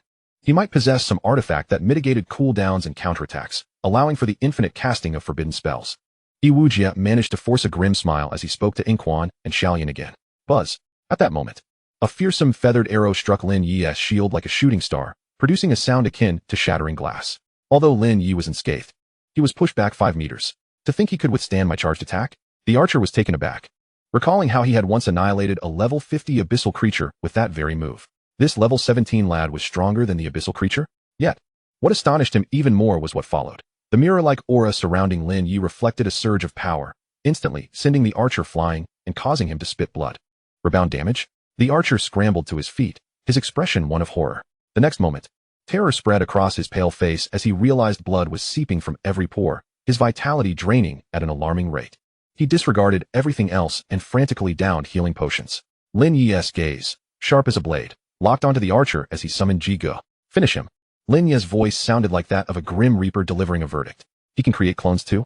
The blue-haired girl stared at Jigo, her expression one of astonishment. The archer, seeing Jigo charge towards him, desperately called for his teammates. The mage guardian attempted to ensnare Jigo with ice spells, but found them utterly ineffective. Jigo barreled forward, swiftly closing the distance to the weakened archer, ultimately delivering a stylish cross/slash to finish him off. Is he dead just like that? The blue-haired girl's eyes reflected shock. Why was there such a vast disparity in skill, despite both being shadow users? Impossible. She fixed her gaze on Lin Ye, still unwilling to accept this reality. Upon witnessing the archer's demise, the mage guardian's face paled dramatically, and she emitted a distress signal before fleeing into the distance. Trying to escape? The Imperial Heart Barrier, activate. Lin Ye sneered, a barrier emanating from him like a vast net, isolating the world beyond 100 meters. Meanwhile, Jigo charged towards the mage guardian with relentless vigor, akin to an unyielding brute. At this moment, the mage had entirely forgotten her status as a level 65 powerhouse. Upon spotting Jigo, she screamed in terror and fled as if she had seen a ghost. This scene left Iwujia and the others speechless in shock. He managed to clear the giant devouring ant secret realm and slay a mere 65-level royal guard. How reasonable was that? Iwujia wore a smile more grotesque than tears as he attempted to explain to Inquan and Xiaolian. 10 minutes later, a piercing scream from the mage echoed in the distance, and all returned to silence. Now it is your turn. Lin Ye's gaze swept over the group, finally landing on the shielded man. The blue-haired girl could not bear to meet Lin Ye's gaze, instinctively averting her eyes. The shielded man, on the other hand, displayed a look of sheer terror, retreating step by step. Me? What do you want? I warn you, do not act rashly. The rescue team from Xinxiao will arrive within 10 minutes. He stammered, his words tumbling out in a jumbled mess. At that moment, the shielded man was filled with regret, lamenting his earlier decision to provoke Lin Ye. The archer and mage were his main sources of damage output, and witnessing their deaths brought a wave of isolation and dread. Especially Jigo, the emotionless clone, felt far more terrifying than a ghost. A rescue team? If they come to cause trouble, they will all be slaughtered. Lin Ye's icy gaze fixed on the shielded man as he addressed Iwujia. You all attack together. Repay him in kind for how he treated you. Upon hearing this, a cruel smile graced Iwujia's face. This was the moment he had been waiting for. Captain, enchant my weapon with fire attributes. Xiaolian, ensnare him with thorn vines. With the assistance of his teammates, Iwujia drew his sword and charged at the shielded man. The shielded man's eyes flickered with disdain, and he felt a sense of relief. As long as he was not facing Jigo, he had no fear of the others. You filthy dog, die! Iwujia's sword erupted with flames as he slashed down. The shielded man was ensnared by thorns, imbued with wood attributes, rendering him vulnerable to an additional 15 times fire damage. He calmly raised a luminous shield, deflecting Iwujia's attack. At that moment, the shielded man showcased his prowess as a level 65 warrior, handling 3 opponents with ease. Seeing Iwujia once again sent reeling, Lin Ye shook his head. You're given a chance to show off, yet you prove useless. Chaos Divine Thunder, descend. He summoned a bolt of lightning that struck the shielded man down. My damage reduction has reached 500. How can your damage still be so high? The shielded man, charred black, gazed at Lin Ye in confusion. Fool. This means his damage bypassing reduction has exceeded 500. Iwujia seized the opportunity to deliver a powerful strike, answering for Lin Ye. How is that possible? He's only level 17, and yet he's different from us awakened ones? The shielded man articulated the thoughts of the group, but this time, no one responded. Ultimately, he fell, consumed by rage beneath Iwujia's blade. Next, it is your turn. Lin Ye's cold gaze fell upon the blue-haired girl. Simultaneously, a bolt of lightning struck down, dispersing her clone. The blue-haired girl's expression shifted rapidly. Her shadow was her proudest skill, and Lin Ye's single strike obliterating her clone felt akin to a slap across her face. Anger, resentment, and terror played out vividly on her features. Yet she remained silent, stifling her voice, for Lin Ye's earlier display of power had already underscored the insurmountable gap between them. Lin Ye did not slay her, but instead turned away. Legendary class profession? Merely that. Iwujia, exhibiting a lamentable lack of decorum, defiantly raised his middle finger at the blue-haired girl before turning to follow Lin Ye. After cohabiting with a dog for 3 years, even a dog remembers affection. Yet, humans proved to be of lesser character. Xiaolian let out a cold snort and swiftly turned to depart. Their camaraderie had been fleeting, a final act of tenderness, now reduced to mere disdain. Inquan left behind a supply pack, sighing as she turned away. The blue-haired girl's expression darkened to an extreme, her clenched fists cracking ominously. 30 years of fortune and 30 years of misfortune. There is no need to rush for vengeance at this moment. The tall, slender man grasped her other hand, signaling her to remain calm. Lin Ye navigated through the fog, and soon, Iwujia and his companions caught up. Lin Xiaoyu. With such heavy fog and rain, why not journey together for mutual support? Iwujia suggested with a smile. Lin Ye nodded, though Iwujia was somewhat coarse. He was not without merit, so he decided to escort them to the safe zone. Along the way, they encountered several waves of abyssal creatures, but Lin Ye allowed Ji Ge to handle them. Inquan and Xiaolian exchanged peculiar glances, hesitant to speak. Previously, they had assumed Lin Ye to be a fragile being in need of constant protection to reach safety. Unexpectedly, the situation had reversed. Lin Xiaoyu, why not form a team and explore the origin battlefield together? Iwujia proposed, rubbing his hands, clearly eager to attach himself to a stronger ally. No, I prefer to operate alone, and my class skills are rather unique. Grouping would hinder my performance. Lin Ye declined with a shake of his head. Inquan and Xiaolian exchanged knowing looks, having anticipated this outcome. Nonetheless, they admired Lin Ye's courage, for most who ventured into the origin battlefield traveled in groups. Individuals like Lin Ye, daring to go solo, were truly rare. Very well, then we must return to the safe zone to find another team. I had hoped to cling to your coattails and farm gear in the secret realm. Iwujia scratched his head, chuckling.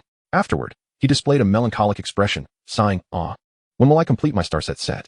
Damn it, after a month of grinding, I've only seen gold drop 3 times, and they were for other classes. If I had the star set earlier, I would never have been so humiliated by that shield bearer, nor would I have faced disdain from the little blue dog. Hearing this lament, Xiaolian rolled her eyes, exasperated. Could you refrain from sighing every time? It truly dampens the mood. Compared to others who see a gold drop once a month, you're doing remarkably well. At that moment, Lin Ye produced a helmet, gazing at Iwujia. Is this the star set you mentioned? Upon seeing the equipment in Lin Ye's hands, Iwujia's eyes gleamed with hunger, akin to a long unattached bachelor glimpsing a youthful maiden. It's even the star set helmet. I happen to be missing this piece. Lin Xiaoyu, where did you acquire it? Iwujia asked, swallowing hard. It dropped after defeating the giant devourer. If you need it, take it, Lin Ye replied with a faint smile. Not only Iwujia, but also Inquan and Xiaolian were taken aback. This was a legendary set. Even a single piece could command an exorbitant price at the auction house. Was Lin Ye truly so casual as to gift it away? Can you really give this to me? Iwujia stammered in disbelief. Reciprocity is my principle. You have sought to protect me, so this is rightfully yours. Lin Ye proclaimed generously with a smile. I am immensely grateful. Iwujia's eyes brimmed with tears, his hands trembling as he held the star-set helmet. Lin Xiaoyu. By the battlefield's currency valuation, this piece is worth at least 300,000 gold coins. Consider it a purchase from me. Or I will feel as though I have taken advantage of you, Iwujia said, producing a crystal card to hand to Lin Ye. In the abyssal battlefield, the currency of the cities had lost its worth, with the current exchange rate being 100 battlefield coins for 100 million city coins. All right, Lin Ye nodded. Upon seeing Lin Ye accept the payment, Iwujia finally bound the star-set helmet. In the next moment, an aura reminiscent of stars radiated forth. Iwujia's entire demeanor surged with newfound strength. The legendary set not only boasted substantial attribute enhancements, but, more importantly, elevated the levels and damage of skills. Rare class professions with a legendary set could rival those of legendary status. Before the calamity, acquiring legendary equipment required a year of resource accumulation to forge a single piece. After the calamity, while the abyssal battlefield dropped legendary gear, the drop rates remained a mystery. Today, I have awaited for so long. Iwujia clung to Lin Ye's leg, tears streaming down his face. Lin Xiaoyu, after years of battle, I have only regretted not having met a worthy lord. If you do not forsake me, I would like to adopt you as my righteous father. The two girls, who had previously gazed upon him with envy, now wore expressions of disdain. What kind of person is this? Lin Ye felt a flush of embarrassment. By the way, Lin Xiaoyu, I see you are not well acquainted with the origin battlefield. You must not possess the martial general badge? Iwujia changed his demeanor, rising with a grin. What purpose does it serve? Lin Ye inquired, puzzled. The martial general badge upgrades as you slay abyssal creatures, providing a clear representation of your status on the battlefield. Each badge tier has 5 stars, classified as martial general, fierce general, tiger general, and divine general. The individual we encountered earlier, Luo Chun, is a 2-star tiger general and one of the 4 prodigies of the new generation of Xinxia, Iwujia explained slowly. However, as soon as he finished speaking, Ingquan's expression shifted dramatically. Who did you just mention? Ahead, a colossal figure loomed in the mist, moving toward Lin Ye and the others. It must be coming for me. You all go first, Lin Ye said calmly. The holy beast has a wide field of vision. We cannot escape. Ingquan shook her head. Transcend into the void. She unleashed a concealment aura, causing their figures to become intangible. 10 seconds later, the abyssal ripper, driven by Luo Chun, appeared. I am certain I saw them just here. The archer's keen eyes scanned the surroundings. Just a few street rats. Luo Chun smiled faintly. Under the gaze of the divine eye, there is nowhere to hide. In the next moment, he commanded the holy beast to launch indiscriminate attacks in the area. Terrifying death rays swept randomly, the scene reminiscent of Victor in the canyon searching for the invisible Timo, obliterating all in sight. Chapter 65, Battling Luo Chun Alone. At this moment, Ingquan was drenched in sweat. The aura field emanating from the holy beast drained mental energy. She could sustain their intangible state for only a few more minutes. Lin Ye gestured for them to flee quickly, and then revealed himself in the open. Simultaneously, he summoned Jigu, commanding it to attack the holy beast. The filthy rats have revealed themselves. Luo Chun, draped in a silver cloak, appeared regal. He gazed down at Lin Ye, his tone tinged with surprise. Previously, you were only level 1. Now you have risen to level 17. It seems you are not as simple as you appear. No wonder you were able to kill them. After a moment, he shifted his tone. Those who dare to kill my royalty must pay with their lives, no matter who you are. If you have the ability, come and try. Lin Ye replied with a light laugh, unperturbed. Luo Chun's brow furrowed, his expression turning frigid as he prepared to deal with Lin Ye. However, in the next second, his expression changed dramatically. With a resounding boom, the ground trembled. The massive camel-like creature knelt, its ruby-red eyes closing, the runes on its body glowing and flowing rapidly. What is happening? Why is the holy beast entering self-recovery mode? Luo Chun was astonished. The holy beast only entered this state after sustaining catastrophic damage. His gaze sharpened as he noticed Jigu attacking the holy beast. However, the holy beast, in self-repair mode, was in an absolute defensive state, and Jigu could no longer inflict damage. A mere avatar can break the holy beast's defenses? Luo Chun found this incredulous, even unfathomable. He had once commanded the holy beast to withstand an abyssal invasion. Even under the combined onslaught of 3 demon emperors, the holy beast had held firm. Could a mere avatar possess lethal damage? Lin Ye looked up at Luo Chun, only to discover that the blue-haired girl and the tall, slender man were also standing on the deck. It must be those 2 traitors who reported our location. Otherwise, how could they have found us so swiftly? Iwujia muttered furiously under his breath. After the divine beast entered a state of self-repair, the pressure on Ingquan eased, allowing them to continue their survival. At this moment, the blue-haired girl and the tall, slender man gazed at Lin Ye, their hearts filled with shock and fear. The divine beast, an unparalleled entity on the abyss battlefield, was meant to assist them in eliminating Lin Ye through Luo Chen's hands, yet they never anticipated that even the divine beast could not withstand Lin Ye's assault. It has been a long time since my hands were stained with the blood of my kin. In these past 5 years, you are the first. Luo Chen's voice resonated with fury as his figure transformed into a bolt of lightning, hurtling towards Lin Ye. Luo Chen's speed was remarkable. However, Lin Ye, having activated the King's domain, now enjoyed a 700 reduction in attack speed, rendering Luo Chen's movements akin to a montage in his eyes. In a critical moment, Lin Ye deftly dodged Luo Chen's strike, simultaneously slashing his sword towards Luo Chen's lower back. A dull thud echoed as the blunt force struck his body, followed by a violent surge of electric energy that propelled Luo Chen back 10 meters. A faint trace of blood trickled from the corner of his mouth, and his expression darkened considerably. This scene left all present in a state of disbelief. The renowned undefeated general of the Abyss battlefield, Luo Chen, found himself at a disadvantage against Lin Ye, who was merely at level 17. I underestimated you. You must harbor some secrets. For it is inconceivable that one could maintain such composure despite the significant level disparity. A glint of cold light flashed in Luo Chen's eyes as 2 radiant golden blades appeared in his hands. An artifact of level 11? Lin Ye's gaze sharpened slightly. With his level 70 and possession of an artifact, Luo Chen indeed qualified as a rare genius among the divine summer. Nevertheless, Lin Ye remained unperturbed. For Luo Chen appeared to be a physical damage dealer. Had Luo Chen been a magic-based class, Lin Ye would have withdrawn without hesitation, waiting until he had leveled up to confront him again. Now, it was time to get serious. Luo Chen summoned a rage aura and his unique class buff. Yin-Yang Final Slash. Luo Chen's figure split into 2, one a shimmering light and the other a dark shadow. Simultaneously, a Taiji diagram appeared beneath Lin Ye's feet, as the opposing forces of light and dark clashed, forming an irresistible binding space. Lin Ye furrowed his brow and activated all his auras. As the 2 figures of Luo Chen swung their blades toward him, they struck Lin Ye's shield, producing a piercing sound of explosion. Lin Ye felt his mental strength plummet to a perilous level. In a moment of urgency, he summoned Ji Go back. After delivering a blow, Luo Chen did not relent but unleashed a terrifying barrage of strikes upon Lin Ye. The light and dark figures moved through the icy sacred domain like dancers on ice, wielding their dazzling golden blades, attacking Lin Ye at a rate of once per second. Lin, my friend, will you be alright? Iwujia clenched his fists. Anxiety etched on his face.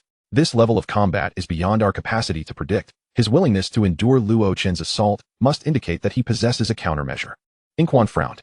Indeed, within less than 5 seconds of his relentless onslaught, Luo Chen suddenly interrupted his skill and swiftly retreated. You managed to reflect all my damage? Luo Chen realized why Lin Ye was unafraid of him. In the next moment, his expression changed dramatically as he hastily invoked a life-saving skill. The crowd gasped as they beheld Luo Chen, bloodied and frantic, their eyes widening in disbelief. Luo Chen has lost. Meanwhile, Lin Ye too retreated 10 meters, a grave expression crossing his face. Just moments ago, Luo Chen's attack had nearly reached level 80 in power. Had he not possessed the miraculous skill Mirror Flower, Water Moon, anyone else would have already perished. Though sending Ji Gu into battle now might carry a chance of defeating Luo Chen, Lin Ye dismissed the thought. Given the previous encounter, Luo Chen would no longer underestimate him. Someone who had achieved such success undoubtedly possessed hidden trump cards. Had Lin Ye reached level 60 and harnessed the abilities of 10 otherworldly spirits, he would have annihilated his opponent without hesitation. For now, he resolved to retreat as the best strategy. I must admit, you are the most enigmatic and formidable foe I have encountered since becoming an awakened one. Luo Chen spoke darkly, slowly. The 3 healers on the platform descended, beginning to dispel his negative status and restore his health. Should he unleash his trump card skills? Luo Chen was confident he could severely injure Lin Ye, even kill him. However, he might also pay the ultimate price. At that moment, the pendant around his neck glowed with a crimson light, signaling that the divine beast had restored. Boom. The divine beast began to rise, stirring up a billowing cloud of dust beneath its feet. A circular runic array appeared beneath Luo Chen, lifting him toward the control platform. Lin Ye's expression shifted. He commanded Ji Gu to attack the beast's feet. The divine beast's damage was a hybrid assault. Let us see how you reflect that. Luo Chen sneered, directing the divine beast to unleash its laser attack. Capture the king by seizing the thief. He believed that if he could eliminate Lin Ye, his avatar would naturally dissipate. The divine beast's eyes glowed red as it locked onto Lin Ye. Yet, in the next moment, the red light dimmed, and it did not initiate its attack. What is happening? Why is the divine beast not attacking him? Not only Luo Chen, but everyone on the deck bore expressions of confusion. Lin Ye gazed upward at the divine beast, a faint smile gracing his lips. The dark moonstone he wore at his waist glimmered with a dull red light. Do you truly believe you can succeed by employing something created by my master against me? Chapter 66, The Peculiar Man-Eating Cave. With the divine beast's attack on Lin Ye failing, Luo Chen had no time to ponder further. He immediately redirected his target, commanding the divine beast to execute a war stomp, sending shockwaves of earth energy that repelled Ji Gu. Having learned from his previous misstep, Luo Chun would not repeat it. Ji Ge burst forth from the dust cloud, charging once more at the divine beast. At this moment, Luo Chun felt the insidious nature of this shadow. Akin to being targeted by a venomous snake, fearful of its proximity, he maneuvered the divine beast, swiftly retracting its leg while unleashing successive stomps. This scene resembled a bullfighter taming a crazed bull. Observing the blue-haired girl on the deck, who was in utter disarray, Iwujia from a distance could not help but smile in delight at her misfortune. One might think the divine beast was merely performing a dance, itching all over. Being forced into such a predicament while controlling the divine beast was a first for Luo Chun. Fortunately, his combat experience was vast, allowing him to seize the opportunity for a counterattack. At the moment Ji Ge was once again knocked back, a terrifying beam of death simultaneously struck it. Boom. Ji Ge's form erupted into a mass of dark elemental energy. Lin Ye's face paled. This was Ji Ge's self-destruct skill, activated only upon receiving fatal damage, obliteration of all. The terrifying dark elemental energy surged outward, creating a fleeting space of darkness and decay. Lin, my friend, Iwujia exclaimed in panic from afar, attempting to rush forward only to be dragged away by Shaolian's vines. Meanwhile, the center of the explosion was engulfed in a cloud of dust, and Lin Ye had long since vanished from sight. This scene was captured in full by the recording device on the divine beast. Simultaneously, within the command center of the Imperial Palace in the Divine Summer's main city, a group of individuals stood before a massive luminous screen, witnessing the events Luo Chun had just encountered. It felt akin to watching a bewildering film, leaving them at a loss for words to express their shock. At the forefront, a middle-aged man donned in the classic, ancient yellow robes of the Divine Summer exuded an aura of unyielding authority. His expression remained calm as he listened to the discussions around him. Your Majesty, I believe the National Master speaks wisely. The Divine Beast is the foundation of our Divine Summer's defense against enemies. Each repair incurs a significant energy cost, and this individual, daring to damage our treasured asset, is no different from a traitor and ought to be pursued nationwide for immediate execution. The dignified and aloof woman beside the Emperor, the Empress of Divine Summer, spoke with poise. The Emperor, with his hands clasped behind his back, pondered for a moment before speaking. However, in my estimation, this enigmatic youth was compelled to retaliate. Moreover, the Abyss battlefield is an open area where all nations may engage in combat. Those who tread here are subject to the whims of fate, and should they perish, it is no fault of others. After articulating this thought, the Emperor continued to stand at level 17 and not falter against Luo Chun. Even managing to bring the sacred beast to such a state of disarray, coupled with his identity as a Divine Summer denizen, imbued with the aura of a mysterious hero, if he could be harnessed for our nation's benefit, what fear would we have of the Abyss's encroachment? Upon hearing this, the Empress of Summer furrowed her brow slightly. In governing and securing the realm, one must steadfastly uphold national laws. Anyone who dares to transgress the dignity of our Divine Summer nation, regardless of their identity, shall face retribution, no matter how distant they may be. Otherwise, how can we command the loyalty of our subjects and quell the hearts of the populace? Her tone was calm, yet carried an unmistakable gravity that brooked no dissent. Your Majesty, I concur, chimed in the national advisor. As the Empress suggests, this individual ought to be pursued nationwide, with a substantial reward for anyone who brings him down. At this, the command hall fell into a profound silence. The Emperor, after much contemplation, spoke slowly, as you have witnessed. This youth was reduced to mere fragments under the assault of the sacred beast. There is no need to mobilize our forces further. We should now direct our thoughts towards rescuing those trapped in the disaster zone. The Emperor's words caused the Empress's brow to form a distinct furrow, her tone laced with displeasure.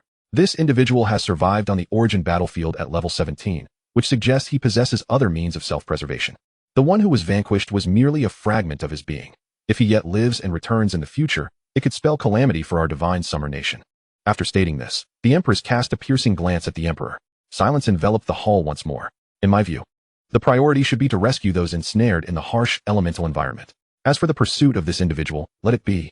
For those who dare to act independently shall find themselves opposing me. After a long pause, the Emperor spoke with a grave tone. A flicker of imperceptible coldness crossed the Empress's eyes. The Emperor's gaze remained fixed upon the dark screen before him, his mind occupied with a confidential missive from the Awakeners Guild, warning him to be wary of the Empress, quoting General Chi's words, and signed by Lin Ye. As the courtiers dispersed, the Emperor remained in the hall, lost in thought. This marked the first time in 30 years of marriage to the Empress that he had openly defied her. Meanwhile, Lin Ye found himself adrift in the mists of the origin battlefield, his expression tinged with distress. Following the self-detonation of Ji Ge, he needed to rest for 24 hours before he could summon him again. After extricating himself from the scene of conflict with Luo Chun, he ventured in the opposite direction toward the safety zone, now unable to discern his whereabouts. The rain intensified, and he pondered whether he had reached the central region of the origin battlefield. Lin Ye dispatched 2 abyssal swine that charged at him, wiping the droplets from his face. The relentless downpour might be linked to the elemental environment brought by the otherworldly beings. Lin Ye arranged bones he encountered along the way into markers, continuing his exploration. He speculated that perhaps the presence of water element otherworldly beings on the origin battlefield was the cause of the incessant deluge. Every 10 minutes, he faced sudden assaults from abyssal creatures. Jigu, please cool down quickly. On Valentine's Day, I desire no one but you. At that moment, Lin Ye longed for the security that Jigu provided. Suddenly, the dark moon divine stone at his waist emitted a pulse akin to a soul's tremor, accompanied by a faint alert tone. An otherworldly being is nearby. Lin Ye's spirits lifted as he scanned his surroundings, seeking the unusual. He began to gauge the position of the otherworldly being based on the intensity of the dark moon divine stone's vibrations, marking his path as he progressed. After a half hour of this, he finally stumbled upon a peculiar cave. The cave appeared ancient, resembling a long-dead creature with its mouth agape, embedded at a 45-degree angle in the earth. Surely, this must be the place. Lin Ye was convinced that the otherworldly being was indeed connected to the cave before him. The frequency of the dark moon divine stone's vibrations was as irritating as an alarm clock ringing each morning. Observing the cave's entrance, he found it shrouded in darkness, impervious to any light source. Could it be that an entity of the dark attribute lies in slumber within? After a moment's hesitation, curiosity overwhelmed him, and he stepped inside. However, Lin Ye had barely traversed 5 meters when his expression shifted dramatically.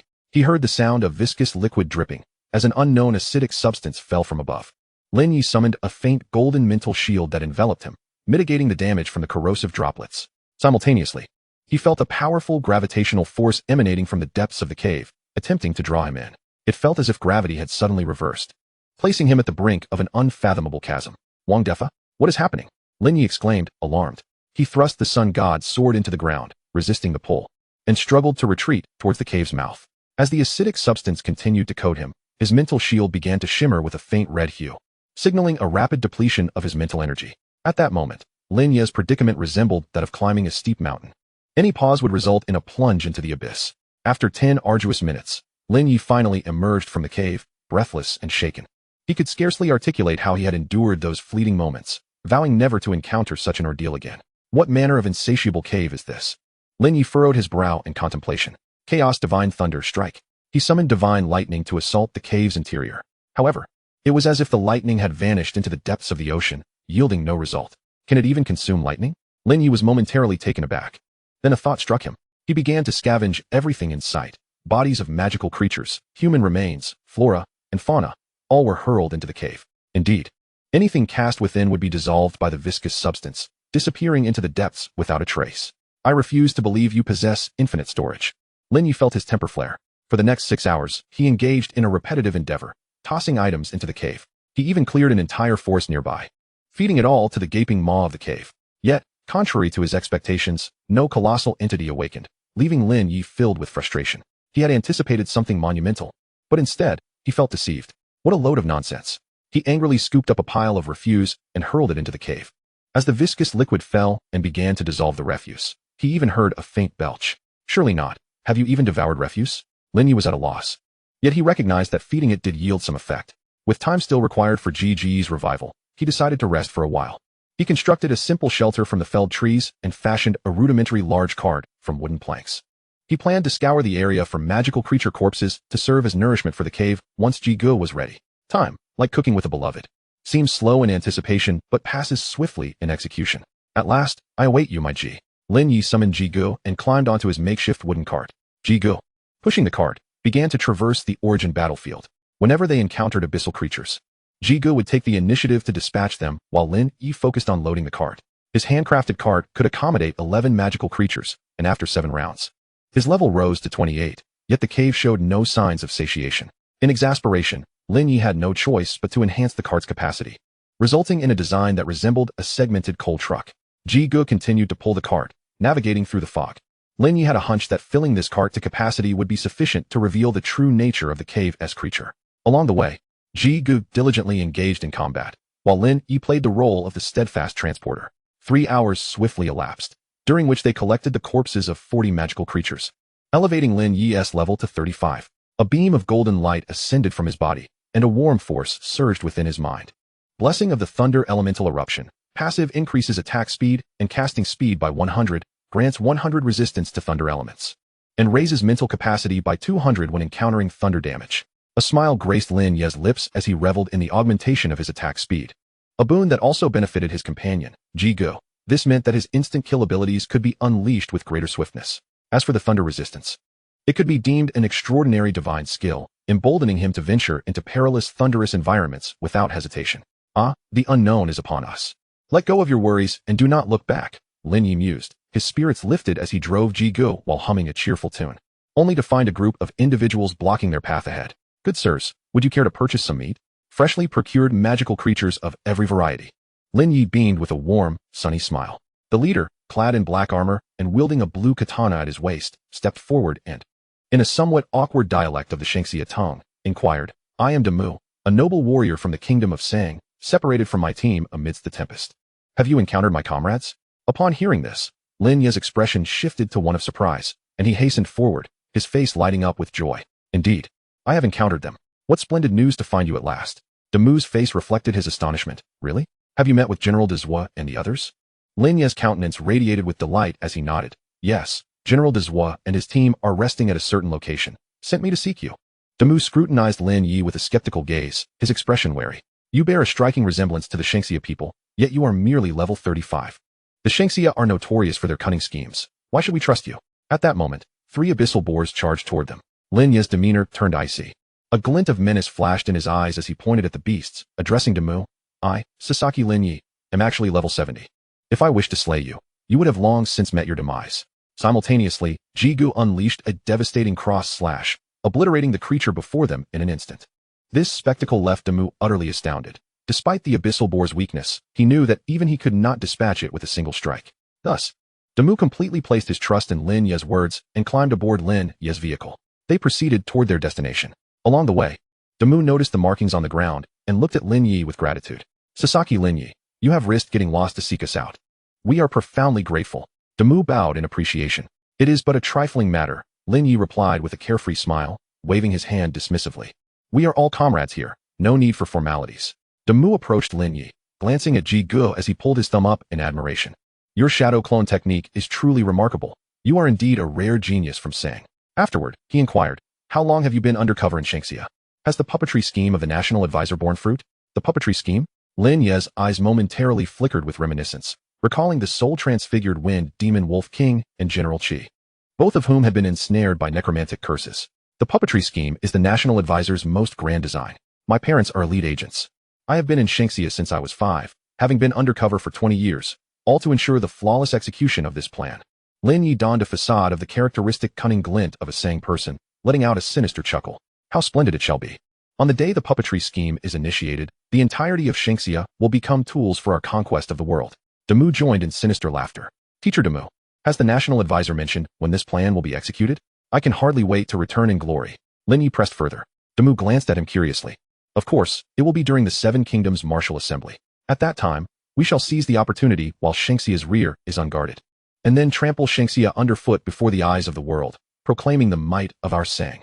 Lin Ye nodded, his expression invigorated, while General Dezwa and the other 6 teammates chuckled as if that day had already arrived. Soon, a barren expanse and a solitary cave came into view. We have arrived.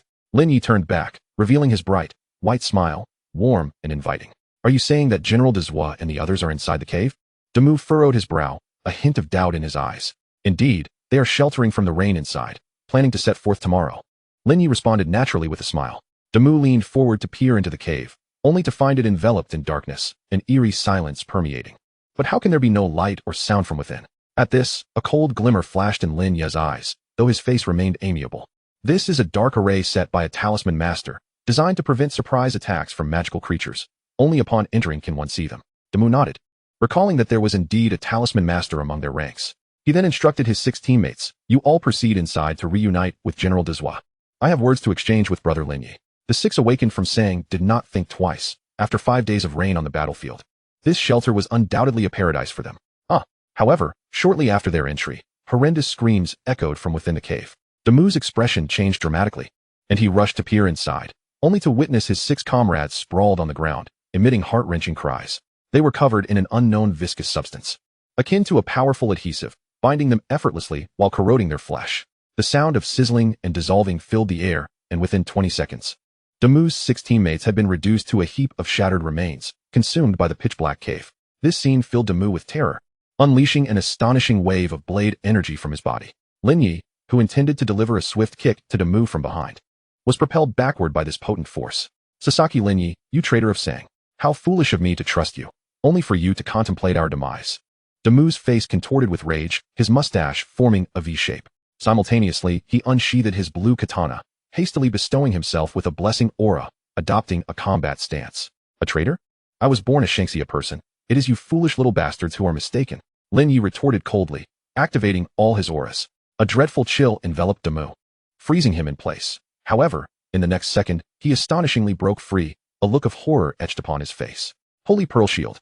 Demu tore the beads from around his neck, transforming them into a protective aura that granted him a brief moment of invincibility. Evil Light Slash. In the next instant, he swiftly unleashed his katana, the dark elements coalescing into a massive crescent slash aimed at Lin Ye. Simultaneously, a cloud of black smoke enveloped his legs, propelling him to flee into the distance. The evil light slash struck Lin Ye, but his mental shield absorbed the blow. Thinking of escaping? Lin Ye smirked coldly, commanding Ji Ge to pursue. Demu, a legendary black warrior specializing in agility, was only level 50, making it challenging for him to breach the Imperial Heart Barrier. 10 minutes later, exhausted from his frantic evasion, Demu was mercilessly slain by Ji Ge. Lin Ye dragged the corpse to the cave entrance and kicked it inside. A cacophony of dripping and sizzling sounds mingled as Demu's remains were digested. The earth trembled as the cave closed like the maw of a monstrous beast. Before Lin Ye's astonished gaze, a colossal creature resembling a whale, standing 20 meters tall, erupted from the ground, emitting a piercing cry. Chirp, chirp. The dark moon divine stone reverberated with intense vibrations. Simultaneously, a divine light coalesced into a shimmering barrier before Lin Ye. Within the barrier, a detailed illustration of the gigantic creature appeared, accompanied by the gentle voice of Yu Qianing. Ethereal, ever-devouring Quan, guardian of the stellar core from the origins of mythology. In the ancient times, deep within the Earth's core, the star core geomancy nurtured the elemental forces that sustain myriad realms, its overflowing energy giving birth to the colossal rock crystal Leviathan race. These magnificent beings subsist by devouring stray energies, transmuting impurities into pure elements that rejuvenate the land. During an invasion from another realm, a young Leviathan, in a desperate attempt to protect the star core, forcibly consumed an excessive amount of otherworldly refuse, resulting in its body being transformed into an abyss-like black hole state, ultimately leading to its exile on the battlefield of the void. As the tainted juvenile whale gradually succumbed to unconsciousness, a terrifying vortex formed within, as the star core within it clashed with the foreign energy. It began to indiscriminately consume all matter, transforming what it devoured into various elements that sustain life. The gods once endeavored to capture it as a living weapon, yet all who attempted contact were mercilessly torn apart by its uncontrollable gravitational pull. As the voice of the compendium played, the ever-devouring Leviathan descended upon the earth, stirring up towering clouds of dust. The hardened ground, to it, resembled an endless ocean, its form akin to a moving mountain, vanishing into the earth amidst the swirling mists. Oh no, this is troublesome. Lin Ye couldn't help but curse, never expecting that the awakened entity would escape. For the following days, he pursued the ever-devouring Leviathan. Fortunately, the Dark Moon Divine Stone possessed a locating function, allowing him to ascertain its general position. During this pursuit, he encountered the creature twice, but it eluded him like a cunning eel, attacking a group of individuals before slipping through Lin Ye's grasp. Soon, word spread through the origin battlefield of a man-eating behemoth, instilling profound fear in those still exploring the area. Through days of searching, Lin Ye discerned some of the Leviathan's habits. It appeared to be exceptionally sensitive to elemental energy. Its ambush on humanity was triggered by a mage releasing various elemental spells, resulting in horrific elemental reactions that led to calamity. One day, while tracking the colossal Leviathan, Lin Ye stumbled upon a young girl setting up a stall by the roadside. She offered elemental energy accumulation, promising 2 elemental bombs and a sign poster of a hero. An advertisement hung above her stall. Yet, the passing groups merely greeted her with respect, offering no assistance. Behind the girl stood a towering mech, approximately 20 meters tall, its lower body resembling a planetary wheel, crafted from mysterious runes, with inscriptions flowing like water across its surface. This must be the Abyss Guardian, one of the 4 sacred beasts of the divine summer. Lin Ye gazed at the imposing mech before him. Hello there, are you interested in participating in elemental energy accumulation? The girl stepped forward immediately, her sweet smile inviting. With a lowly-like visage and an enchanting smile, she exuded an irresistible charm. Lin Ye, observing her youthful countenance, refrained from replying directly and instead posed a question. have you recently seen any signs of the man-eating behemoth? Upon hearing this, the girl huffed in indignation. Of course I have encountered it. The guardian is currently stranded because of that creature. A flicker of joy crossed Lin Ye's eyes as he inquired, could you elaborate? The girl regarded him with a peculiar glance, then a glint of cunning sparkled in her eyes. Oh, so you're the beast hunter everyone has been talking about these past few days. I can tell you where the beast is, but you must assist me in charging my battery with your skills. Charging requires a tremendous expanse of mental energy. Only a fool would engage in such a thankless endeavor within the origin battlefield. However, Lin Ye was not concerned about the consumption of mental energy. He nodded, all right. Let us begin. The girl, surprised by his eagerness, excitedly led him behind the guardian. The method of elemental energy accumulation is quite simple. You just need to continuously use elemental skills on the guardian's energy battery, she explained as she manipulated the guardian to open its internal energy chamber, pointing at the battery. This is too easy, Lin Ye replied with a slight smile, gesturing for her to step back. He then summoned the chaotic divine thunder, aiming it at the guardian's battery. Launching consecutive strikes, the thunderous roars echoed continuously. The girl watched in awe as the guardian's energy surged from 3 to 70, her entire being frozen in astonishment. Your skills are unlimited and without consumption? She asked, gazing at Lin Ye with incredulous eyes. My skill characteristic allows me to unleash lightning endlessly in rainy conditions. And I just happened to find the right environment to unleash it. Lin Ye fabricated a casual explanation. The girl's excitement bubbled over as she grabbed Lin Ye's hand.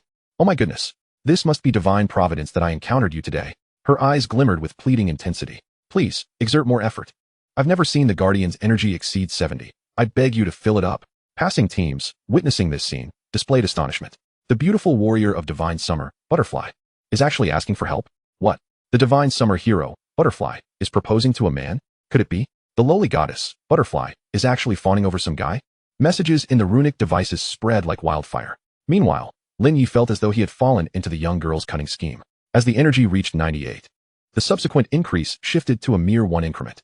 Lin Ye's patience waned. He intended to cease, but found the girl clinging to him with fervent pleas.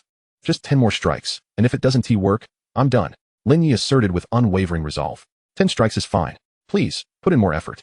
I feel we're almost there. The girl gazed at him with idol-like admiration, urging him to continue. 10, 9, 8 As the final strike of thunder reverberated within the energy chamber, the core on the guardian's chest ignited in radiant holy flames. And the previously dormant winged form was activated. Wow, the guardian has returned to its peak state. The girl radiated pure joy, nearly losing her balance in her excitement. Now, tell me, where did you last see the behemoth?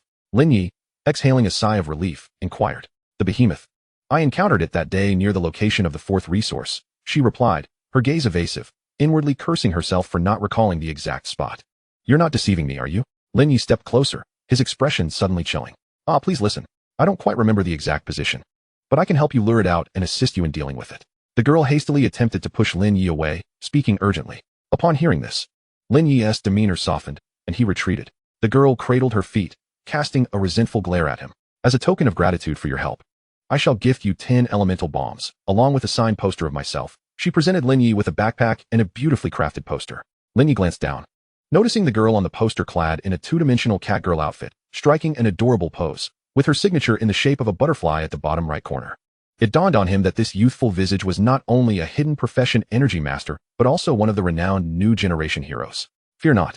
I am magnanimous and shall not use my official status to pressure you.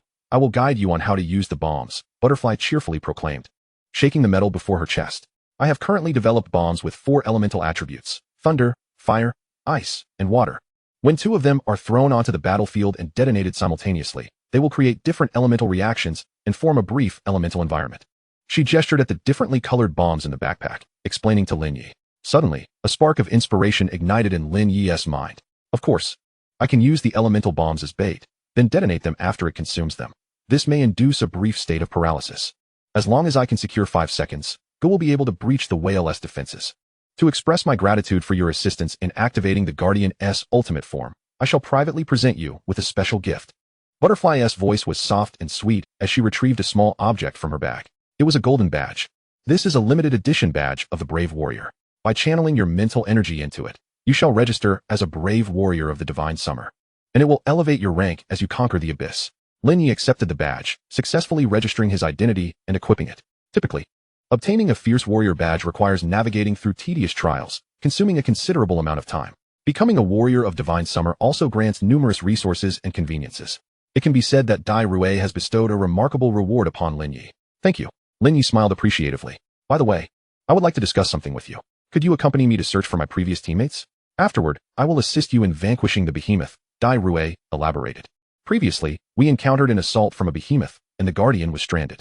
Some members of my team sustained injuries, so I instructed them to return to a safe zone. They should still be en route, and I am concerned for their safety. Dai Rui's eyes were filled with hope as she gazed at Lin Ye. Absolutely not. Lin Ye immediately shook his head in refusal, his tone cold. The fate of your teammates is of no concern to me. I am solely focused on locating the behemoth without delay. Dai Rui was taken aback by Lin Ye's resolute rejection, her frustration surfacing. How can you, a newly minted warrior of divine summer, be so indifferent towards your comrades? A moment's delay could cost you your life. If you accompany me to find my teammates, I shall reward you with a set of legendary equipment, she added eagerly. Lin Ye pondered for a moment before nodding. Very well. But I shall only grant you 1 hour. If you fail to locate them within that time, we will proceed to confront the behemoth. Dai Rui's expression brightened, and she cheerfully nodded. That should be more than sufficient. It's a deal. With that, she maneuvered the Guardian, propelling them skyward. Inside the cockpit, Lin Ye gazed down as the ground receded into the distance, his admiration for Yu Qinning deepening. So this is the perspective of the Yodel people, one that is revered. Isn't it splendid? Dai Rui exclaimed, her face alight with excitement. Did you know that since I took control of the Guardian, its power has never exceeded 50? It has always operated in ground combat mode. I dare not utilize the ultimate mode. Every day, I suffer from anxiety regarding its endurance. It's truly exhausting. You could simply operate it within an environment rich in lightning elements to achieve infinite power, Lin Ye suggested casually. Dai Rui turned to him, her eyes sparkling with excitement. Of course. How did I not think of this? Perhaps because you are rather foolish. Lin Ye replied bluntly. It is you who is foolish. Dai Rui shot him an annoyed glare. There exists a lightning elemental environment in the thunderous wasteland at the center of the Origin battlefield, where a towering structure has recently emerged, intensifying the thunderstorm's ferocity. The Guardian's resistance to lightning is only 70. Approaching it caused energy backlash, which is why I overlooked this. Dai Rui's chatter faded into the background as Lin Ye's thoughts drifted upon hearing about the tower. Could it be the divine relic spoken of by the teacher? His eyes widened as he recalled the images seen within the divination pearl. Perhaps it is an ancient ruin, shrouded in mystery, a place where mere mortals dare not tread. Dai Rui suddenly pointed to several small black dots below, exclaiming, Look, we found them. They're down there. As the Guardian descended, Lin Ye focused his gaze, gradually recognizing 3 familiar faces. Igu, Inquan, what are you doing here? As they hovered 10 meters above the ground, Lin Ye could clearly see Iwuji's current predicament. They were besieged by 2 waves of abyssal creatures, including 4 loathsome abyssal sorcerers. Iwuji stood firm, adorned with 10 glowing halos, skillfully drawing the attention of 2 abyssal sorcerers, while the remaining 7 teammates struggled against over 20 abyssal beasts. Miracle Walker, stop slacking and return to assist. Xiao Lian shouted, beads of sweat glistening on her forehead as she called out in the direction of Iwuji. I wish I could. But could you at least kill 1 monster to create a favorable environment for me? Iwuji replied, clearly annoyed. His skills relied on defeating monsters to refresh his cooldowns and increase damage on subsequent uses. He was bewildered. How could 7 teammates be unable to handle a mere 10 monsters? These abyssal sludge beasts are troublesome. When killed, they split apart. Do you think we wish to be delayed for this long? Xiao Lian's frustrated voice rang out. The battle was intense, elemental skills flying in all directions, and the relentless tide of monsters posed an increasingly dire situation. Boom. With a thunderous roar akin to a plane in freefall, Dai Rui maneuvered the Guardian to land, crushing an abyssal king beneath its weight. A massive crater formed as dust billowed into the air. It's Gaia. Oh no, it's the Earth Guardian. Our salvation has arrived. Iwuji shouted with exhilaration. Inside the cockpit, Lin Ye watched Dai Rui, suspended above a runic formation, effortlessly dispatching enemies with her every gesture, igniting a yearning within him. One day, when I reunite with my teacher, I must request that she custom build a giant for me. It would be far more efficient than relying solely on physical strength, he mused silently. Spinning heavy hammer destruction cannon. Annihilate all monsters, Dai Rui declared, her face animated with excitement for the slaughter. In the astonished gazes of Iwuji and the others, the Guardian's arm transformed into a colossal blade, whirling like a top as it charged into the throng of monsters, slicing through them mercilessly, akin to wheat being harvested. Nonetheless, these pesky sludge beasts continued to multiply as they split apart. Yet, the Guardian's fists descended like mighty hammers, crushing them as if they were mere ants. Subsequently, the Guardian's shoulder-mounted energy cannon fired a 5-meter-long missile that instantly split into dozens of smaller missiles, accurately striking every remaining monster in the battlefield. All done. Let's wrap it up. Dai Rui clapped her hands and flashed a victory gesture at Lin Ye. Simultaneously, a series of explosions erupted around them, obliterating the monsters completely. Hey, we VE won the battle. It's time for the MVP calculation phase. At least give me a hint of emotional value. Dai Rui huffed in annoyance, noticing Lin Ye's impassive demeanor, seemingly oblivious to her presence. Not interested, Lin Ye replied nonchalantly. He spoke the truth. Had they successfully captured the eternal devouring behemoth, perhaps he would have shown Dai Rui a modicum of appreciation.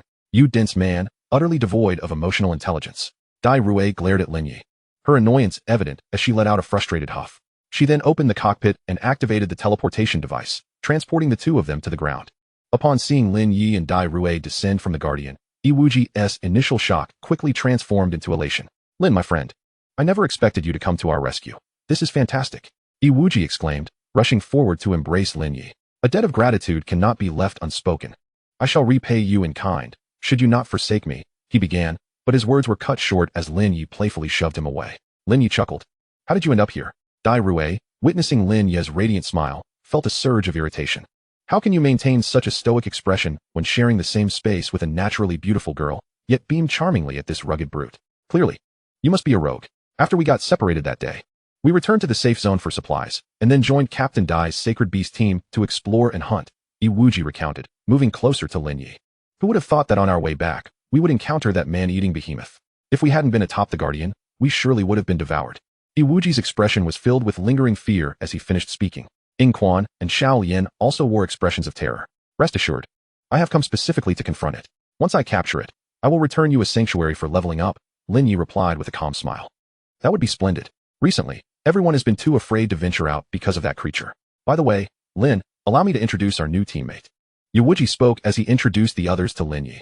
Sona, a legendary elemental mage. Li Sheng, a legendary herbalist. The remaining three hailed from Taiji Nation, all of whom were legendary professionals and friends of Sona. Upon hearing Iwuji's words, Lin Ye offered a subtle nod to acknowledge them. The trio from Taiji Nation furrowed their brows, exchanging glances, puzzled by Iwuji's obvious favoritism towards Lin Ye. Could it be that Lin Ye's status surpassed even that of Dai Rui? As they learned that the monstrous entity was created by Lin Ye, their expressions tightened further, with a flicker of hatred flashing in their eyes. Just days prior, their nation had suffered the loss of 2 teams to the monstrous creature, incurring significant damage. As citizens of Xinxia, it was indeed ironic that he engaged in such malevolent deeds. Sona, noticing her friend's unfriendly demeanor, let out a cold snort. Every nation has its share of miscreants, the proverbial mouse droppings that spoil the entire pot of soup, referring to such individuals. Li Sheng remarked sarcastically. Upon hearing this, Iwuji and his companions frowned, while Lin Ye turned his gaze directly towards Li Sheng. Are you looking for trouble? Li Sheng's expression darkened as he retorted. Who are you referring to? As all were legendary professionals, they harbored a sense of superiority, and Lin Ye's earlier nod of acknowledgement, akin to a leader's, had already displeased them. After all, had it not been for Iwuji's repeated invitations, they would never have joined such a feeble team. Lin Ye remained silent and summoned Jigo. Should Li Sheng dare to speak again, he would not hesitate to eliminate them. One word, and you'll be met with violence. Isn't Xinxia known as a land of propriety? The trio from Taiji Nation chuckled coldly, their faces adorned with smirks. We are all part of the same team. Unity is paramount, and internal conflict must be averted. Dai Rui quickly stepped forward to mediate. Despite their disdain for Lin Ye, the trio from Taiji Nation held a certain respect for Dai Rui. Li Sheng and Sona aligned themselves with their Taiji Nation friends, clearly distancing themselves from Iwuji, creating an awkward atmosphere. Let us proceed and not waste my time, Lin Ye coldly instructed Dai Rui. Nodding, she retrieved a dozen elemental bombs from her storage pouch and distributed them among the group, inviting their assistance. We will now venture to the area frequented by the colossal beast. Your help would be greatly appreciated, thank you.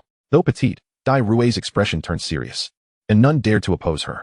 The trio from Taiji Nation expressed eagerness to benefit from the experience while the Guardian lay idle. Subsequently, Dai Rui maneuvered the Guardian to transport everyone to a platform, swiftly heading towards the western region of the Origin battlefield. Chapter 71, Acquiring the Ethereal Spirit, Eternal Devourer. Here we are. Upon arriving in a vast desert expanse, Dai Rui landed the Guardian and addressed Lin Ye. Nodding, Lin Ye felt a faint vibration from the dark moon divine stone at his waist, indicating that the Eternal Devourer was indeed in this vicinity. It may be hiding underground. We must devise a method to draw it out, Lin Ye stated. Dai Rui nodded, commencing her strategic deployment. Iwuji, you 3 will take the east. Li Sheng and Sona, you and your Taiji Nation friends will take the west. Lin Ye and I will position ourselves to the south and north, respectively. Thus, the group formed a tactical encirclement, positioning themselves in the 4 cardinal directions. Dai Rui tossed 2 fire elemental bombs and 2 lightning elemental bombs into the center.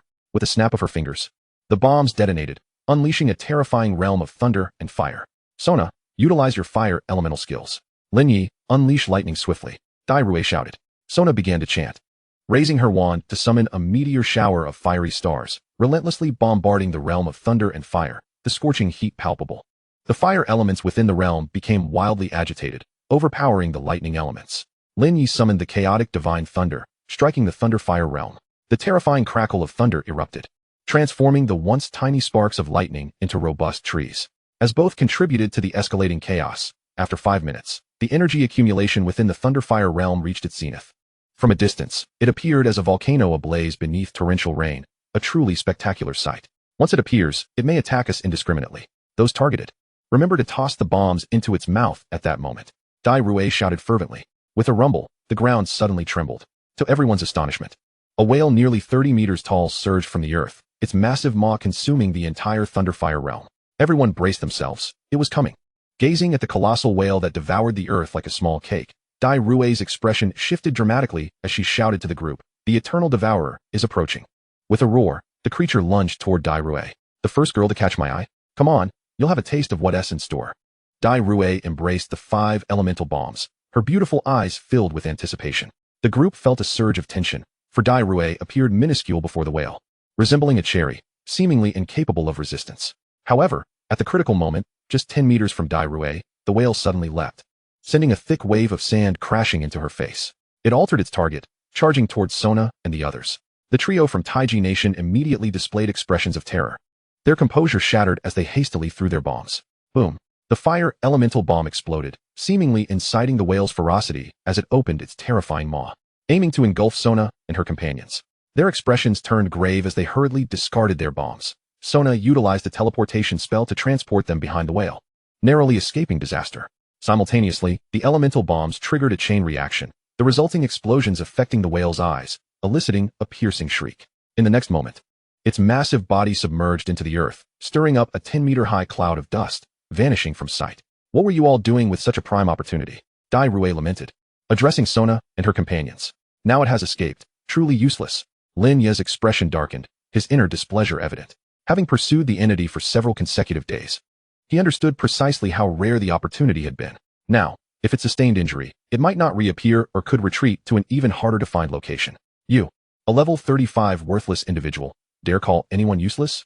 Unexpectedly, Lin Ye's scathing remark provoked discontent among the trio from Taiji Nation. "You released that creature, causing the demise of 2 of our nation's teams.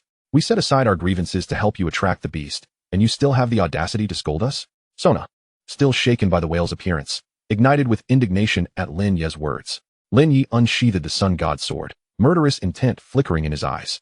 Dai quickly stepped forward to restrain him, whispering, "I activated the Guardian's sentinel mode. If the beast attempts to flee, we will be alerted. Since it was injured in the eye, it is likely still lurking underground. We still have a chance to draw it out." Upon hearing this, Lin Ye cast a cold glance at Sona and her companions before signaling Dai to try again. Dai hurled elemental bombs, creating an even larger thunderfire realm than before. "Sona, kindly use your fire skills within." "No need, we'll handle it ourselves."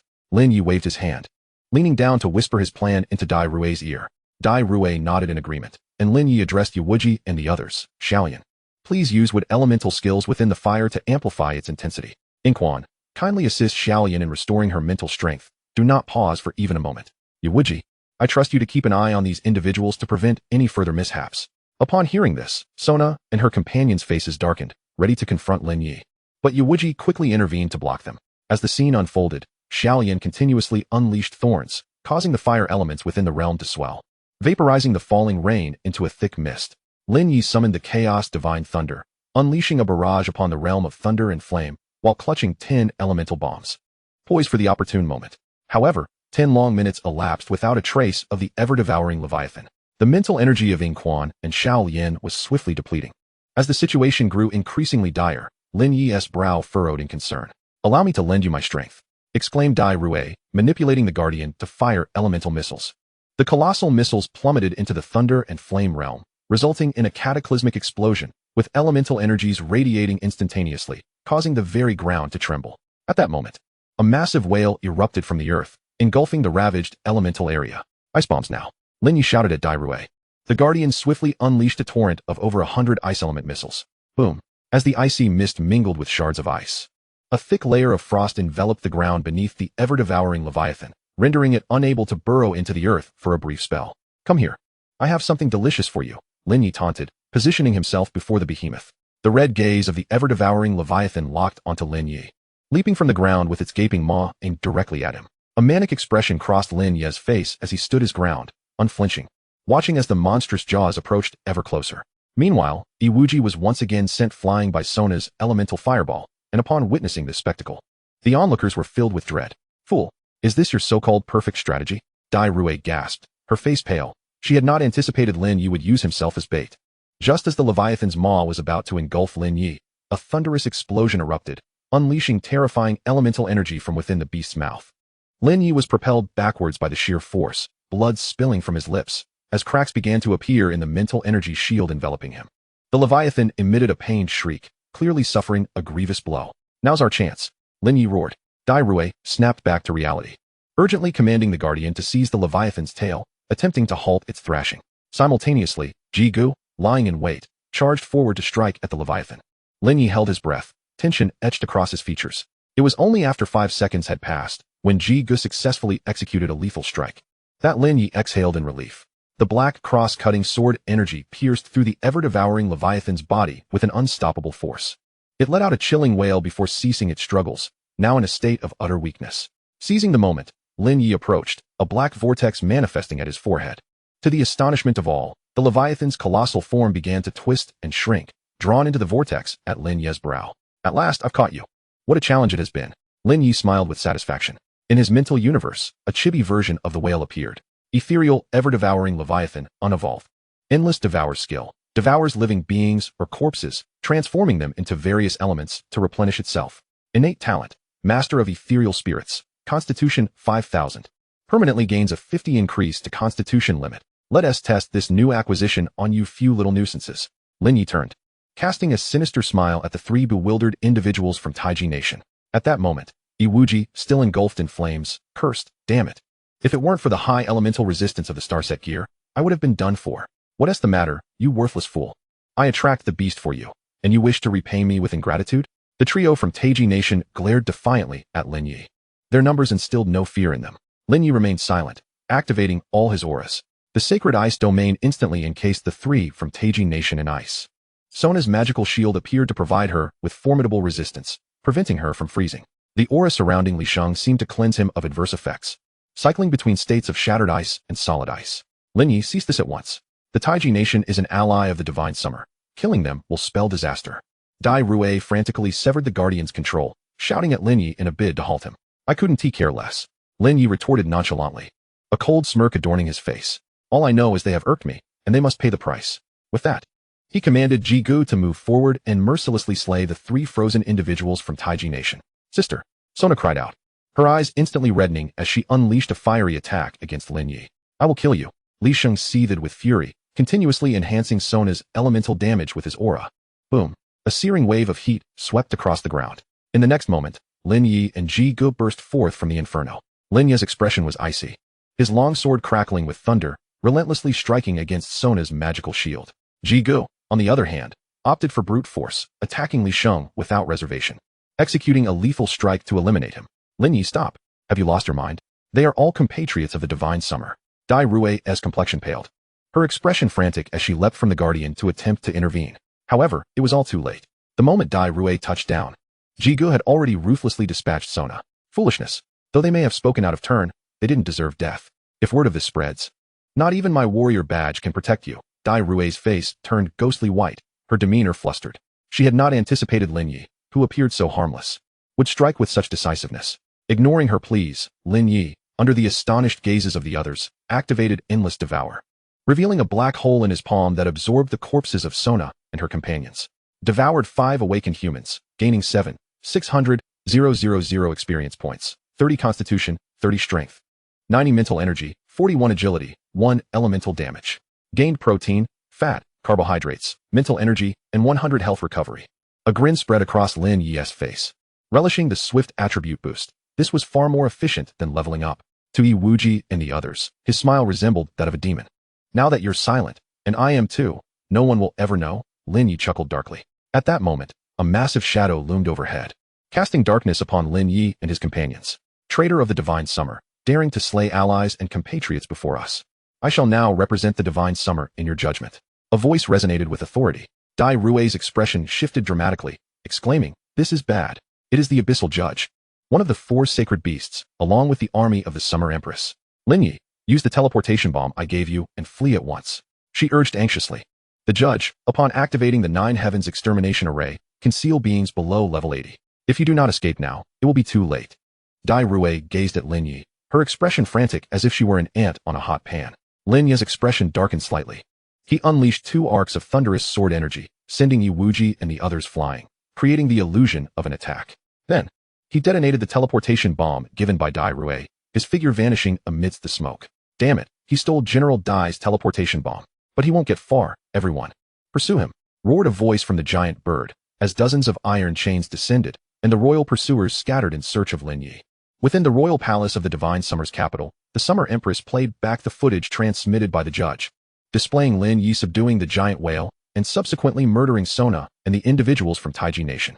It seems the traitor's disciple is not so easily eliminated. Your Majesty, now that we have irrefutable evidence, shall we classify him as a Class A wanted criminal for the entire nation? The Summer Empress spoke, her ruby lips parting. The human emperor maintained a stoic expression, a glimmer of sharpness flashing in his eyes. The slaughter of compatriots is unforgivable. Let it be executed as per the Empress's decree, he stated after a moment of silence. The Summer Empress gazed at the footage from the Origin battlefield, a peculiar smile flickering in her eyes. Meanwhile, within the Origin battlefield, Lin Ye was running incessantly. Having used the teleportation bomb to escape 2 kilometers away, he had been fleeing for 2 hours straight. Killed Abyssal Thunder Lion, gained 1,980,000 experience points. Devouring Abyssal Thunder Lion, gained 1,980,000 experience points. Agility 15, Strength 20, Demon Bloodline 03. Along the journey, Lin Ye encountered numerous abyssal creatures obstructing his path, yet they were effortlessly vanquished with the aid of Jigo, with the divine skill of endless devouring. Each creature slain equated to double experience, alongside the potential to randomly enhance his 3 core attributes. Consuming abyssal entities would bolster his demon bloodline. Should he absorb it to 100, would he not also transform into a demon? Lin Ye shook his head with a smile. The distinctions between human and demon held no significance for him. What mattered was the pursuit of strength. As he ventured closer to the heart of the Origin battlefield, the tempest intensified, and he mused whether those bothersome flies would dare to pursue him any longer. Wiping the rain from his face, he retrieved a waterproof raincoat from his storage pouch and donned it. The frigid downpour, coupled with the howling winds, brought an uncomfortable chill that penetrated to the bone. There. Quickly seize him. However, as fate would have it, no sooner had Lin Ye's thoughts settled than he heard the sounds of pursuers approaching from afar. He swiftly leapt into a 2-meter-deep mud pit, concealing himself with foliage, while guiding Jigu to hide behind a massive boulder. Under the piercing gaze of the eagle-eyed pursuers, there was no place to hide. Escape was futile. The pursuing party comprised 5 individuals, led by an archer who lifted the eye patch over his left eye, revealing a gaze strikingly akin to that of an eagle. True arrow of demon breaking. He brandished a feathered bow, drawing it with such speed that it appeared as though countless hands were flickering in the air. The feather-like arrows of wind elemental energy rapidly coalesced before him into a colossal feathered projectile, which instantly crashed into the boulder where Ji-Go was sheltered. Buzz. The boulder was pierced, emitting a piercing sound as Ji-Go was struck by an arrow, propelled backward by the force until he collided with a gnarled tree. A fleeting glimmer of murderous intent flickered in Lin Ye's eyes. Connected by a soul bond to Ji-Go, he sensed its injury at that moment. Fortunately, after subduing the eternal devouring realm Kuan, his constitution had been significantly enhanced. Otherwise, Ji-Go might have suffered grave harm from that arrow. Use any means necessary to kill him, the eagle-eyed archer roared, signaling his comrades to advance. A shield bearer and 3 berserkers immediately charged at Ji-Go. Unfazed by his wounds, Ji-Go wore a stoic expression as he boldly advanced toward them. The berserkers' colossal axes inflicted horrific gashes upon Ji-Go, black blood oozing from the wounds. Ji-Go fought like a death warrior, determined to exchange life for life, his blade cleaving through the enemies, causing crimson droplets to coalesce, which he then absorbed to heal. Thankfully, Ji-Go possessed innate vampiric abilities. Otherwise, the outcome of this assault by the brutes would have been dire. Lin Ye, watching from a distance, mused silently. A sudden cry of despair erupted as one berserker was cleaved in half by Ji's cross-slash. Blood splattering in the torrential rain. His skills are bizarre and formidable. Boss, we need support. Another berserker exclaimed, retreating in terror. The archer in the rear also bore a grave expression, unleashing a flurry of wind arrows towards Ji-Go. Hiss hiss. Jigu's form was soon imbued with countless feathers, creating a chilling spectacle. Yet, he appeared impervious to pain, relentlessly striking the shield-bearer's massive shield with 15 blows, before teleporting behind the enemy to unleash a devastating cross-slash. The shield-bearer was instantly obliterated. Retreat. Fall back. We must contain him from a distance. He can break through our defenses. We cannot allow him to close in. The eagle-eyed archer exclaimed in horror, shouting urgently. Wasn't it a bit too late to contemplate retreat? A voice laced with icy malice echoed behind the archer. Lin Ye activated all his auras, summoning the chaos divine thunder to ambush the archer from behind. Hiss! A scar of lightning appeared across the archer's back, the elemental force erupting violently, sending him sprawling. Was that merely your clone? The archer landed and whirled around, pointing his bow at Lin Ye. Panic etched on his face as he had narrowly escaped the clutches of death. Now that my true form appears, what will you do? Lin Ye sneered, launching another assault against the archer. Even in death, I shall bring you, the traitor, to justice. A fierce expression crossed the archer's face as he hastily consumed a potion, his battle prowess seemingly doubling in an instant. However, the next moment, terror washed over him. Thick, solid eyes had immobilized his feet, creeping upwards. My frost resistance is at 70. How can you hope to ensnare me? The archer exclaimed incredulously, struggling frantically. Perhaps it was due to the storm diminishing his ice resistance. Lin Ye remarked casually, advancing toward the archer step by step. Chapter 73, New Aura of the Void Rift. The Judicator shall arrive soon, even if you kill us. You shall not escape death. As the archer realized he could not break free, he swiftly signaled to the sky and launched a desperate counterattack against Lin Ye. Buzz. In a heartbeat, 10 heart-piercing arrows were unleashed at blinding speed. Under the effects of the king's domain, which reduced attack speed, Lin Ye managed to evade the archer's lethal assault in a perilous dance. Subsequently, Lin Ye's divine sword crackled with lightning energy as he ruthlessly slashed down upon the archer. The archer's eyes widened in disbelief, filled with resentment. As he fell lifelessly to the ground, Lin Ye raised his hand, consuming the corpse to transform it. Meanwhile, Jigu had also dispatched the final berserker. Lin Ye devoured all the fallen bodies, a radiant golden light enveloping him. At last, he had reached level 40. He wondered what aura would awaken. Feeling the warm energy waves pulsating within his mind, a flicker of anticipation arose within him. Blessing of the Void Rift. A snap of the fingers traverses 1,000 miles. A fleeting moment crosses the 3 realms. When activated, dark purple energy ripples will form around the user, allowing an otherworldly sorcerer to briefly traverse any energy-based barrier and tear through space for a single instance of 50-meter teleportation. Cooldown time, 10 seconds. Each use of teleportation randomly clears one unfavorable status effect from the user. Enemies within the aura's range, when utilizing sigil formations and teleportation skills, will suffer a backlash of magical power, value equal to the enemy's skill cost x10. No wonder my mentor instructed me to reach level 40 before venturing to the Spirit Sealing Temple. With this skill, I need not rely on the life-extending method of crossing realms. Lin Ye recalled the nearly 30 years of lifespan he had expended, feeling a pang of heartache as his gaze fell upon the ruins. Igniting 7 divine relics grants the power of the 3 realms, bestowing eternal life. Compared to this, 30 years of lifespan is but a fleeting hardship. Lin Ye soon regained his optimism. Having dealt with this wave of pursuers, he continued deeper into the origin battlefield. Along the way, he began to encounter calamity-level mixed disaster abyssal creatures, indicating he had entered the inner regions of the battlefield. Before long, Lin Ye also noticed something unusual. The outer storms were exceedingly fierce. How could they have ceased here? It felt akin to the eye of a typhoon, where the wind had sucked away all surrounding moisture. And within the calm center, there was only silence. What lay ahead in the elemental realm? After sprinting for another 10 minutes, a striking purple light emerged from the mist ahead, causing Lin Ye to narrow his gaze. Before him lay a desolate expanse ravaged by thunder. The thunder within the wasteland roared like a colossal beast, and the air was thick with a charred scent, as if even space had been rent asunder. In the depths of the wasteland stood a towering lighthouse ruin, piercing the clouds, exuding an aura of mystery. This must be the thunderous wasteland that separates the human realm from the demon domain. As Lin Ye approached the perimeter of the wasteland, even from 20 meters away, he could feel the terrifying energy of the lightning elements, causing a stinging sensation against his skin. In the next moment, his expression shifted, revealing a look of astonishment. Within the wasteland, a lightning dragon writhed in a frenzy, its bolts of electricity swirling like a tornado, wreaking havoc in all directions. It is an otherworldly entity. It seems that the unending downpour of the origin battlefield is its doing. Lin Ye's heart surged with joy as he cautiously edged closer to the wasteland. The jubilant thunder dragon, sensing Lin Ye's presence, emitted a sound reminiscent of a howling hurricane, reverting to its original form. Its true essence manifested as a silver-blue vortex, approximately 5 meters in diameter, with a triangular array of 3 ancient runes at its core, marking the eye of the storm. The dark moon divine stone at Lin Ye's waist vibrated intensely, and a luminous barrier erupted forth, followed by the gentle voice of Yuqianying.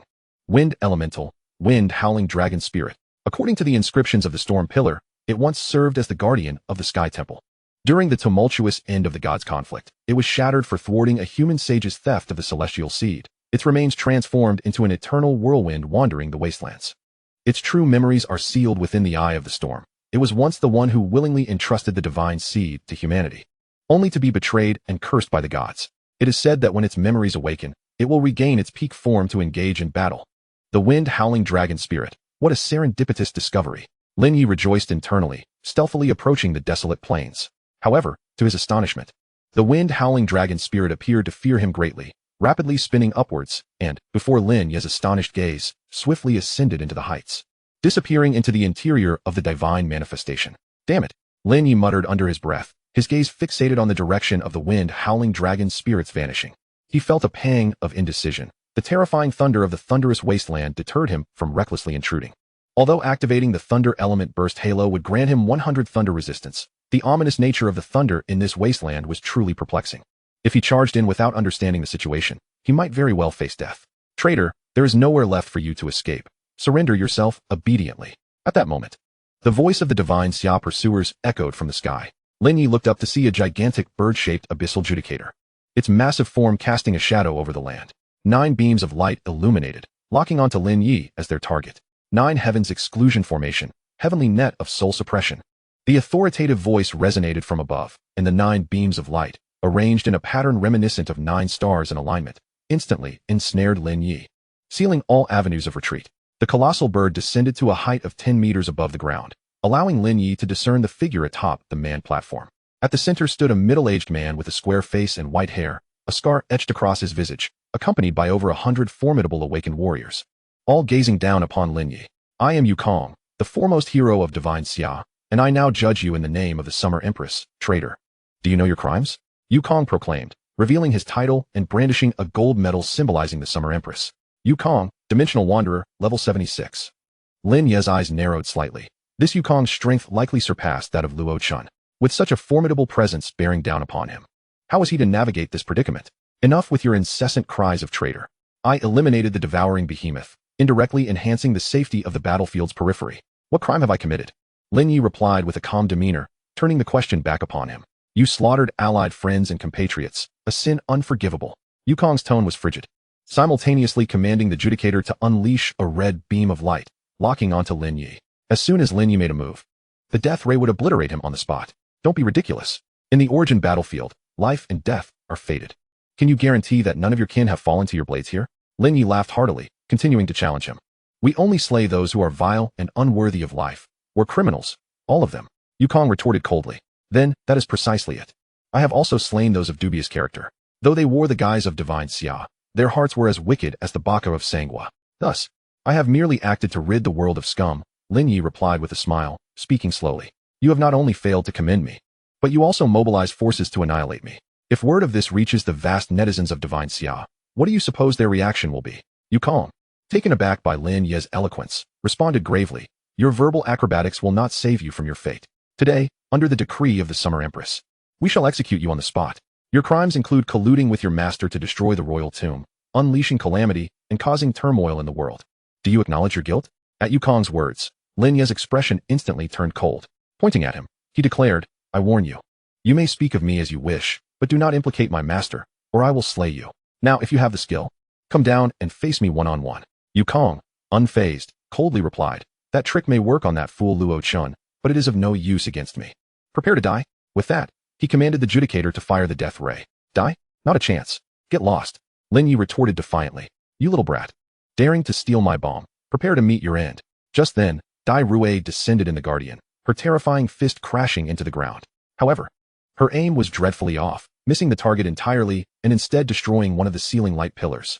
A deep pit appeared in the earth before Lin Ye, erupting with the explosion of several elemental bombs. The forceful shockwave sent Lin Ye flying backward, his mental energy shield cracking, as he plummeted into the thunderous wasteland. Meanwhile, the death ray from the judicator struck the Guardian's rear, forcing it back into the wasteland as well. Lin Ye exclaimed, What the hell, Yasha Star? What are you doing? Dai Rue retorted, What are you doing, you pig-headed fool? Chapter 74, Thunderlight's Secret Realm, Purple Cloud, Thunder God. As Lin Ye fell into the thunderous wasteland, a fierce sensation of paralysis surged through him. My thunder resistance is at 100. Why does it still feel so numbing? The next moment, he was struck by a sudden realization. 10 meters ahead, he beheld hundreds of slumbering thunder beasts, and among those closest to him, 2 were launching a ranged attack. Their strikes carried a thunder resistance weakening effect, making it difficult to discern their attack patterns within the thunderous environment of the wasteland. A wave of dread washed over Lin Ye. Had he been beset by these thunder beasts moments ago, the consequences would have been unimaginable. Lin Ye, can you hear me? The Guardian's energy won't hold out much longer. Come save me. Dai Rui's shrill voice pierced through. Lin Ye turned towards the source of the sound. Seeing the Guardian struggling to move within the lightning domain, the situation dire. Save you? I'd be lucky to not pummel you. Lin Ye cursed. For Dai Rui's loud voice had awakened all the thunder beasts. In his vicinity was a vortex leading to a secret realm. Without a moment's hesitation, he dove into it. You heartless villain, abandoning me like this. Dai Rui fumed, stomping her foot as she observed Lin Ye through the Guardian's perspective. Though she was safe for the time being, once the energy was depleted, death awaited her. However, Lin Ye could not afford to concern himself with her at this moment. Upon entering the secret realm, he found himself beneath a circular platform high in the sky, with a staircase leading up to it surrounded by an abyss of impenetrable darkness. First challenger of the Thunder Extreme Secret Realm, let me witness your prowess. A voice suddenly resonated in Lin Ye's mind, deep and authoritative, as if echoing from ancient times.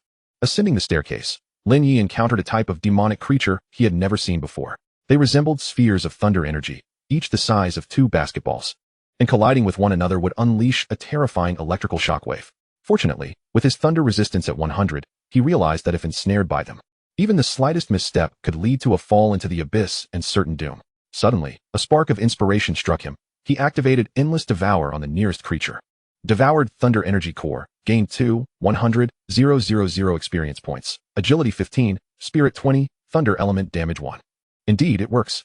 Lin Ye rejoiced, eagerly welcoming the embrace of the demonic entities. The further he ascended, the more thunder energy cores he encountered, causing his smile to grow ever wider. This secret realm, a nightmare of difficulty for other awakened beings, had become a sanctuary for him to enhance his attributes. As the scene of the high platform unfolded before him, Lin Ye had already accrued a 25 increase in thunder damage, with significant boosts to his mental energy and agility. Ahead lies the Thunder Beast King. Undoubtedly the boss of this secret realm, Lin Ye employed a detection spell on the creature perched upon the platform. Thunder Beast King. Strength, 610,000. Agility, 510,000.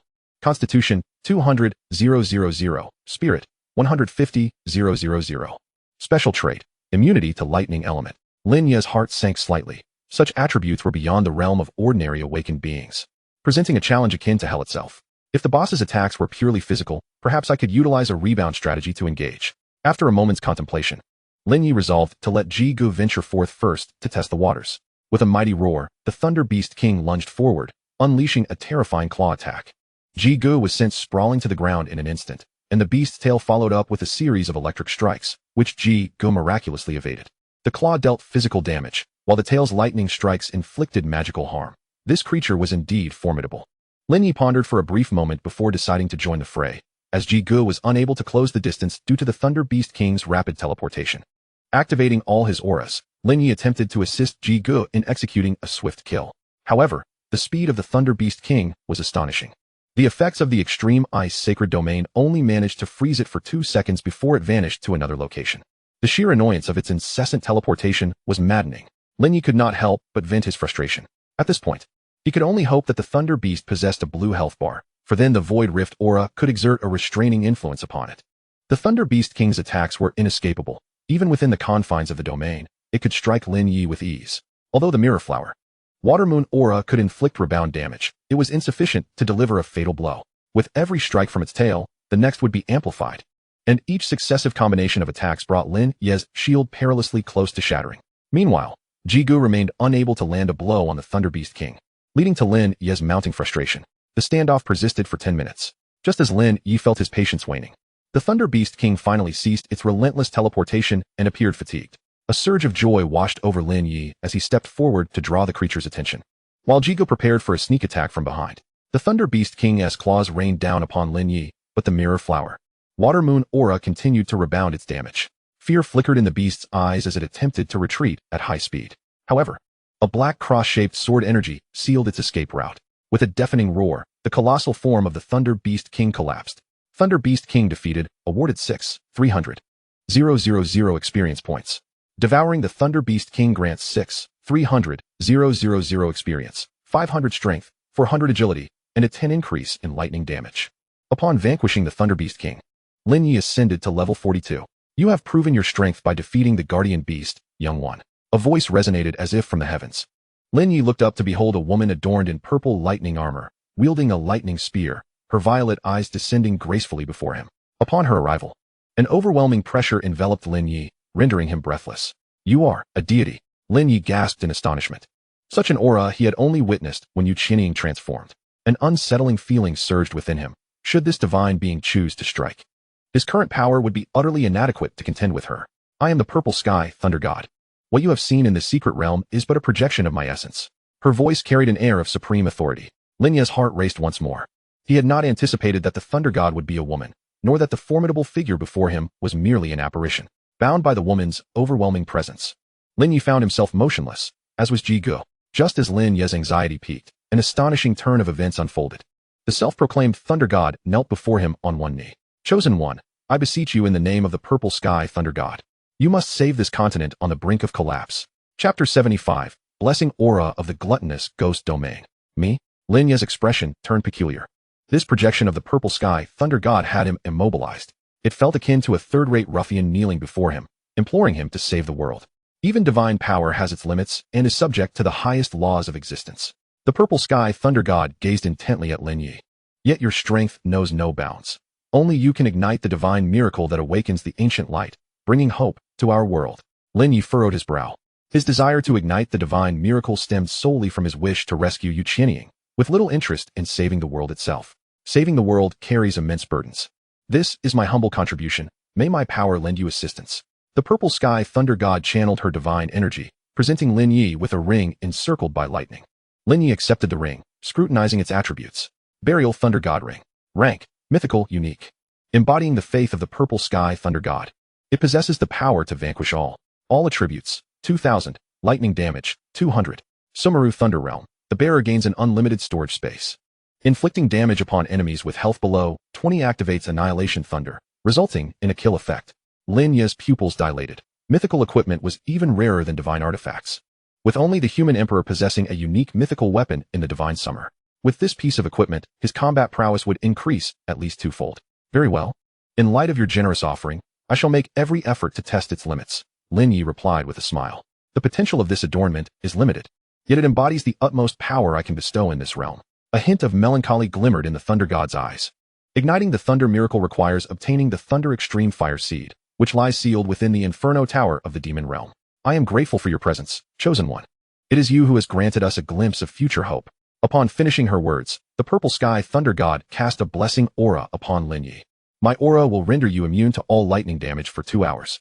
I wish you the best of luck. With that, her figure dissipated into bolts of lightning. A teleportation vortex materialized in her wake. Lin Ye stepped into the vortex, departing from the Thunderlight secret realm. As soon as he emerged, he was besieged by hundreds of thunder beasts. However, their attacks failed to inflict any harm upon him. First, let us rescue that troublesome night demon. Lin Ye gazed towards the distant butterfly Rue, who was ensnared in dire straits, and swiftly approached with a flash. You heartless scoundrel, you finally came to find me. Upon seeing Lin Ye, butterfly Rue's beautiful face lit up with joy. Wait, you idiot. Bringing all these thunder beasts here, are you seeking death? She exclaimed in shock. The Guardian's energy has plummeted to 9. The barrier shield can no longer be activated. If we are attacked by so many thunder beasts simultaneously, we could fall into a permanent slumber. You are the real fool. What are you waiting for? Quickly open the energy chamber. Lin Ye shouted in frustration. Although he was immune to damage from the simultaneous attacks of hundreds of thunder beasts, the sensation was akin to being bombarded by 100 searchlights, overwhelmingly blinding and uncomfortable. Butterfly Rue finally grasped the urgency of the situation and hurriedly opened the energy chamber. Come here, my little pups, come and attack me. Lin Ye flashed onto the back of the Guardian, adopting an expression reminiscent of Tai Jinren. The thunder beasts roared in unison, their voices echoing like thunderous roars. Hundreds of bolts of lightning targeted the energy chamber, unleashing a barrage of electric strikes. The brilliance rendered Lin Ye unable to open his eyes. Yet the Guardian surged with energy as if plugged into a charger. To think of this, Lin Ye, you are truly a genius. Butterfly Rue's expression brightened, her earlier dissatisfaction with Lin Ye evaporating into gratitude. Enough chatter. Once we're fully charged, hurry up and help me eliminate this horde of electric beasts. Lin Ye bellowed, his voice echoing with urgency. Understood. Dewey Petal input Lin Ye's information into the Guardian's terminal, subsequently manipulating the Guardian to enter its ultimate combat form, allowing you to experience what is known as constant temperature barbecuing. With excitement gleaming in her eyes, Dewey Petal began to unleash a barrage upon the thunder beasts. The Guardian's ship cannons bombarded the Earth, creating a scorched zone spanning 500 meters, as terrifying fire elements rampaged, reacting with the lightning elements present in the wasteland, resulting in a dreadful chain reaction of explosions. The thunder beasts caught within the burning zone found their movements sluggish, collapsing like tarot cards, transforming into charred corpses. Thunder Beast X96 has been slain, gaining 249,600,000 experience points. This substantial influx of experience propelled Lin Ye to level 45, providing him with a moment of solace. His prior struggles had not been in vain. How about that? The missile I've researched is quite formidable, isn't it? Dewey Petal entered the energy room, her face brimming with pride. However, Lin Ye, now aware of the new aura, was lost in thought, entirely oblivious to her arrival. Blessing of the Cursed Glutton inflicts a curse effect on enemies within a 100-meter radius. Cursed Healing, passive. All enemy units within the area suffer a 60 reduction in healing effects, including skills, potions, lifesteal, etc. Phantom Grasp, active. A demonic totem materializes within the glutton, generating a famished Rakshasa beneath the enemy's feet every 5 seconds, inflicting 5 shadow damage of the maximum health per second. Enemies ensnared by 5 Rakshasas experience a 10 reduction in all attributes and enter a state of blindness. If this aura were to be paired with the effects of the Imperial Heart Barrier and the Thunder Goddess Funeral Ring, it could be deemed invincible. Lin Ye's heart soared with joy. Absolutely splendid. In his excitement, he impulsively embraced Dewey Petal and planted a kiss on her. As he felt her softness in his arms, Lin Ye was momentarily taken aback, his mind finally clearing. Ah! A piercing scream echoed across the wasteland. Dewey Petal instantly flushed, immediately detonating a bomb that sent both of them flying. You filthy rogue. She pointed at Lin Ye, gritting her teeth. How could you do that? With the situation spiraling, Lin Ye could only play along. He raised his hands in surrender. What did I do? This was merely an unconscious act born from excessive excitement. It cannot be judged by moral standards. I considered you a friend, yet you harbored ulterior motives. Dewey Petal hurled bombs at Lin Ye, cursing, you heartless scoundrel. The energy room was filled with thunderous explosions, thick smoke billowing. Stop, stop, stop! Lin Ye shouted, rushing forward to restrain her. Let me clarify. I have no interest in you. What happened earlier was a misunderstanding. His face turned serious. Then he added with a nonchalant demeanor, besides, a kiss won't lead to pregnancy. Why are you so anxious? It's just a kiss. What can you do about it? You. Dewey Petal was furious, taking several deep breaths before asking, do you truly have no interest in me? Lin Ye scanned her from head to toe, his expression grave. Your chest is flat. Your appearance is youthful, and your hooked nose with prominent ears is hardly enticing. Even if you donned fishnet stockings and a maid's outfit before me, I assure you, I would never entertain any impure thoughts. Rest assured. Dewey Petal's anger flared even more. She glared at Lin Ye for a long moment before saying, as long as you're not interested, then let's return to the city of divine summer together. Lin Ye was taken aback. What do you want to return for? Dewey Petal huffed. Of course, to clear your name. Don't worry, I'll ensure you remain unharmed. You must be out of your mind. Lin Ye was speechless. Given the current situation, it was evident that someone in the divine summer royal family was targeting him. Returning would be akin to walking into a death trap. You go ahead, I have matters to attend to. Seeing Lin Ye reject her goodwill, Dewey Petal retorted angrily. Do you want to bear the stigma of being a traitor to divine summer forever? Lin Ye shrugged nonchalantly. Reputation, whether good or bad, is merely manipulated by capitalists. Once I achieve success, a great scholar will surely defend my cause. Ever since the incident at the Spirit Sealing Temple, he had no intention of following the righteous path. With that, he made his way toward the exit of the energy room. Dewey Petal hurriedly caught up with him, asking, where are you going? To the demon domain. Chapter 76. Initial exploration of the demon domain. Can you stop crushing my chest? I'm suffocating. Lin Ye complained as he sprinted across the thunder-stricken wasteland with Dewey Petal on his back. This is natural. Do you think I want to? Dewey Petal lay limp on Lin Ye's back like a dead fish, weakly replying, if it weren't for my entire body being numb, would I rely on you? She had not anticipated that even donning a 70 lightning-resistant insulated suit would not suffice against the elemental environment of the wasteland. Just half an hour prior. Unable to withstand Dewey Petal's relentless persuasion, Lin Ye had reluctantly agreed to take her along. The Guardian had been stored in her self-created spatial capsule. In the distance, a crimson blood moon hung in the sky, marking the direction of the demon domain, utilizing his blink ability to hasten their journey. It took Lin Ye a full 4 hours to reach the barrier of the demon domain. Finally here, carrying you as dead weight is truly exhausting. Lin Ye panted. Dewey Petal let out a delicate huff. Once I enter the demon domain and confront those abyssal creatures, you'll see that I'm not merely a burden. Peering into the depths of the demon domain, they observed a grim sky, as if a claw had torn a gash, revealing an eerie blood moon within, with dark purple arcs of electricity flickering in the rift. Hold on tight. I'm about to breach this barrier, Lin Ye warned. Then, before Dewey Petal's astonished gaze, he activated the Void Rift aura, distorting the impenetrable barrier of the demon domain to create a 2-meter-wide opening. I thought you'd use brute force to break through the barrier. I never expected it to be so simple. Dewey Petal shook the bombs in her backpack, initially intending to provide Lin Ye with assistance. You must be out of your mind. Even the Emperor cannot breach this barrier. Do you really think I can? Lin Ye retorted, exasperated, before releasing her, unceremoniously dropping her to the ground. Dewey Petal yelped, clutching her rear as she glared at Lin Ye. You fiend. Don't you know to be gentle with girls? You have no sense of chivalry. Lin Ye shot her a cold glance. Chivalry must be reserved for deserving individuals. However, if you were at level 90 like the Emperor, I would certainly say you were stronger than him. Dewey Petal chuckled, pulling out a set of gear and handing it to Lin Ye. Here, as promised. A full set of legendary equipment. Lin Ye accepted it, stowing it in his storage ring without even glancing at it. Why aren't you equipping it? The demon domain is fraught with danger. Legendary gear would significantly enhance your survival rate. Dewey Petal questioned, puzzled. I have no need for it, Lin Ye shrugged. Arrogance comes with a price. Don't get yourself killed here.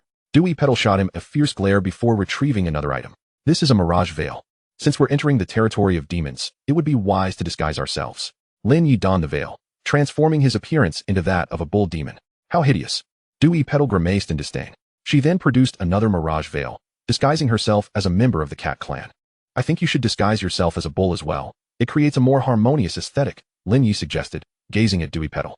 Right now, you resemble a cat that just gave birth, front-heavy and struggling to walk. Dewey Petal scoffed, puffing out her chest in defiance. As if working as a beast of burden in the city wasn't enough, now I have to do so in the demon domain. I shall remain as I am. Cats are adorable. Lin Ye, uninterested in further banter, began to delve deeper into the demon domain. The survival conditions here were exceedingly harsh. With countless poisonous mists rising from the ground, the entire region seemingly set ablaze upon a bed of lava, exuding an intense heat and aridity. The air was tinged with a metallic scent, making each breath feel akin to swallowing blades. According to Dewey Petal, historical records indicated that it had never rained in the demon domain.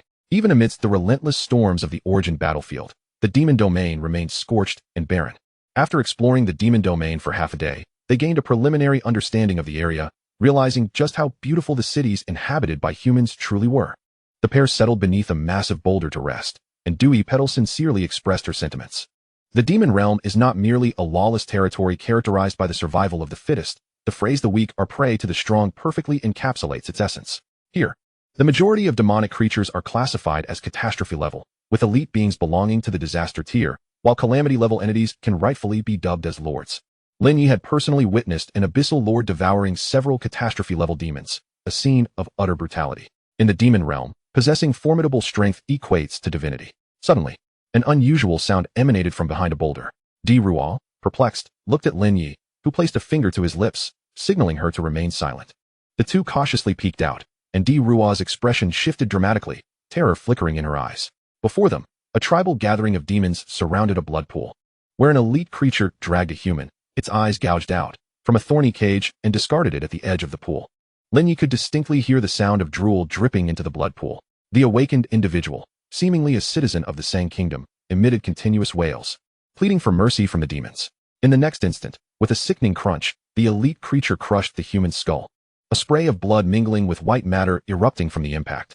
The surrounding demons let out ravenous howls, their eyes fixated on the corpse with insatiable desire. Rual gasped, instinctively wanting to scream, but Lin Ye swiftly covered her mouth. In her horrified gaze, the demons dismembered the body and consumed it, the sound of their gnashing jaws causing Rual to retch repeatedly. I shall slay these beasts, she declared, her fury igniting once she regained her composure. The Sang citizen is not worth mourning. Any rash action could provoke the Demon King, Lin Ye whispered in her ear, until he acquired the Thunderfire seed. He preferred to avoid drawing undue attention. Those Sang citizens are still human. The blood pool is already brimming. They must have consumed many, perhaps even including citizens from the Divine Summer. Rual's expression darkened, reminiscent of a tiger on the brink of madness. Lin Ye paused for a moment before nodding. Very well, let us act upon our thoughts. Cowardice is not the hallmark of our kind. With that, he leaped onto the boulder and descended heavily upon a demon, crushing it underfoot. He then turned to the astonished elite demon, still gnawing on its meal. What are you still eating for? Prepare to meet your end. Chapter 77. The Invincible Sword Domain, the Blocking Merfolk. The surrounding demons, upon sighting Lin Ye, revealed their vicious countenance, bared fangs, and launched a frenzied assault.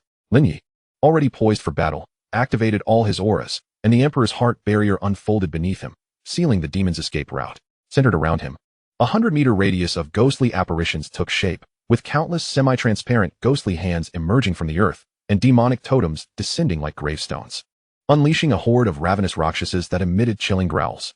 The elite pig demon roared in defiance as it charged at Lin Ye. However, once its body became infested with leech-like rakshasas, its eyes clouded, losing all sense of direction, and it began to attack indiscriminately, emitting terrified howls that echoed through the barren demon realm. The commotion alerted the abyssal mages lurking in the nearby demon nest, who wielded skeletal staffs and were enveloped in elemental shields. The green element mages chanted incantations, attempting to heal their kin. But under the influence of the ghostly realm's diminished healing effects, their efforts seemed futile. 2 fire element abyssal mages quickly began chanting spells, their figures flickering as they pursued Lin Ye relentlessly. They wielded their staffs, casting large fire spells that sent scorching flames arcing toward him. Yet, under the effects of the void's halo, they soon exhibited signs of fatigue, stripped of their magical shields. Now it is my turn to strike.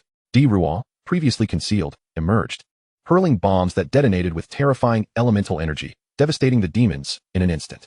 The sound of crackling lightning erupted, with horrifying arcs of electricity darting about like countless silver serpents. Whether frozen in place or crawling with rakshasas, the demons were reduced to charred corpses.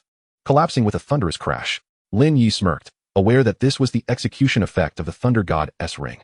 Although the Emperor's heart barrier had cut off the demons' retreat, the battle's clamor attracted more demons nearby. An abyssal merfolk peeked out from a distance, its eyes wide with disbelief. The minotaurs and catfolk, they annihilated an entire pig demon camp in just 5 minutes? It murmured incredulously. Within the camp, Lin Ye consumed the corpses of the demons, significantly enhancing his attributes. Devoured abyssal pig demon X22, abyssal mage X3, gained 42,400,000 experience points, strength 200, spirit 500, constitution 430, agility 140, demon bloodline 1. These abyssal creatures were not as formidable as they seemed. Let us press deeper into the demon realm. Devoureur's spirit soared, her eyes shimmering with the fervor of battle. As a member of the divine summer military, she had envisioned this very scene countless times. They are but trifling fish. The tribes are the true powerhouses. We should tackle the isolated ones first to avoid being overwhelmed. Lin Ye nodded, his tone steady. The efficiency of leveling up in the demon realm far surpassed that of the outside world. However, should they encounter multiple tribes attacking simultaneously, while he was unafraid, Devourer would undoubtedly struggle. If she summoned the Guardian, it would undoubtedly draw the attention of the demon realm's capital, and soon, a horde of demons would descend, rendering their situation exceedingly perilous. The two delved deeper and soon encountered the Abyssal Hound demon tribe in a sunken basin. An Abyssal Hound king, Calamity-level lord, led 7 elite hound demons and over 100 demon hounds, feasting upon the remains of their prey. The arrival of Lin Ye and Devourer enticed them with the sweet scent of humanity. The Hound King raised its head, greed glinting in its eyes, and let out a low growl, prompting the demon hounds to surge forth like a tidal wave. Facing the frenzied hound demons, Lin Ye radiated with brilliant auras, resembling a celestial being descending upon the earth. He stood his ground, allowing the tide of demon hounds to overwhelm him. This display rendered Devoureur's face pale with fright. She had never witnessed an awakened individual engage in such combat against demons.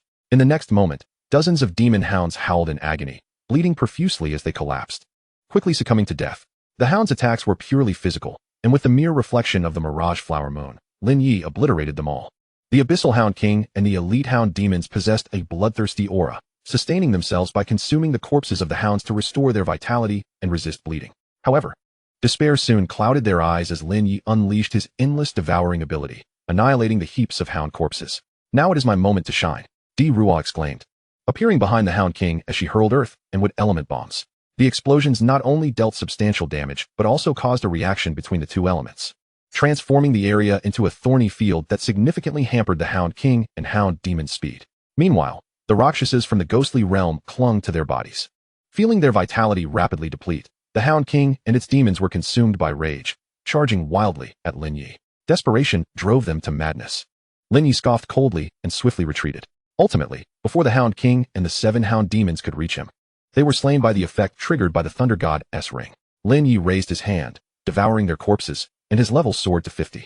At this moment, his foundational spirit attribute reached 80,000, with agility, constitution, and strength all exceeding 50,000, rendering him unmatched at this stage. Moreover, the newly awakened Halo skill bolstered Lin Ye's confidence even further.